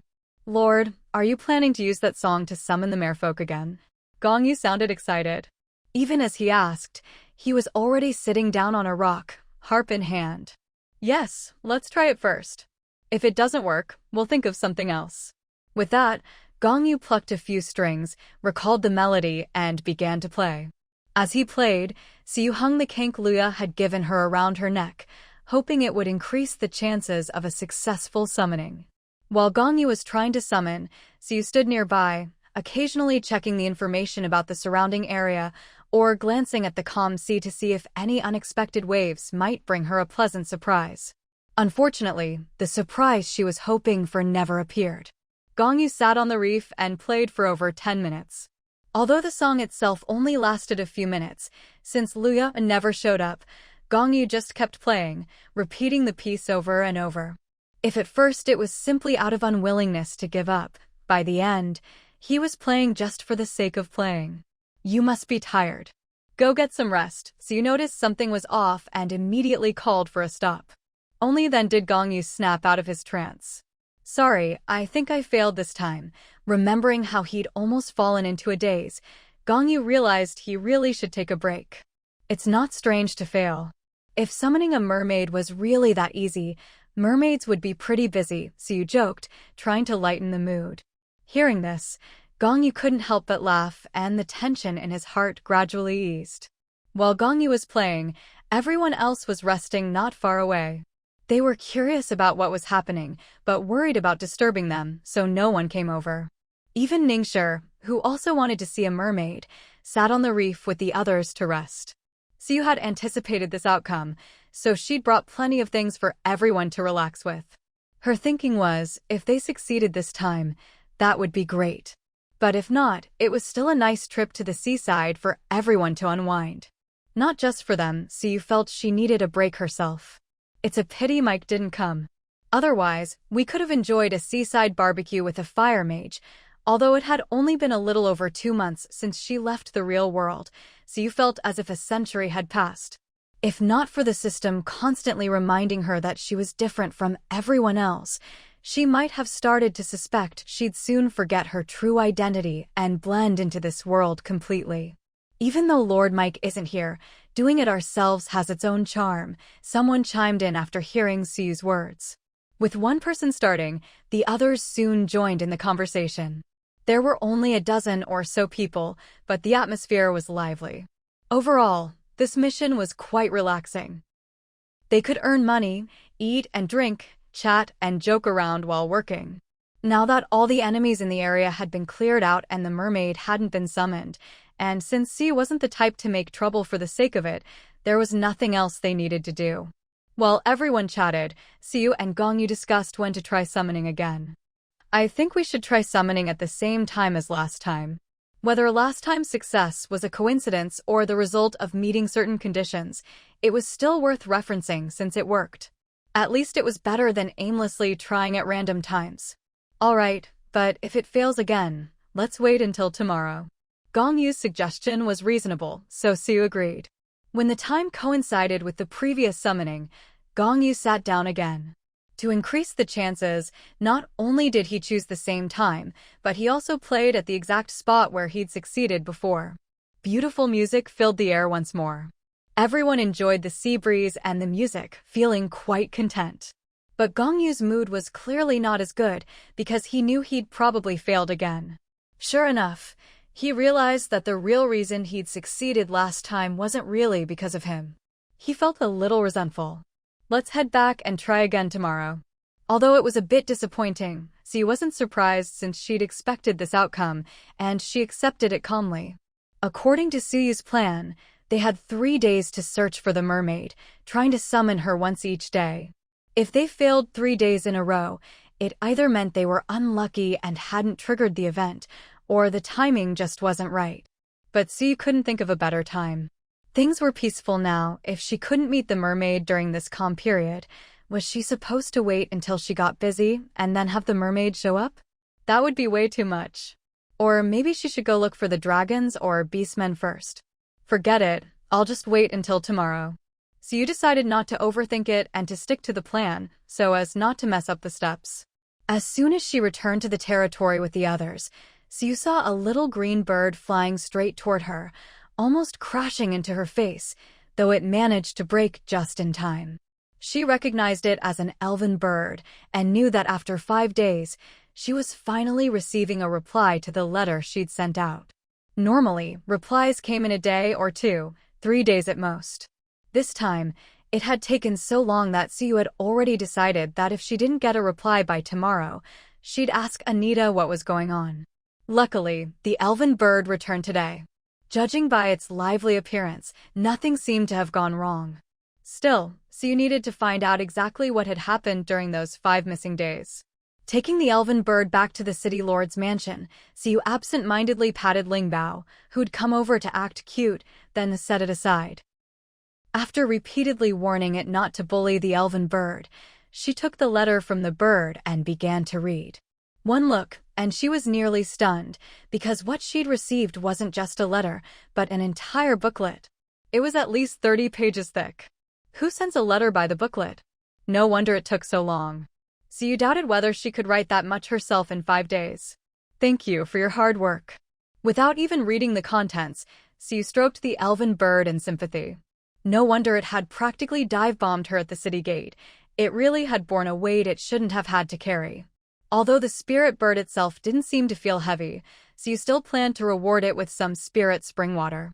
But she wasn't about to be extravagant. This time, she didn't use water from the spring source, but rather water drawn from near the spring.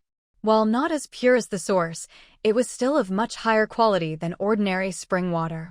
The spirit bird chirped happily at the reward, while Lingbao, having learned its lesson from last time, didn't dare act rashly and simply lounged lazily at Suyu's side. After rewarding the spirit bird, Siu began to go through the letters one by one. A quick glance revealed that among the 30-odd sheets of paper, only 2 were replies from Anita and the Queen. The rest were all information the Queen had gathered based on Suyu's previous requests. Anita's letter was quite long, but didn't contain much of importance, mostly just friendly chatter between friends. The issue Siu cared about most, Anita's health, was only mentioned briefly. It wasn't that Anita was hiding anything, it seemed more like she didn't want Siu to worry, so she just mentioned in passing that she was doing well. Ever since Siu had told the Queen about the shattering of the heart of the elves, the Queen had immediately sent out elves to collect materials, and Elder Baiko, renowned for her medical skills, had also started tending to Anita's health. Judging by the fact that the Queen still had time to help Siu investigate so many things, Anita's condition, even if not perfect, couldn't be too bad. This put Siu's mind at ease. Aside from these little details, Siu had mentioned in her letter that the issues in her territory had been resolved, and she wanted to trouble Anita to send Xiaoling back. Anita replied that at the latest, Xiaoling would arrive at Sunset Territory within 3 days. In theory, with a teleportation gate, Xiaoling could have arrived immediately. But not just anyone could use the teleportation gate, at least, Xiaoling couldn't. So those 3 days were actually the time it would take for someone from the elves to escort Xiaoling to Sunset Territory. After reading Anita's letter, Siu carefully folded it and set it aside, then turned to the other one. Compared to Anita's lengthy letter, the Queen's was much shorter, since most of what she wanted to say was contained in the investigation reports she'd sent. In her letter, the Queen expressed agreement with Suyu's thoughts and shared what she knew. Suyu's guess was correct. A special constitution was essentially a manifestation of a unique energy within the body. For example, Lin Mu's immunity to evil and poison was actually a form of energy that could cleanse all poisons and evil. After merging with her, it manifested in this way. Such special energies were extremely rare and usually appeared randomly in certain chosen ones. That's why people went to such lengths to capture them. There were so few, they couldn't afford to pass up any opportunity. Every time they missed one, they fell further from their ultimate goal. As for the Lin and Chan families possessing the secret art to merge continents, the Queen didn't elaborate, likely because it was a sensitive topic. She didn't say much in words, but her actions provided Siu with plenty of clues. Of the nearly 30 investigation reports she sent, more than 2/3 were lists of people with special constitutions who had mysteriously disappeared across the continent over the years. The remaining 6 or 7 were profiles of various families. Siu looked them over. There was information on the Chan family, but not the Lin family. Presumably, since the Lin family was from another continent, even the Queen, as powerful as she was, couldn't easily investigate them. The cost would be too great. Only an organization with an absolute need would go that far. Siu first read the Chan family's information, which was mostly in line with what Chan Yu had told her. For example, The family had unique beliefs, and Chanyu had been betrothed as a child to someone from another family by her grandfather. These were things Chanyu already knew, and they matched up. But what surprised Siyu was that there was information here even Chanyu didn't know. For instance, when Chanyu's grandfather was young, he was once attacked by bandits while away from home. These bandits were formidable, and his guards were no match for them. Just as he was about to be killed, someone appeared and saved him. That person's surname was Tong. In fact, he was from the same family as Chanyu's fiancé. He and Chanyu's grandfather were of the same generation. He was the eldest son and heir of the Tong family. Because of this life-saving favor, the Chan and Tong families went from strangers to close allies. Everyone thought that, with the heirs of both families connected, their cooperation would continue for generations. But then, the Tong family's eldest son disappeared. He was gone for over 20 years. When Chanyu's grandfather took over as head of the family from his own father, the man was still missing. When he married and had children, there was still no sign. It wasn't until Chanyu's generation that news finally came from the Tong family. They had found his remains. During those 20-odd years, the Tong family underwent many changes. First, with the disappearance of the eldest son and heir, after years of fruitless searching, the current family head, his father, under pressure, named someone else as heir, Tong Yan's father.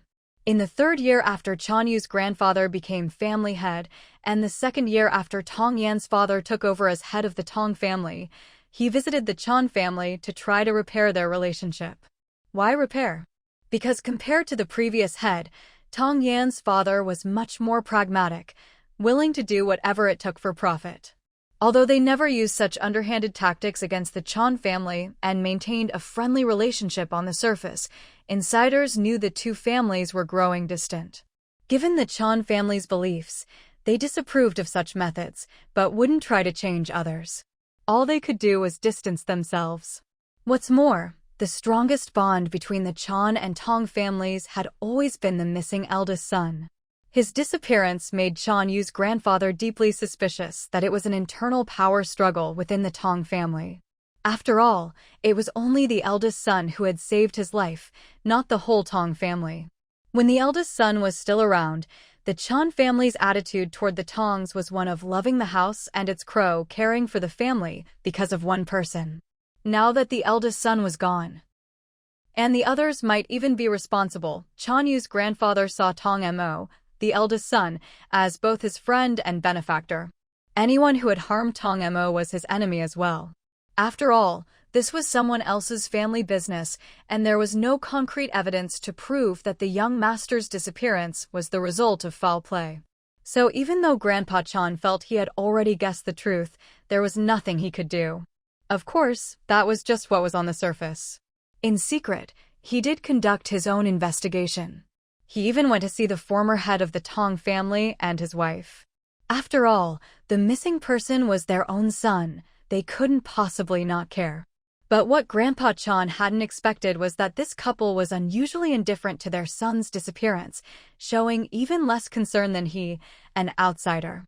At this point, Grandpa Chan could basically confirm that his friend's disappearance was man-made, and that everyone in the Tong family's main branch was involved.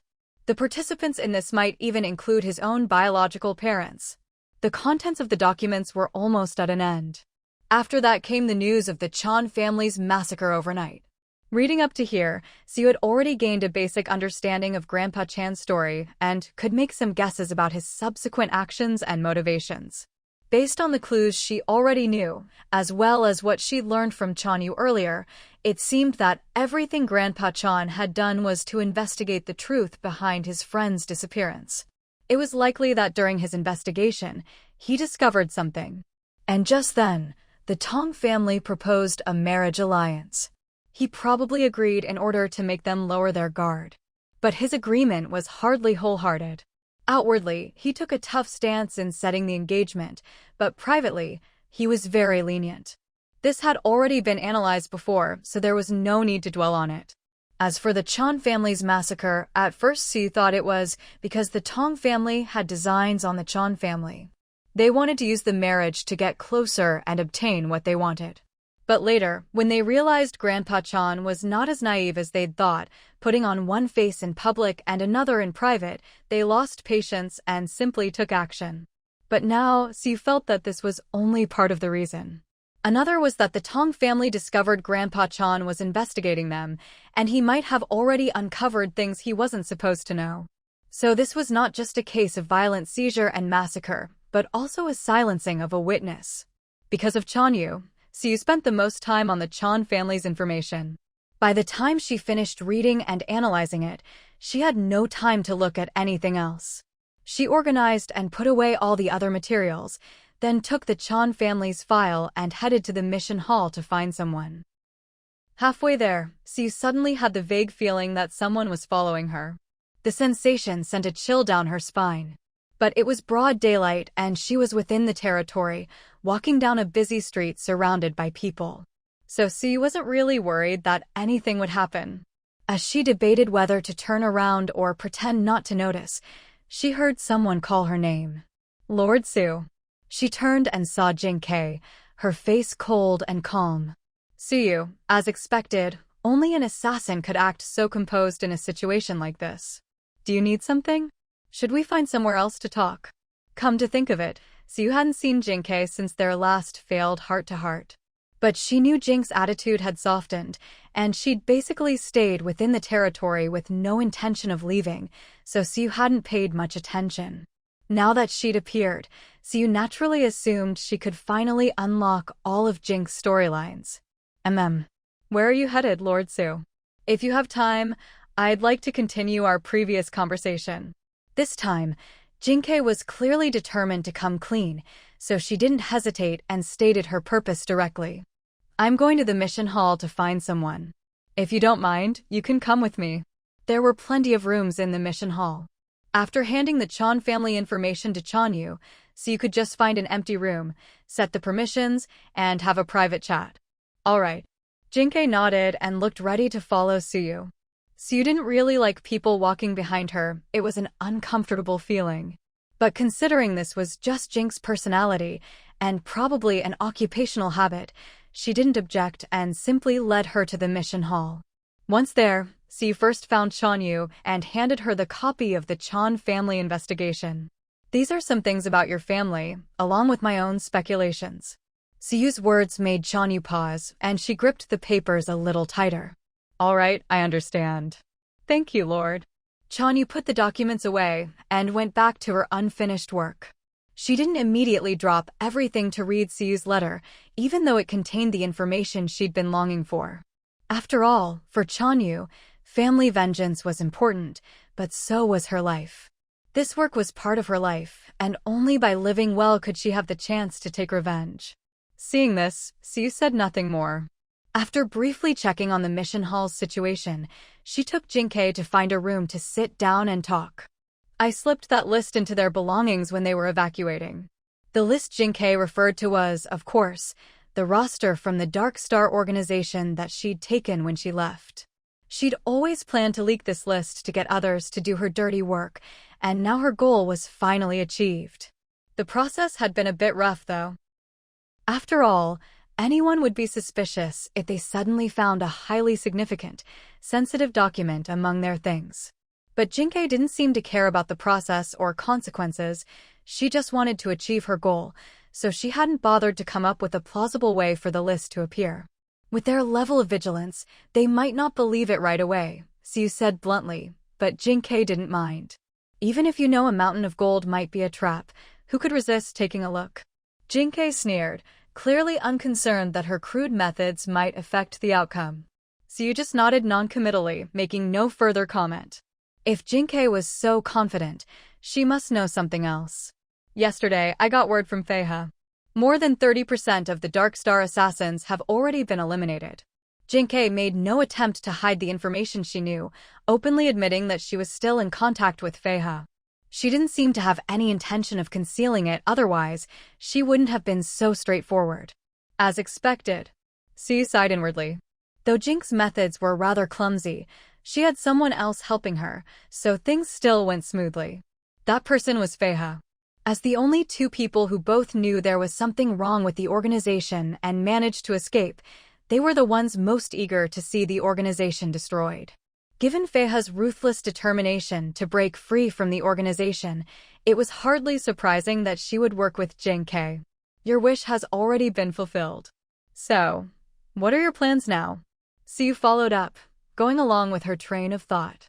Jing Ke looked at her, her gaze calm and tinged with a hint of coldness. But soon, that chill seemed to melt away, as if touched by the warmth of spring. No, my wish hasn't been completely fulfilled. I still want to know who the person I killed really was and why they did what they did. Even though she already suspected that the boy might be related to her by blood, Jing Ke was still reluctant to admit it. Of course, it was also possible that she simply didn't care much about their relationship. After all, even if they were related by blood, they'd never met before. Their connection was even weaker than her mutually beneficial partnership with Feiha. In reality, they were just strangers who happened to share some blood. But that didn't stop Jing Ke from wanting to know the truth. Siyu fell silent for a few seconds. Jing's answer had caught her off guard. She'd thought that once this matter was settled, Jing Ke would naturally join the territory. Just as Siyu was beginning to think she'd misread the situation, Jing's next words took things in an even more unexpected direction. I'm willing to join your territory and do anything for you, as long as you can fulfill my wish. Jing Ke spoke as if she had no idea she was making a lopsided deal, her expression as calm as ever. Siyu fell silent again, this time for a full 3 minutes. During those 3 minutes, Siyu finally managed to translate Jing's unusual way of thinking and speaking. The truth was, Jing Ke was willing to join the territory unconditionally, but her personality wouldn't allow her to say it outright. So she twisted "I want to join the territory" into "I'll join, but only if you do something for me," making it sound like a mutually beneficial deal. This wasn't just a wild guess on Siyu's part. Jing's words were simply too inconsistent to ignore. She said she'd do anything, but only asked Siyu to investigate the truth, without any time limit, and seemingly without caring about the outcome. It was like saying, "I'll give you a gold bar, just sell me a steamed bun." So the real meaning was, she just wanted to give away the gold bar, but needed an excuse, so she picked a steamed bun as a token exchange. Siyu, so exhausting. In any case, Jing Ke ultimately joined the territory. Excluding the Special Lin sisters, there was now one fewer unaligned person in the territory. Only Faya and Ningshi remained unjoined. I'll help you investigate the truth you want to know, but it'll take some time. Even though investigating the truth was just a pretext, Siyu still agreed. After all, she herself wanted to know why the Dark Star organization had done what they did. The organization was tied to the main storyline, and she suspected this was a branch of the main plot. Uncovering it would help advance the main quest. After Jing Ke joined the territory, she told Siyu something even more surprising, though it was hard to say whether it was good news or bad. And Jing Ke really didn't seem to care much about the truth.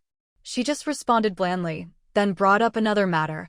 Feiha asked me to find out if she could stay in the territory for a while, and what she'd have to do in return. Jing Ke had been silent before, but when she finally spoke, it was always something big. Feiha wants to stay in the territory for a while too? Never mind her reasons for wanting to do so, Feiha's strength was beyond doubt. From the way Jing Ke had spoken about Feiha before, it was clear their abilities were on par. If they fought one-on-one 10 times, the result would be 9 draws and 1 win, or 8 draws and 1 win. Jing Ke would be the loser, Feiha the winner. But that didn't mean Feiha was stronger than Jing Ke. It was just that their fighting styles were different, and Feiha's happened to counter Jing's, like rock, paper, scissors, where there's no absolute winner, just one style beating another. Of course, Siyu was happy to have more talented people in her territory. But she suddenly realized something. Why did everyone in her territory have such tragic backgrounds? Orphans, forced to wander, hunted, families wiped out. It reminded Siyu of a joke Vivian once made. Our territory really is a magnet for trouble. No, she couldn't think like that. The truth was, it was because they'd been through so much that they ended up here. That's fine. The condition is that she helps me train a group of people, same terms as you. Siyu sighed inwardly, but answered Ging's question. Jinkei paused, a flicker of surprise in her eyes, but quickly nodded. I'll agree to that on her behalf. If it had been any other condition, Jinkei might not have dared promise for Feiha. But training a group of people as assassins was no big deal for Feiha. Before that incident, Feiha had actually led a group of assassins herself, but they'd all been reassigned, so she lost contact with them.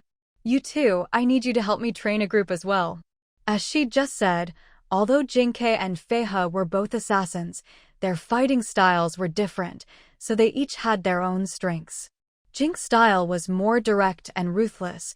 She preferred to kill her target in the simplest, most straightforward way, without much preparation.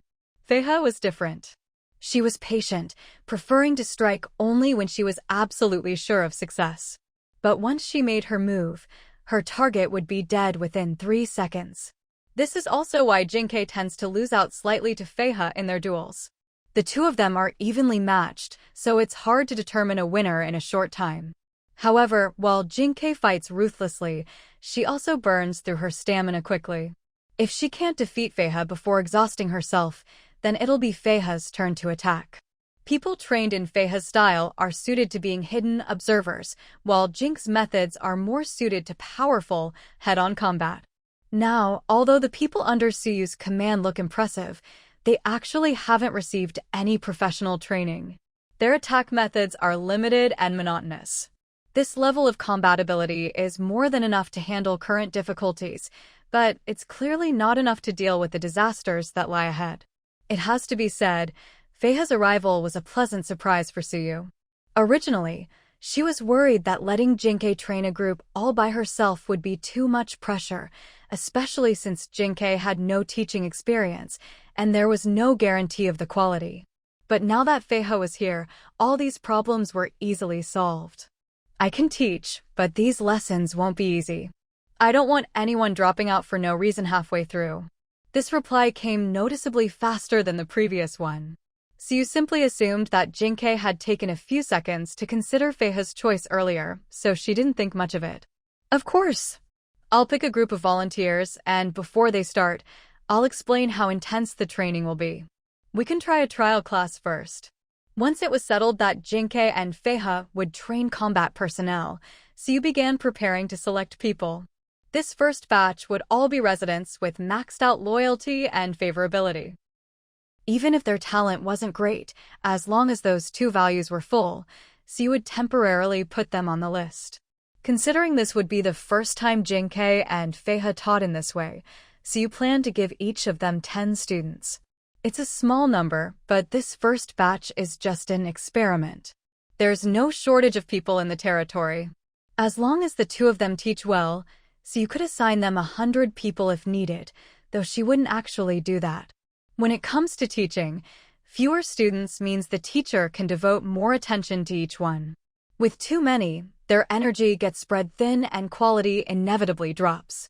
Still, even if it's not 100, there should be at least 30 in the next batch, otherwise, progress would be too slow. But before that, Suyu needed to confirm the list with Lake. She went to Lake because most of the people she'd picked were territory guards, a general term for gatekeepers, patrols, and others responsible for the territory's security. As their leader, Lake had chosen and assigned their jobs, so he knew them best. And indeed, that was the case. When Lake arrived at the Lord's Manor, he didn't even look at Suyu's list first. Instead, he pulled out a roster of all the territory guards he'd kept. This roster didn't just include basic info like age and gender, but also personality traits, strengths, current positions, and a record of all their work since taking the job. You've worked hard. Suyu had to admit, Lake gave her a pleasant surprise. With this roster, even if Lake wasn't around, Suyu could pick people herself. This is just my duty, Lake replied, not thinking he'd done anything special. He believed that as a leader, he should know his people well. It made management easier and let him help the Lord when needed. And in fact, this did help Suyu a lot. The two of them spent some time picking 20 people based on the roster and Suyu's own data on favorability and loyalty. Although they only needed 20, they ended up with 27. Of these, 20 were their first picks. Lake would go ask them if they were willing to join the training and make sure they understood how intense it would be. Once they agreed, they couldn't quit except for special circumstances. If all 20 agreed, they'd go through a 1 or 2 day adaptation period. If they could handle it, formal training would begin. The extra 7 were backups. If anyone refused or dropped out during the adaptation period, these 7 would fill in. With everything arranged, Lake took the list and prepared to talk to each person the next day. Siu glanced at the now pitch-black sky, took care of the day's remaining minor matters in the territory, and went to bed. She slept soundly through the night. When she woke up, the first thing Siu did was finish reading the rest of the documents the Queen had given her. While reading, she found another surprise. Among the information about people with special constitutions who had gone missing, she saw Tong Mo's name, the eldest son of the Tong family. In other words, Tong Mo also had a special constitution. Upon learning this, Siu's first reaction was a chill down her spine. The clues she had were enough for her to deduce that the Tong family was connected to the mysterious organization trying to merge the continents. The truth behind Tong Mo's disappearance was obvious. He had become one of the materials for merging the continents, and he was sent there by his own closest relatives. This also explained why, when Grandpa Chan went to see Tong Mo's parents, they were so cold, as if the missing person wasn't their son, but a stranger. Because they probably always knew the truth, Tong Mo hadn't just gone missing, he'd been offered up by his own family as a sacrifice. A bunch of lunatics. Siu gripped the paper with Tong Mo's information so tightly that deep creases formed and the blood drained from her knuckles. Just to merge the continents, they were willing to sacrifice so many people, even their own family. What exactly are they trying to do? Siu took a deep breath, trying to reason out their behavior logically. Normally, most non-essential human actions are driven by profit. Setting aside right and wrong and just looking at value, they've paid a huge price and spent an enormous amount of time. Even after putting in so much effort and knowing full well how difficult it would be, they still persisted for so long. According to Suyu's original theory of interests, the only reason they would do this is because, upon success, they could gain rewards far greater than what they put in. But now the question is, what kind of reward could possibly outweigh the lives of so many people? Or outweigh the sheer amount of time and energy invested? In the end, all these analyses were useless, because Suyu truly couldn't think of any benefit that could drive this mysterious organization to undertake such a massive operation. Immortality? Unparalleled power? Or perhaps world domination? These were the only 3 possibilities Suyu could think of that might barely be worth such a huge sacrifice. But soon, she began to rule out even these 3 answers. First, immortality. While it's certainly important to ordinary humans on the Sunset Continent, where average lifespans are already high and magic exists, it's not such a big deal. These people have the ability to plot the merging of continents. If they wanted longevity, that would be easy for them. Otherwise, their organization wouldn't have lasted this long. So you didn't believe the leadership had changed. It was surely still the original group. Even if there had been changes, it definitely wasn't because someone died of old age. The second goal she'd considered was the same. If they could pull off so much, even kidnapping the Elven princess and plotting to take down the 4 great races one by one, their strength was already more than formidable. Unless they wanted to become gods, but so you really couldn't see any connection between becoming a god and merging the continents. As for the last goal, world domination, this was actually the most plausible of the 3. After all, the first 2 were basically prerequisites for the third. But, just like before, so you couldn't figure out why merging the continents was necessary for unifying the world. What was the connection between the 2? Even if the mysterious organization wanted to rule both continents at once, why not do it one at a time? Why insist on conquering both simultaneously, making things so much harder for themselves? Or was it just for a greater sense of accomplishment?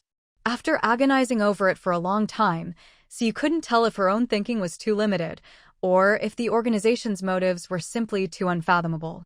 Either way, she just couldn't come to a conclusion. Siyu read through the rest of the information with a frown. While organizing it, she noticed another issue. Why had the Elven Queen written about Tong Mo's special constitution on a separate sheet of paper? Logically, shouldn't it have all been on the same page, clearly stating that Tong Mo was the one with the special constitution? That way, Siyu would have spotted it immediately, instead of only realizing it a day later. But Siyu quickly came up with her own answer to this. The Elven Queen had many things she couldn't say outright, but that didn't stop her from hinting at things in other ways. Siyu suspected that if the two pieces of information had been combined, they might never have reached her at all. It could have ended up just like the Queen's previous, futile attempts to save Anita. Whether her guess was correct or not didn't matter. The information was in her hands now, and whether she discovered it a day earlier or later made little difference. Still, she'd have to visit Chanyu again this evening. It was just as well, she wanted to check on Chanyu's condition. After all, the information she'd given her yesterday was quite a lot to take in. She hoped Chanyu would be a bit calmer after reading it. Siyu packed up everything and headed to the meeting point, taking yesterday's group with her to the seaside once more. Everything was almost the same as yesterday.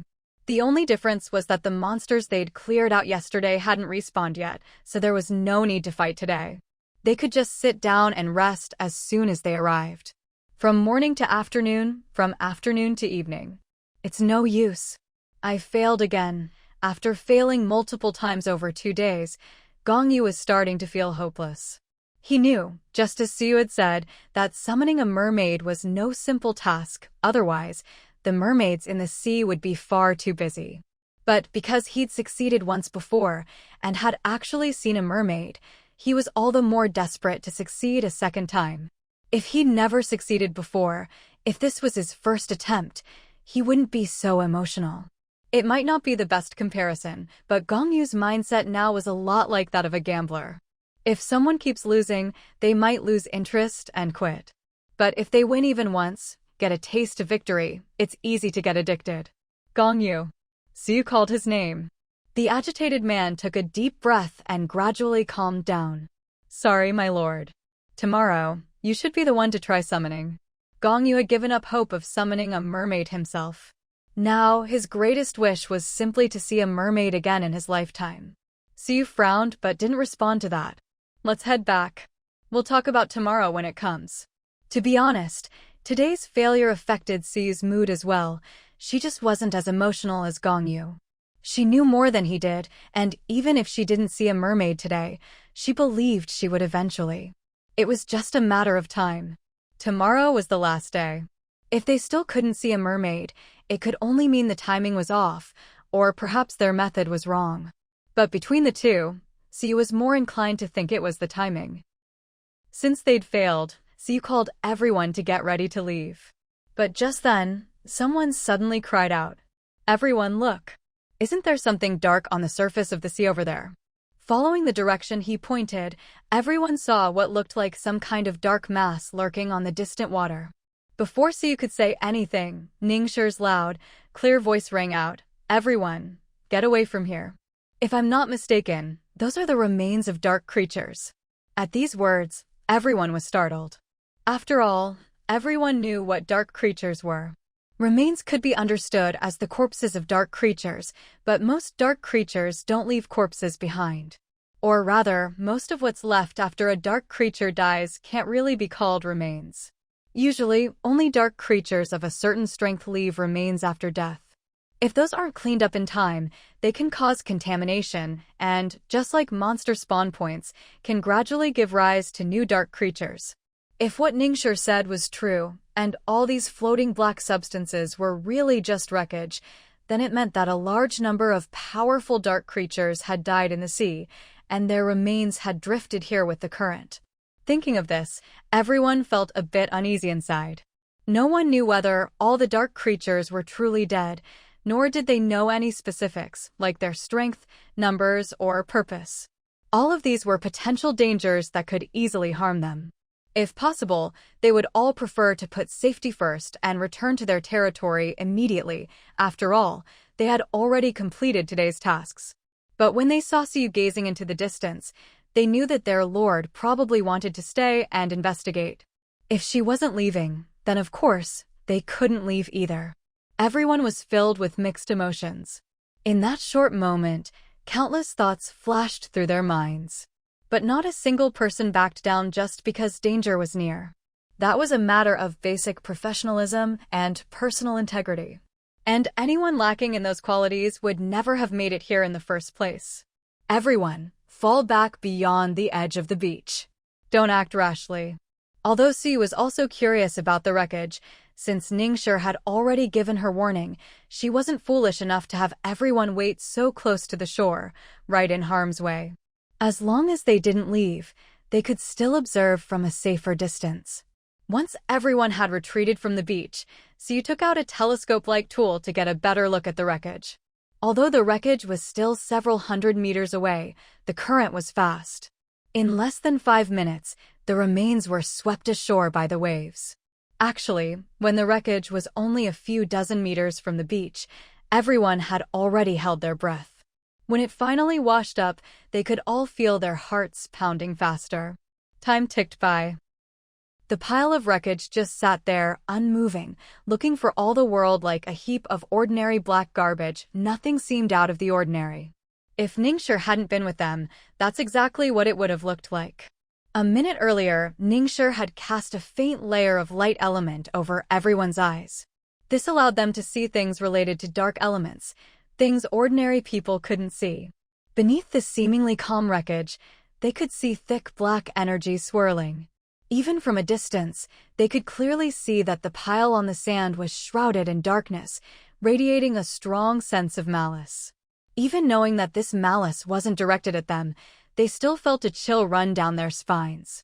Lord Su, what do you want to do? Ningxia felt that just waiting like this wasn't a solution.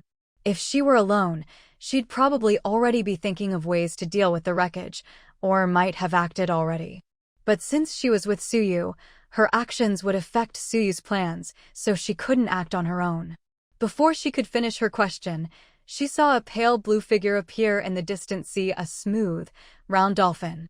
Aside from the oddity of it appearing here, it looked no different from any other dolphin. Wait.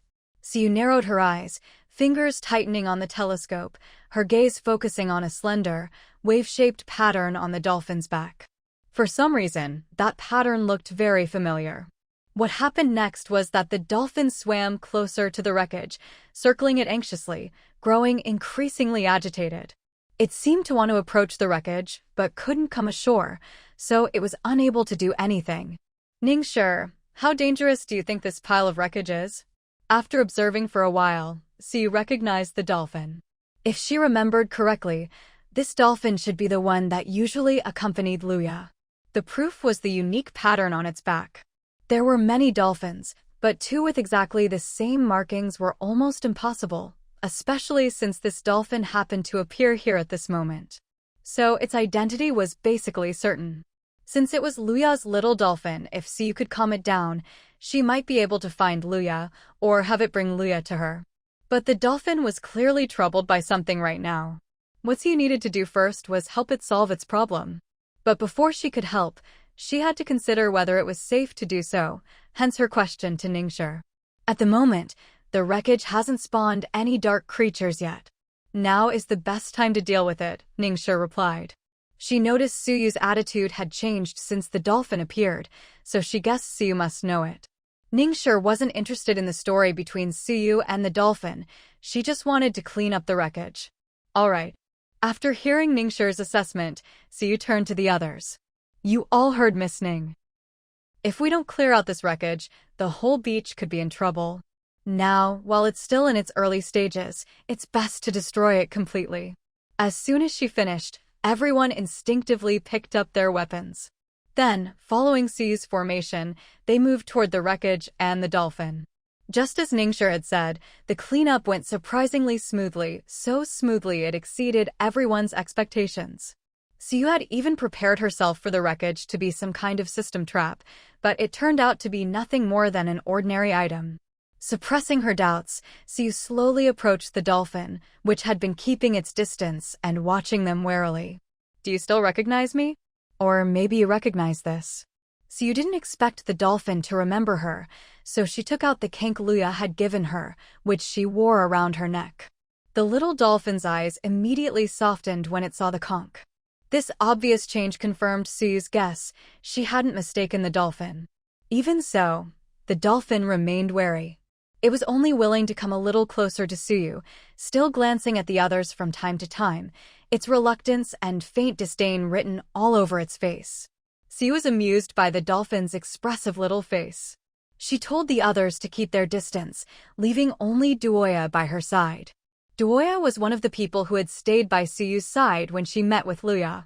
Perhaps it was the conch that awakened the little dolphin's memories, because after seeing the others leave and only Suyu and Duoya remaining, the little dolphin finally swam over at a leisurely pace.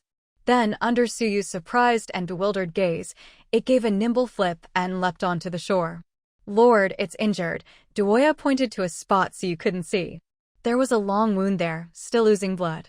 Seeing the injury, Suyu instinctively wanted to call for Ai or Ningxue to help, but remembering how the little dolphin seemed especially unwilling to interact with other humans, she was afraid of startling it and causing the already injured dolphin to act out.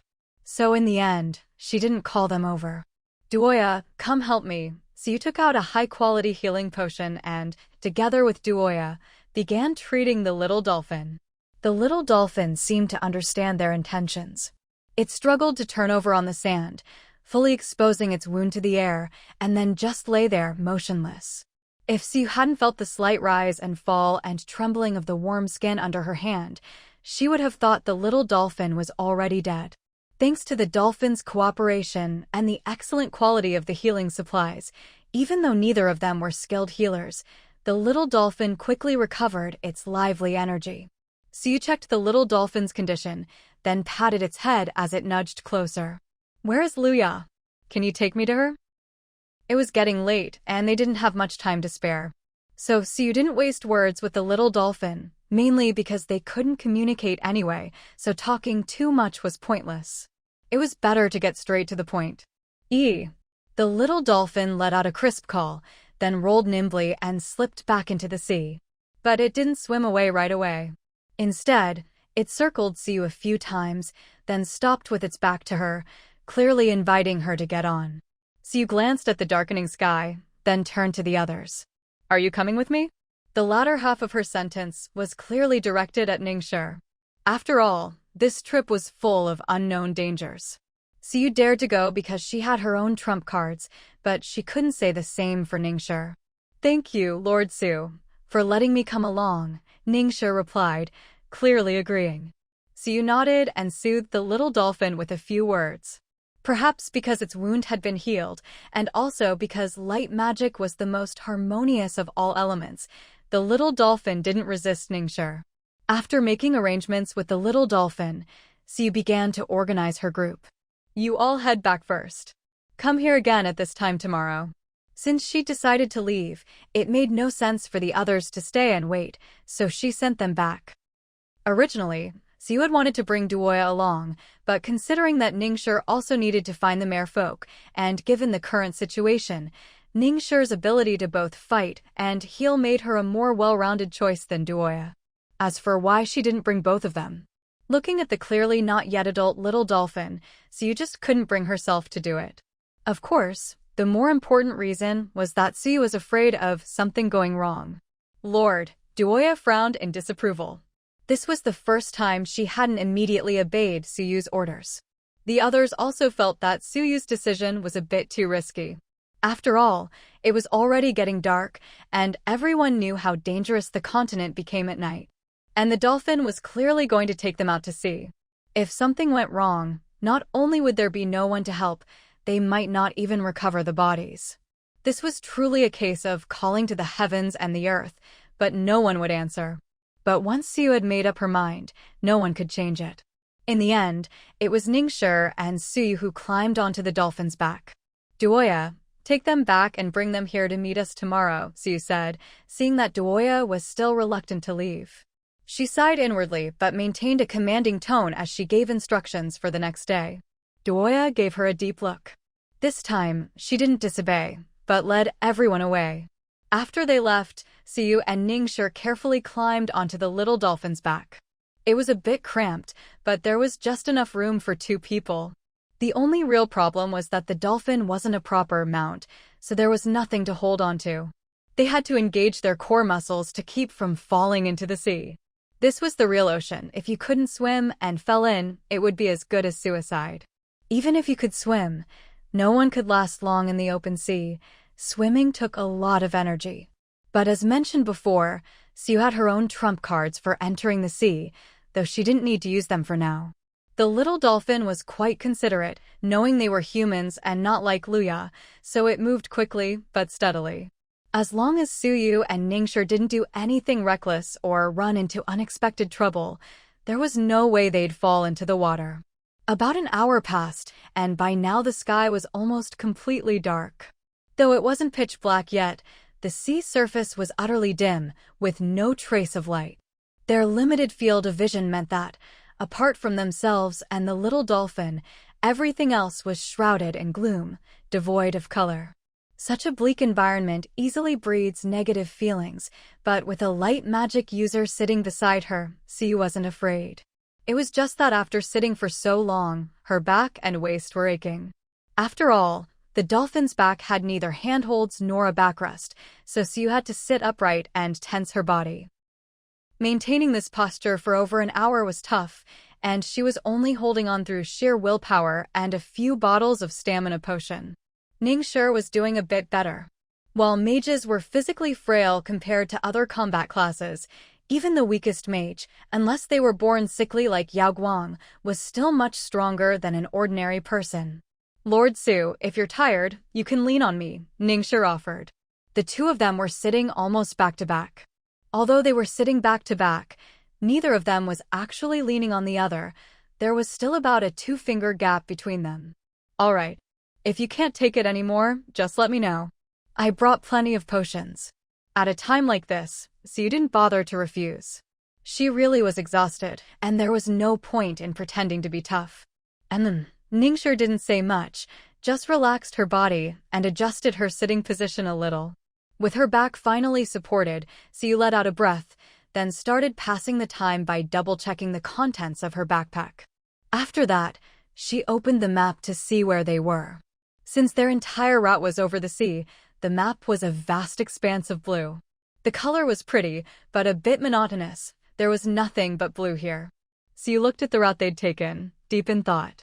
The little dolphin wasn't swimming in a straight line. Judging from the coordinates Sue had marked on the map, it seemed to be moving in circles, but not the same circle each time. It was more like a lollipop drawn in a doodle, the curve gradually spiraling inward, getting smaller and smaller until finally returning to the center point.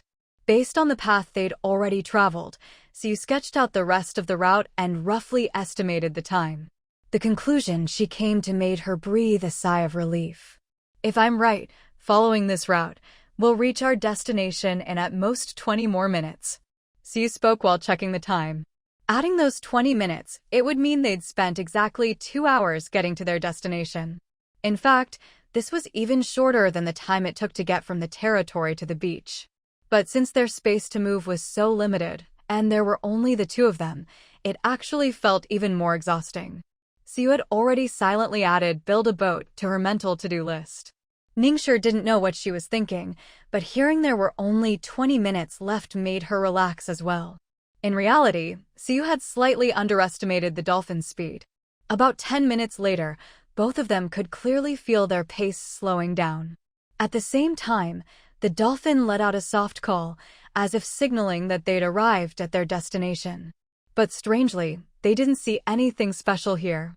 The sea was still just the sea, and all around them was nothing but water, no sign of anything new. Just as they started to wonder if the little dolphin had tricked them, they suddenly felt a violent jolt. It wasn't caused by the dolphin, but felt more like the entire sea was shaking. But the sea itself shaking? Was that even possible? They grabbed onto each other to keep from falling into the water. Ningxue tried to keep her balance while quickly scanning the surroundings with magic, checking for danger. Sue wasn't idle either. She opened the building interface, selected floating boards, and placed a dozen or so around them at once. These floating boards weren't big enough to stand on, making larger ones would take more time, and they didn't have that luxury now. So Siyu just made a bunch of small ones, at least enough to keep them afloat and prevent them from sinking. Wait, this isn't the sea. Normally, you needed solid ground to place buildings, so you certainly couldn't just plop a house down on the ocean. But floating boards were different.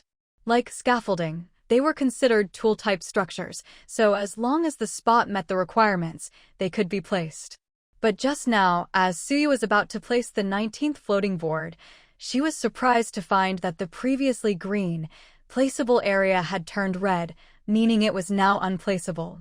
In other words, the area she'd selected wasn't the sea. Otherwise, she wouldn't be unable to place a floating board. But if it wasn't the sea, then what was it? What's wrong? Is there a problem? Ningxia couldn't help but feel a jolt of anxiety when she heard Siyu mutter to herself. She thought she understood what Siyu meant, but also didn't, because if this wasn't the sea, what else could it be? While they were still confused, the answer revealed itself. The dolphin let out a long call, as if summoning something. Then, just like when it had flipped them onto shore before, it suddenly arched its back and tossed both of them straight toward the sea. Siyu and Ningxia hadn't expected this at all. But just as they thought they were about to fall into the water, they realized they'd actually landed on solid ground. The landing was a bit rough and left them sore, but it was still much better than falling into the ocean. Wait a minute. Where did solid ground come from in the middle of the ocean? There weren't any islands nearby. Ningxia instinctively looked down and saw a hard, shell-like surface. Then she heard Suyu's voice. It's a giant sea turtle. Hearing this, Ningxia summoned a bit of light magic to take a closer look. Sure enough, it looked just like a turtle's shell. What on earth is it trying to do? Ningxia couldn't help but mutter. Even though they were now on solid ground, and Ningxia could tell the dolphin hadn't meant them any harm, this whole sequence of events was still 9, or even 10 parts nerve-wracking. Who knew that, in that instant when she was flung out, the usually gentle and easygoing Ningxia had already started thinking of 8 different ways to teach that little dolphin a lesson if she survived. But looking at things now, maybe it was all just a misunderstanding, right? Siyu, on the other hand, wasn't overthinking it. She felt that the dolphin's appearance was meant to give her a choice. Either follow the dolphin and trigger the merfolk storyline, or play it safe and give up this opportunity. Since she'd chosen the former, she figured that at least until the merfolk plot was triggered, there probably wouldn't be any real danger. Still, after this whole ordeal, Siyu quietly took out the repaired merman pearl from her backpack. Repaired, good merman pearl. Quality, red. Category, item. Description: this is the treasured merman pearl of the merfolk. It was once damaged for special reasons, but has now been repaired, though it still has flaws. The bearer of the pearl can breathe underwater, and the owner can grant this ability to 2 additional people nearby. This mermaid pearl was actually the same broken one Siyu had obtained as a reward from the forest pollution dungeon, now fully restored. The system's description of its function was very clear. This was one of Siyu's trump cards for daring to venture out to sea. It was worth mentioning that although the pearl had been repaired, the materials used weren't of the highest quality, so it was only restored to a good grade. Above good, there was still perfect. Only a perfectly restored mermaid pearl could truly be called a mermaid pearl. The one she had now was still a flawed item, though nothing seemed amiss from the outside. As long as it worked, that was good enough. Siyu hung the pearl around her neck and slowly approached Ningxia. Did you find anything? Siyu only knew this was a giant sea turtle because the system had detected it. All she'd gotten was the creature's name. Everything else was just a string of question marks. No. What about that dolphin? Maybe we should ask it. Even though they couldn't communicate, they still needed to find the little dolphin. Otherwise, it would be pretty weird for it to just dump them here and disappear. Glancing around, she spotted the little dolphin struggling to climb up onto the edge of the turtle's shell. Siyu couldn't help but twitch her lips in exasperation, but she still helped pull the dolphin up. But as she was helping, Siyu suddenly thought of something. This little dolphin was usually so agile, it could even flip itself onto the beach before. Why was it struggling so much just to get onto the turtle's shell now? She looked at the dolphin she'd just hauled up, but in the end didn't bother to ask. Even if she did, she wouldn't understand the answer. Now out of the water, the little dolphin lay on the turtle's back like a lazy salted fish. Before Siyu could do anything else, she suddenly felt the ground beneath her shift, and her whole body started to move. To be precise, the giant sea turtle had started to move, taking them along for the ride. Maybe we just switched to a new mode of transportation. That was the only reasonable explanation Siyu could come up with. Ningxue was speechless at this answer, but she was thinking the same thing. Once they figured out what was happening, Siyu and Ningxue settled in for another long journey on the turtle's back. Or so they thought. In reality, the turtle didn't swim for very long before bringing them to a whirlpool. Just looking at the swirling water at the center made their skin crawl, let alone the fact that the turtle seemed to be stopping here, as if it wanted them to go down. Siyu and Ningxue exchanged glances, both seeing the reluctance in each other's eyes. But Siyu was actually okay with it. She was hesitant because just looking at the whirlpool made her dizzy. She'd never jumped into one before, but she could imagine the experience would be like being tossed in a washing machine, definitely not pleasant. Still, she had the mermaid pearl, so she wasn't worried about her safety. Ningxue, on the other hand, was different. She didn't have a mermaid pearl or anything with a similar function. She wasn't afraid of water, but she couldn't really swim. She could splash around in shallow water, but if it came to real swimming, she was hopeless. And this wasn't exactly a normal place for a swim. Who in their right mind would go swimming in the open sea? Did they have a death wish or something? While the two of them hesitated, the little dolphin Siyu had pulled onto the turtle's shell had already slipped back into the water. It swam over to them, circling the whirlpool and staring at them intently, making its intentions very clear. "I can't swim. Could you please deliver this to the merfolk for me, Lord Siyu?" Ningxue started to pull something out, but before she could, Siyu stopped her. "I can't swim either. Let's go together." Siyu didn't mention she had an underwater item, but since she'd said that, Ningxue could probably guess. Sure enough, when Ningxue heard Siyu say she couldn't swim, but still invited her to go, her first reaction was that she'd misheard. But a second later, she understood Lord Siyu must have something that could let them survive underwater. She should have thought of that earlier. After all, this was the ocean. Whether you could swim or not, your chances of survival after falling in were slim. But since Siyu was willing to take the risk, she must be prepared. Well, since Lord Siyu says so, Ningxue put her things away, hesitated for a few seconds, then said, "Let's go together then." Siyu smiled slightly. She could have kept the item a secret from Ningxue. That way, she could hide some information and see what Ningxue wanted her to deliver. To be a bit ruthless, if it was something valuable, she could have just kept it for herself. After all, if Ningxue didn't go down, she'd never know if Siyu delivered it or not, and meeting the merfolk wasn't exactly easy, so the matter could just be left unresolved. But Siyu didn't do that. Partly because she didn't see the need, and partly because she felt it would be more beneficial to have Ningxue go with her. Besides, in stories, whenever people split up, something bad always happens to one of them. Siyu was confident nothing would happen to her, but she couldn't say the same for Ningxue. The sea was unpredictable. Even as a light magic user, Ningxue couldn't fight nature itself. If something happened, Siyu wouldn't be able to help. "Tie this on." Siyu took out a strip of cloth and tied it to their wrists. Ningxue didn't ask any questions and did as she was told. After that, Siyu waved at the little dolphin. The dolphin immediately leapt over, splashing both of them with water as it landed. "Siyu." "Ningxue." Siyu felt a headache coming on and couldn't help but question her decision. The dolphin looked smart, but its every move radiated genius energy. But it was too late for regrets now. Siyu took out 2 handkerchiefs and they quickly wiped the water from their faces before climbing onto the dolphin's back. With its passengers aboard, the dolphin let out a long call. Siyu and Ningxue thought it was talking to them, but the next second, they heard a deep rumble from behind. The giant sea turtle was responding. Thinking back to how the little dolphin had summoned the sea turtle earlier, it was likely that its current actions were its way of saying goodbye to the turtle. Siyu glanced back and saw that the turtle shell that had carried them was now completely gone. Behind them, there was nothing but the empty open sea. Half an hour later, amidst the swirling currents of the vortex, Siyu finally managed to break free from the powerful pull of the whirlpool. She barely had time to catch her breath before she downed a bottle of strength potion, then used her last bit of energy to tug on the cloth strip tied to her left hand.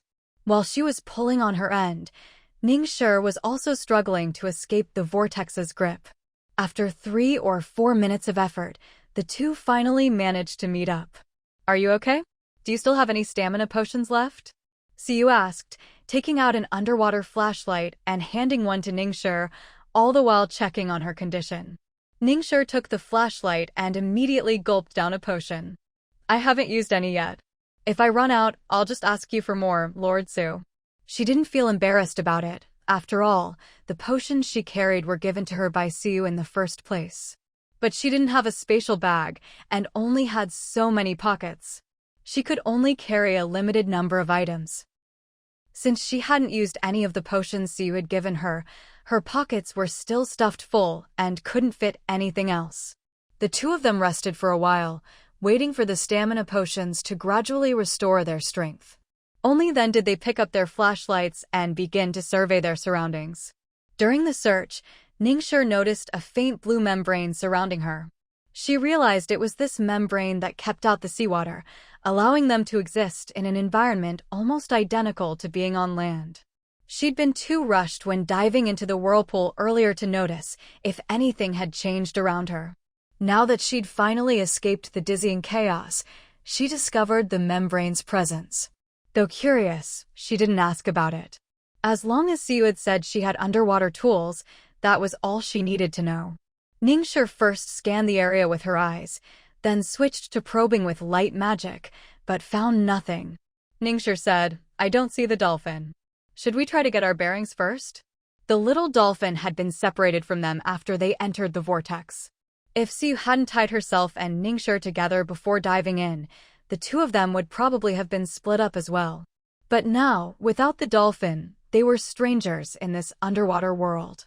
With no natural light and only their flashlights to rely on, they were truly in the dark in every sense. Even though the mermaid pearls allowed them to survive underwater, being trapped in such an environment for a long time would take a toll on anyone's mental state. They had only 2 options: either find the lost dolphin and let it guide them, or rely on themselves to find a way out. "Let's look for it first," Siyu said simply. Without a guide, even if they wandered around, they wouldn't know where to go. Wandering aimlessly might not get them anywhere, and worse, if they strayed too far or ran into other creatures, things could get dangerous. There were fierce beasts in these waters: sharks, sea snakes, jellyfish, and other poisonous creatures. Any encounter would be trouble. "Let's search together, just around the vortex," Siyu suggested. The vortex was their entry point to this underwater world. As long as the dolphin hadn't left, it should still be nearby. If they really couldn't find it, then they'd have to think about finding another way out. The vortex was huge, and because the surrounding waters were turbulent and dangerous, they couldn't get too close. All they could do was search around the edges. After a thorough search, they didn't see the dolphin or even a trace of any other sea creature. Just as Siyu was about to open her map to check their location, she noticed several dozen blue dots had appeared at the edge of the map, moving rapidly toward them.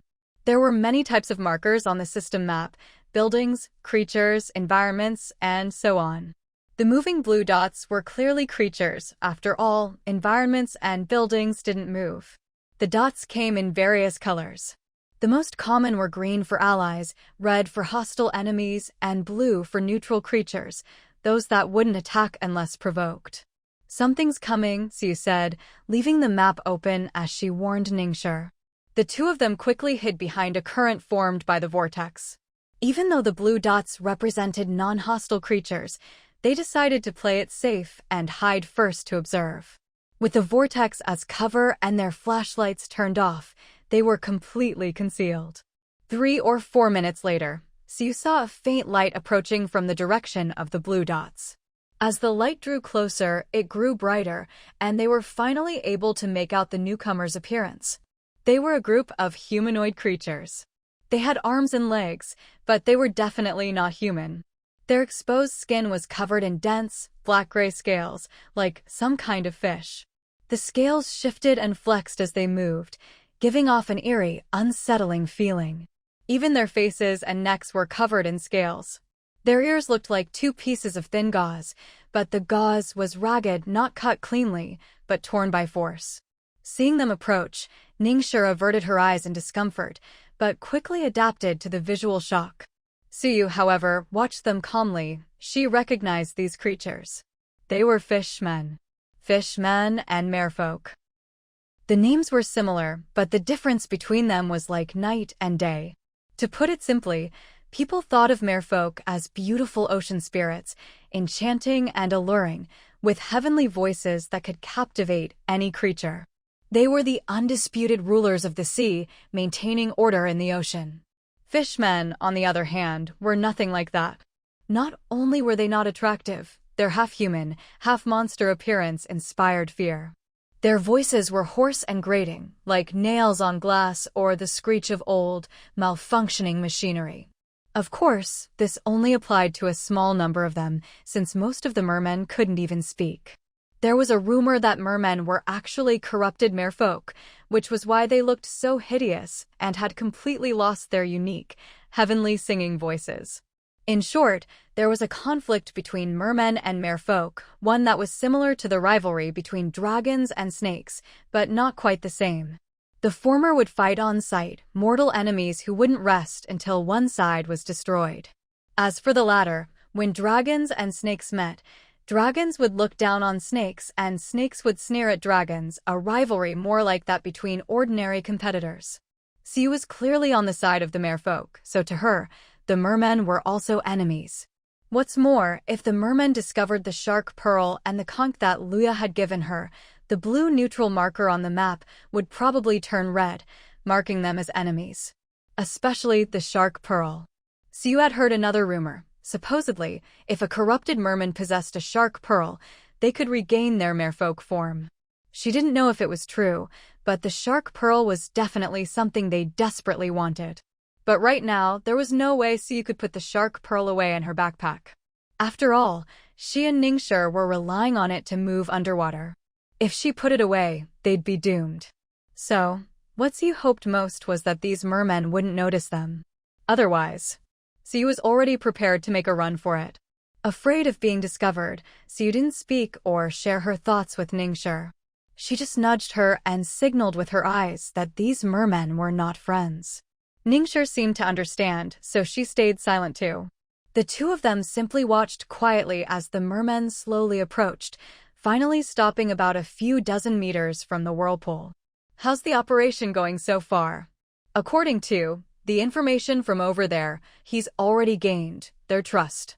Good, tell him to stay hidden. Don't act rashly. Our success or failure depends on this. Once, then he can contact and we'll. Someone's here.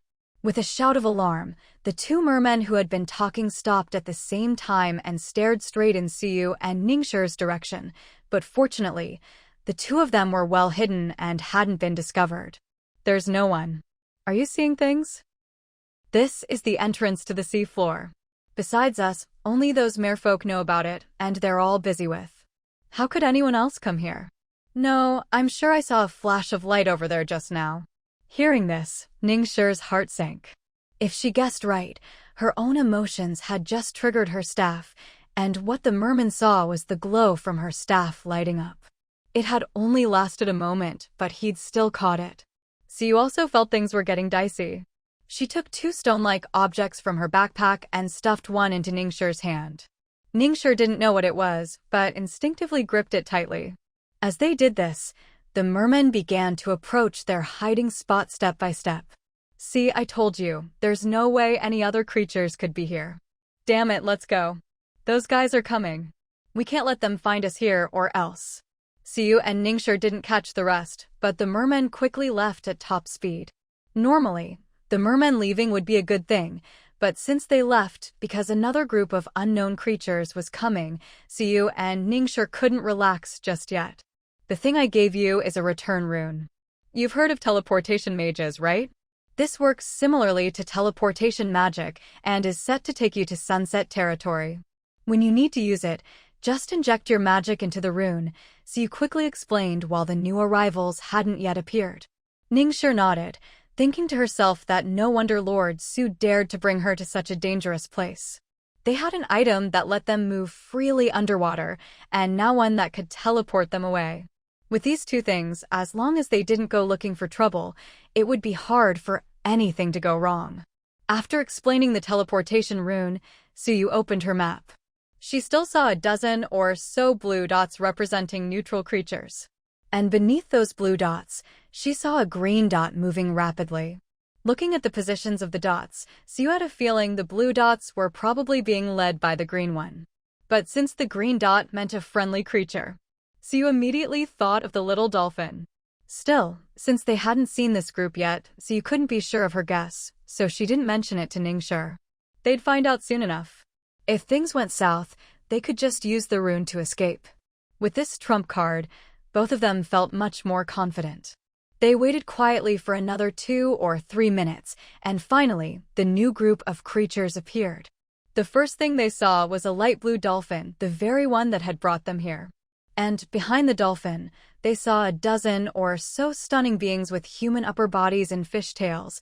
Just as Siyu had guessed, the green dot was the little dolphin, and the blue dots were the merfolk they'd been searching for. So it didn't run away, it went to get help, Siyu sighed softly. Though getting help might not be quite right. The little dolphin was more like a messenger. Either way, they'd arrived just in time. If they'd been any later, Siyu and Ningxia would either have been discovered by the mermen or forced to leave. Should we go out? Maybe because she was still shaken by the mermen, Ningxia didn't show much excitement or joy at seeing the merfolk, but her body was clearly more relaxed.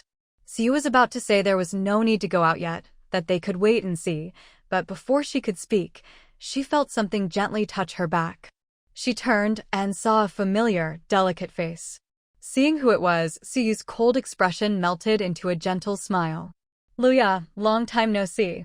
Siyu hadn't expected that Luya hadn't come over with the other merfolk, but had instead chosen to circle around and approach them from behind on her own. As for how Luya managed to find them here, it wasn't hard to figure out. After all, Siyu was still carrying the kank Luya had given her before, which basically acted as a locator. Yoi, I can't believe it's really you. I thought Alan was lying to me. Luya opened her arms enthusiastically for a hug. Siyu was momentarily stunned, but happily accepted. After a brief catch-up, Siyu recalled something Luya had just said. Alan, is that the dolphin? Luya nodded, then casually reached out and pulled over a small dolphin that had somehow already swum up to them. Alan's already told me everything. He's such a troublemaker, you've really had a hard time because of him, Yoi. When we get back, I'll punish him by making him eat the worst-tasting seaweed for 3 days straight. Although Luya seemed carefree and cheerful on the surface, she wasn't actually a fool. The little dolphin, Alan, hadn't done anything truly outrageous along the way, but his behavior had still been rather rude. After all, Siyu was a human whom Luya had given the conch to. Whatever her reasons for coming this time, as long as she hadn't done anything to harm the merfolk, she was still a guest. Alan's attitude was definitely not how you should treat a guest. Hearing Luya's words, Alan's dark eyes rolled with a look of disbelief. Then, they watched as Alan started nuzzling up to Luya, whining softly, clearly trying to use cuteness to get out of being punished. It seemed that the bad-tasting seaweed Luya mentioned must really be awful, or Alan wouldn't be acting like this. But Luya was unmoved by Alan's antics and pushed his head away without mercy. Don't try to act cute. It won't work. Maybe realizing how firm Luya was this time, Alan suddenly looked completely deflated. Siyu thought about it and realized the punishment wasn't really necessary. Although they'd had a rough time on the way, the only real trouble she and Ningxia had faced was when Alan tossed them onto the turtle's shell, and then when he'd run off to report back after they entered the sea. But in the end, they'd managed to meet Luya, and that was thanks to Alan.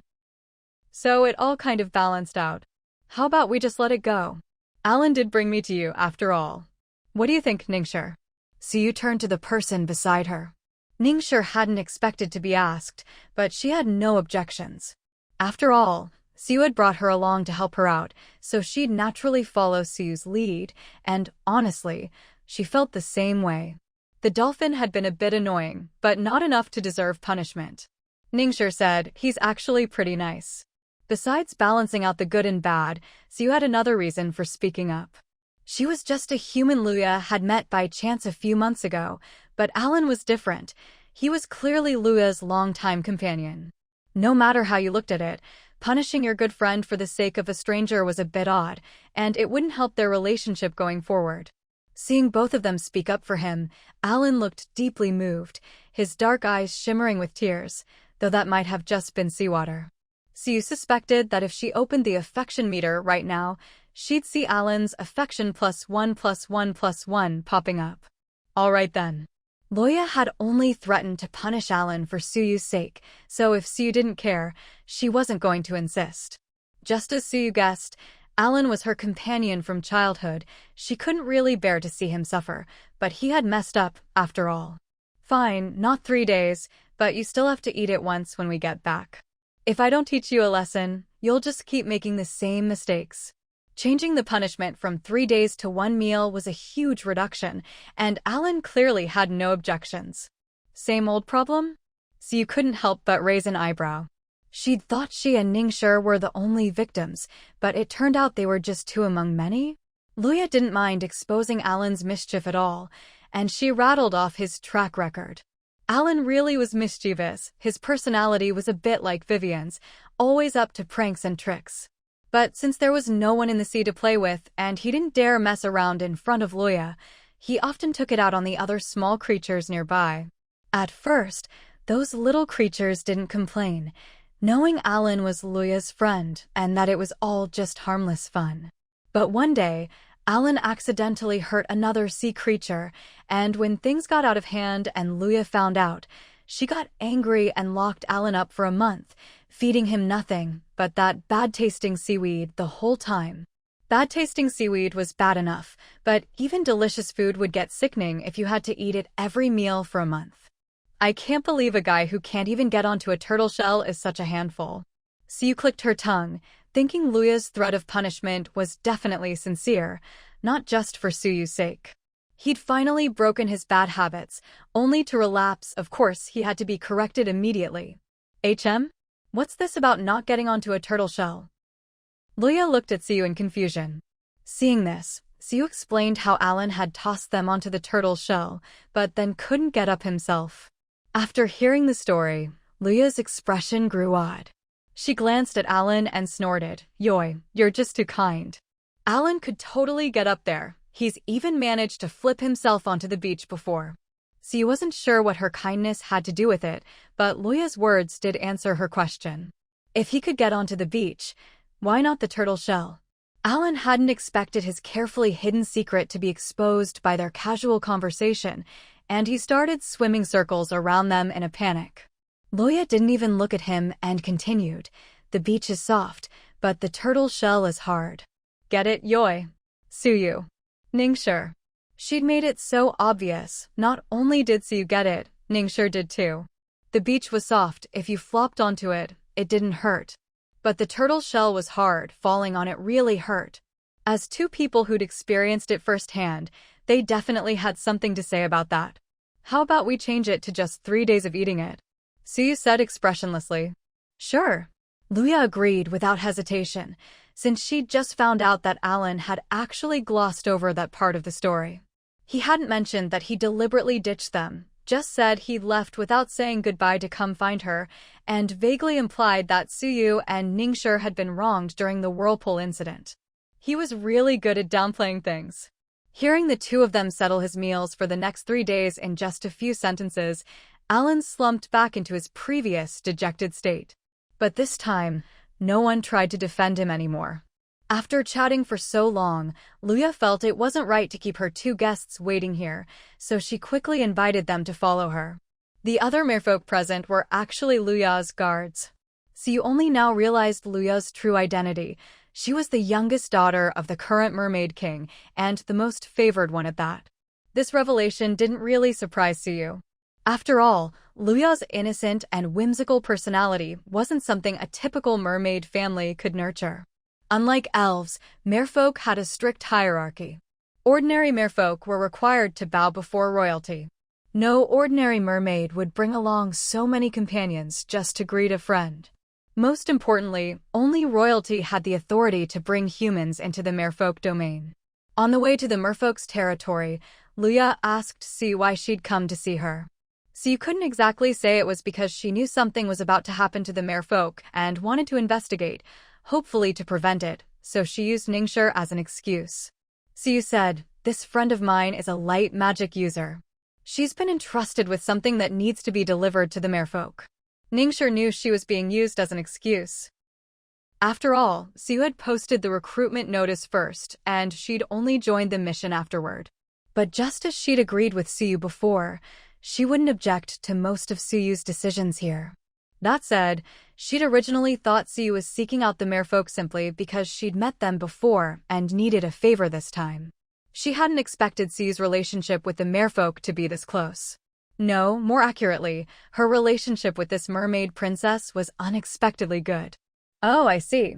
I thought Yui came just to see me," Luya said, looking a little disappointed. Siyu couldn't tell if she was fishing for information or genuinely upset, but she couldn't bear to see Luya sad, especially since Luya had come to greet her personally and even punished Alan for her sake. "I did come to see you too. Otherwise, I wouldn't have come along, right?" Siyu smiled, offering some comforting words without revealing her real purpose. Luya's mood shifted as quickly as ever. Hearing this, she immediately brightened and smiled again. "If Yui is here to have fun, then I'll make sure you're well taken care of. Actually, these next few days." "Sixth princess, we've arrived." Luya was interrupted by a gentle voice from behind before she could finish. Siyu looked at the palace ahead, which seemed to be made of crystal beneath the sea, then glanced indifferently at the speaker, her mind turning over some thoughts. Luya seemed a bit annoyed at being interrupted, but the feeling passed quickly. She ignored the mermaid who'd spoken, grabbed Siyu and Ningxia's hands, and led them toward her own palace. "Sixth princess, this isn't proper. Even though you can bring humans in, you should still see the king first, MMPH.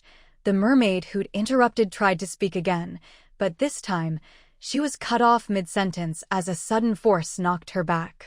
The culprit responsible darted behind Luya after the deed. Even though Luya's petite frame couldn't hide him, he still tried to act as if nothing had happened.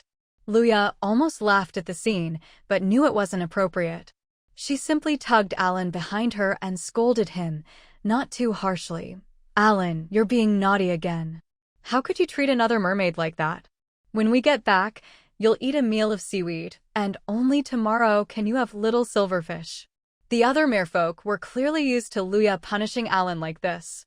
Every time the sixth princess's dolphin, Alan, misbehaved, she'd punish him by making him eat seaweed. She'd even had a whole patch of particularly unappetizing seaweed planted behind her palace just to keep up with demand. What they didn't know was that Alan had already been sentenced to 3 days of seaweed, but thanks to this incident, it was reduced to just 1 meal. Far from being upset, Alan actually wagged his tail in excitement. But his happiness didn't last long. Under Luya's warning gaze, he quickly pretended to be miserable again. After disciplining Alan, Luya turned to the mermaid who'd spoken up twice. "Sorry, Alan's spoiled by me. He can't stand to see me upset. I'm the king's daughter. This is my home. I've brought 2 friends to visit, and I'm sure father won't mind. Don't you agree? If anything does happen, I'll take full responsibility. It has nothing to do with any of you." The mermaid Luya was staring at opened her mouth, then immediately knelt down, not daring to say another word. What could she say? If she agreed, it would mean admitting she'd made the princess feel wronged, since Luya had just said Alan only acted because he saw her upset. As for the rule that outsiders needed the king's permission to enter, it was technically correct, but only applied to everyone else. The sixth princess was the darling of the entire merfolk clan.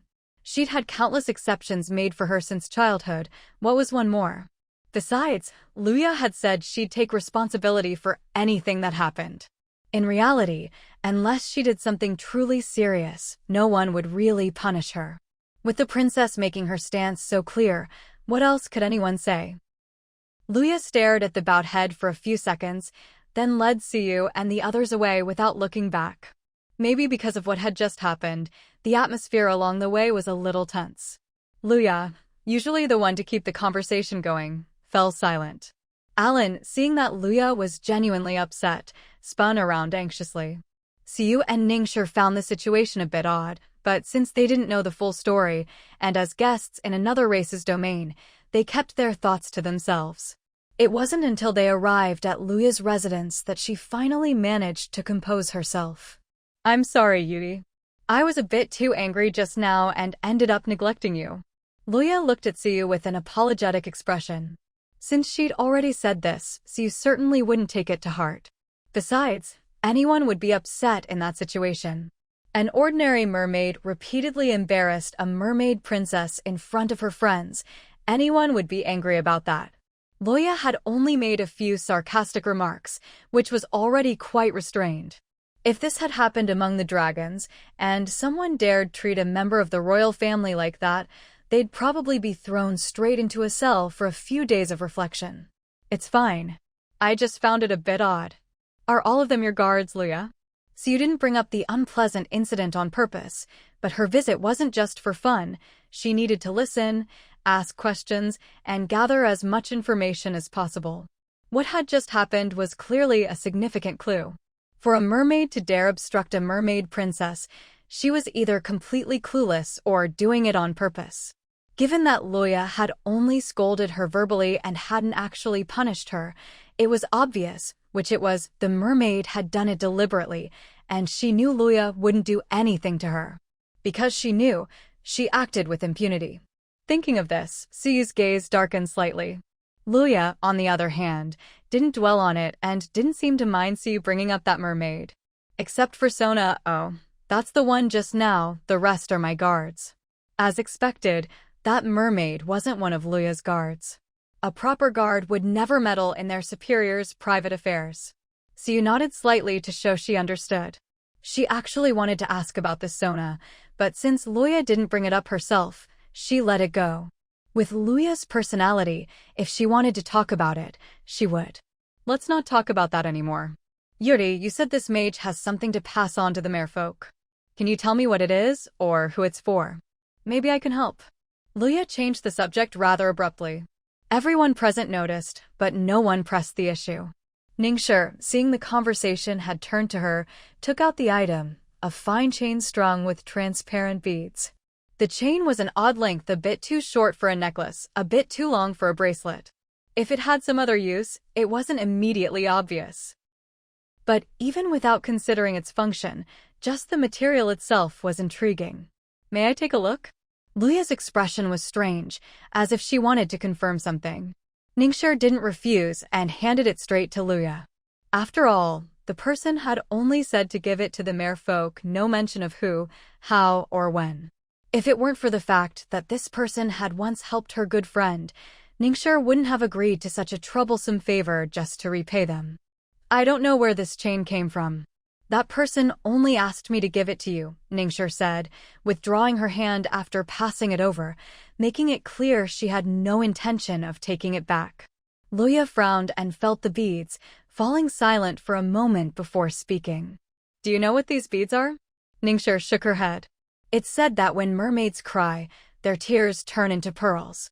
That's true, but only when the tears are filled with intense, genuine emotion, whether joy, anger, sorrow, or happiness. At this, Luya lifted the string of beads, her tone complicated. From this, I sense endless sorrow. She'd said enough for the truth to be clear. These were mermaid tears. And not just any tears, but those shed in the depths of overwhelming sadness. I see. Ningxia recalled what she knew of that person's life and finally let out a helpless sigh. I don't really know them. I'm just repaying a favor for someone else, so I don't know the story behind this chain either. Now that I've given it to you, my task is done. Luya nodded and didn't mention returning the chain, only saying she'd keep it and try to find out more about its story within the clan. As far as Ningxia was concerned, it was no longer her business. Whatever Luya did with it was up to her. Later, Luya arranged a place for the two of them to rest in her palace. Siyu and Ningxia had set out in the evening, and after all the commotion, it was already late at night. They didn't refuse, and after thanking Luya, went straight to rest. As Siyu's figure disappeared, the smile on Luya's face gradually faded. You lot, go stand guard outside Yuyi's room. I don't want anyone taking them away. Remember, I mean anyone. If Yuyi wants to go out, don't stop her, but you must follow. If she goes missing, don't bother showing your faces to me again. The mermaid guards bowed respectfully and answered, Yes, Your Highness. After giving her orders, Luya carefully put away the string of mermaid tears, then, face set in determination, headed for the central palace of the merfolk. This was the residence of the king and queen of the merfolk, and no ordinary mermaid was allowed to approach. But that was just the official rule. In reality, there were 4 merfolk who could come and go as they pleased: the king, the queen, Luya, and the crown prince.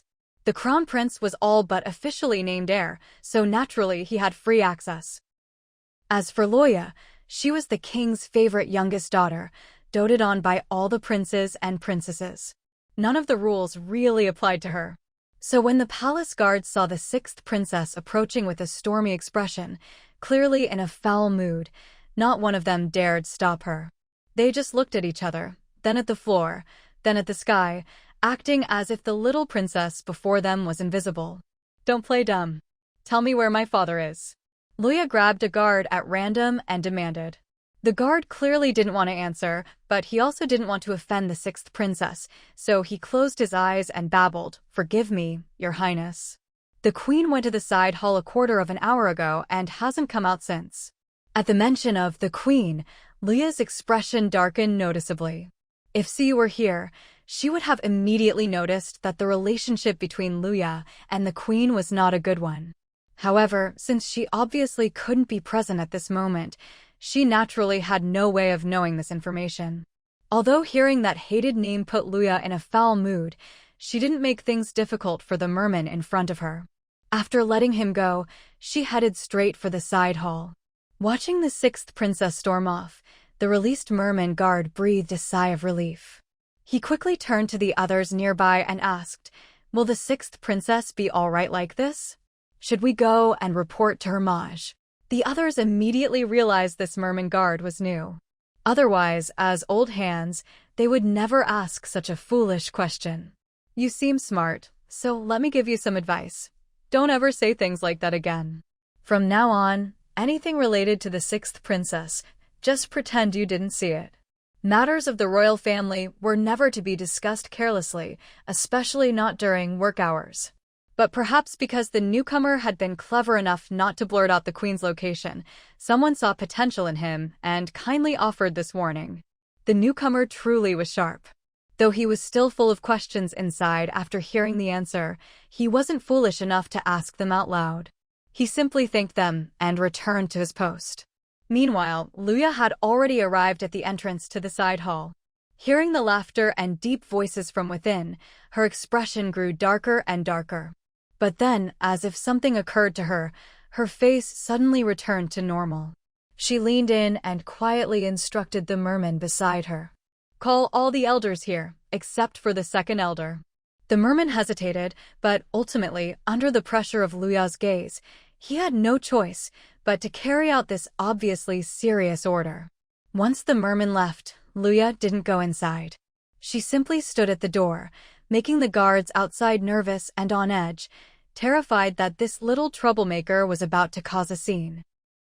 Even though every time something happened it had nothing to do with them, and they were never punished, it was still frightening to witness. If the queen was ever in a bad mood, the first ones to be silenced would probably be the guards at the door. All of you leave. Guard the area outside. No one is allowed near except for the elders, Luya said, rolling her eyes in exasperation at their frightened, submissive looks. The group was instantly relieved. Thank you, 6th princess. We'll take our leave. Thank you, 6th princess. They hurriedly thanked her in low voices and quickly fled from this place of trouble. This was actually a familiar scene. The main reason they had never been silenced was that every time the sixth princess came by, she would always send them away first. On the surface, it was so they wouldn't interfere, but everyone knew the sixth princess was actually protecting them. If they had truly witnessed every conflict, they wouldn't have survived until now. In reality, they only ever saw the prelude to the storm, never the main event. They were always sent away before things escalated. Once all the merfolk had dispersed, Luya simply stood at the door and waited for over 10 minutes. During this time, all the elders arrived one after another, including the second elder, whom Luya had specifically said not to summon. Sixth princess, you called for everyone but didn't have anyone inform me? The second elder smiled kindly. At first glance, anyone would think he was a gentle, approachable elder. In fact, most of the elders present were Luya's seniors, some even of higher status than the queen or the previous monarch. Luya genuinely respected these elders. If not for them, the merfolk would never have enjoyed such peaceful lives, with the exception of the second elder. Beneath his seemingly gentle smile lurked a venomous scorpion's malice. Luya wasn't fooled by his act, otherwise she wouldn't have tried to avoid him. Still, her move to summon all the elders was a big one, so it was no surprise that the second elder found out and followed. Given his status, no one could say anything. In truth, Luya had expected the second elder to show up, but she still wished she didn't have to see that face with its countless masks. Unfortunately, she was disappointed. Luya only heard from father that the second elder has many important duties and has contributed the most to maintaining the barrier beneath the sea. If I troubled you over such a small matter, father would surely blame me, Luya replied, her face still wearing a graceful, dignified smile despite her dislike. Perhaps this was a skill all royals possessed, keeping their true feelings hidden behind a flawless facade. No matter what they thought inside, as long as their outward appearance was impeccable, that was enough. Sixth princess, is there an urgent matter for which you've summoned us? Asked the third elder, a stern-faced, authoritative female merman. Everyone present was shrewd. They all knew why Luya had called them, and they all knew the sixth princess disliked the second elder. Still, some things couldn't be said too plainly. Since Luya had summoned them, they had to ask her purpose. I apologize for disturbing you all so late at night, but with the festival approaching, I truly don't want anything to disrupt it. Luya spoke with a hint of melancholy in her expression, but her actions were anything but gentle. As she spoke, she unceremoniously pushed open the side hall doors. In fact, pushed wasn't quite accurate. She blasted the doors open with water magic. Perhaps she used too much force, because after the doors swung open, they looked like they might collapse at any moment, and the crystal panes on either side shattered all over the floor. The elders glanced at the delicate, lovely little mermaid before them, then at the chaotic scene reminiscent of a crime scene. The contrast made a few of the younger elders' eyelids twitch involuntarily. As for the first, third, and fifth elders, they acted as if they hadn't seen Luya's violent display at all, preparing to enter the side hall as if nothing had happened. But before they could take more than a couple steps, the second elder, his smile now frozen, blocked their way. This is the queen's residence. Entering without permission is highly inappropriate. You worry too much, second elder. We're all here for the sake of the festival. I'm sure the queen will understand, the fifth elder replied with a gentle smile, her merfolk voice as melodious as ever, though to the second elder, her words were far less pleasant. Luya couldn't care less what the second elder was up to. She strode straight into the side hall, expressionless as she hurled a second water magic projectile, letting out a startled cry at the same time. You! Tears welled up in Luya's eyes as she pointed with a trembling hand at a beautiful mermaid who had just been knocked to the floor, her voice full of disbelief. Lady Sang, what are you doing here? The mermaid addressed as Lady Sang's face darkened, but she quickly reverted to her usual delicate and pitiable demeanor. I wasn't. It was the king, she stammered, trying to explain herself, but in the end, said nothing of substance. Luya hated this act of hers the most, always looking so wronged, when in fact she was the root of all the trouble, yet somehow always managed to play the innocent. "Luya, what are you doing?" The Mermaid King snapped out of his shock. His first reaction was to scoop Lady Sang up from the ground, then he shot Luya a stern look. At that, the tears in Luya's eyes finally spilled over. If her earlier surprise and grievance had been an act, then the emotions she felt at this moment were absolutely real. Seeing Luya cry, the Mermaid King panicked. Instinctively, he wanted to put Lady Sang down, but for some reason, he hesitated and didn't do it. Still, his tone softened considerably as he spoke, though Luya no longer cared to listen. "Father, have you forgotten? The Grand Merfolk sacrificial ceremony is in 5 days. Luya forced down her bitterness, her gaze icy as she stared at the person the king was shielding. She spoke each word with forceful clarity. At that moment, the other elders who had been blocked by the second elder began to file in. Apart from the second elder and a few younger elders, the rest of the senior elders all wore grim expressions upon seeing the scene inside. Especially the fifth elder and the grand elder. "Your Majesty, as the king of the Merfolk, you should remember, before the sacrificial ceremony, the entire tribe must abstain from greed, passion, desire, cruelty, and sorrow," the fifth elder spoke slowly, making his way to Luya's side almost without anyone noticing. Then, out of sight of the others, he gently patted her on the back. "Please forgive us, Your Majesty. All this is for the sake of the ceremony," the Grand Elder said after the fifth elder finished. Ignoring the king's expression, he directly dragged Lady Sang out from behind him. Lady Sang entered the palace without permission, disrupted the king's preparations for the ceremony, and violated the highest laws of the Merfolk. She is to be immediately confined. Grand Elder. The Mermaid King, who had been reflecting on his actions after the fifth elder's words, immediately spoke up when he heard Lady Sang was to be imprisoned. "Lady Sang was only here to help me prepare the offerings for the ceremony." "Is that so?" The Grand Elder looked at the king. When had the Mermaid King ever been surrounded and questioned like this? He felt humiliated and angry, but since he was clearly in the wrong and knew how important the ceremony was, he could only swallow his feelings. "Of course. Does the Grand Elder really think I would be careless about something as important as the sacrificial ceremony?" Luya let out a cold laugh, the sound especially jarring in the silence. The king, already feeling guilty, was instantly irritated by the laugh. But when he turned and saw it was Luya, he fell silent. He always felt the guiltiest facing his youngest daughter.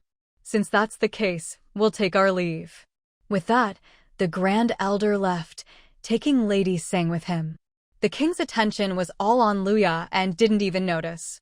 With the Grand Elder gone, the other elders couldn't very well stay either, so they all excused themselves, leaving only the fifth elder and 3 others behind to keep an eye on things, just in case the father and daughter started another commotion. Seeing everyone leave, Luya breathed a sigh of relief. Her first goal, causing a disruption, was accomplished. Now for her second purpose. "Father, there's something else I need to report today." Without waiting for his response, Luya continued, "The human friend I mentioned before has arrived in the Merfolk Kingdom and is now in my palace." Everyone present already knew Luya had brought 2 humans into the palace. After all, she hadn't tried to hide it. She'd openly led a group of guards to receive them. So even if no one had deliberately inquired, word had spread.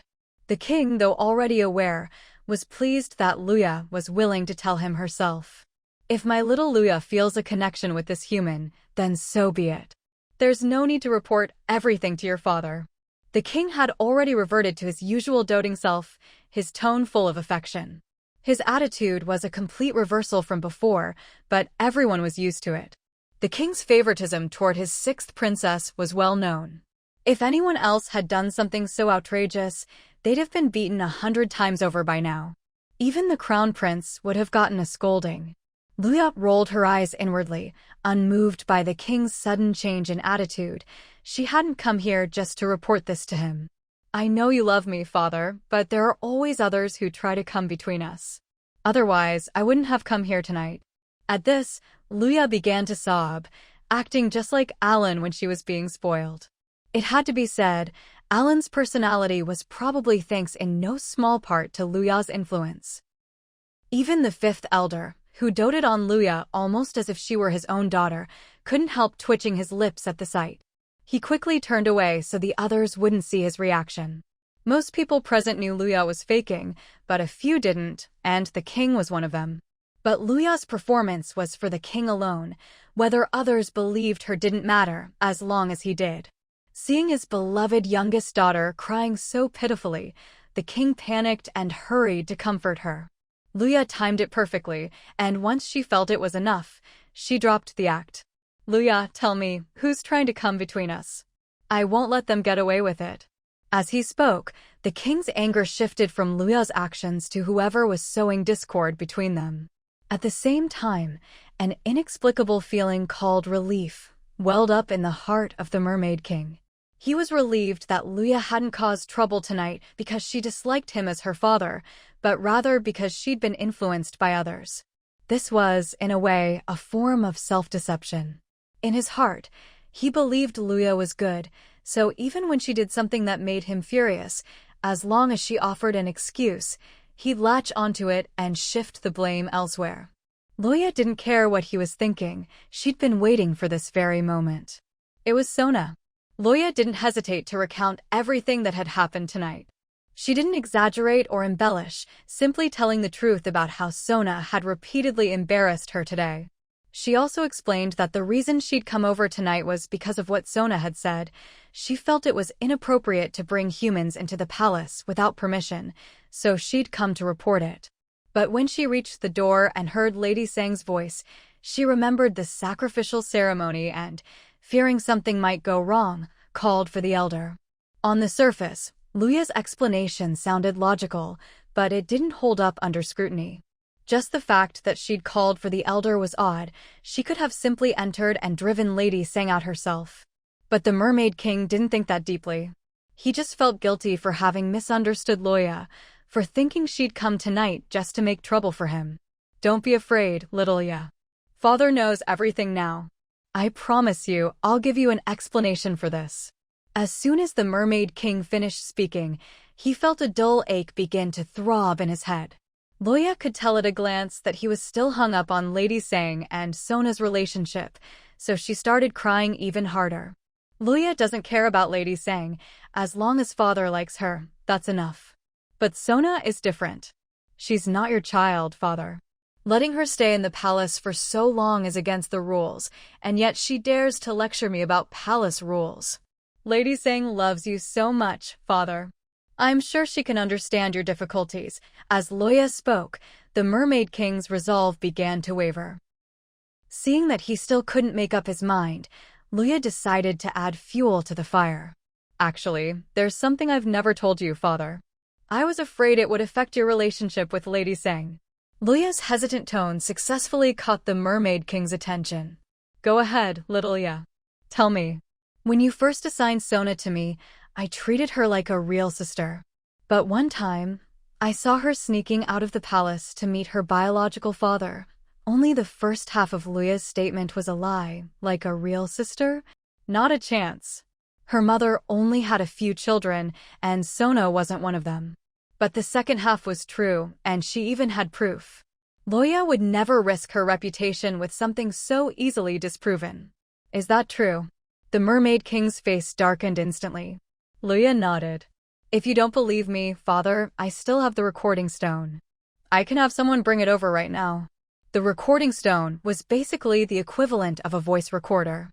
Luya actually had one with her that contained a recording of Sona's conversation with her biological father, but it would be odd to carry such a thing around, so she just said she didn't have it on her and could have someone fetch it. The Mermaid King had never thought much of Sona. Any kindness he showed her was only for Lady Sang's sake. Previously, Lady Sang had begged him repeatedly to take pity on her daughter and not leave her outside to be abused by her violent biological father. That was the only reason he'd made an exception and allowed her into the palace, assigning her as Luya's attendant. She was called an attendant, but in reality, Luya treated her quite well, not as a subordinate, but not exactly as a sister either. They weren't especially close, but Luya never mistreated her. And yet, under these circumstances, Sona had still snuck out of the palace to meet her biological father. Wasn't that a slap in the face for the Mermaid King? What would people think if word got out? Those who didn't know the truth might even think Sona had been forced into the palace, that the Mermaid King had deliberately separated father and daughter just to please Lady Sang. No need. Of course father believes you, little Ya. The Mermaid King had already lost face today because of Lady Sang and had made Luya suffer as well.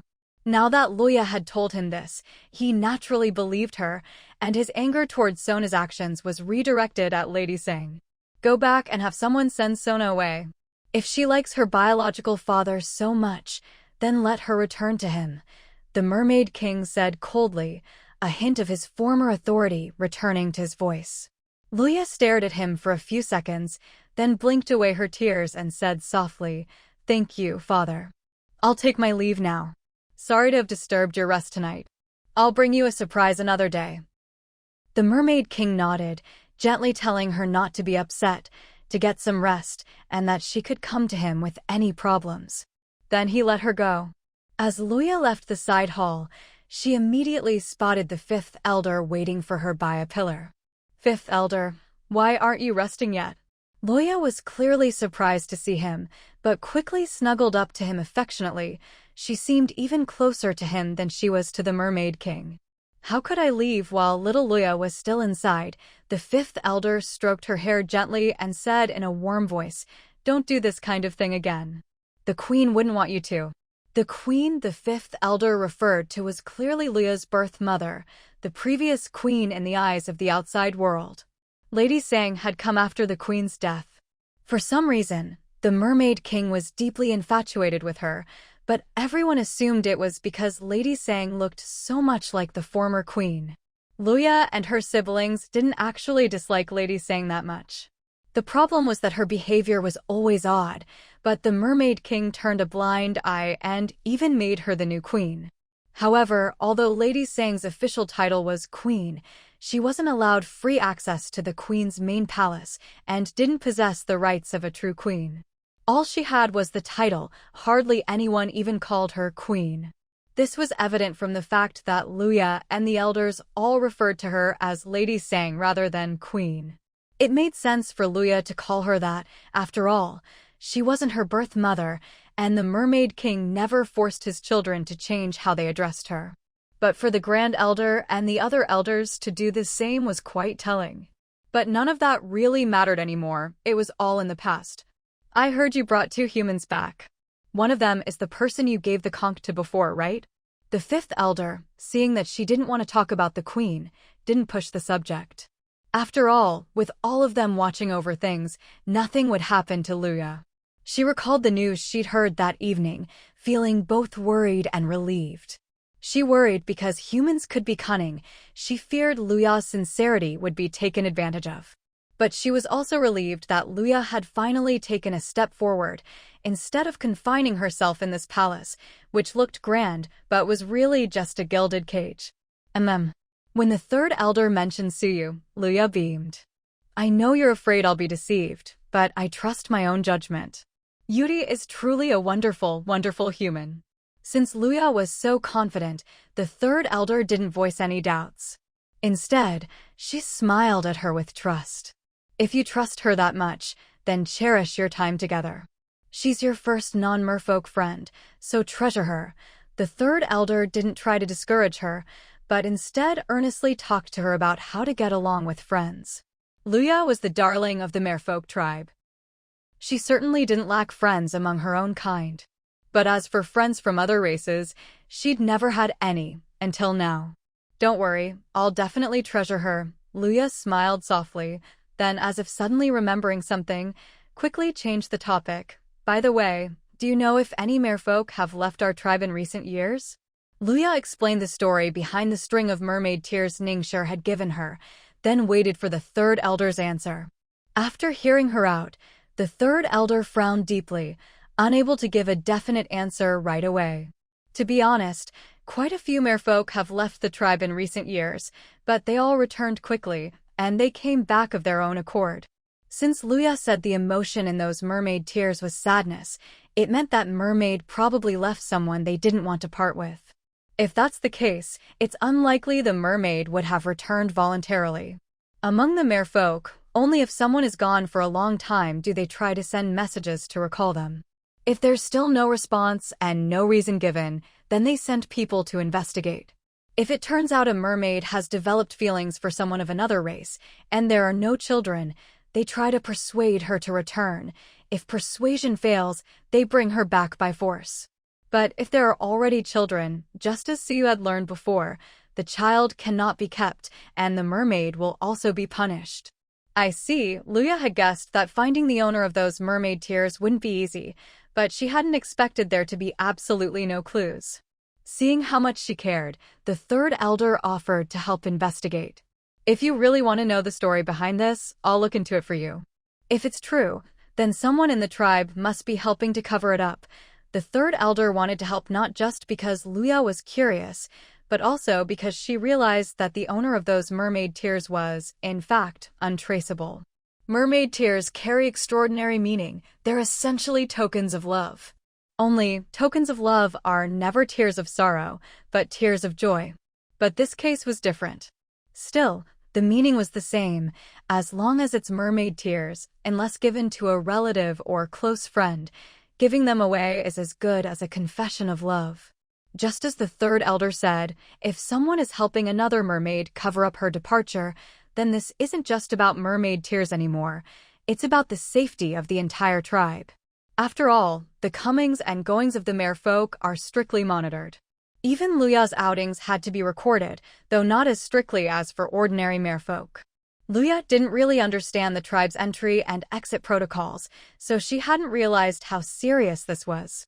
But after hearing the third elder, she now understood the story behind these mermaid tears, and what they represented was anything but simple. I'll ask that light mage again when I get back, see if there are any other clues. As the princess of the merfolk, Luya felt a responsibility to protect her people. Since she was the one who discovered this, she couldn't just wash her hands of it and leave it to others. All right, thank you, little Luya. The third elder was pleased to see Luya learning to shoulder responsibility, though she suspected Luya probably wouldn't find anything.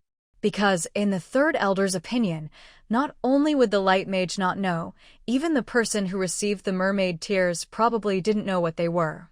Maybe he just knew it was something from the merfolk, but not what it really meant. Would anyone return a token of love? Unless the feelings were gone, it wouldn't make sense.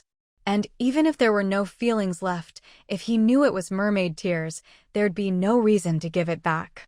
While mermaid tears aren't as valuable as shark pearls, they're still on par with ordinary elven spring water, definitely worth keeping.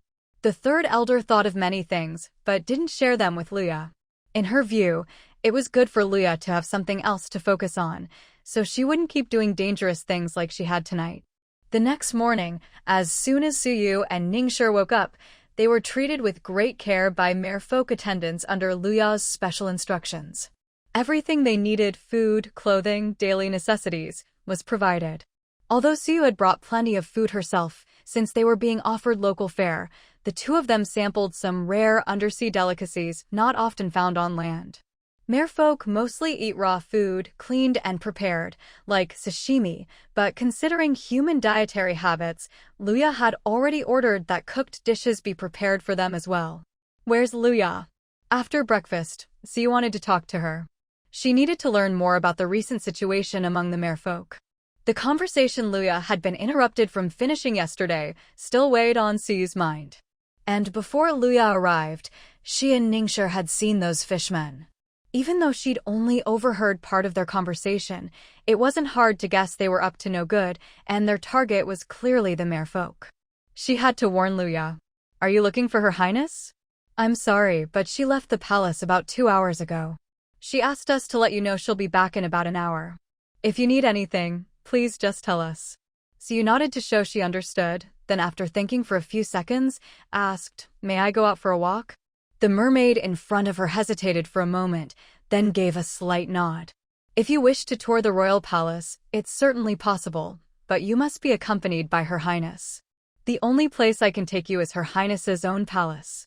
Although she couldn't see the entire palace, Siyu was already quite satisfied with this answer.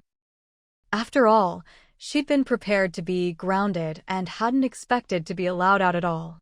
In that case, I'll trouble you. May I know your name? Since she had the chance to go out, Siyu definitely wasn't going to stay cooped up here. Hongxi. You may address me however you like. After learning the mermaid's name, Siyu repeated it softly, then turned to Ningxi beside her. She hadn't forgotten she had company. Would you rather stay here or come out for a stroll? In an unfamiliar environment, Ningxi actually preferred not to wander around, but seeing that Siyu wanted to go, she naturally chose to accompany her. Besides, there was nothing much to do here anyway. Going out for a look around would be a nice change, and most importantly, since Siyu had helped her repay a favor, she felt it was only right to do her best to protect Siyu in return. Ningxi said, "I'll go with Lord Su." And so, the two of them, led by the mermaid, took a tour of Luya's palace. Perhaps because Luya was the most favored child, her palace was the largest and most luxurious in the entire royal palace, second only to the Mermaid King's own residence. Just walking through the garden alone took them nearly 40 minutes. It was called a garden, but in reality, there weren't many flowers under the sea. Instead, it was filled with all kinds of exquisite and beautiful aquatic plants, various corals, and some strange plants that could only be found in the ocean. Besides the garden, Siyu was also taken by Hongxi to the area where aquatic plants were grown specifically for Alan's consumption. It had to be said, at first glance, the water plants looked quite nice, and they didn't smell bad either. But looks could be deceiving. Who would have thought such proper-looking water plants could taste so awful that Alan was brought to tears? "Alan, what are you doing here?" Siyu smiled as she watched little Alan eating and crying at the same time, giving its head a seemingly sympathetic pat, though she was actually rather amused. "Yi," Alan whimpered, looking aggrieved, but kept eating. Didn't Luya say Alan only had to eat water plants for one meal as punishment? Why is it eating them again today? Siyu turned to Hongxi, curious. Hongxi smiled, looking at Alan with fondness. That was this morning. It bumped into another mermaid again, so Her Highness had no choice but to punish it with another meal. Hearing this, Siyu patted Alan's head, recalling what had happened yesterday. Yesterday, Alan had deliberately bumped into a mermaid named Sona because Sona had been disrespectful to Luya. So who is it today that had the nerve to offend Luya? She didn't know, but this incident showed just how close Alan and Luya were. Even knowing it would be punished, Alan still acted without hesitation. What does Alan usually eat? Can you show me? Siyu said, scooping up Alan, who was still eating water plants. Luya probably didn't really want to punish Alan, but as a mermaid princess, she had to put on a show to prevent gossip. But Siyu, as a guest, had no such concerns. Alan was a bit bewildered at being taken away mid-meal, but when it saw its food change from endless green water plants to its favorite little silver fish, its already bright black eyes sparkled even more. Yi? It tilted its head at Siyu, its gaze both puzzled and delighted. It was puzzled about Suyu's intentions, but delighted because it probably wouldn't have to eat water plants anymore. You guessed right, these are all for you. Let's eat while Luya isn't around, just between us. Though she called it sneaking, they were actually eating right in the main hall of Luya's palace, where anyone could see them. But it was all just for show, so no one minded. Even Hongxi stayed silent. She was probably happy to see Alan eat well. After all, there was enough here for Alan to have 2 full meals of little silver fish, and she was the one who brought them. Alan ate happily, while the other 2 humans and 1 mermaid watched. Occasionally, Siyu would ask a few questions, and Hongxi answered each one. During this process, Siyu clearly noticed a change in Hongxi's attitude toward them. Previously, Hongxi had answered every question, but her manner was respectful and distant. But ever since Siyu helped Alan, Hongxi's attitude had noticeably warmed. Not that she'd been unfriendly before, she'd always been polite. But now she seemed more relaxed and less reserved. Her answers were more thorough, and she even volunteered extra information Siyu hadn't asked for. From this detail, Siyu realized that Hongxi must be one of Luya's most trusted attendants. And Hongxi was absolutely loyal to Luya. Because of that loyalty, she cared deeply about everything around Luya. After Alan finished eating, Siyu asked Hongxi to take them to other parts of the palace they hadn't yet visited. By the time they finished, nearly 2 hours had passed. Luya had already returned, but they still hadn't seen the entire palace. Even so, Siyu had Hongxi bring them back. When they arrived before Luya, Hongxi first gave a brief report of what they'd done over the past 2 hours, then withdrew with the other mermaids. I didn't expect you to take Alan away. Alan, aren't you going to thank Cutie? Luya knew Siyu had deliberately taken Alan away to help it avoid punishment. Just as Siyu had guessed, Luya hadn't really wanted to punish Alan. But given the situation that morning, if she hadn't done something, Alan would have faced even harsher consequences. Yee! Hearing Luya's words, Alan very sensibly nodded at Siyu, putting on the same cutesy act it used with Luya. Its sudden enthusiasm left Siyu a little overwhelmed. Sometimes, when things are beyond our control, we need someone else to help break the deadlock. We're friends, this is what I should do. Consider it my thanks for your hospitality yesterday. Siyu's words clearly moved Luya deeply. The already high favorability score shot up even further. Siyu had turned off the system notifications, so she didn't notice this. But in truth, her words weren't just for the sake of increasing favorability. She genuinely meant what she said. She truly considered Luya a friend. With such a sincere little mermaid treating her so well, she couldn't bring herself to let her down. This is for you, Yuri. As Luya spoke, she took out a bracelet made of red beads strung together with shark silk. Siyu accepted it and put it on right away. The bracelet fit perfectly, not too tight, but not loose or cumbersome either. What is this? Siyu didn't use her appraisal skill to check the bracelet's properties, but just by its unusual appearance, she could tell it wasn't an ordinary piece of jewelry. These are merfolk blood pearls, used for communication among our kind. After Luya's explanation, Siyu realized this was similar to the voice transmission token Aneta had given her, essentially the merfolk's version of a communicator. But the name, blood pearls? Is this your blood? Siyu's question was understandable. The name and the color both made it easy to misunderstand. But it wasn't a misunderstanding. Yes, that's right. These blood pearls are actually made from my own blood. But don't worry, Yui. Every mermaid must offer blood before the sea god upon coming of age, as a form of blessing and protection. After the ceremony, the blood is no longer needed, so we take it back and refine it into blood pearls. The purpose of the blood was to let the sea god remember them. After the ritual, the blood didn't just disappear, nor could it be left there forever, so they brought it back. The bracelet you're wearing was made from the blood I offered during my coming-of-age ceremony, blessed by the sea god. Luya explained quickly, as if afraid Siyu would be worried. Siyu nodded, feeling a bit relieved. She had honestly thought Luya had deliberately drawn blood just to make this for her. Even though she knew it was a necessary tradition and probably not a big deal for Luya, it still gave Siyu a strange sense of pressure. But after hearing Luya's second explanation, Siyu suddenly realized that this string of blood pearls on her wrist was actually quite valuable. After all, it was blessed by the sea god during Luya's coming-of-age ceremony, clearly something of great significance.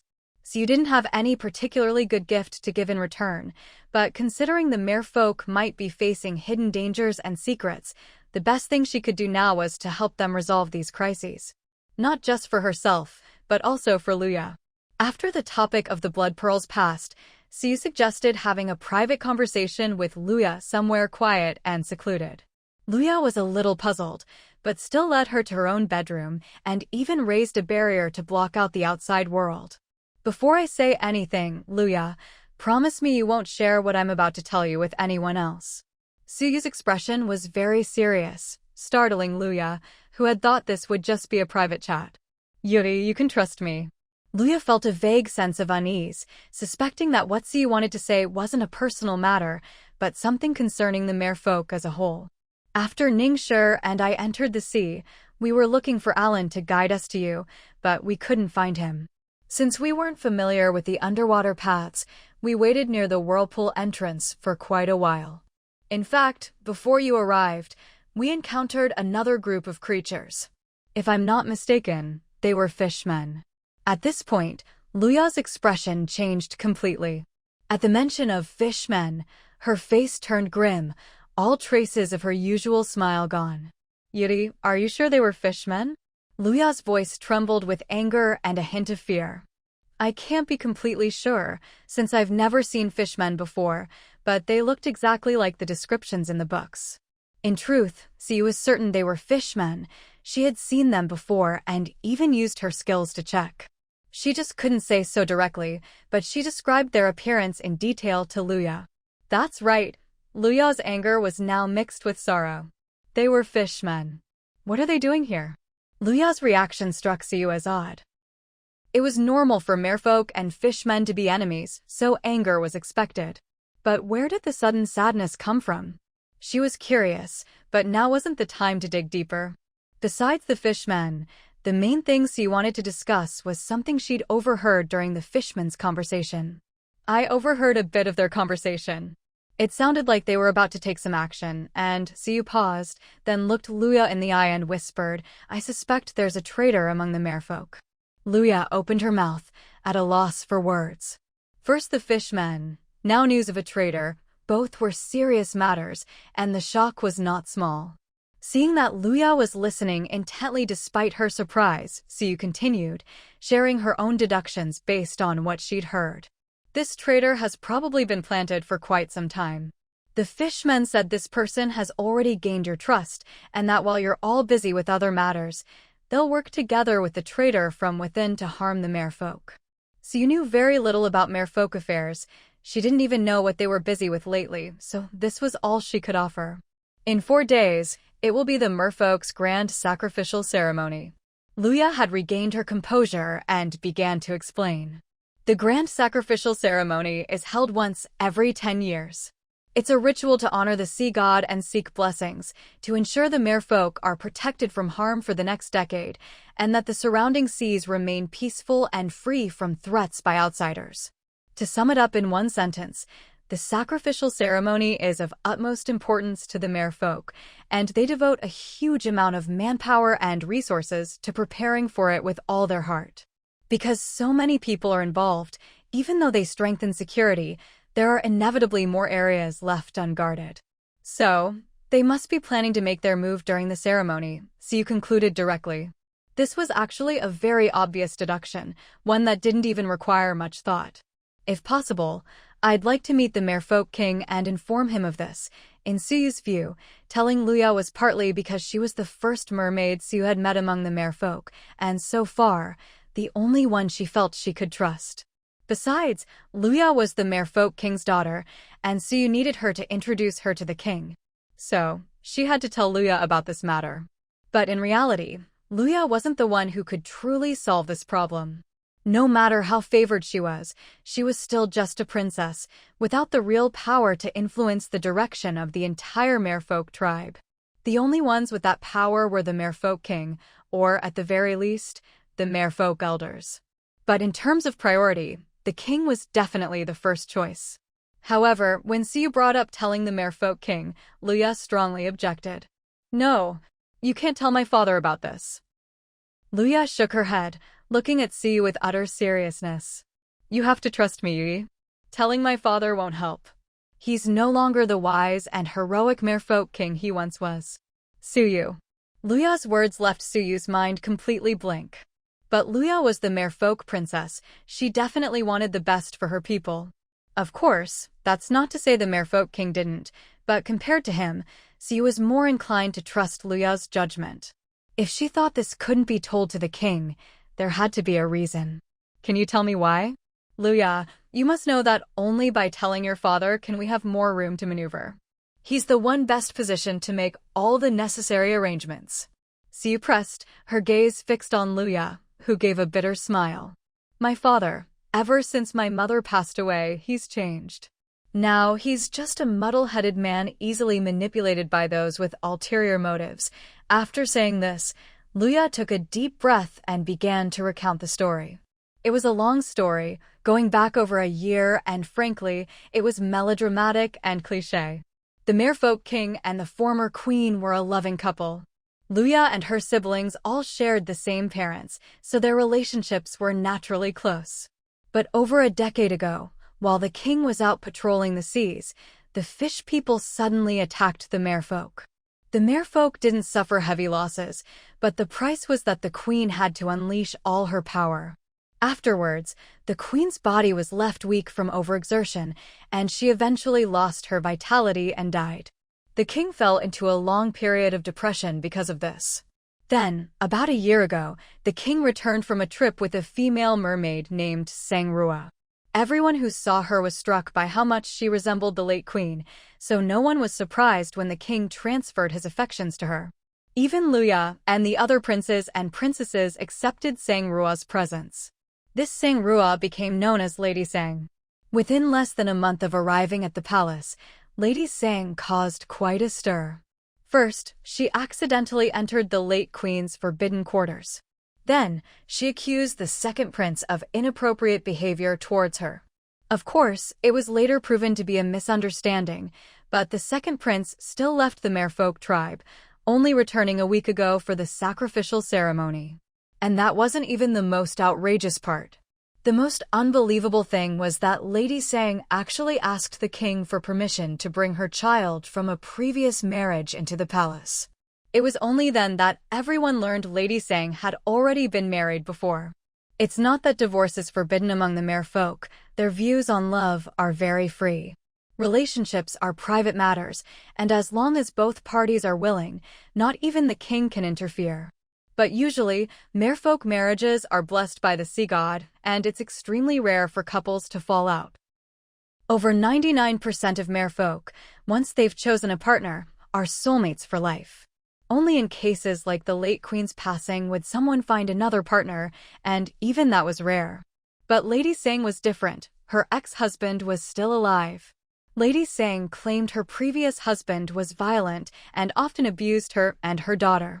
The reason the king met Lady Sang was because, on his way back to the palace, he saw a male mermaid bullying a female, so he intervened, learned the whole story, fell for Lady Sang, and naturally brought her back to the palace. Since he'd already brought her back, no one dared say much. After all, this was the king. No one wanted to upset the most powerful person over someone unimportant. After that, Sona arrived at the palace and was assigned to Luya's side. Only now did C realize that Sona had this background. No wonder Luya hadn't punished her for her disrespect. Even though she was the king's favorite daughter, times had changed. The new queen was Lady Sang, and she had far more opportunities to influence the king than Luya did. But come to think of it, Siu hadn't seen Sona today.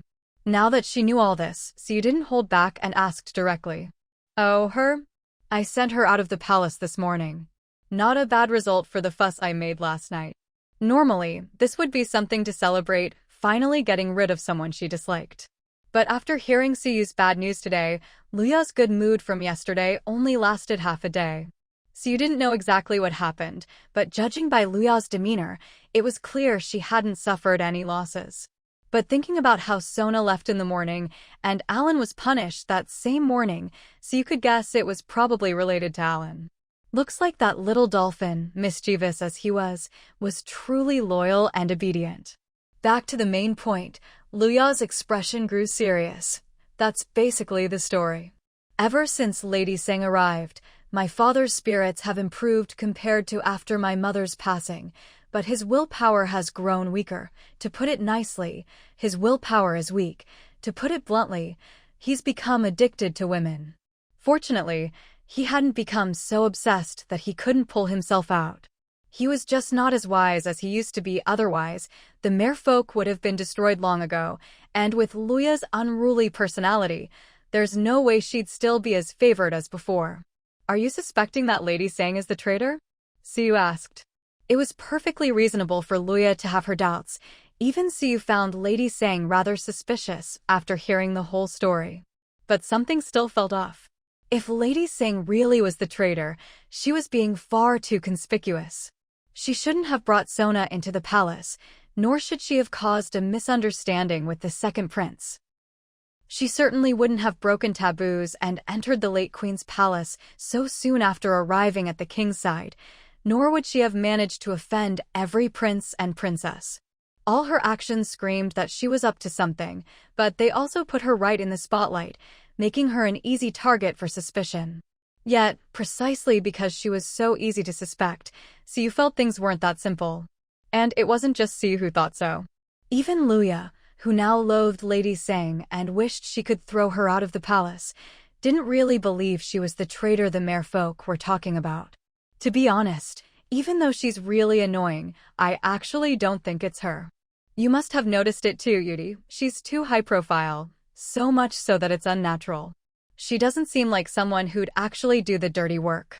She's more like a smokescreen to cover up the real target. Besides, didn't those merfolk say that this person has already gained our trust? In the whole palace, probably only Father trusts Lady Sang. With the elders keeping him in check, Father can't do anything wrong. So what's the point of her having his trust?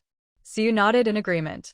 She didn't have as much detailed information as Luya, but they'd both reached the same conclusion. Neither of them believed Lady Sang was the traitor the merfolk had mentioned. But that didn't mean she was innocent. She might not be the hidden traitor, but she could still be working with the merfolk. Her goal could be to create a big enough distraction to cover for the real traitor. I get the feeling you already have some ideas on how to handle this, Luya. Today, Ningshi and I have to return to land, or our companions will worry. Siyu actually wanted to stay a few more days to see how things developed, but she hadn't expected so much to happen among the merfolk, nor to stumble into the merfolk schemes. She hadn't left herself enough time. She'd told Duoya that she and the others should come pick her and Ningshi up today. If she didn't go up, Duoya and the others would definitely worry. Suyu's biggest fear was that they'd do something irreversible trying to find her. Yui, you're leaving today. Luya was clearly disappointed. She hadn't realized time had passed so quickly, nor that Suyu's schedule was so tight. Aside from her disappointment, Luya was also nervous and afraid. After all, what Siyu had told her was a huge matter that could affect the entire merfolk race. It was her first time dealing with something so serious, and she naturally hoped someone would be there to help her. She was planning to tell a few trustworthy elders, but in her heart, except for the fifth elder, none of them held the same position as Suyu. Yeah, I didn't expect to run into so much this trip, so I hadn't told my companions. Suyu's biggest regret was that this continent didn't have anything like cell phones. Otherwise, she could just make a call and stay a few more days. But her return didn't mean she wouldn't come back. But if you need me, Luya, I'll come to the merfolk on the day of the grand ceremony. I can even bring some people to help. She definitely had to go back, not just to reassure Duoya and the others, but also to resupply. She always packed a lot of things just in case, but this time was clearly different. She was afraid her supplies wouldn't be enough. And even if she stayed, it would just be her and Ningshi. She didn't have any combat ability herself, so the help she could offer was limited. She needed to go back and get reinforcements. Really? Yuri, you'll come back. Luya's eyes lit up. She immediately took out dozens of items that looked like whistles and handed them to Suyu. Alan only summoned the old black turtle for help last time because he was injured and exhausted. Actually, it can take you straight to the entrance. Suyu nodded and looked at the milky white whistle in her hand. Shell whistle. Quality, white. Category, item. Description, a whistle made from a seashell. Blow it, and you might summon a mysterious sea creature. This is a shell whistle. If you blow it by the shore, Alan's kin will come. I'll have Alan go back and notify them so they can take you straight to the entrance at the sea bottom. So you hadn't expected Luya to agree so readily. She felt a pang of warmth and carefully put the shell whistles away. I understand. Oh, Luya, could you help me gather some purple coral and jade dewgrass? I need them to make potions that let us move freely. These two things were the ingredients for 2 potions, one for water breathing and one for barrier protection. She'd need to bring more than just 3 or 5 people, and 1 mermaid pearl wouldn't be enough. She'd have to use other items. But both ingredients could only be found in the deep sea, which led to a deadlock. You need the potion to get the ingredients, and you need the ingredients to make the potion. There's plenty. My garden has lots of purple coral. I don't have jade du grass, but I can send someone to collect it. As she said this, Luya suddenly realized something. So, Yui, you're using a potion right now? Maybe she'd been too excited to see her friend, or maybe it was just merfolk habit to live underwater, but she hadn't questioned how Suyu and Ningxue could move freely underwater. Now that Suyu mentioned potions, she realized humans couldn't survive underwater. No, I don't have the ingredients for potions. Suyu didn't hesitate and took out the mermaid pearl. Luya, you should recognize what this is, Suyu said. Suyu revealing the mermaid pearl in front of Luya wasn't a rash decision, it was something she had planned all along. Even if Luya hadn't brought it up, Suyu had intended to mention the pearl herself.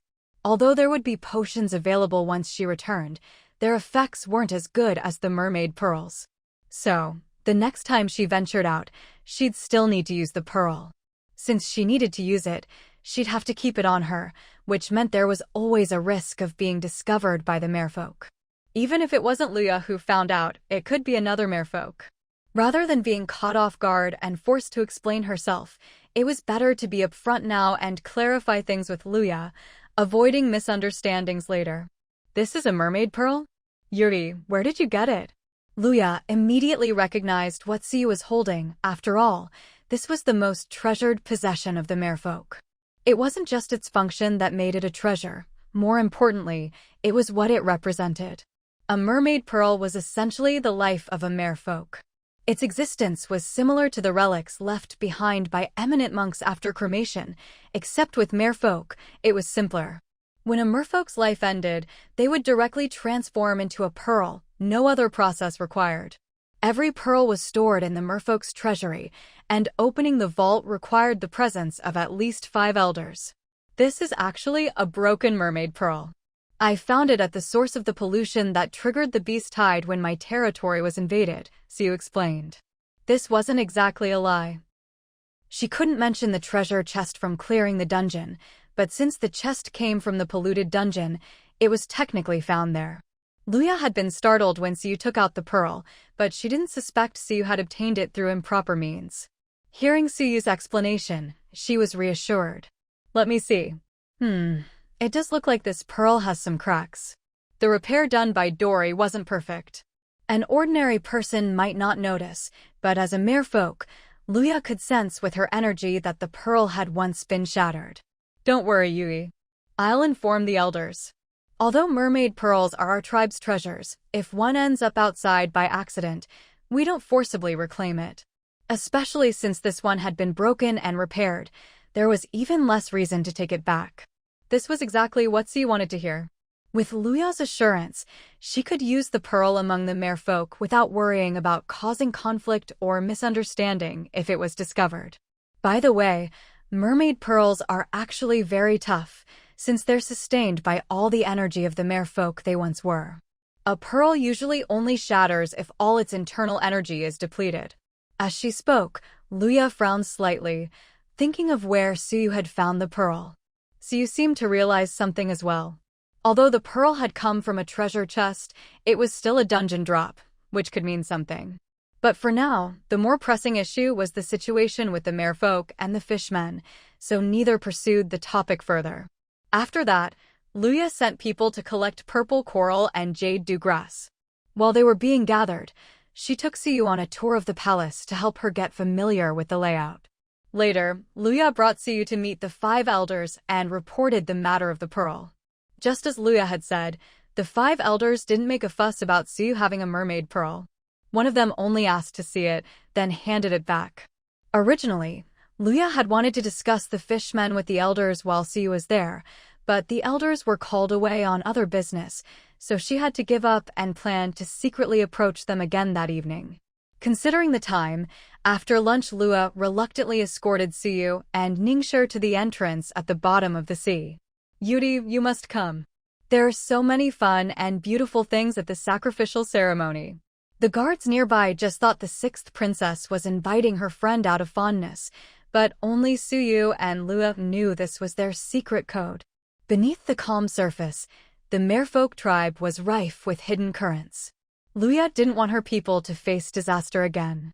In the next 3 days, she would do her best to find the traitor, or at least find trustworthy merfolk to share the truth with, so they could work together to stop the fishman's plot. See you in 3 days. Siyu waved at Luya, then followed Alung into the whirlpool with Ningxia. Miss Duoya. Look, over there, aren't those two people? Hearing this, Duoya quickly looked in the direction indicated, and sure enough, they all saw two figures approaching. After a 3-hour journey across the sea, Siyu and her group finally reached the edge of the beach, where Duoya and the others were waiting to receive them. Sorry to make you worry. It's getting late, let's head back and talk once we're home. It wasn't an exaggeration to say it was late. It was already close to 4 p.m., and it would take some time to get from the beach back to the territory. By the time they arrived, it would be nearly dark. The journey back was uneventful. Once they returned, the first thing Siyu did was go to bed and rest. Although Luya had been a gracious host, it wasn't her own place, and Siyu hadn't slept well the previous night. After a long sea journey and a sleepless night, plus another 3 hours of travel that afternoon, Siyu was exhausted both physically and mentally. Ningxia was tired too, though as a mage, she was a bit more resilient. Instead of going straight to bed, she took the opportunity to stroll around Sunset Territory. While out, she mingled with the other mages in the territory, asked some questions about magic, and gathered information about Sunset Territory. She had to admit, this trip to the Merfolk tribe had been a real eye-opener. Not only did she meet Merfolk and enjoy their hospitality, but more importantly, she also got the inside scoop on their secrets. Although Ningxia hadn't been present when Siyu and Luya discussed the fishmen, she had overheard some of the fishmen's conversations earlier. She had also heard about the conflict between fishmen and merfolk, so she could naturally guess some of what was going on. You see, I was right. The world outside the church really is this interesting. Ningxia gently stroked the gem at the tip of her staff, and a gentle face gradually appeared in her mind. So the rumors are true. Fishmen really are formed after being corrupted. I can sense a strong aura of dark elements from them. Ningxia muttered to herself, moving the staff she'd been holding at her side to in front of her. Anyone seeing this scene would probably think Ningxia was talking to her staff, and, in fact, that was exactly what she was doing. More precisely, she was talking to the gem at the top of her staff. This gem was a gift from that person. Although it was a gift, it had never made it into her hands, because that person had said she wanted to craft the staff herself, inlay the gem, and then give it to her. Unfortunately, she never received the staff, and that person was gone. Later, after Ningxia left the church, she took the gem to a blacksmith and had a staff made with the gem set in it. Although the gem's light element wasn't particularly pure, and the resulting staff wasn't very high grade, so it couldn't perfectly bring out Ningxia's abilities, she had never considered replacing it. Miss Ning, what brings you here? Is there anything I can help you with? Lilith was a little surprised to see Ningxia at the entrance of the pet shop, but she greeted her politely. Because Ningxia had previously helped her clean up the pollution in the beast taming park without putting on any airs, and had even saved Little Gray, Lilith had a very good impression of her. Otherwise, given her introverted and socially anxious nature, she would have just greeted Ningxia out of politeness and left, not giving her a chance to continue the conversation. Just wandering around, happened to end up here. Didn't expect to run into you. Ningxia clearly remembered Lilith as well. After all, aside from Siyu, she was the person Ningxia had met and spent time with most often in this territory. She glanced at the pet shop behind Lilith and asked naturally, "Are you here to buy something?" Ningxia didn't know Lilith was the owner of the pet shop. She thought Lilith worked at the beast taming park. And since she knew Lilith already had Little Gray, she didn't think Lilith was here to buy a pet, at most, maybe just some pet supplies. But she was clearly mistaken. "No, I heard someone say there were a few little ones in the shop who'd lost their appetite, so I came to check on them." Lilith realized Ningxia had misunderstood, but didn't bother to clarify that she was actually the owner.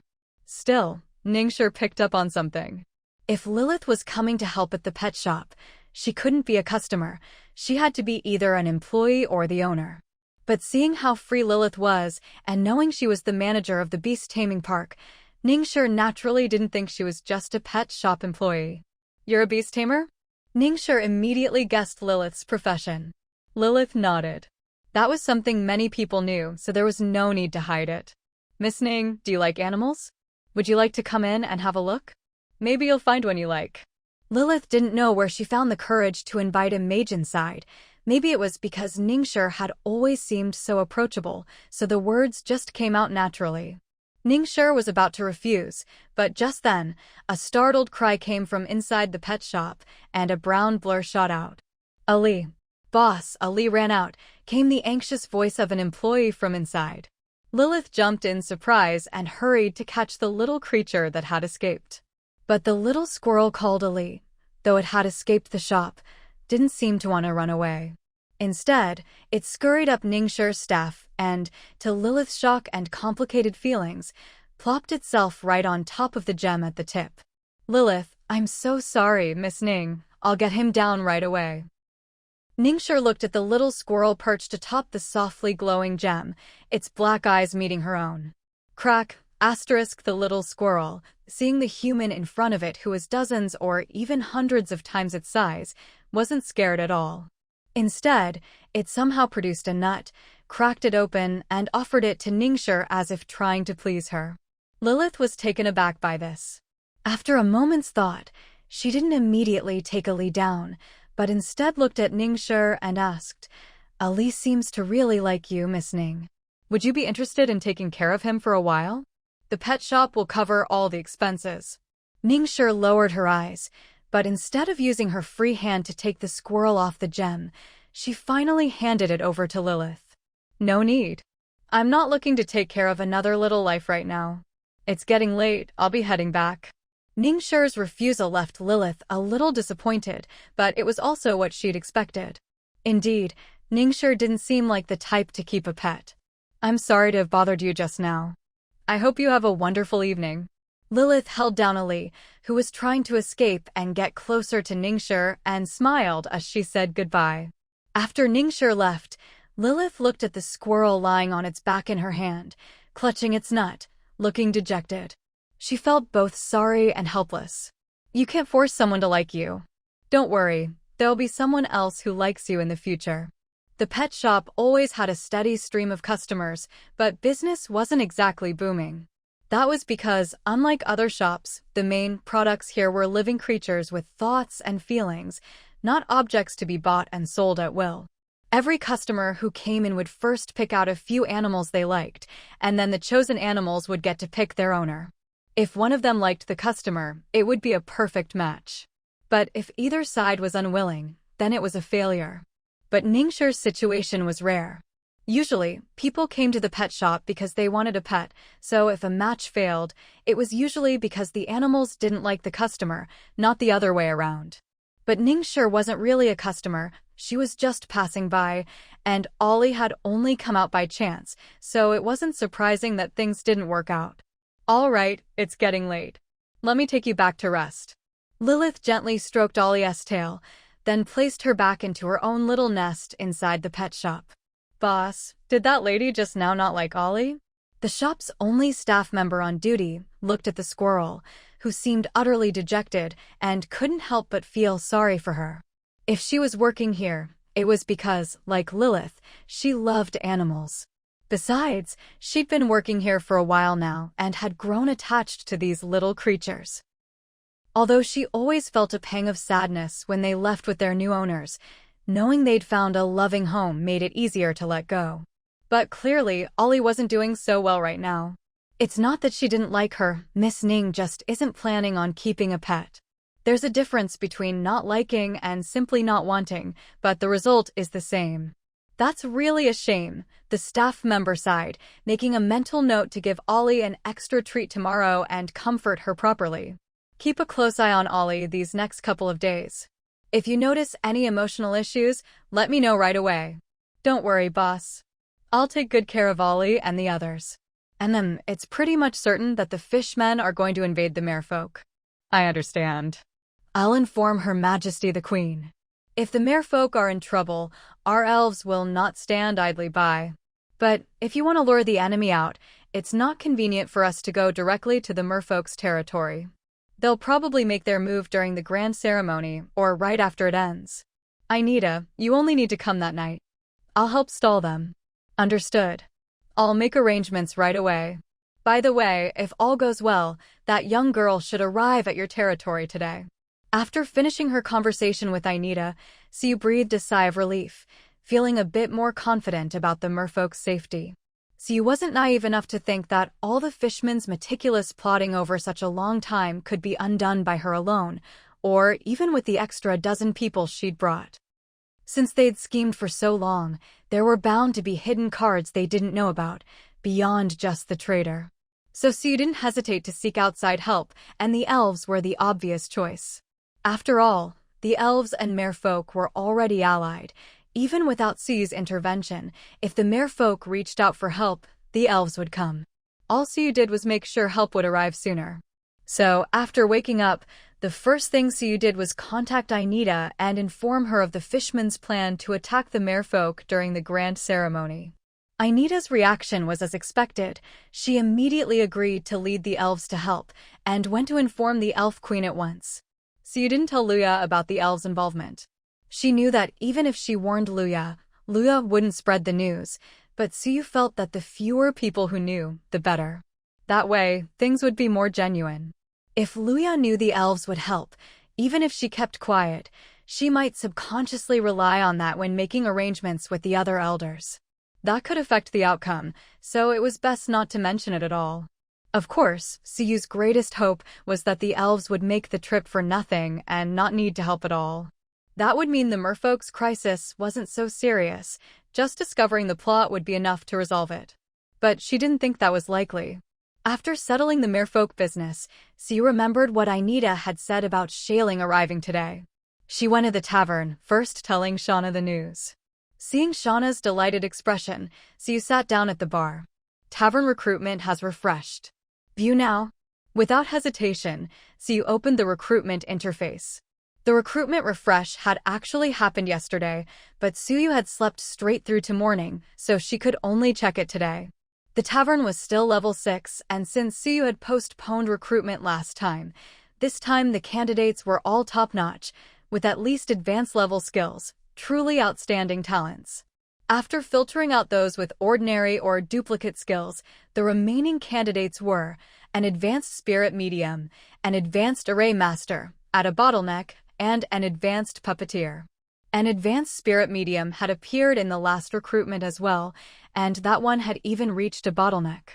But after comparing, Siu had chosen Ningshi and Baiji instead.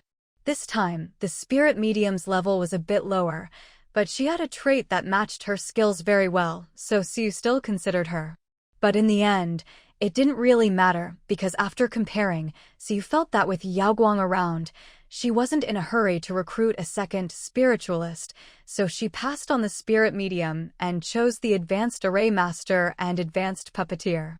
Recruit Dillo. Recruit Dishing. Dillo and Dishing are on their way to your territory. Estimated arrival, within 48 hours. Resident Dillo is coming to Sunset Territory because of its good reputation.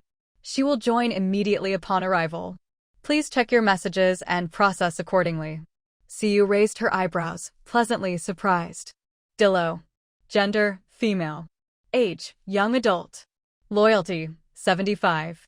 Affection, 40. Talents, puppeteer, 88. Spirit summoner, 70. Skills, advanced puppetry, basic spirit summoning, bottleneck. Traits, spirit caller, easily attracts spirits, keen, sharp senses, easily discovers hidden things, moon's companion, strength increases under the moon, decreases under the sun, normal if neither is present. Dishing. Gender, male. Age, middle-aged. Loyalty, 55. Affection, 20. Talents, array master, 80, sculpture, 85. Skills, advanced array techniques, master-level sculpture. Traits, precise mind, adept at meticulous work, pedantic, resistant to new skills and methods, innovative, good at creating new skills and methods independently. To be honest, Siu was quite pleasantly surprised to see Dillo's message. Although the spirit summoner trait isn't exclusive to puppeteers, it's still an exceptionally compatible one. After all, The puppets summoned and controlled by a puppeteer are essentially manipulated directly by the puppeteer, much like marionettes. But once a puppeteer's abilities reach a certain level, they can choose to bestow their puppets with sentience. Puppets with sentience will still obey their master's commands, but they become smarter, more agile, and much stronger than before. Here, the so-called spirit body is actually a kind of raw material used to grant puppets sentience. Its nature is somewhat similar to that of magical elements. Normally, bestowing sentience on a puppet is something only a master-level puppeteer can achieve. However, since Dillo is a spirit summoner, gathering the necessary raw materials is much easier for her, greatly reducing the difficulty. Of course, what delighted Siyu the most was that recruiting Dillo triggered a rare event, causing her to join the territory immediately. This meant Siyu didn't have to worry about how to recruit her. No matter how powerful a resident is, if you can't recruit them, it's useless. Such people will leave sooner or later, and Siyu could never fully trust them. As for Dishing, the formation master, he was rather average. His meticulous mind trait was obviously a good one, but his stubborn and innovative traits were a pair of complementary opposites. Dishing finds it hard to accept new ways of arranging formations, which means he'll always stick to his old methods. But since he's innovative, it doesn't matter if he dislikes learning others' techniques, as long as he can create better ones himself. Of course, if he can't come up with better techniques for a while and refuses to learn, Siyu has plenty of ways to help him innovate. She has the advantage of standing on the shoulders of giants, with a wealth of experience. Cultivating a high-level formation master is more than within her abilities. As Siyu snapped out of her daze, Shauna could somehow sense that she must have finished her own tasks. So, Shauna quietly approached and asked, "My lord, is there something you need at the tavern today? Should I call the owner for you?" Siyu shook her head and replied, "No, I'm here to see you. Shailing should be arriving at Sunset Territory soon." Perhaps the news was too surprising, because Shauna stood there in a daze, unable to react for a moment. When she finally processed what Siyu meant, she broke into a delighted smile. "Really? Thank you, my lord, for coming to tell me this in person." Shailing's condition has stabilized for the most part this time, but the negative effects haven't been completely eliminated. She'll still have episodes, and they'll occur more frequently than before, though the symptoms will be much milder. In fact, the Elven Queen had previously asked Anita to contact Siyu regarding Shailing's treatment. Although the Elven Queen is powerful, Shailing is simply too young, and the gap between her and a god-tier mage is vast, like the difference between an ant and an elephant. Even the Elven Queen couldn't completely remove the negative effects left by a god-tier mage's power. All she could do was minimize the impact, so that it would no longer threaten Shailing's life. The Queen gave Siyu two options. One was to extend the interval between god-tier energy outbursts, meaning longer gaps between each frostification episode, but with more severe symptoms each time. The other was to shorten the interval, so episodes would happen more often, but with much milder symptoms. The first option meant each episode would be about level 5 frostification, with an interval of about a month. The second option meant level 3 frostification, with intervals of 10 days to half a month. So you didn't hesitate to choose the latter. Although the frequency would be much higher, the symptoms of level 3 frostification are so mild that Vivian could completely counteract the effects with ordinary medicine. So, rather than suffering through a severe episode every month, it was better to have frequent, but mild ones. As long as each episode is detected and treated promptly, Shailing could use medicine to completely neutralize the effects of frostification and live a normal life like any ordinary person. Of course, this choice was based on Siyu's knowledge that long-term use of anti-frostification medicine wouldn't cause side effects. On the Sunset Continent, there's little belief in all medicine has some toxicity. Only a few medicines with inherent side effects will cause lasting problems. If the medicine did cause issues, then the first option would be better. I'm telling you this so you'll know that Shailing will need to take medicine long-term to suppress her condition, so you must keep a close eye on her health. When she's old enough to learn magic, she won't need the medicine anymore. Because once she can learn magic, she can gradually strengthen her magical abilities to counteract the damage caused by God-tier mage energy. That's the only true cure for frostification. I understand. Thank you, my lord. I'll work hard to earn money for her medicine. Shauna didn't know how much the medicine would cost, but she never expected to get something for nothing, nor did she expect the territory to provide it for free. Just as Lord Su and Lin Chen had said, she truly was a very good lord, but her kindness wasn't something that could be shamelessly exploited. To Shauna, the fact that Lord Su was willing to treat Shailing for free and pull her back from the brink of death was already something she would be grateful for her entire life. For the medicine, just go to Vivian.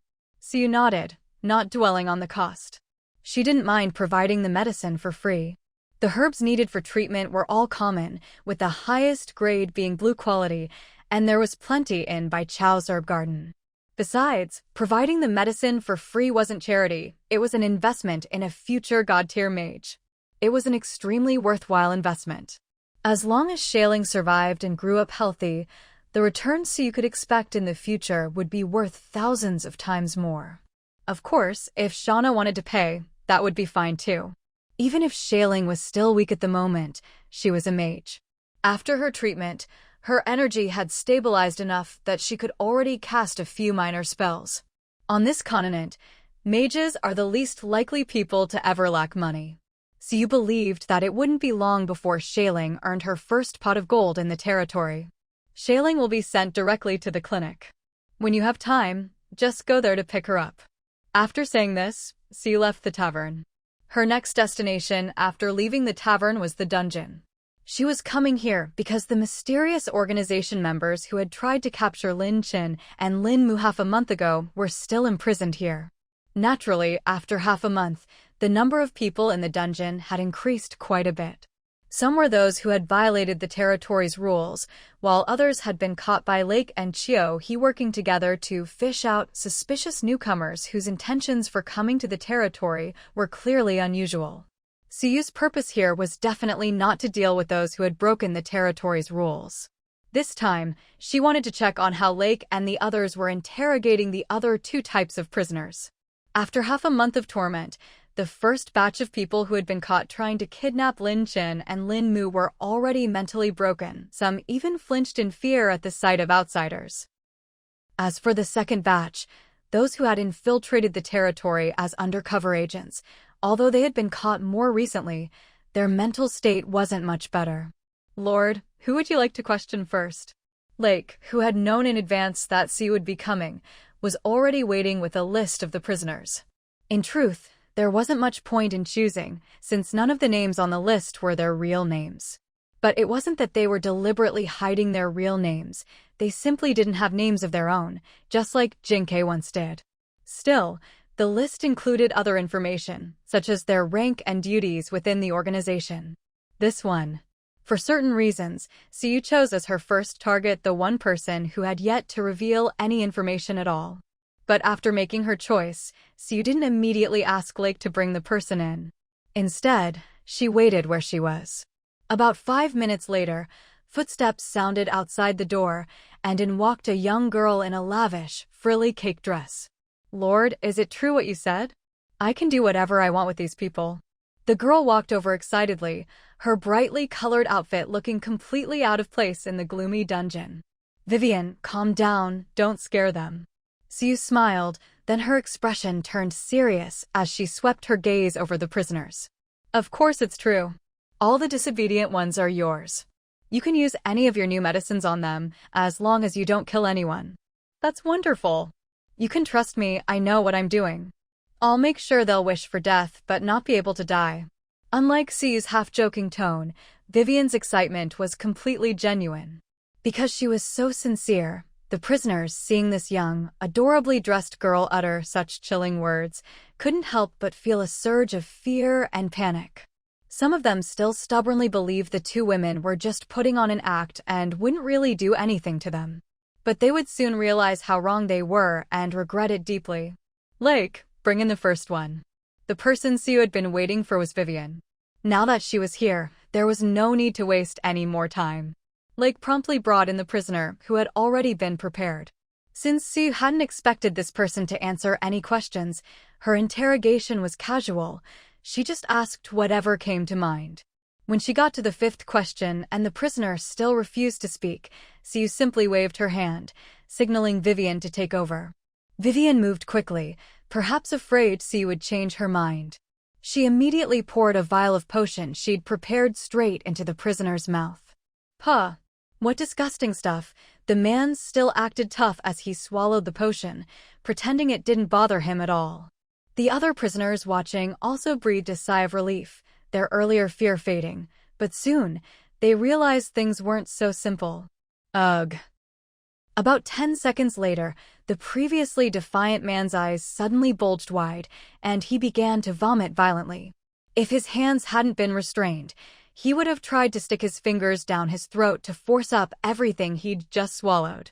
He knew it was impossible, but he still tried, especially since, at Suyu's signal, the guards had let go of his hands. What kind of potion is that?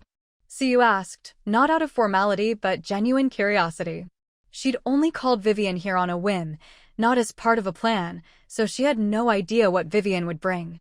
She just knew that whatever Vivian used, it would get the results she wanted, and clearly, it did. Just look at how pale with fear the rest of the prisoners had become. Oh, this? It's nothing special, just a simple emetic. Remember when someone ate something bad before? It was always such a hassle to cut them open and clean out their stomachs. If this emetic works, we can use it first and only cut them open if they still can't vomit it out. Siu, Vivian's words left not only the prisoners speechless, but also Siu and Lake, who were watching nearby. To be fair, Vivian wasn't wrong. Compared to the potions she'd used before, ones that made people itch all over or suffer intense pain, an emetic wasn't all that terrifying. But it was her last sentence that was truly frightening. A beautiful, delicate girl saying such cold-blooded, ruthless things, her words not bloody, but dripping with menace, was a shocking contrast. In the real world, she'd be the perfect boss-level little horror lowly in a survival game. How long is he going to keep throwing up? After half an hour had passed, Siu had already finished interrogating 3 people, but this guy still looked like he was on the verge of death. She couldn't help but think she'd underestimated the power of that emetic.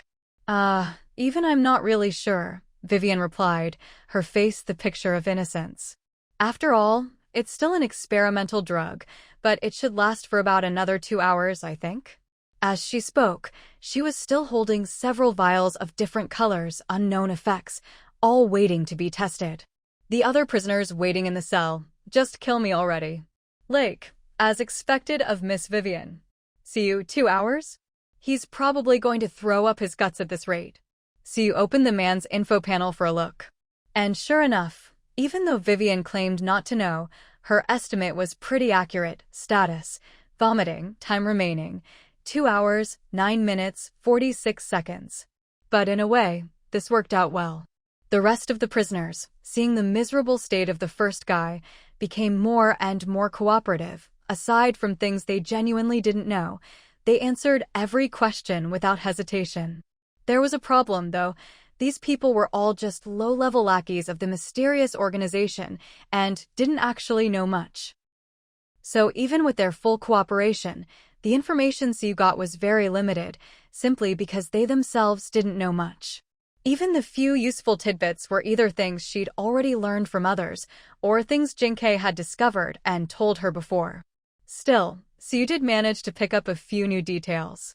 For example, the ultimate goal of this mysterious organization was indeed what she'd suspected all along, to unite the continent.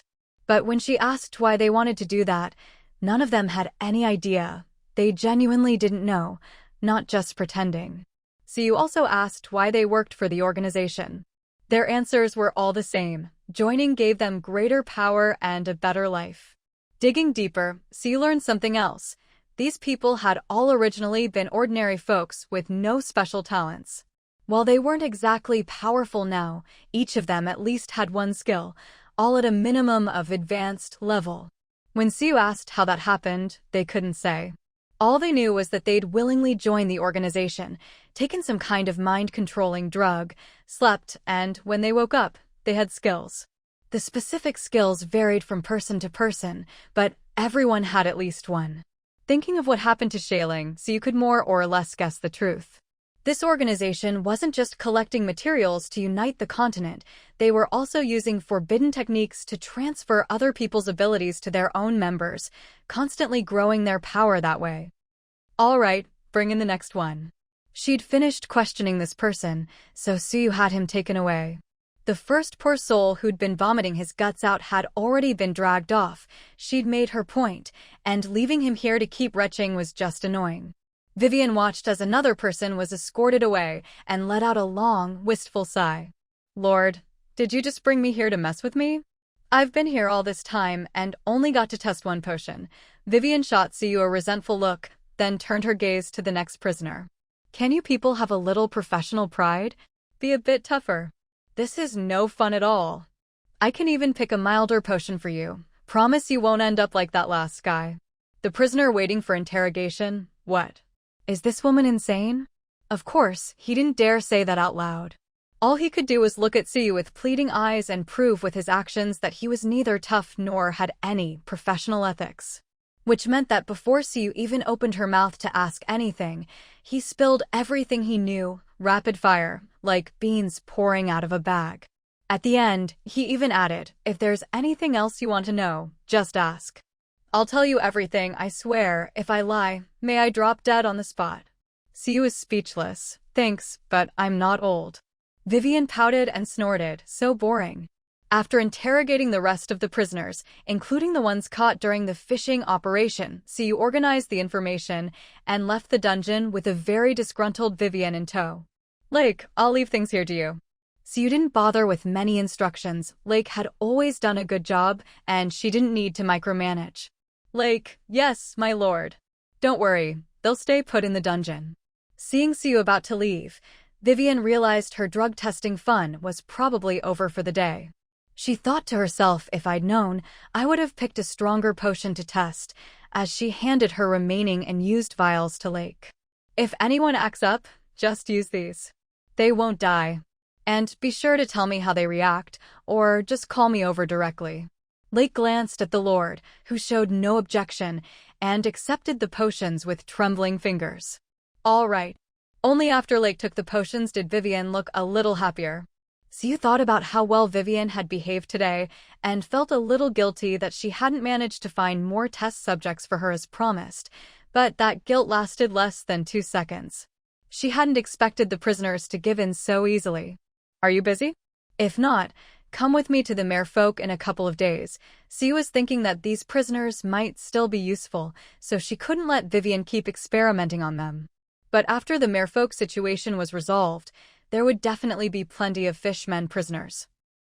Even though fishmen were different from humans, as long as they could be used as test subjects, Vivian probably wouldn't mind. But Vivian clearly misunderstood. My lord, are you making me do more hard labor again? Vivian's tone and expression were full of grievance, like Suyu was some heartless scoundrel who'd broken her heart. Suyu had no idea where all this drama came from, but patiently explained the situation with the fishmen. I knew it, my lord is the best you even remembered to bring me along for something this interesting. Vivian's tone was clearly full of excitement as she spoke. After all, for her, whether it was gossip about mermaids and mermen, or the chance to use mermen as test subjects, both were things that made her very happy. With these 2 pieces of good news, Vivian finally regained her color and was no longer in that sarcastic, gloomy mood from before. Suyu couldn't help but marvel at how quickly Vivian's mood could change. At the same time, she packed the purple coral and jade dew grass she'd gotten from Luya into a bamboo basket and handed it all to Vivian. I'll leave the underwater breathing potion and the barrier potion to you. Vivian? So I still have to do the work, huh? Suyu just smiled and didn't answer. Just tell me if you can make them or not. Vivian, face drooping as she lifted the rather heavy basket, looked a little odd. If I said I couldn't, what would you do, my lord? No problem. I can do it. I can teach you, Suyu replied confidently. Vivian, then there's no need to trouble you. I can do it. Vivian hadn't really intended to shirk her duties anyway. This was her job, after all. She just couldn't help but grumble a little, but it seemed she never managed to win an argument with the Lord. Suyo was about to say something else when a sudden notification made her pause. She quickly bid Vivian farewell. Vivian watched her leave, then glanced at the basket full of high-quality purple coral and jade du grass. With a calm expression, she returned to the clinic. Of course, making underwater breathing potions and barrier potions didn't require nearly this much purple coral and jade du grass, so she could use the leftovers to experiment with new and interesting potions. Vivian's face remained calm, but inside she was humming a little tune, feeling quite pleased as she returned to the clinic. Meanwhile, after receiving news that Feihe had arrived in the territory, Suyo immediately hurried to Jink's house, where she met the powerful and decisive woman. On the surface, she looked just like any other woman, but the crisp decisiveness in her every move was clearly not something ordinary people possessed. "My lord, this is Feihe," Jinkei introduced them, acting as the intermediary, and once again mentioned the terms Suyo had agreed to in exchange for letting Feihe stay. "I have no problem. How many people need to be trained? Are there any other requirements or restrictions like time?" Feihe's personality was a bit like Jink's. She didn't like small talk or pleasantries. After greeting Suyo, she got straight to the point about her work. Suyo didn't mind. In fact, she rather liked such directness. She explained her arrangements for the two of them in detail. The first batch will be 10 trainees. On the first day, the main goal is to get them used to the training intensity. If anyone can't keep up, let me know immediately and I'll replace them. As for training goals and time frame, use your organization's standards for intermediate assassins, and the time limit is 1 month. If, during this month, you find anyone performing exceptionally well, you can increase their training to the advanced level. Since she decided to have Feihe and Jinkei help with training, Suyo naturally wasn't just focused on picking trainees. She also needed to understand what Feihe and Jinkei could teach. According to Jinkei, in all assassin organizations, members are generally ranked as junior, intermediate, advanced, and top level. Except for the top level, which is defined by strength and status within the organization, the other 3 ranks correspond to different training intensities. People with different potential undergo different training intensities, and after successful training, their rank and status within the organization also differ. Most of the people Suyo selected hadn't received professional combat training, but they'd all survived beast tides and attacks from dark creatures, and some had even participated in exploration missions. They had plenty of combat experience, so it would be a waste of time to train them as junior assassins. But most of them couldn't meet the requirements for advanced assassins either, so Suyo chose the middle ground. "I understand. Aside from these, do you have any other requests, Lord Su?" Feihe nodded, accepting Suyo's terms, and asked if there were any other needs. Suyo shook her head slightly. "This is just the first batch. We'll make further arrangements based on how the training goes." "Understood." Feihe nodded, then continued, "When do you want the training to start?" "If you both have time, we can start tomorrow." Suyo quickly decided on the first day of training, then asked about Feihe's accommodations. "Would you prefer to live alone or with Jinkei?" Given Jink's special background, she lived alone. There was no shortage of housing in the territory, but Suyo worried that if someone else moved in, they might accidentally get hurt if Jink's old habits kicked in. But Feihe was different. She was strong and understood the taboos of assassins, so she wouldn't deliberately provoke them. Most importantly, if she lived with Jinkei, Jinkei could help look after her. "I'm fine with either," Feihe replied. She'd lived in all sorts of places while on missions, so as long as she had a normal place to stay, she wasn't picky. Since Feihe had no preference, Suyo turned to Jinkei to ask if she minded having a roommate. "There are 2 rooms here. Feihe can just move in." "No need to worry, my lord," Jinkei replied, making things easy. With that settled, Suyo arranged for Jinkei and Feihe to live together. She asked Jinkei to help Feihe collect her supplies and get familiar with the territory. As for salary, after discussing it with Feihe said her condition for teaching was simply to stay in the territory. She didn't care about pay, since she already had money. Suyo knew she was well off, as was Jinkei. Although they'd both been pawns of the Dark Star organization, the organization had never been stingy with mission rewards, so they earned a hefty sum each time. And as assassins, they had few daily expenses. Their food, clothing, and shelter were all provided by the organization. Only when out on missions did they spend a little, so most of their money was saved up. Of course, all that was just the small stuff. The biggest haul came before the Dark Star organization was wiped out back then. Feiha actually led a team to infiltrate the Dark Star organization and robbed their treasury. Jinkei knew about the treasury heist, and she even got a 20% cut. Although it didn't seem like much, she hadn't actually done anything to help, so it was basically free money for her. Of the remaining 80%, Feiha took 40%, and the rest was split among the others who helped out. To be honest, when Siu first learned about Feiha robbing the treasury, she was stunned for a full 5 seconds before she could react. Once she came back to her senses, she became even more convinced of her earlier impression. Feiha was truly extraordinary.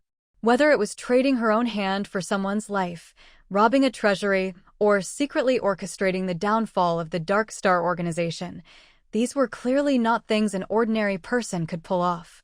Back to the main topic. Even though Feiha and Jinkei weren't short on money, Siu still paid them a salary. The pay was based on the difficulty of teaching and the number of students.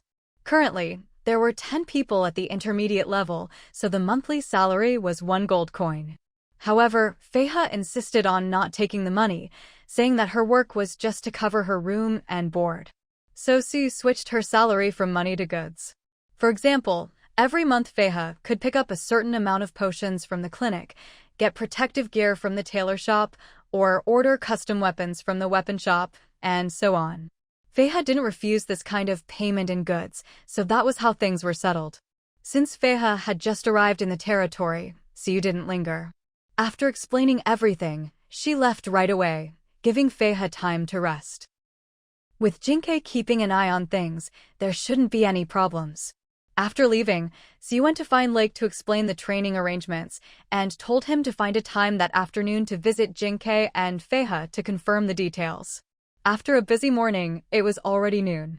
Because everything was piling up today, she hadn't even had time for lunch before she had to go greet the elves who had traveled a long way to deliver someone. Shailing had already been sent to the clinic, where she was being cared for by Vivian, or rather, by Choyu.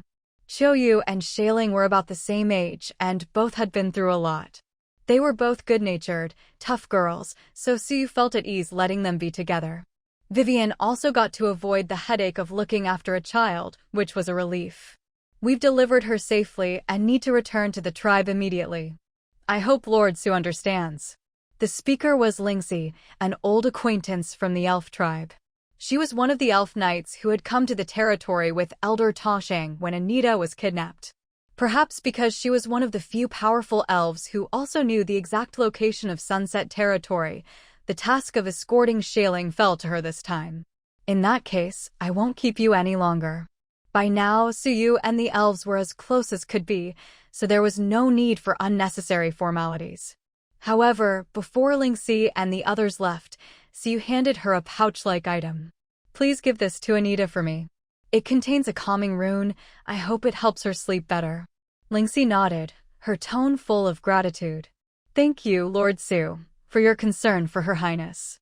If the princess receives your gift, she'll be very happy. Watching Lingxi leave, Siu flipped through the notebook she always carried. Seeing the list of completed tasks and the ever-growing list of new ones, she felt the weight of pressure and responsibility growing heavier and heavier. Next up is the matter of the merfolk. Siu put away her notebook and began arranging the team for the upcoming trip to the merfolk tribe. Yu, Duoya, Gongyu, and Vivian, these few were definitely going. Mike wouldn't be joining this time. After all, the merfolk lived underwater, and the sea floor was a terrible environment for fire mages. Even at best, Mike could only use 60 to 70% of his power, so it was better for him to stay behind and hold down the fort. As for Ningxia, Siu hadn't asked her yet. Last time, she went just to deliver something, and now that the item had been handed over to Luya, She didn't really have a reason to go. Still, Siu hoped she would come, since the fishmen were connected to dark elements. Having a light mage along would make things much safer. After all the arrangements, aside from adding Vivian and the uncertain case of Ningxi, the rest of the team was basically unchanged, still the same dozen or so people who went to summon the merfolk last time. Once the team was set, Siu stopped by the tailor shop and handed Dory the leftover blue clay from making rain gear. In the next couple of days, have someone use this to make about 20 wetsuits that are easy to move in. Even though they'd be using underwater breathing potions and barrier potions, it was still best to be prepared for emergencies, like if the potions suddenly failed or couldn't be used. So, having proper clothing for underwater action was a must. Understood, you can count on me. Dory took the materials and immediately started assigning the task. While Dory was giving out assignments, Siu spotted Faya in the tailor shop. "Hello, Lord Siu." Faya greeted her warmly. Siu smiled and nodded back. "Good afternoon, Miss Faya." Watching Faya patiently teach the apprentices sewing skills, Siu could clearly sense that Faya had changed. It was the kind of change you see when someone who used to be an outsider gradually blends in. The sense of distance in her manner and expression was slowly fading away. This was undoubtedly good news for Siu. Seeing things moving in a positive direction, Siu decided not to interfere and just let things develop naturally. At this point, meddling would probably just make things worse. Faya said, "Lord Siu, I noticed the materials you just gave Dory seemed unfamiliar. Would it be alright if I took a look?" Faya hadn't originally planned to ask, but when Dory handed out the materials to others, Faya noticed their excellent stretch, flexibility, and water resistance. In over 10 years, Faya had never seen such a remarkable material, so in the end, curiosity got the better of her. "Of course. If you're interested, just ask Dory for some. It's called blue clay, a material dropped by ocean monsters." Seeing Faya's interest, Siu generously told Dory to give her some blue clay. Although there wasn't much blue clay left in the territory's inventory before, Siu had recently cleared out a batch of monsters by the seaside when summoning the merfolk. Among those monsters were water elementals that happened to drop blue clay, so the warehouse stock had increased considerably. Giving some to Faya was no problem at all. "How can I accept this?" "I just wanted to take a look." Faya was clearly embarrassed to accept Siu's gift, but Dolly always listened to Siu, so she simply handed all the extra blue clay to Faya. "It's not anything valuable.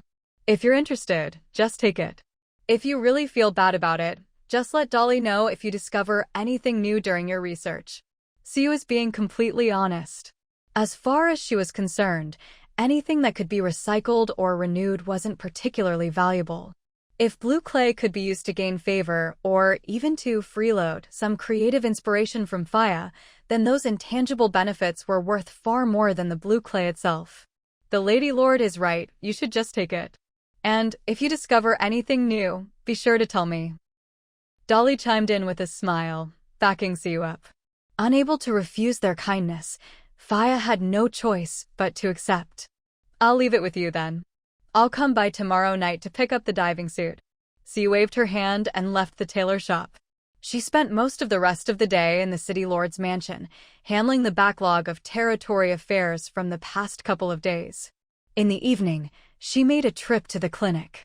She watched as Shauna came to pick up Shailing from the clinic, and seeing how reluctant Shailing and Xiaoyu were to part, Siu suggested that Shauna could leave Shailing at the clinic during the day while she worked. This way, Vivian could keep an eye on them, and the two little girls would have someone to play with. Shauna readily agreed, since she'd always worried about leaving Shailing home alone while she worked. Having someone watch her was obviously the best solution. As for Shailing and Xiaoyu, they were even less likely to object. They already liked each other and were happy to spend more time together. As for Vivian's opinion, when Siu arrived, Vivian wasn't there. Only Xiaoyu was looking after the clinic. With Xiaoyu's current skills as a junior healer, she could handle minor illnesses and injuries, so Vivian mostly played the role of a hands-off manager, hiding away in the pharmacy to tinker with strange things. Only when something troublesome came up that Xiaoyu couldn't handle would she call Vivian over. But since Vivian wasn't there now, her opinion didn't really matter. As for what Vivian would do when she found out Shailing would be staying at the clinic long-term, Siyu didn't know, but she was sure Vivian wouldn't kick Shailing out. Vivian was the type to be tough on the outside, but soft on the inside. Siyu knew her all too well. After sorting all that out, Siyu returned to the city lord's mansion to continue handling city affairs. She didn't stop until night fell, and it was time to rest. The first thing Siyu did the next morning was upgrade the territory. It had been a full half-month since the last territory upgrade. The territory was still classified as a small town, and the next level was town. The requirements to upgrade to a small town were a population of 500 and a prosperity score of 8,000. In addition, at least 10 basic buildings, such as the post station, tavern, and clinic, needed to be at level 3, and 5 needed to be at level 5. For Sunset Territory, where all buildings were already at level 6, these requirements were a breeze. As for population and prosperity, Sunset Territory now had over 700 residents and a prosperity score of more than 11,000, perfectly meeting the upgrade criteria. Congratulations! Sunset Territory has met the requirements to upgrade to a small town. Upgrade now. Yes/no. Congratulations! Sunset Territory has met the requirements and successfully upgraded to a small town. Upgrade rewards have been sent to the treasure chest in the quest hall. Sunset Territory. Lord Siyu. Territory level. Small town. Upgrade to medium town requires 700 population, 12,000 prosperity, and certain building levels. Territory status. Open. Open territories can attract visitors from everywhere. Public security. 96. Relations. Elves, intimate, 96/100. Merfolk, acquainted, 68/100. Dragons, neutral, 10/100. Beastin, neutral, 6/100. Happiness, satisfied. Prosperity, 11,079.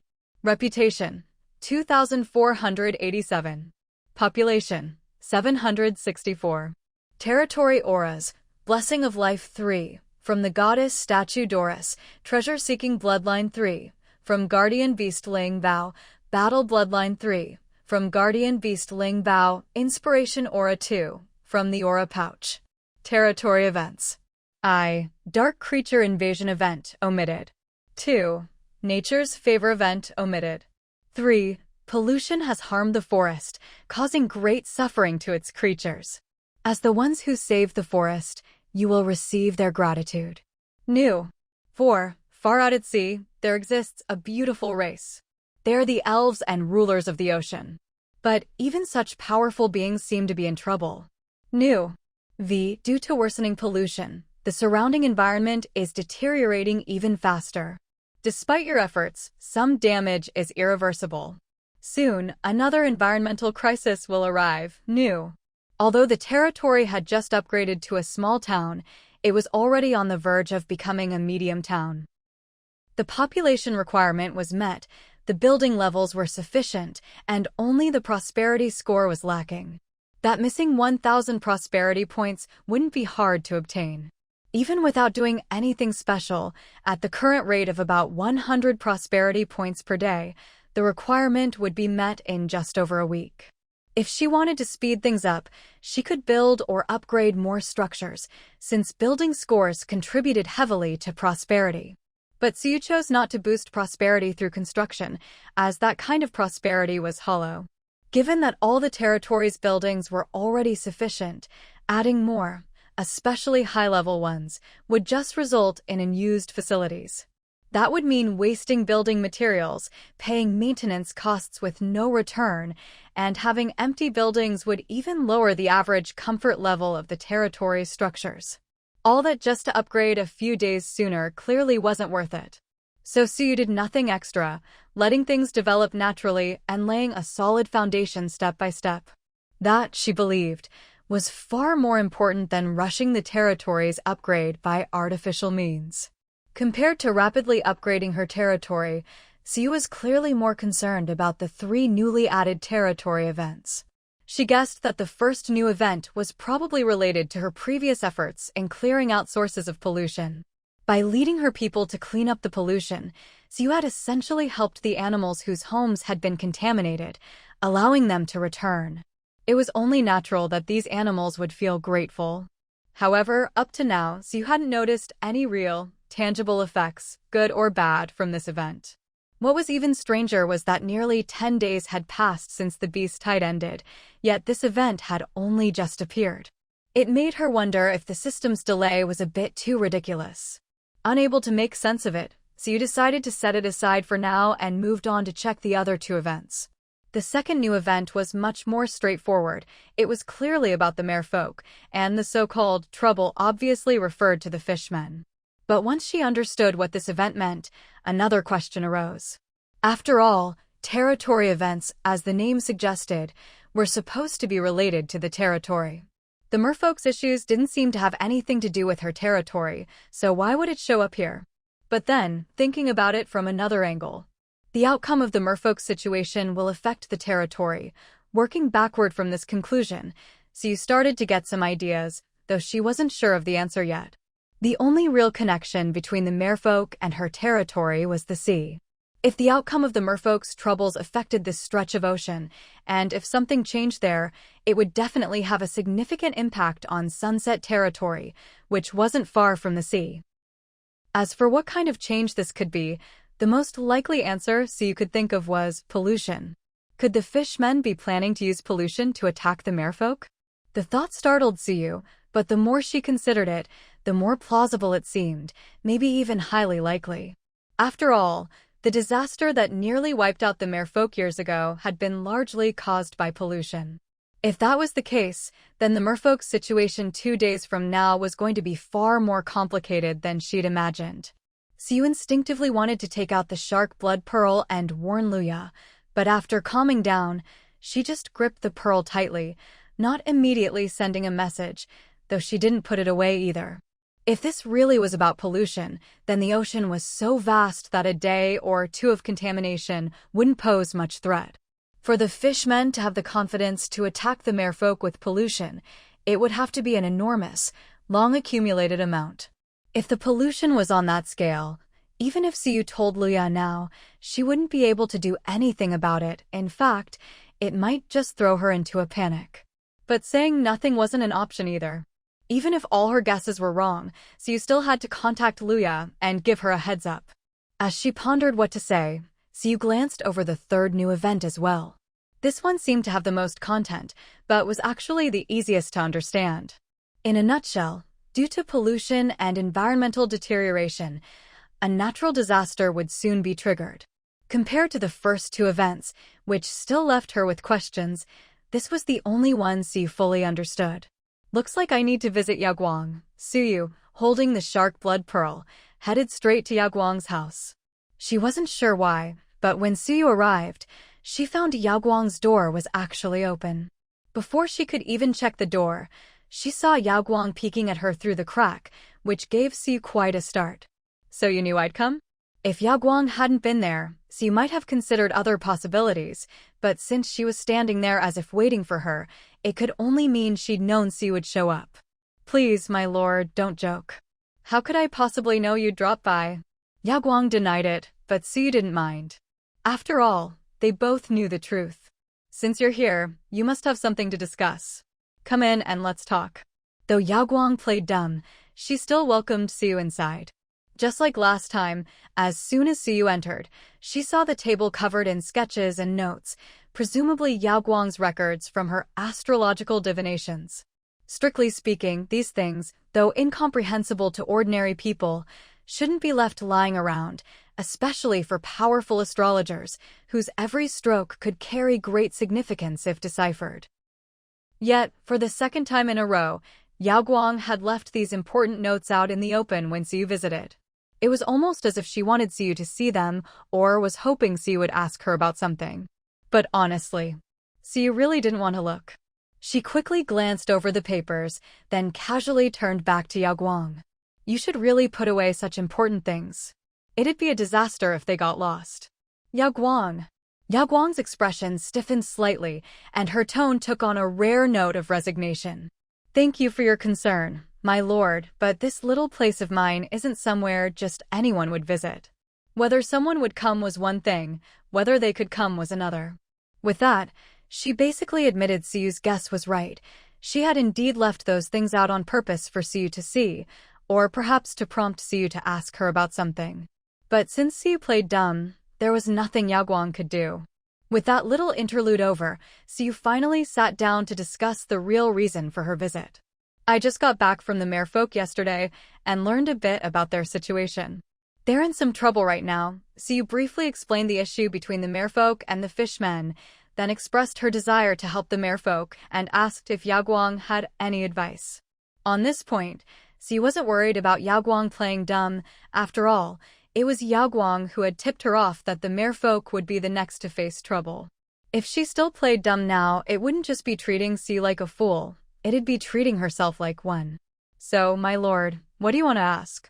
Are you asking about the merfolk's fate, the territory's fate, or something about the elves?" Yaoguang asked with a gentle smile, though her words felt far less calm than her expression suggested. Siyu thought, as expected. As expected, Yaoguang actually knew everything. Siyu had only mentioned the merfolk and the fishmen, but somehow, Yaoguang once again brought up the elves and the territory. If she had only mentioned the territory, that would be understandable. Maybe she'd just guessed it. But the fact that she brought up the elves was odd. Siyu was sure she'd never said anything about the elves being involved. And that was definitely not something one could just guess. Still, Siyu didn't dwell on it or ask Yaoguang how she knew. It was perfectly normal for her to know. In fact, it would be strange if she didn't. What if I want to know everything? Siyu was feeling a bit greedy. All three parties involved were important to her, so she wanted to know about them all. Yaoguang wasn't surprised by Siyu's greed, nor did she react much. "It's not impossible, but you should know, Lord, that some things are limited. If you choose just one, you'll get a lot of information. But if you want everything, you'll only get a little about each." Yaoguang's words sounded complicated, but they were easy enough to understand. It was like dividing a cake. One person could eat the whole thing, but if there were three, each would only get a third. Here, the cake referred to Yaoguang's abilities. She had her limits. If Siyu wanted to know everything, she could only give a bit of information about each. If Siyu focused on just one, she'd get a much more complete answer. That makes sense. In that case, can I ask about the fishmen? Yaoguang's answer was expected. Siyu knew she couldn't get that many clues all at once. Yaoguang replied, "Understood. I'll try to divine clues about the merfolk as soon as possible." "No, I said the fishmen." Siyu calmly corrected her slip of the tongue. Yaoguang paused, replaying the conversation in her mind, and then realized Siyu was right. She had indeed said fishmen, not merfolk. "Why would you want to know about the fishmen, Lord?" "I thought you'd choose the merfolk." Yaoguang sighed, her tone full of regret. She'd misread Siyu's intentions again, and always with this same person. But in a way, Yaoguang wasn't entirely wrong. Siyu had indeed been planning to ask about the merfolk. After all, they were at the heart of the matter. Everything happening with Sunset Territory and the elves stemmed from the merfolk. So, as long as she understood the merfolk's situation, the rest would fall into place. But just as she was about to say it, Siyu suddenly realized something. The merfolk were the main characters here, yes, but not the only ones. The fishmen were also central to the story, but Siyu had subconsciously overlooked them. Once she remembered, she realized that compared to the merfolk, the fishmen actually held more clues Siyu didn't know yet. So, in the end, Siyu chose the fishmen. She wasn't just trying to go against Yaoguang on purpose, she genuinely thought the fishman's information was more valuable. "I didn't do it on purpose." Siyu didn't explain much, because she knew Yaoguang would understand. Still, she couldn't help but notice that Yaoguang's personality was starting to resemble Vivian's, always wanting to act out a little, just like Vivian. "I get it, how could I not understand what you mean?" With that, Yaoguang put on a weary look. "I'll try to divine the fishman's situation as soon as possible, Lord. We're in luck, tonight's a perfect night, with a sky full of stars." That night, Siyu leaned by the window, gazing at a sky blanketed by dark clouds, nothing like the star-filled sky Yaoguang had mentioned that afternoon. She stared for a while, then turned and petted her soft, cuddly spirit beast. MRR. The spirit beast purred contentedly, and Siu couldn't help but smile at how much it was enjoying itself. After playing with her dragon ferret for a bit, Siu started to feel drowsy. She yawned lazily, then glanced out the window. Where the once pitch-black sky was now dotted with twinkling lights, a sky full of stars. Just as Yao Guang had said, it really was a beautiful night. Perhaps it was the sight of such beauty that let Siu sleep so soundly that night. Even her dreams were filled with blooming flowers and peaceful, enchanting scenes. But when she woke up, Siu realized she couldn't remember a thing. She only knew that she'd had a wonderful dream the night before. After waking, Siu gathered her thoughts and got busy with the day's tasks. She was leaving for the merfolk's territory the next day, so today was the busiest. She had to get everything ready and arrange all affairs several days in advance, since she had no idea how long she'd be gone. She spent the morning handling all the territory's routine matters for the coming days and met with several people like Lake, Bai Ji, Dolly, Mike, Xiao He, and others. She assigned tasks to each of them, but since everything would be unpredictable once she left, her plans were just guidelines. They'd have to adapt as needed. Still, Siu trusted them to manage everything well during her absence. This trip wasn't just about the merfolk, it was also a chance for Siu to let her team grow. Once everything was settled, Siu went to the clinic to pick up potions Vivian had prepared, stopped by the tailors for the diving suits Dolly had made, and then visited other shops and the warehouse to gather all sorts of supplies she might need underwater. She packed her bag to the brim before finally stopping. It was lucky she'd recently upgraded her backpack to level 5, giving her 100 slots. Otherwise, she could never have fit so many different things. But that wasn't all. On top of all that, Siu also received the first batch of level 4 spatial bags that Dolly had made with Faya's help. There were only 2, but each had 20 slots of storage. 2 level 4 spatial bags, that's 40 inventory slots right there. Add Suyu's own 100-slot bag, and that's an incredible amount of stuff they could bring along. But Suyu didn't plan to keep the 2 level 4 spatial bags for herself. She wasn't bringing supplies for her own use, but for others. After all, what would she alone ever do with so many resources? Most of the potions and gear in her backpack were things she couldn't possibly use up herself. They were all prepared for the others. If everyone else could bring their own supplies, she wouldn't have to carry so much. So, of course, the spatial bags should go to the others. But with only 2 level 4 bags, deciding who should get them was tricky. After some thought, Siu decided to give one to Vivian, and the other would be assigned once Mingri and the rest arrived. The reason for giving one to Vivian was simple. She was the healer, and also an alchemist. She needed to carry the most stuff, herbs, potions, even alchemy tools. Siu had heard her complain before that a level 3 spatial bag just wasn't enough, but there hadn't been a better option at the time. Vivian had just mentioned it in passing, but now that something better was available, Siu handed it over to her right away. Besides the level 4 bags, Siu also distributed spatial bags to everyone participating in this operation. Even the worst equipped among them had at least a level 2 bag with 5 slots. She did this partly because the mission was dangerous. After all, they weren't on her own turf, and she worried there might be things she couldn't handle herself. Giving everyone a spatial bag was, in a way, a safety measure. But the most important reason was that over 80% of those taking part were residents of her territory, and all of them had maxed out loyalty. So you could trust them completely with these supplies.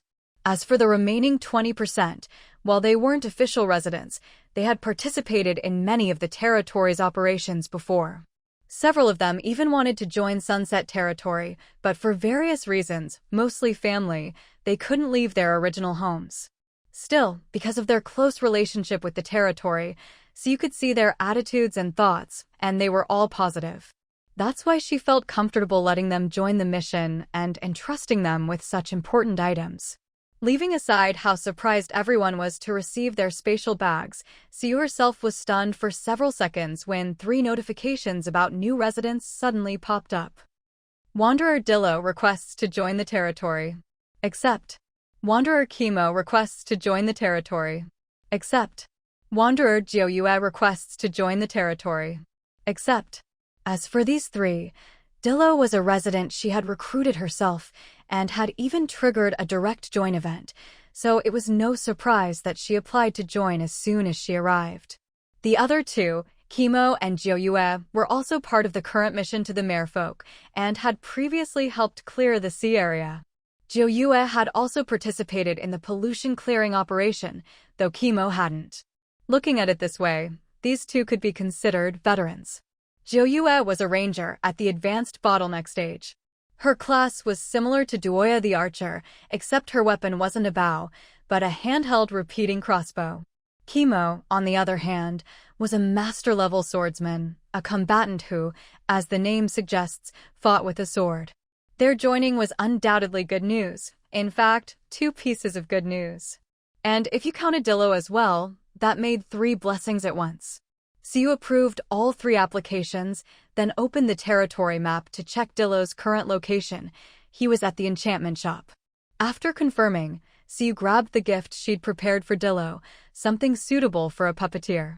At the entrance to the enchantment shop, a small child was struggling to carry something bigger than his own head, inching his way inside. Seeing this, Siu simply went over and took the item from him. Who? Lord Siu. What brings you here?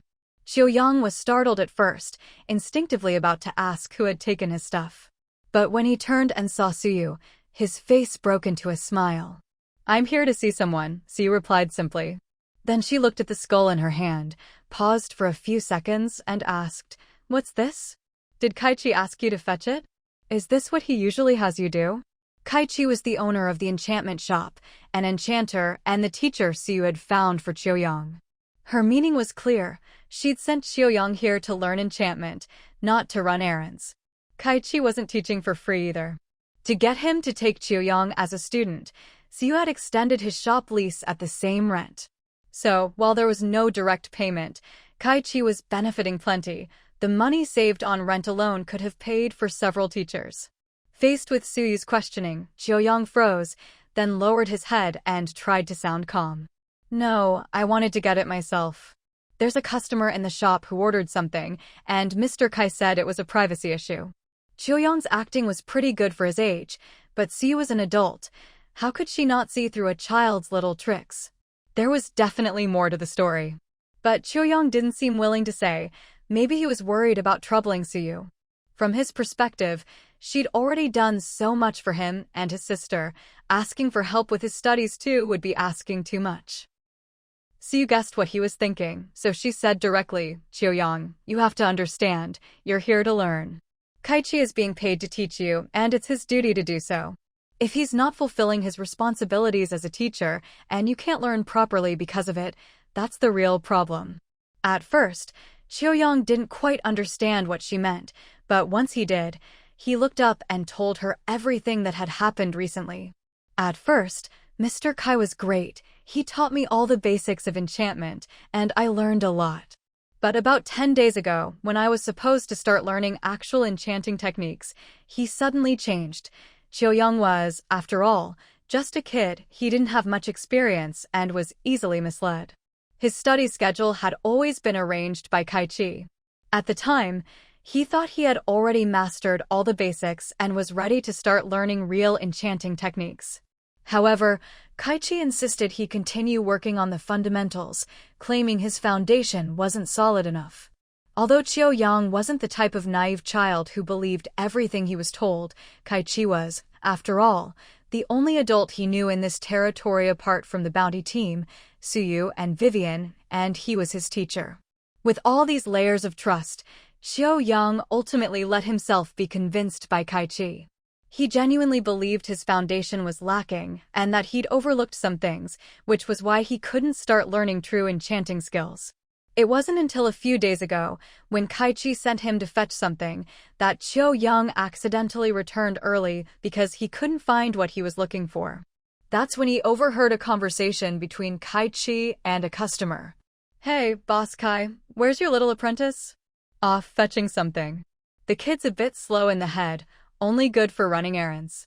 Otherwise, I wouldn't keep him around. You shouldn't say that.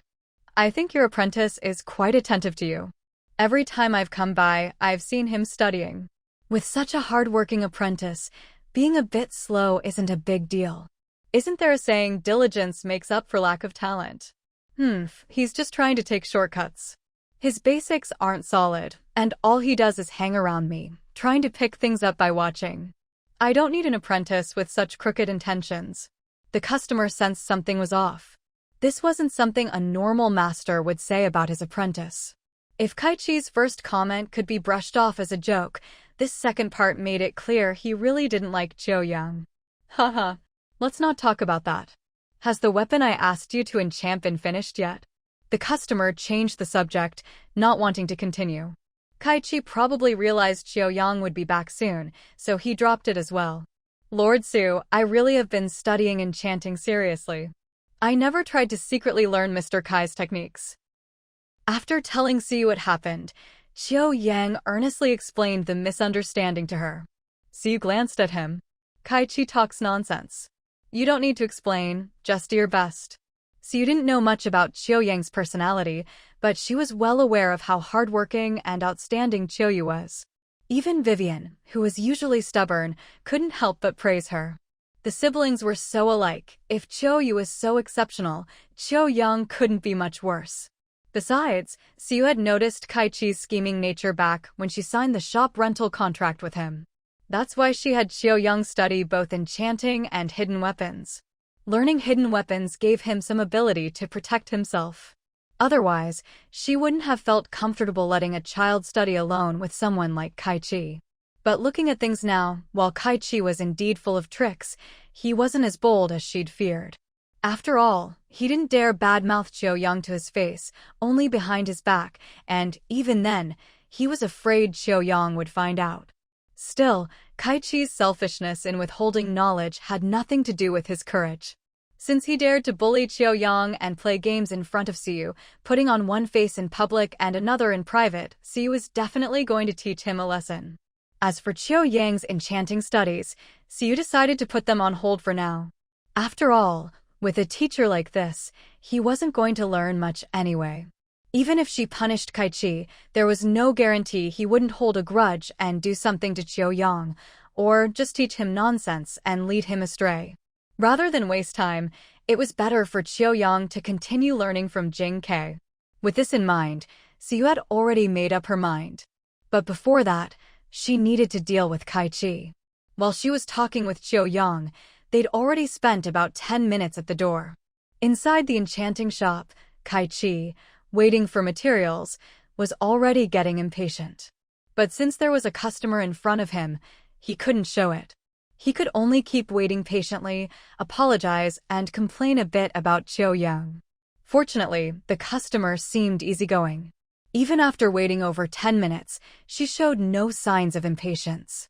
Still, Kaichi couldn't help but feel a chill down his spine as he looked at her odd outfit and the strange, dark-toned, and oddly textured accessories she wore.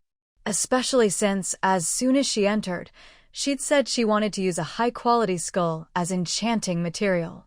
Some unpleasant images flashed through Kaichi's mind, and his legs started to feel weak. But thinking of the hefty deposit she'd paid, he decided he had to go through with this deal. About 3 to 5 minutes later, Chiao-yang returned. What's wrong with you? I sent you to fetch something and you couldn't even do that? And you took so long, did you sneak off to play somewhere?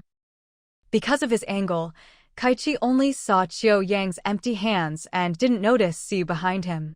Seeing Chiao-yang come back empty-handed after wasting so much time, Kaichi couldn't help but scold him. But halfway through his tirade, he saw Siyu appear behind Chiao-yang and noticed the skull in her hand. Seeing Siyu, Kaichi was startled, his mind going blank, and he couldn't finish his scolding. The atmosphere instantly turned awkward. After a few seconds, the customer who'd been waiting finally broke the silence. Boss, is that the enchanting material I requested in this young lady's hand? Can we begin the enchanting now? She asked calmly, as if she hadn't noticed anything unusual. Kaichi unconsciously wiped the sweat from his forehead. Thinking of the generous reward the customer had promised, he momentarily forgot to worry about whether Siyu had overheard his earlier words. Of course, what worried him most was whether Siyu would be upset that he'd sent Chiao-yang, a child, to run errands. He nervously greeted Suyu and pointed to the item in her hand. Suyu had no intention of making a scene in front of others, and the item was originally Kaichi's anyway. She wasn't about to keep it for herself. Suyu took 2 steps forward, placing the skull directly in front of Kaichi, then casually found a seat in the shop and sat down. "Qiu Yang, come sit with me," Suyu said, making herself completely at home in the enchantment shop. Qiu Yang, knowing Suyu's identity, naturally didn't find her behavior odd. Kaichi felt much the same. He simply assumed Suyu had come to check on Qiu Yang's progress, so he didn't pay it much mind. However, the only person in the shop who didn't know who Suyu was had a different reaction. She watched Kaichi's hands for a while, then handed over her bracelet for enchanting, all the while keeping a close eye on Suyu's every move.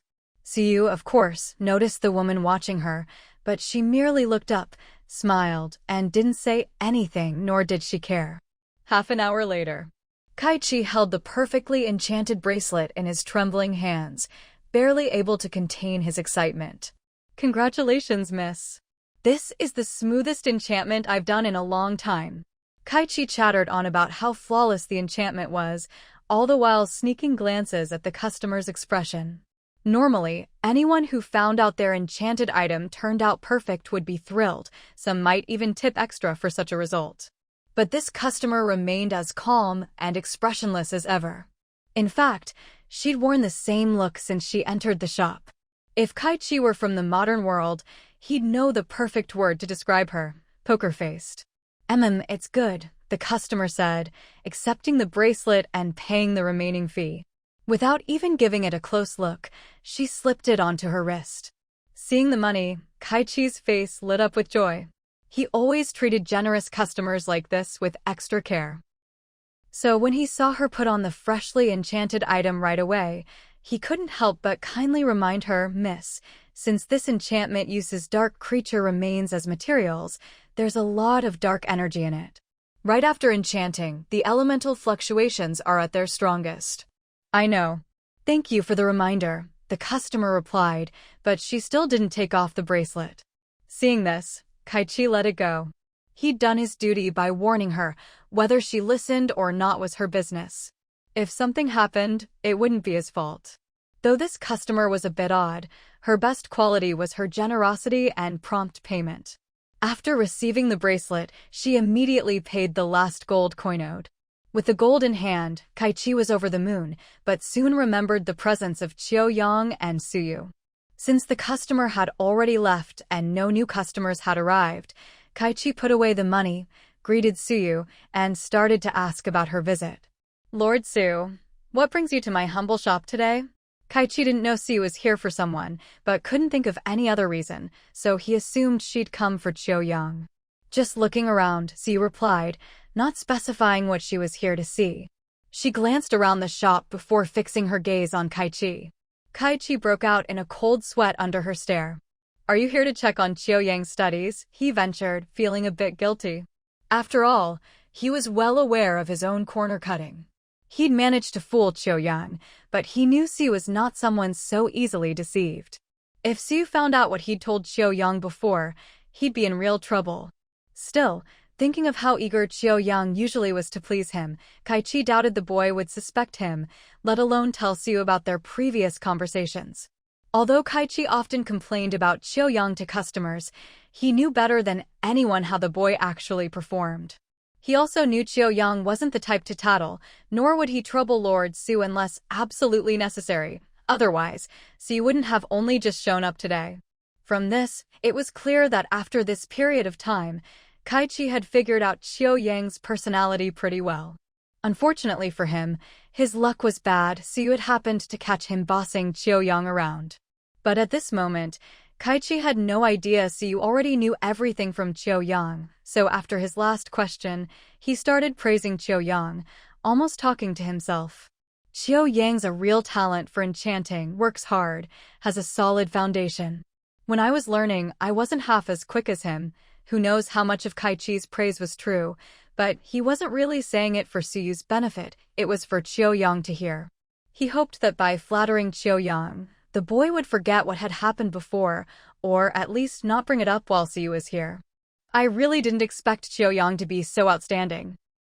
But if he's so talented, why hasn't he started formal enchantment training yet? Siyu asked, smiling faintly as she turned Kaichi's praise into a pointed question. Well, you see, Qiuyang. Kaichi was stumped for a moment, but quickly came up with another excuse. Siyu, however, could tell he was just trying to wriggle out of it and didn't intend to waste time listening to his excuses. What about him? Siyu smiled at him, but the smile didn't reach her eyes.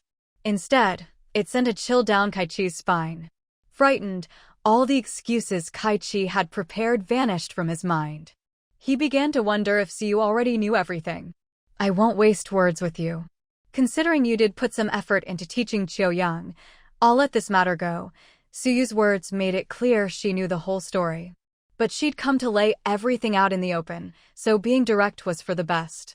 However, the contract we made to extend your shop's lease is now void. That contract had been Kaichi's reward for teaching Qiuyang enchantment, but since he hadn't done a good job, it was only fair to cancel it. As for the teaching fees for this period, Siyu would deduct them from the rent later. Not that it would amount to much, since she hadn't even counted the time Kaichi had used Qiuyang as a shop assistant. The missing portion could just be considered Qiuyang's wages. No, Lord Su, you can't break your promise. Kaichi started to panic and hurriedly protested, you can't accuse me unfairly. I really have been teaching Qiuyang seriously.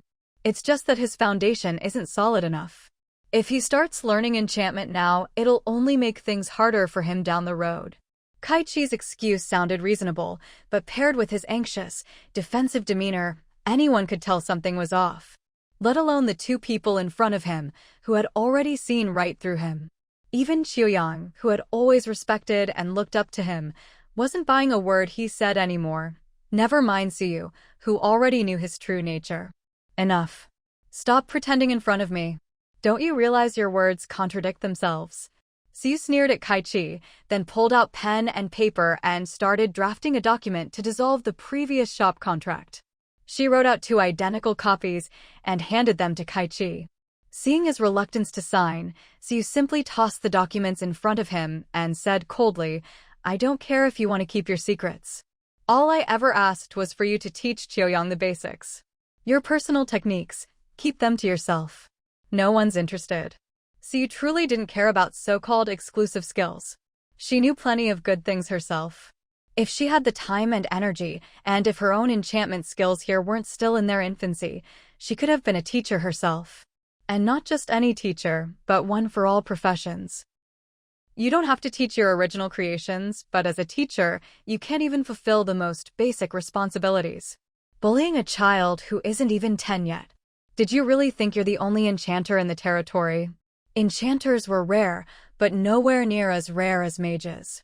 There were already several mages in Sunset Territory, so naturally there were quite a few enchanters as well. It's just that they were only temporary residents and hadn't joined the territory, and so you didn't know them well enough to judge their character, so she hadn't approached them to teach Qiuyang. But given the current size and status of Sunset Territory, it wouldn't be hard for Siyu to recruit an enchanter if she really wanted to. She'd just have to offer the right terms. She'd chosen Kaichi as Qiuyang's teacher for several reasons. 1, his skills were indeed decent. 2, he had a shop in the territory, which meant Siyu had some leverage over him. He couldn't just run off. That's why she'd felt comfortable entrusting Qiuyang to him. But if you took away that second reason, Kaichi really didn't have much of an edge over the other enchanters. He could have used this opportunity as Qiuyang's teacher to secure some real benefits for himself. As long as he taught well, Siyu wasn't a stingy person. Sooner or later, his enchantment shop would have become the biggest and most famous in Sunset Territory, and Siyu would have cut him some slack for being Qiuyang's teacher. Unfortunately, Kaichi was too short-sighted. All he could think about was how teaching Qiuyang might threaten his own position. He worried that once Siyu had a trusted enchanter she'd trained herself, she'd help Qiuyang compete with him for business. He didn't want to end up in the classic, the master starves after teaching the apprentice situation.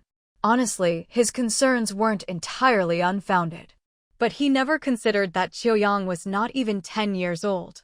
By the time he was old enough to open his own shop, it would be at least 7 or 8 years from now. If he couldn't establish himself in the territory in 7 or 8 years, wasn't that his own problem? In the end, Kaichi still signed the contract termination. His reluctance was pointless. He'd realized that even if he stubbornly refused, it wouldn't do him any good. This was someone else's territory, someone else's turf.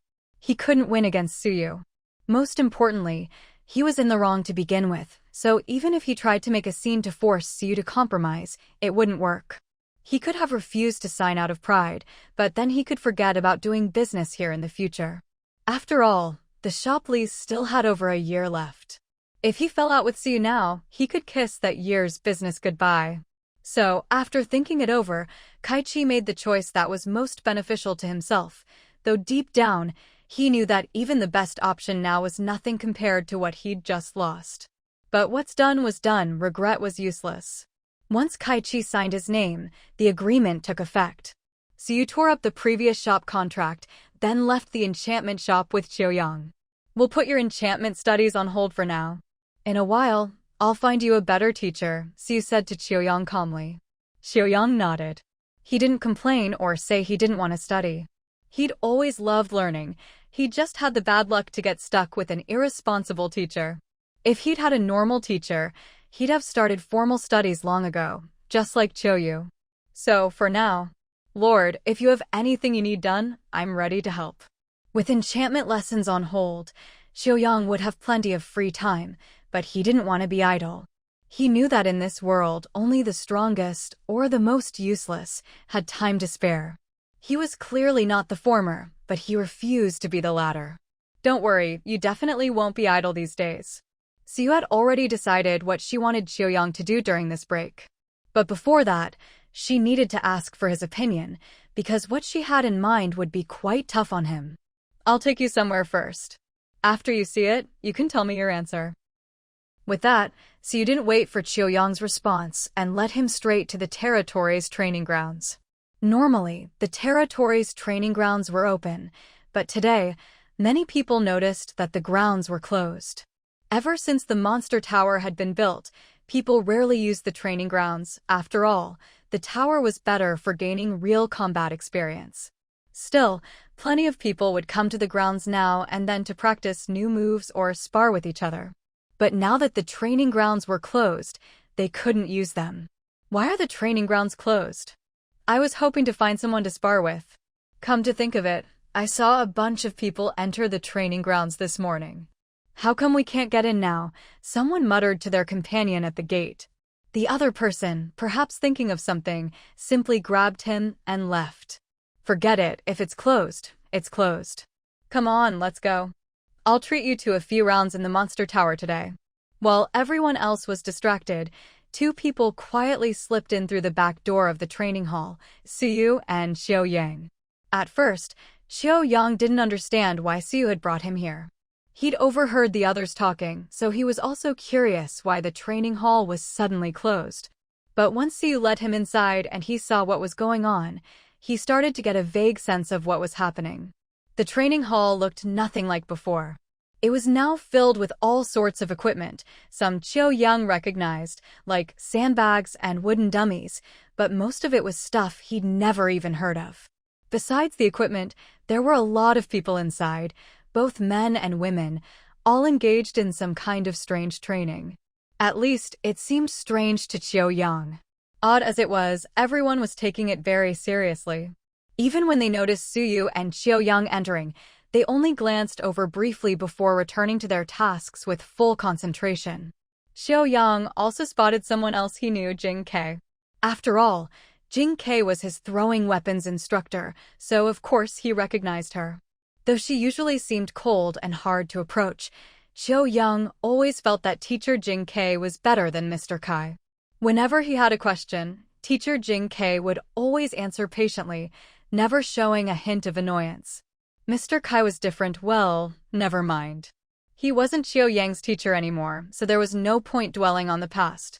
Keep training, don't mind us, Suyu said, noticing that Jing Kei seemed about to come over and ask something. Jing Kei nodded and didn't approach further. She just glanced at Chiuyang beside Suyu, then went back to supervising the others. Chiuyang watched the group for a while. Seeing them push themselves to the point of exhaustion, but still persist, he started sweating and breathing faster just from watching, his whole body tensing up. He seemed to realize what the Lord had meant earlier. She wanted him to come here to train. Xiaoyang, you're smart. You probably know what I want you to do. If you're willing, this could be your training life from now on. Of course, since he was still a child and not as capable as the adults, he wouldn't be held to the same standards. Jing Ke and Fei, he would know how to handle this. They'd started training young themselves and knew what to do. Honestly, Xiaoyang wanted to say he was willing to train, but he just couldn't get the words out. Maybe it was the fierce expressions on the trainees' faces that scared him, or maybe it was something else, but he hesitated. You don't have to answer right away. Take your time to think about it. Even if you don't join the training, Jing Ke will still teach you the throwing weapons course, Siu said, not at all surprised or disappointed by his hesitation. After all, even adults might not be able to endure this kind of training, let alone a child like Xiaoyang. So even if he refused, Siu wouldn't blame him. If he wasn't willing, then he could just be trained as a pure enchanter. But if he was willing, then Sunset Territory would likely gain an Enchanter Weapon Master. An Enchanter Weapon Master is a mutated branch of the Enchanter class. To change to this class, a person must not only be an enchanter, but also be proficient in at least one combat skill. Proficient here doesn't mean maxing out the skill level, just completing the basic and advanced courses of a combat class and raising the skill to at least the beginner's bottleneck. Xiaoyang had both throwing weapons and enchanting talents.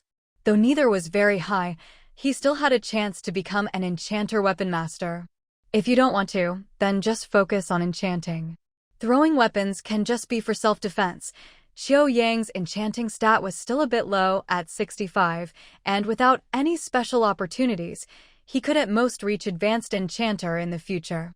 And that would take a long time and require him to focus solely on enchanting, not splitting his attention with throwing weapons.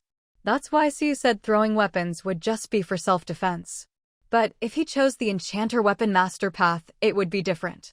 Because this class required both combat and enchanting talents, the requirements to change classes were high, but leveling up wasn't as hard. That's because improving combat skills could help improve enchanting skills, and vice versa, the two boosted each other. It was like gaining double experience for both skills at once. But the sooner you changed classes, the better. Everyone had a limited number of class changes, and the earlier you changed, the higher your success rate. That was why Xi wanted Xiaoyang to train, so he could master a combat skill as soon as possible and reach the beginner's bottleneck. Lord, what exactly is an Enchanter Weapon Master? Xiaoyang had already made up his mind, he wanted to join the training. But he wasn't quite ready yet. He was too nervous to give an answer, so he wanted to distract himself and learn more about the Enchanter Weapon Master class, his future path. So he asked. An Enchanter Weapon Master is actually similar to an enchanter. Enchanters could imbue equipment with special effects, like attack boosts, defense boosts, special effects, and so on. An Enchanter Weapon Master could do all that too. They could enchant equipment. But what made them truly powerful was their ability to enchant things around them in the middle of battle. If you choose to become an Enchanter Weapon Master, you'll need to quickly master a combat class. And, because of the special nature of this class, you'll probably be going out on missions more often in the future. During battle, an Enchanter Weapon Master could directly enchant the equipment of their teammates in real time. Although this type of enchantment is temporary, its effects far surpass the permanent enchantments that ordinary enchanters can place on equipment. To put it simply, this profession is actually quite similar to that of a bard. They're both support roles. The only difference is that bards support people, while enchanters support equipment. I understand. I want to. Xiaoyang stammered like a child just learning to speak, trying hard to calm himself. His hands trembled slightly as he pressed them against his chest, making an effort to steady his emotions. About a minute later, he finally spoke slowly. I want to become an outstanding enchanter. At this moment, Xiaoyang no longer looked hesitant. His eyes were filled with determination, as if he had made some major decision. Siu was both happy and relieved to see him make this choice. After all, if he chose to become an enchanter, it would be a good thing not only for him personally, but also for the entire territory. Enchanters are easy to find, but enchanter artificers are much rarer. Not only does it require dual talents, but the item needed to change classes is also hard to come by. If Siu hadn't happened to get a universal class change item from a treasure chest while upgrading the territory, it would have been nearly impossible for Qiuyang to become an enchanter artificer, no matter how much he wanted to. I'm really glad you made this decision. In that case, come by tomorrow. Jing Ke will make some arrangements for you, and you just need to keep learning from her as you did before. Hearing that Jing Ke would still be his teacher, Qiuyang was clearly delighted, since he didn't want to end up with another irresponsible and petty teacher like Kai Chi. I understand, my lord. Don't worry, I'll study hard with teacher Jing Ke, Qiuyang promised Siu resolutely, his eyes and attitude full of determination. It was clear at a glance that he was truly committed to this path. After saying this, Qiuyang remembered what Siu had just said and couldn't help but ask, so I'll only start training with them tomorrow? Actually, I could start today, I can handle it. Siu understood what Qiuyang was thinking. He simply felt uneasy when he had nothing to do, because he believed he owed Siu too much and wanted to improve himself as quickly as possible. No need. Today is just experimental training for these people. You might not even see the same faces tomorrow, Siu replied. She wasn't sure whether these people would still choose to continue after today's brutal training, but Qiuyang didn't need to participate today, it just wasn't suitable for him. Oh, okay. Qiuyang didn't fully understand what Siu meant, but he got the message that training would start tomorrow. If you want to watch, that's fine. Let Jing Ke take you, but be careful, keep your distance from the equipment and the trainees. Even though the training hadn't started yet, watching the process would help Qiuyang mentally prepare for what he might face tomorrow. All right, I'll stay and watch. Don't worry, I won't wander off. Qiuyang had nothing else to do anyway, so since Siu said it was fine, he naturally stayed. Siu glanced at him, then went to talk to Jing Ke about it. Seeing Jing Ke's confused and complicated expression, she added, I know you're soft-hearted and don't want others to go through what you did as a child, but Qiuyang's situation is different. You went through all that to become better tools for the organization, but he's doing this for himself. I understand. Only then did Jing Ke realize she'd been thinking about it the wrong way. No one knew better than her how harsh her childhood experiences had been, so her first instinct was to wonder why Siu would put a child through the same thing. Even though this child was older than she had been, he was still just a child. But Siu was right. She and Fei He had been trained as tools for the organization, but Qiuyang was doing this to become stronger for himself, to have a better life on the continent. The goal was different, so even if the process was the same, it wasn't the same thing. Thinking of this, Jing Ke couldn't help but feel a little envious. Maybe she envied Qiuyang because, although he'd also lost his parents young, he was luckier than she was. He'd met Siu, so everything he did could be for himself. The same was true for Qiuyu. Siu noticed the change in her expression and more or less guessed what she was thinking. She waved a hand in front of the absent-minded Jing Ke, and when Jing Ke looked at her in confusion, Siu said, the past is already behind us. What matters most is living well now and preparing for the future. Jing Ke was never a sentimental person, and even the most sentimental person, after such a ruthless upbringing and so much bloodshed, would have a heart that had long since gone cold. It was just that today's events reminded her of her own past, and the time spent living in Sunset Territory had gradually helped her integrate into a more normal environment, slowly changing her mindset. So she couldn't help but feel a little emotional. Thank you for your concern, my lord. I'm fine. Jing Ke knew Siu was looking out for her, and she knew Siu was right, so she simply expressed her gratitude and didn't say more. All right, I'll leave things here to you and Fei He. I'm heading off. Oh, by the way, Qiuyang wants to stay and watch. He's pretty well behaved, but keep an eye on him just in case. Being obedient was one thing, but this was still a training ground and could be dangerous. An accident would be bad.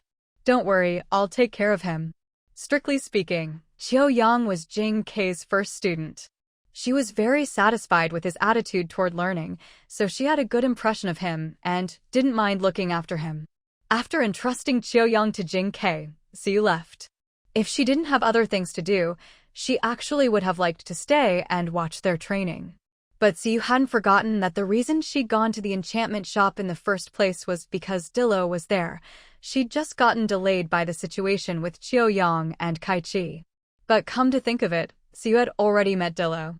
She was the generous, but somewhat eccentric customer whom Kaichi had served earlier. And precisely because she knew this person was Dilo, Siyu wasn't surprised by her request for such a strange enchantment material as a skull.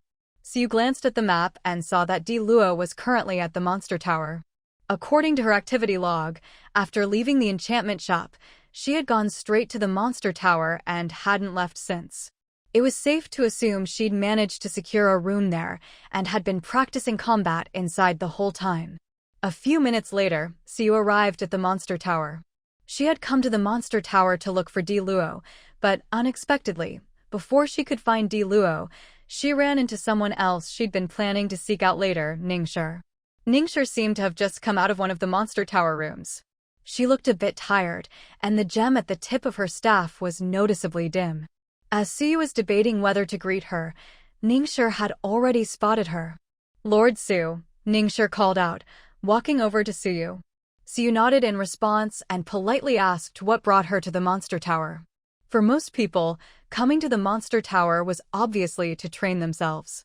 But Ningshi was a light element mage, and the skeleton monsters in the monster tower were dark element, which she naturally countered. Plus, skeletons weren't particularly strong monsters to begin with. Even if she went up to the 4th floor, the monsters there posed little threat to her. Given that, her presence here seemed a bit odd. But Ningshi didn't hide her purpose. Hearing Siyu's question, she answered directly, "I came to try out the skill book you gave me, Lord Su." So she was here to test a new skill. No wonder. Siyu asked, "How does it feel?" Ningshi smiled and thanked her again. "Thank you for the skill book, Lord Su. It's extremely useful.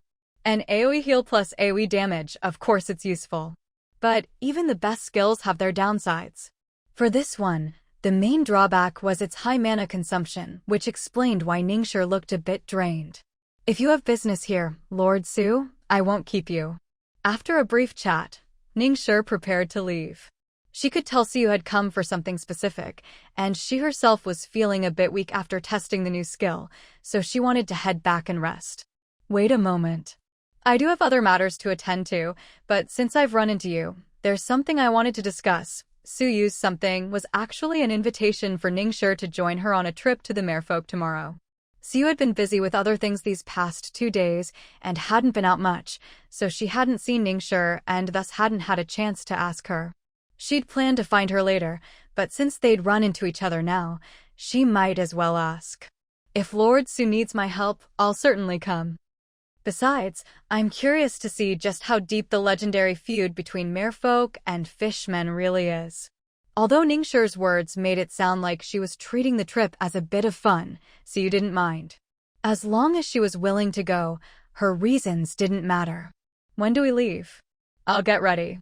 Siyu told her the time and place to meet, then watched her leave the monster tower. After that, Siyu waited in the monster tower for Di Luo to come out. She didn't have to wait long. Less than half an hour after Ningshi left, she saw Di Luo coming down from upstairs. Perhaps because Siyu was sitting in a conspicuous spot, and since they'd already met once before, Di Luo was curious about her and immediately noticed her. Upon seeing Siyu, Di Luo had a strange feeling that this person was here to see her. Even though they didn't know each other, she couldn't explain why she felt that way. But seeing Siyu walking toward her seemed to confirm her hunch. "Hello, are you here to see me?" Di Luo looked at Siyu, as if trying to read something from her face. Unfortunately, Suyu's expression was perfectly controlled, and she couldn't glean anything. All Di Luo knew was that this woman seemed to know the greedy owner of the enchantment shop, and perhaps had some sort of connection with him. Beyond that, she had no idea. "Yes. Do you have a moment to talk in private?" "It won't take long." The monster tower lobby was crowded and noisy, not exactly the best place for a conversation. Di Luo thought for a moment, then nodded slightly. I just arrived in the territory, and I'm not familiar with the area. You pick the place. If C was picking, there was only one answer, the tavern. So you're the Lord? My apologies. After Siu introduced herself, Di Luo was a bit surprised. Siu was easily the youngest lord she'd ever met. But Di Luo was experienced. After her brief surprise, she didn't see any problem with it. Judging people by appearance or age was always a mistake. She'd seen 10-year-old children get scammed, then rally other victims and string up the scammer for a beating. I came to find you today for a particular reason. Siu gave her a brief summary of the merfolk situation.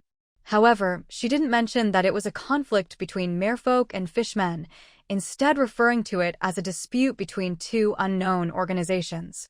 Siu's purpose was not only to get to know Di Luo, but also to see if she'd be willing to join the operation. Until Di Luo agreed, Siu wasn't about to reveal the details about the merfolk. Di Luo found Siu's invitation rather baffling. She knew Siu was the Lord, and it was normal for a Lord to invite people to join certain operations. But what was odd was that she herself had only joined the territory less than a day ago. She was a complete stranger to the territory, and the territory was a complete stranger to her. As far as she knew, she'd never met Siu before, and Siu probably didn't know her either. The fact that Siu had sought her out was already strange enough, but now she was being invited to take part in what sounded like a very important operation. That was even stranger. Di Luo gathered her thoughts and looked up at Siu. Why would you choose to invite me, Lord? You don't really know me, do you? Siu invited Dillo because puppet masters are one of the few professions capable of fighting effectively underwater. She had anticipated that Dillo might have this question, but Siu obviously couldn't admit that it was because she could see Dillo's information panel and knew she was a puppet master. Since she couldn't tell the truth, Siu came up with a reasonable explanation for how she knew about Dillo, based on the background information provided by the system. I heard that a puppet master left Forest City, and the bead bracelet on your wrist is likely puppet thread used to control puppets. Coincidentally, this operation will take place in a special environment, and puppet masters can perform without any restrictions. To ensure everything goes smoothly, I wanted to invite you to join us. Forest City was where Dillo had previously lived, but due to some rather melodramatic circumstances, she left and came here. The reason puppet masters are suited for underwater combat is that they don't fight directly themselves, they rely on their puppets. In this sense, they're similar to beast tamers. Neither has much combat ability on their own, and both rely on their partners. The difference lies in the nature of those partners. Unlike animal companions, puppets are more like marionettes. They're inanimate, don't drown, can't be polluted, feel no pain, and are absolutely loyal, following orders to the letter. That makes them ideal for fighting on the seabed. Heard about me? Dillo raised an eyebrow. After a moment's thought, she smiled and asked, Has the Lord also heard the rumor that I turn living people into puppets? Siu paused, surprised that Dillo would bring up the subject so directly.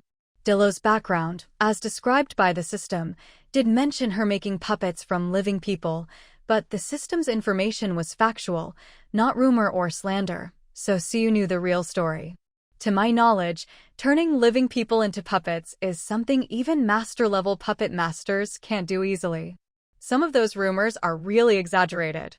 Siu is speaking from the historical record. Puppet masters have always walked a fine line between good and evil. There have been cases of making living puppets, but they're extremely rare. Living puppets are stronger and more intelligent, so any puppet master with a hint of darkness has probably considered it. Still, there are only a handful of recorded cases in history. Is that because they knew it was wrong and chose not to do it? No, it's simply because making a living puppet is too difficult. After all, you're dealing with a living, thinking person, not a mindless corpse. If the subject's will is strong enough during the process, the puppet master could suffer backlash, and then, who knows who ends up as the puppet. In the end, it's not that they don't want to, it's that they can't.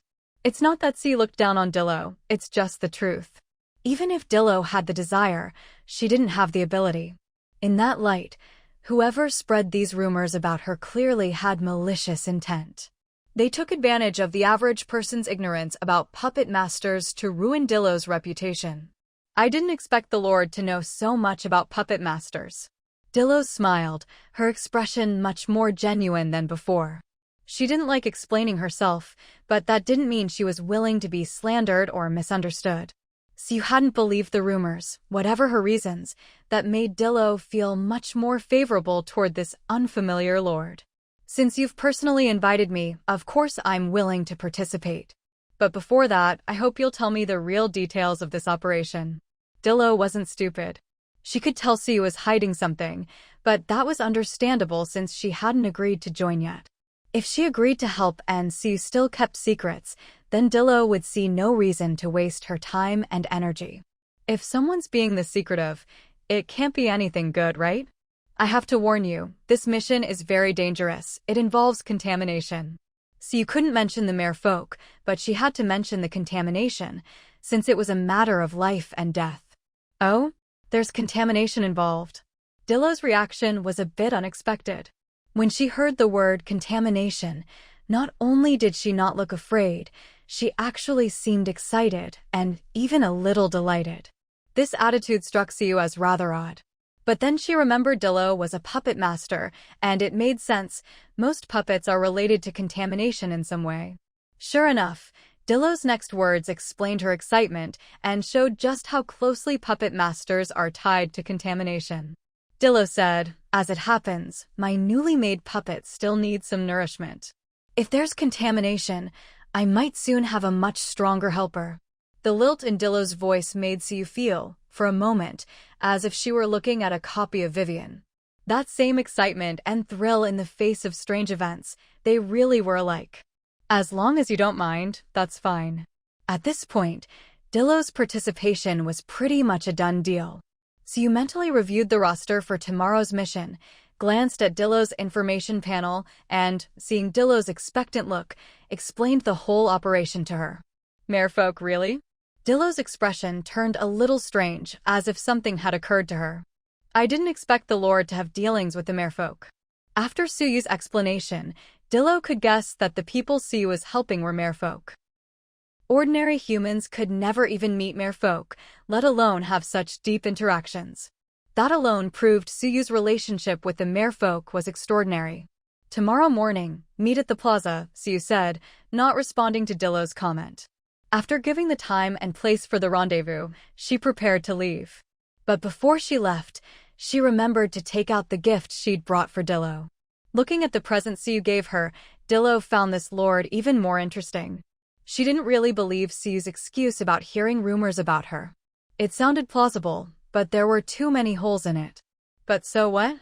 Dillo didn't care. She might seem cold on the outside, but those who knew her understood she was, at heart, just in it for the fun.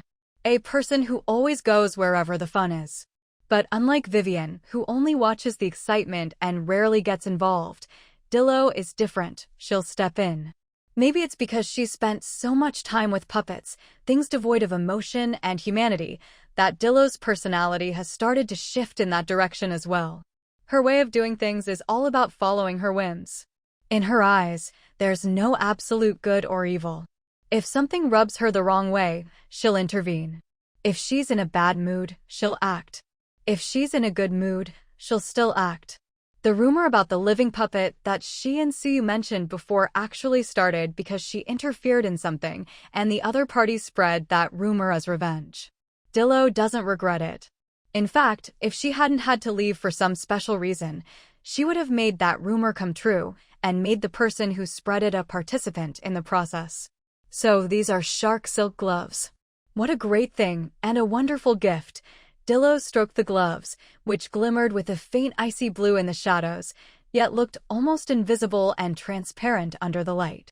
Unconsciously, a smile appeared on her face, a smile even she didn't notice. Puppeteers are like puppet masters. All their skills are performed with their hands. That's why, just like restorers, they take extra care of their hands. In battle, even the slightest unusual movement of a finger can have a huge impact on the outcome. So when they're not controlling puppets, they often wear special gloves to protect their hands. These shark silk gloves were made by Dolly, using shark silk provided by Luya. For merfolk, shark silk isn't exactly a rare treasure, but it's not common either. Luya didn't give a huge amount, but it was enough to make several pairs of gloves. After receiving the shark silk, Dolly and Faya spent a day and night researching, and in the end, they made 3 pairs of gloves. One pair was the one Siu gave to Dillo. The other 2 went to Dolly and Doya. Dolly is a restorer and also needs to protect her hands. Siu had promised her a better pair of gloves a long time ago, and now she finally fulfilled that promise. As for Doya, she's an archer. Archery requires extreme precision in hand movements, so the gloves are also meant to protect her hands. Shark silk is a purple quality material, so any item made with it is at least of purple grade. For something as ordinary as gloves, purple quality means they could last a lifetime. Just as Dillo loves her gloves, Dolly and Doya also treasure theirs. The final day of preparation was quickly coming to an end. On the evening of that last day, Siu once again visited Yao Guang's home. When Yao Guang saw her, she didn't say a word. She simply handed Siu a piece of paper, waved her hand, didn't even let her in, didn't say a single sentence, and then closed the door, leaving Siu standing outside. Siu glanced at the paper in her hand and didn't mind Yao Guang's rather rude attitude. She had sensed that Yao Guang wasn't in a good state. But since she hadn't asked for help, it was probably something she could handle on her own. So Siu didn't disturb her further, took what she needed, and left. Back at the city lord's mansion, Siu unfolded the paper Yao Guang had given her. She'd expected something straightforward, but instead, the entire page was filled with over 20 star charts. Siu frowned and stared at the star charts for a long time, but couldn't make sense of them. She wasn't an astrologer, so it was normal not to understand. Still, she wondered why Yao Guang had given her this, or if it was a mistake. She flipped the paper over and, after checking it several times, noticed some symbols in the corner on the back. She recognized these symbols. They were ancient script, just like the writing carved at the entrance of the underwater labyrinth. Siu translated the ancient text, and the resulting sentence was short but clear. In the east lies darkness, in the west, a gathering of enemies. Since the fishfolk are the attackers, they couldn't be the ones surrounded by darkness and enemies. So, this must refer to the merfolk. Based on what Siu had deduced from previous territory events, the darkness here likely refers to the corruption. So, the east of the merfolk territory is where the corruption began to spread, the source of the corruption in this incident. The west, on the other hand, is probably where the fishfolk plan to attack from, and very likely where they're stationed. The merfolk's grand sacrificial ceremony is the day after tomorrow, but Siu will be heading there tomorrow, so she has at least half a day to prepare. Although time is tight, the merfolk aren't fools, they're always on guard. The fishfolk, to avoid detection, would have acted subtly and wouldn't dare make any obvious moves. Given that, whatever arrangements the fishfolk have made should be relatively easy to deal with. Still, the east and west positions are well chosen. Since they're in completely opposite directions, whichever side the merfolk deal with first, they won't be able to immediately respond to the other. This way, the fishfolk can greatly weaken the merfolk's strength. It seems they really have been planning this for a long time, Siu sighed, then continued pondering another issue. She had clearly asked for the fishfolk's astrological information, but Yao Guang had given her information about the merfolk. Something was off. Thinking this, she turned the paper back to the front, the side covered in star charts. She didn't think Yao Guang would deliberately ignore her request. Since she knew Siu wanted information on the fishfolk, but still gave her merfolk information, there must be something about the fishfolk hidden on this paper. She just hadn't found it yet. But the paper was only so big, and everything was written in black and white, every mark clearly visible. The ancient script on the back was related to the merfolk, so the star chart on the front must be connected to the fishmen. But Siu couldn't understand why Yao Guang had done this. Leaving behind ancient text was one thing, Siu could at least translate that, but these star charts? How was she supposed to make sense of them? She ran her fingers over the paper, her eyes tracing the marks for a long while. She wasn't sure how much time had passed before she finally noticed something. Without hesitation, she took out paper and pen and copied the star chart exactly as it appeared. Yaguang's star chart was actually quite rough. All the stars were represented by irregular little dots, some big, some small, some not even round but twisted ovals. Siyu studied it, then began connecting some of the dots. She transferred the resulting lines onto another sheet, combining them in different ways. Once she finished, the veil over the star chart was finally lifted. So that's how it is. What a hassle. By now, Siyu understood this wasn't a star chart at all, but a coded message from Yaguang, conveying what she had seen in the stars. The dots representing stars, when connected according to their shapes and positions, formed lines. When these lines were combined, they revealed another passage of ancient text, the real message Yaguang wanted to share.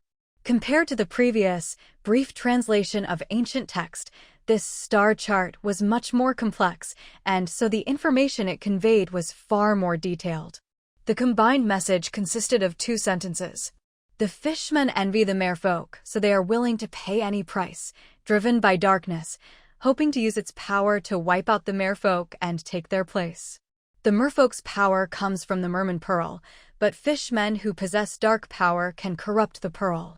In her previous playthroughs, Suyu's relationship with the merfolk had been average, not bad, but not close either, so she hadn't had the chance to interact with them deeply.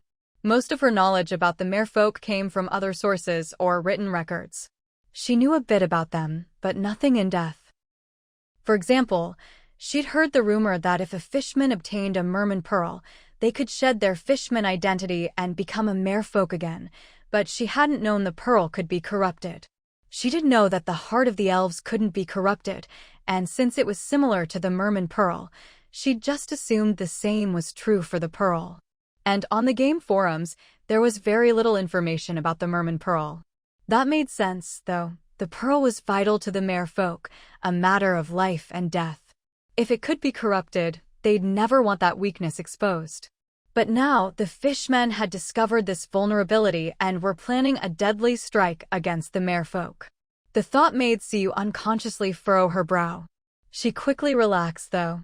If she hadn't learned about this in advance, the merfolk might have been in real danger. But now that she knew, she could prepare accordingly.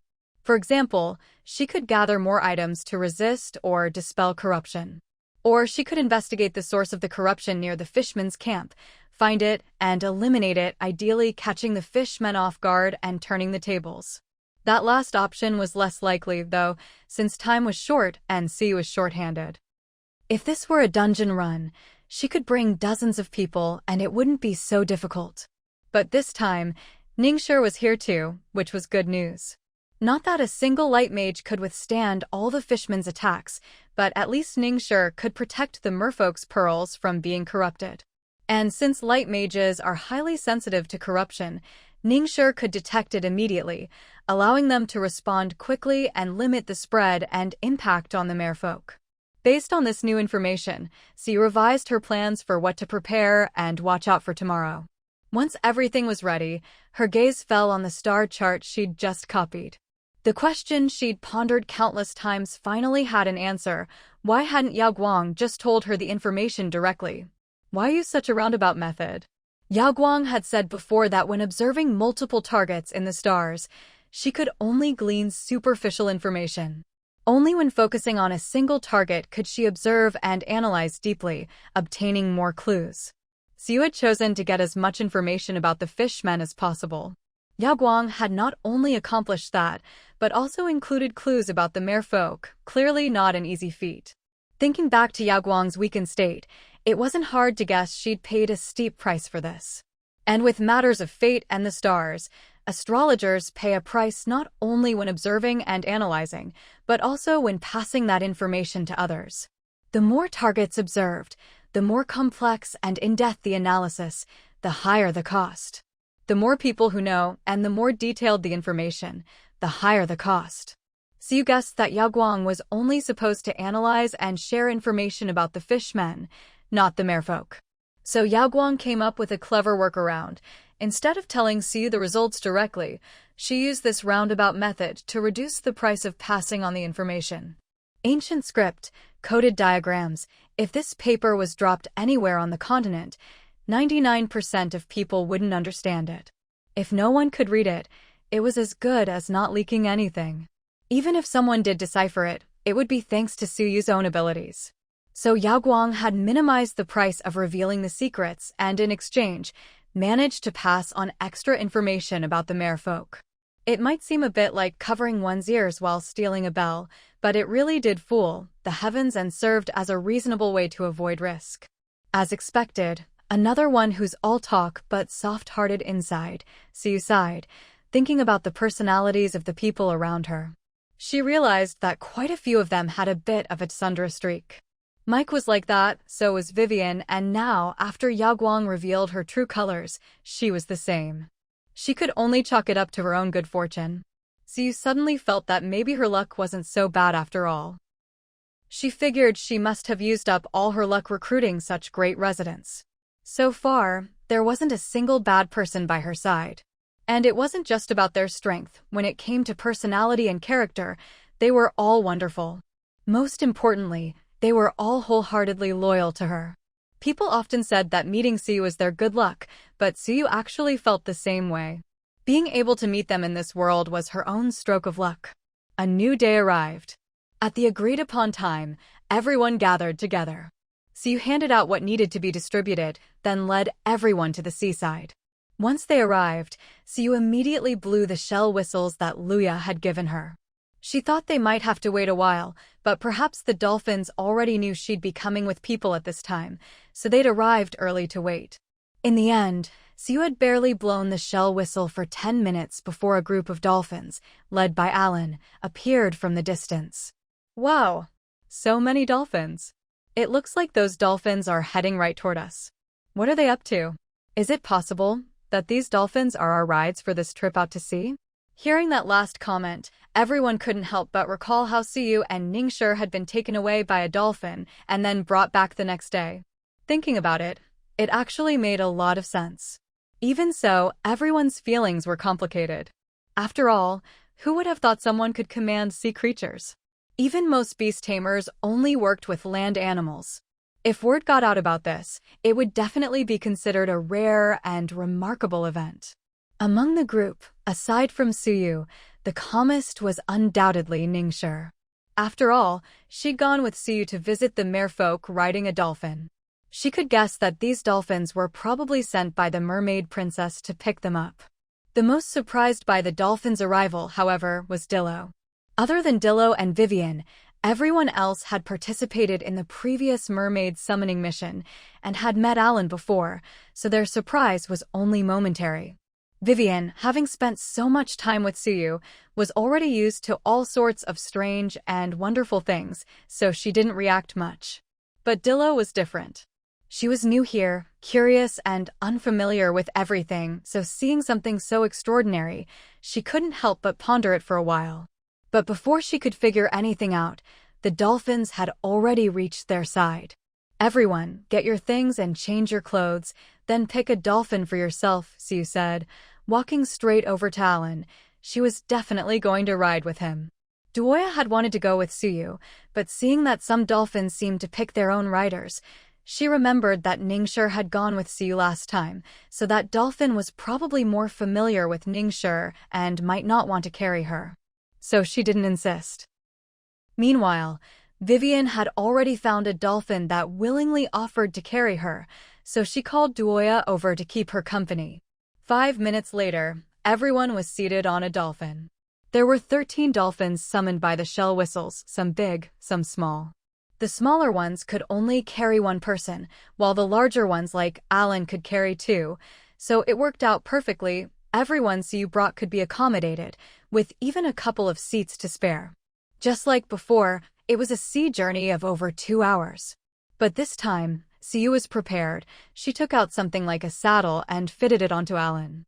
Not only was it more comfortable and less likely to slip off, it even had a backrest. The others hadn't prepared such things, but Suyu had already handed out what was needed, so the sea journey wasn't too difficult for anyone. "This is where we summoned that giant sea turtle last time," Ningshi said, her gaze fixed on the deep sea to the side, as if sensing something. Siyu wasn't as skilled as Ningxue at pinpointing exact locations at sea without any tools, but she had the system map, which showed her coordinate-like markers. So she recognized this as the spot where Alan had stopped a few days ago to summon the turtle for help. Alan won't be calling the turtle this time, Siyu said. Last time, Alan had been injured and exhausted, barely able to carry the two of them for 2 hours before needing help. But she'd just checked, Alan was fully healed now, and for speed, dolphins were definitely faster than turtles. And Ningxue didn't know how Siyu was so sure, but seeing that the dolphin beneath her wasn't slowing down, she figured Siyu must be right. The others didn't know about the turtle, so even when they reached that spot, no one said anything special. They just chatted to pass the time. The dolphins were all steady and clearly used to traveling together. Their speeds were similar, so the group stayed together the whole way. Last time, Alan carried them for over 2 hours, then the turtle for half an hour, then Alan again for another half hour, almost 4 hours in total. This time was different. Although it took about the same amount of time to reach the turtle summoning spot, without any transfers along the way, it only took them half an hour from there to reach the whirlpool, about half the time as before. Is that the whirlpool? It looks like that's our destination. I think the dolphins are taking us right toward it. If we fall into that whirlpool, we'll die, right? I mean, I can swim, but the deep sea isn't something just anyone can handle. Hearing everyone's quiet discussions, Siyu didn't say anything. She could tell from their tone that they weren't afraid or scared. They were just calmly talking about the whirlpool, as if asking, "Have you eaten yet?" "Alan, let's wait here. We'll get ready before going down." Siyu patted Alan's head. Alan shook himself and let out a call.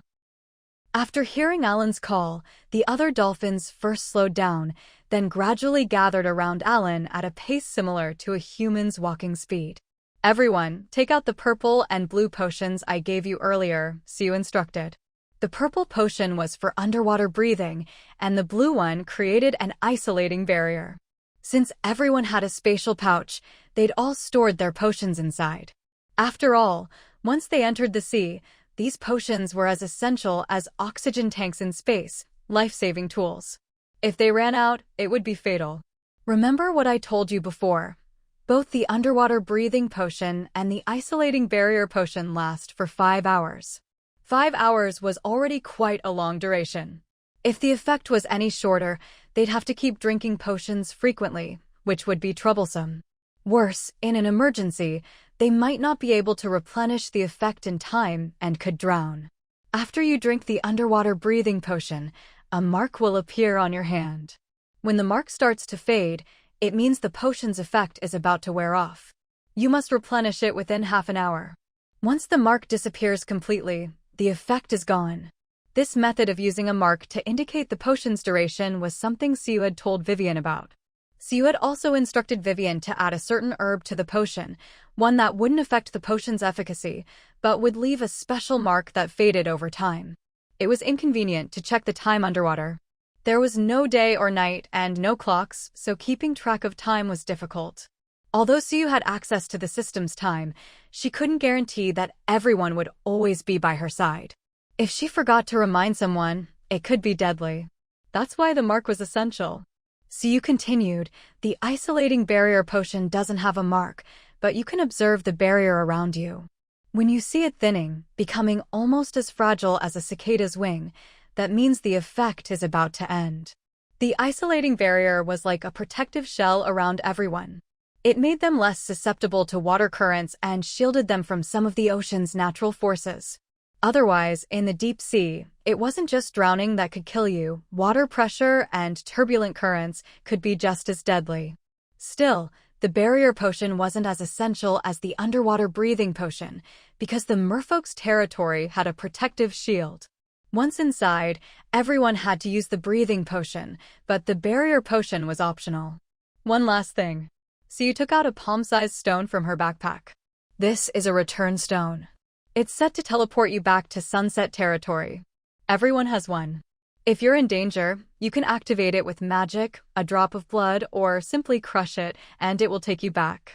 For Siyu, using the return stone was even simpler.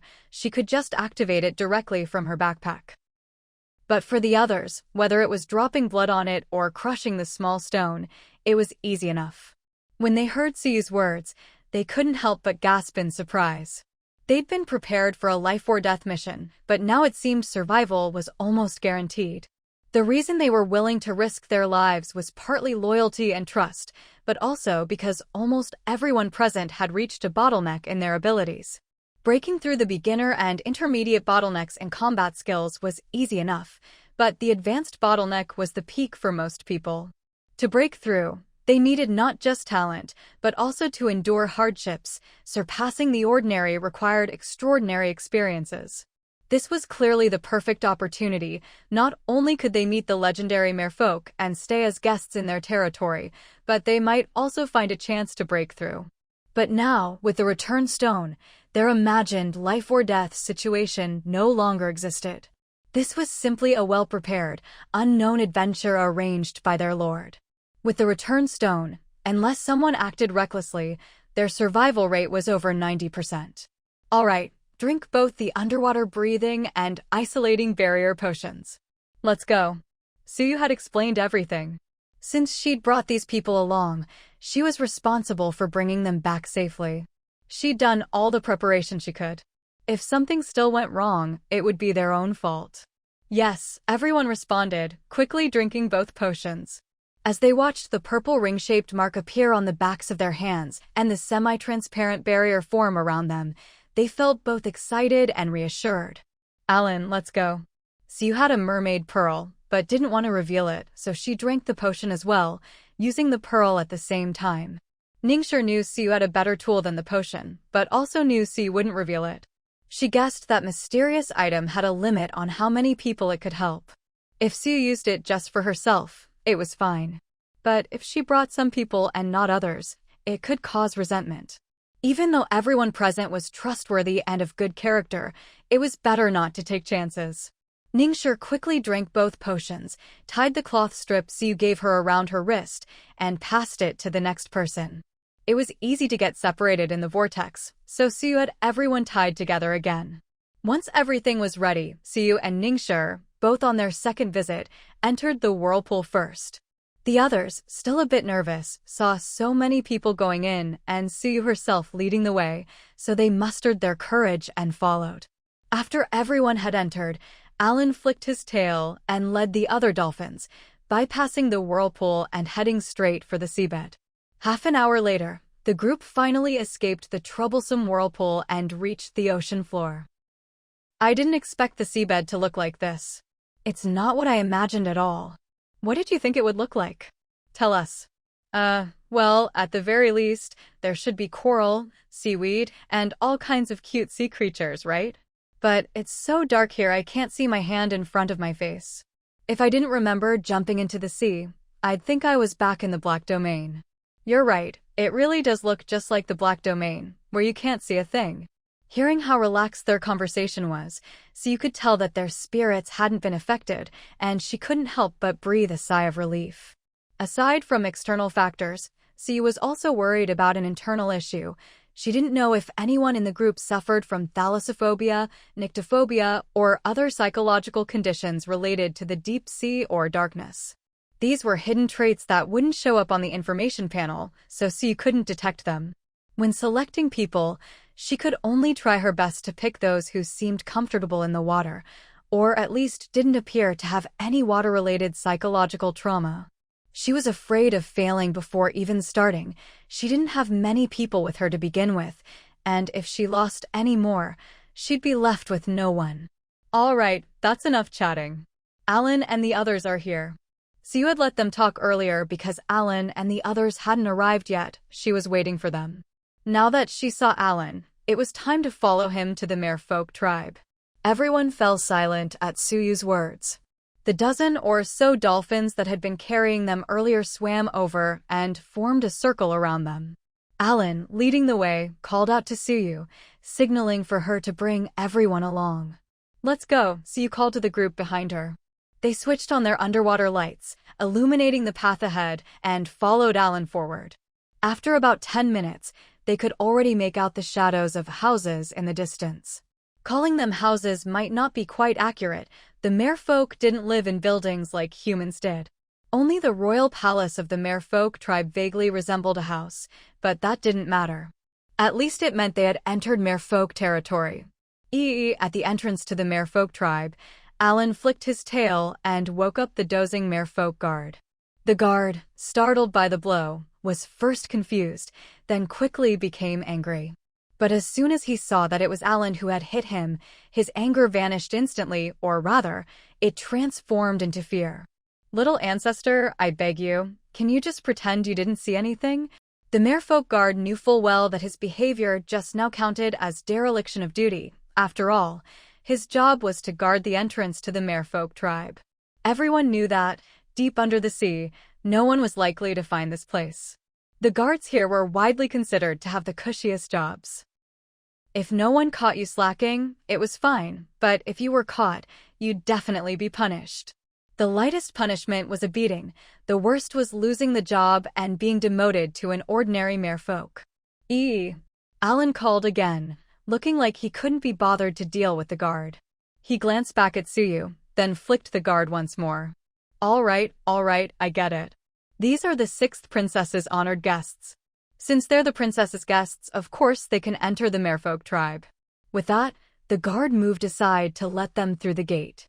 Under the group's somewhat puzzled gazes, the guard wiped imaginary sweat from his brow and only returned to his post after everyone had gone in. So you found it odd. While Alan was Luya's companion, he shouldn't have the authority to bring outsiders into the merfolk tribe at will. If Luya herself did it, that would make sense, but having Alan do it seemed unreasonable. Siyu had her doubts, but she knew she couldn't communicate with Alan, and with so many people around, if there was something sensitive going on, it wouldn't be good to bring it up directly. So she kept her questions to herself, planning to ask privately later. With Alan leading the way, they made it smoothly to the merfolk royal palace. The last time Siyu came here, she was led by Luya, the most beloved little princess of the merfolk, so no one dared stop her.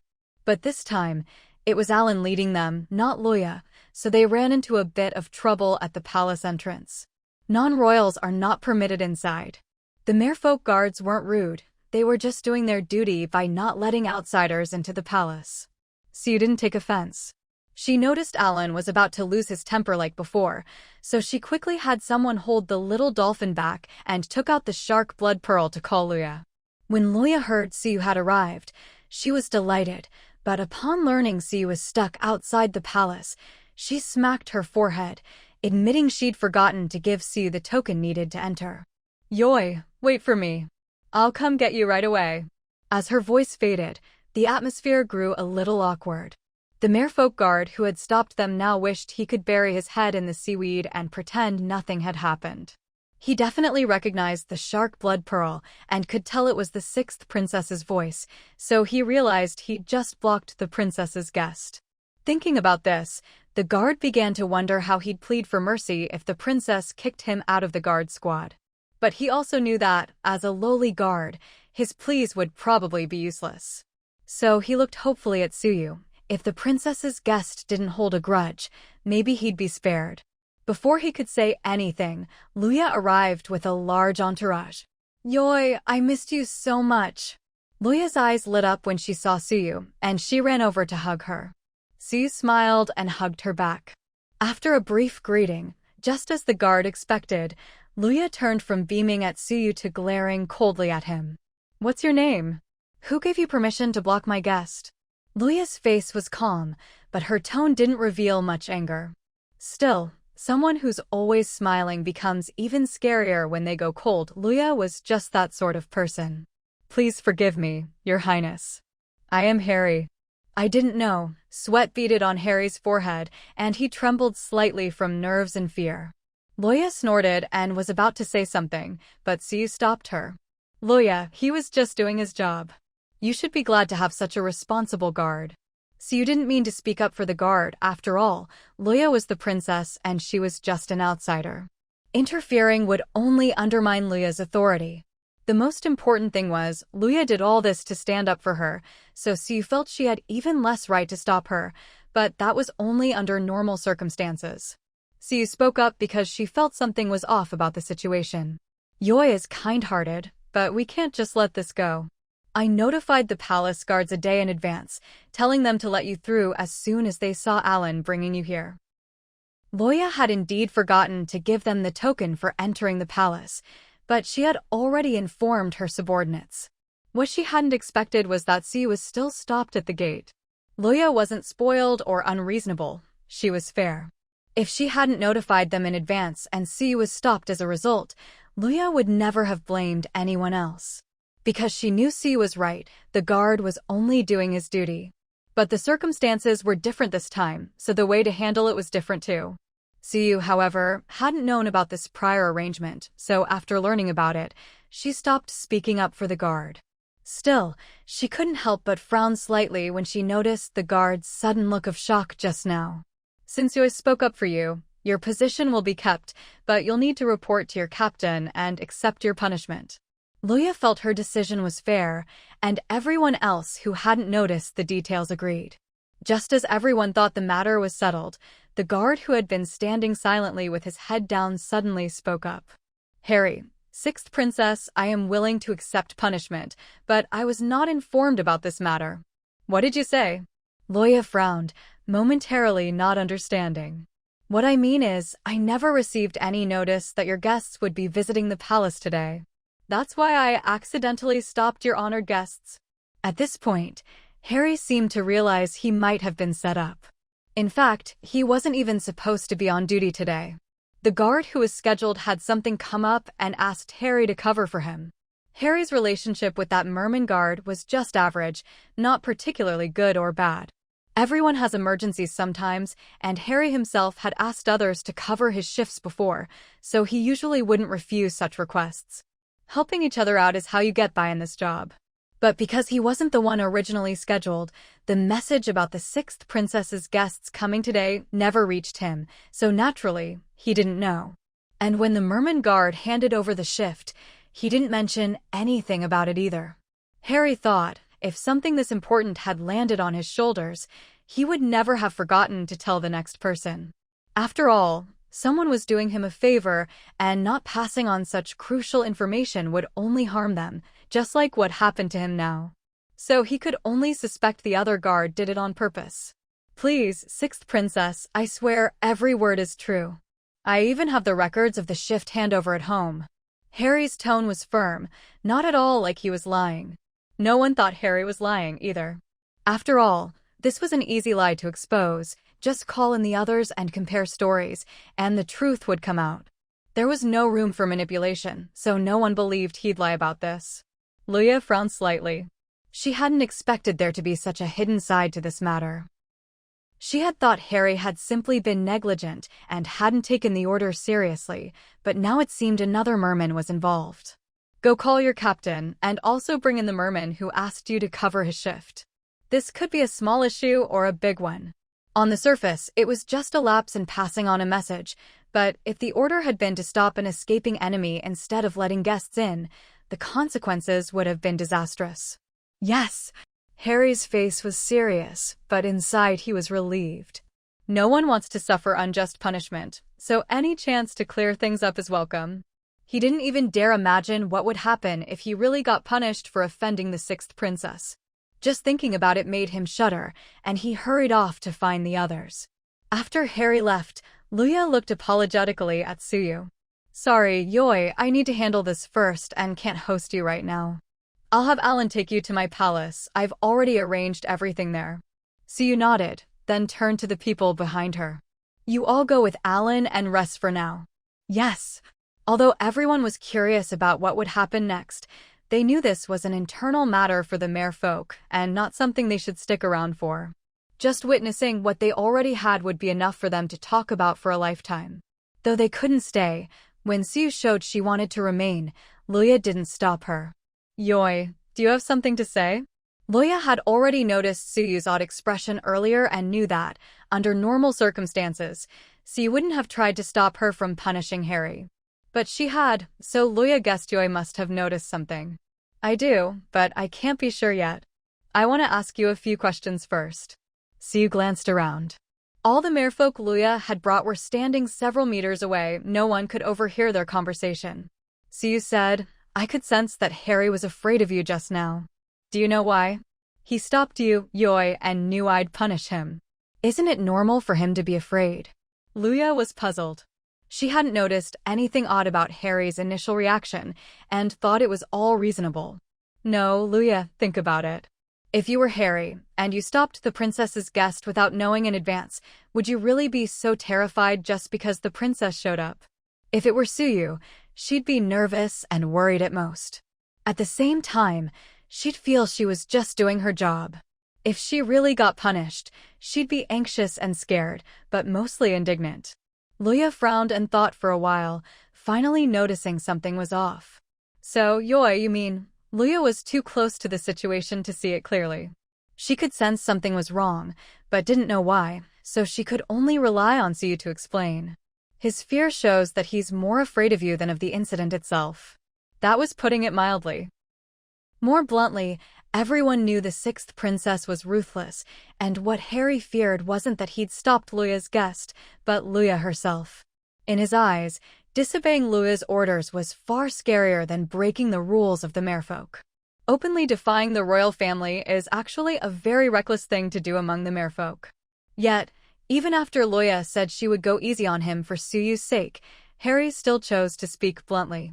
Either he was truly stubborn, or he believed that whatever consequences awaited him for speaking out would be better than falling into Luya's hands for punishment. Luya, this matter concerns your reputation. You'd better send someone to investigate. As a member of the merfolk royal family, having means and being decisive and ruthless in handling affairs isn't a problem, but only if the punishment is justified. Luya's favored status is well known.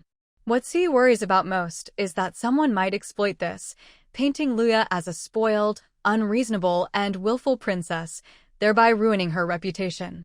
Water can carry a boat, but it can also overturn it. Anyone in a high position is supported by those below. If they lose the people's support, they are nothing. Of course, Suyu hoped she was just overthinking things. But since she'd noticed a problem, she had to remind Luya. Especially now, when trouble is brewing and the fishmen crisis is urgent, nothing can be allowed to go wrong on Luya's side. Yoi, I understand what you mean. Luya wasn't stupid. On the contrary, she knew how to use the merfolk king's favor to her advantage, constantly securing benefits for herself while maintaining that favor. She was far from the naive, sweet girl she appeared to be. It's just that having to think everything through so carefully before acting was exhausting. And since Luya had grown up spoiled, she still longed to return to being that carefree little princess. So, in front of Suyu, she always showed a different side, her real self, without the mask she wore in front of outsiders. As long as you understand. I hope I'm just overthinking this, just worrying for nothing. As Suyu said this, she saw Harry returning, along with two merfolk behind him. She leaned over and whispered a few words to Luya, then was led by Hongxi, who was always by Luya's side, to Luya's palace. Once there, Suyu saw the others had already settled in. After a short rest, Suyu began asking Hongxi about the environment and situation around the merfolk territory. The merfolk territory is laid out in a circle, with the royal palace at the center, surrounded by the homes of ordinary merfolk, and the outermost layer is a protective barrier, perhaps because she had received Luya's orders. Hongxi answered all of Suyu's questions without reservation. She even shared information that most ordinary merfolk didn't know. Is there anything special in the eastern part of the merfolk territory? After getting a general idea of the layout, Suyu began analyzing where the source of the pollution might be hidden. The west was where the fishmen attacked, but their attacks could be defended against. Pollution was different. It was irreversible and directly threatened the merfolk. With limited time, Suyu naturally prioritized dealing with the pollution. Hongxi hesitated, a trace of uncertainty on her face. But then she remembered her princess's instructions. No matter what this human asked, she was to answer truthfully. Even though she didn't know why the princess trusted this human so much, or what exactly was happening in the merfolk clan lately, she decided to follow orders. If you're asking about the right place, The eastern side is actually the forbidden land of the merfolk. As soon as she said this, Siu understood why Hongxi, who had been so forthcoming, had hesitated just now. A forbidden land isn't something just anyone can talk about. And Hongxi was just an ordinary mermaid, albeit one trusted by Luya. She certainly had no right to reveal such things to outsiders, especially not to a human. But she still told her, which could only mean Luya had given her prior instructions. Luya told you to say that, didn't she? Yes, Your Highness said I could answer any question you asked. Siu had only asked casually, since it was already pretty obvious. What concerned her most now was this forbidden land. Why did it just happen to be in the east? And the pollution was in that direction too. Could it be? This is going to be tricky, so you didn't bother wondering how the fishmen had managed to get the pollution into the forbidden land. At this point, it was already a fact, and there was no point dwelling on it. The real problem was that the fishmen could put pollution in the forbidden land, but as the most important place for the merfolk, even if they knew there was pollution inside, they couldn't go in to deal with it. No wonder. No wonder the pollution had invaded the merfolk for so long, yet no one had discovered it. It was because of the special location. Who in the clan is allowed to enter the forbidden land? No matter what, Siu felt it was necessary to go there herself, even if she had to go alone. But first, she needed to know who could enter and leave the forbidden land. That way, she'd know who to ask for help and who might be responsible for placing the pollution there. No one may enter the forbidden land, not even the king. There's also a formation outside the forbidden land that only the elders can unlock, and it requires several elders working together. Hongxi's words made Siu fall into deep thought. Not even the merfolk king could enter, and the forbidden land was protected by a formation that required multiple elders to unlock. No matter how you looked at it, this was like a classic locked room murder mystery. Siu knew there had been a murder, but this was a locked room. Unless many of the elders had been corrupted or bribed by the fishmen. But was that possible? If so many elders had been bought off, the fishmen wouldn't need to be so secretive. They could just have the elders destroy the merfolk from within. It might take time, but it wouldn't cost them a single soldier, and with how long the pollution had been hidden, they'd have had plenty of time to do all sorts of things. How do you know all this? Did Luya tell you? Siu had been pondering the forbidden land, but suddenly realized something. Hongxi knew too much. Luya had told her to answer everything, but only if she actually knew the answers. The earlier questions were simple enough. As the sixth princess's trusted aide and childhood companion, it wasn't strange for her to know those things. But how did she, an ordinary mermaid and not a member of the royal family, know about the forbidden land? Hongxi not only knew the location of the forbidden land, but also its situation, and even the way to enter it. Faced with Suyu's sudden questioning, Hongxi remained calm and unhurried. Hongxi was rescued by the queen and has been by her side since childhood. On the day Her Highness was born, something unexpected happened in the forbidden land. The queen had no choice but to entrust Her Highness to my care and went alone to handle the matter in the forbidden land. Everything I've said before about the forbidden land was told to me by the queen after she returned. Hongxi looked young, about the same age as Luya, but merfolk are a long-lived race, so she was actually much older than Luya. By the time Luya was born, Hongxi was already old enough to remember everything the queen had told her. What she said sounded reasonable, but in reality, it was full of holes. Siu still felt something was off, and Hongxi's explanation only raised more questions in her mind. For example, what exactly happened in the forbidden land back then? And why did it have to be the queen who went to handle it? Logically, only the elders could break the forbidden land's formation, so even if something happened, it should have been the elders who dealt with it.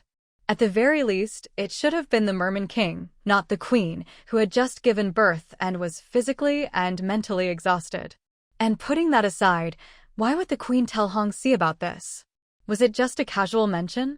Or was there a deeper meaning? Does Luya know about this?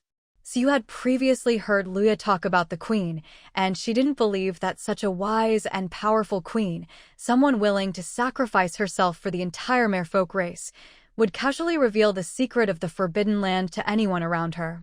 Even if that person was a child she had rescued and raised herself. So Siu could only think of one possibility.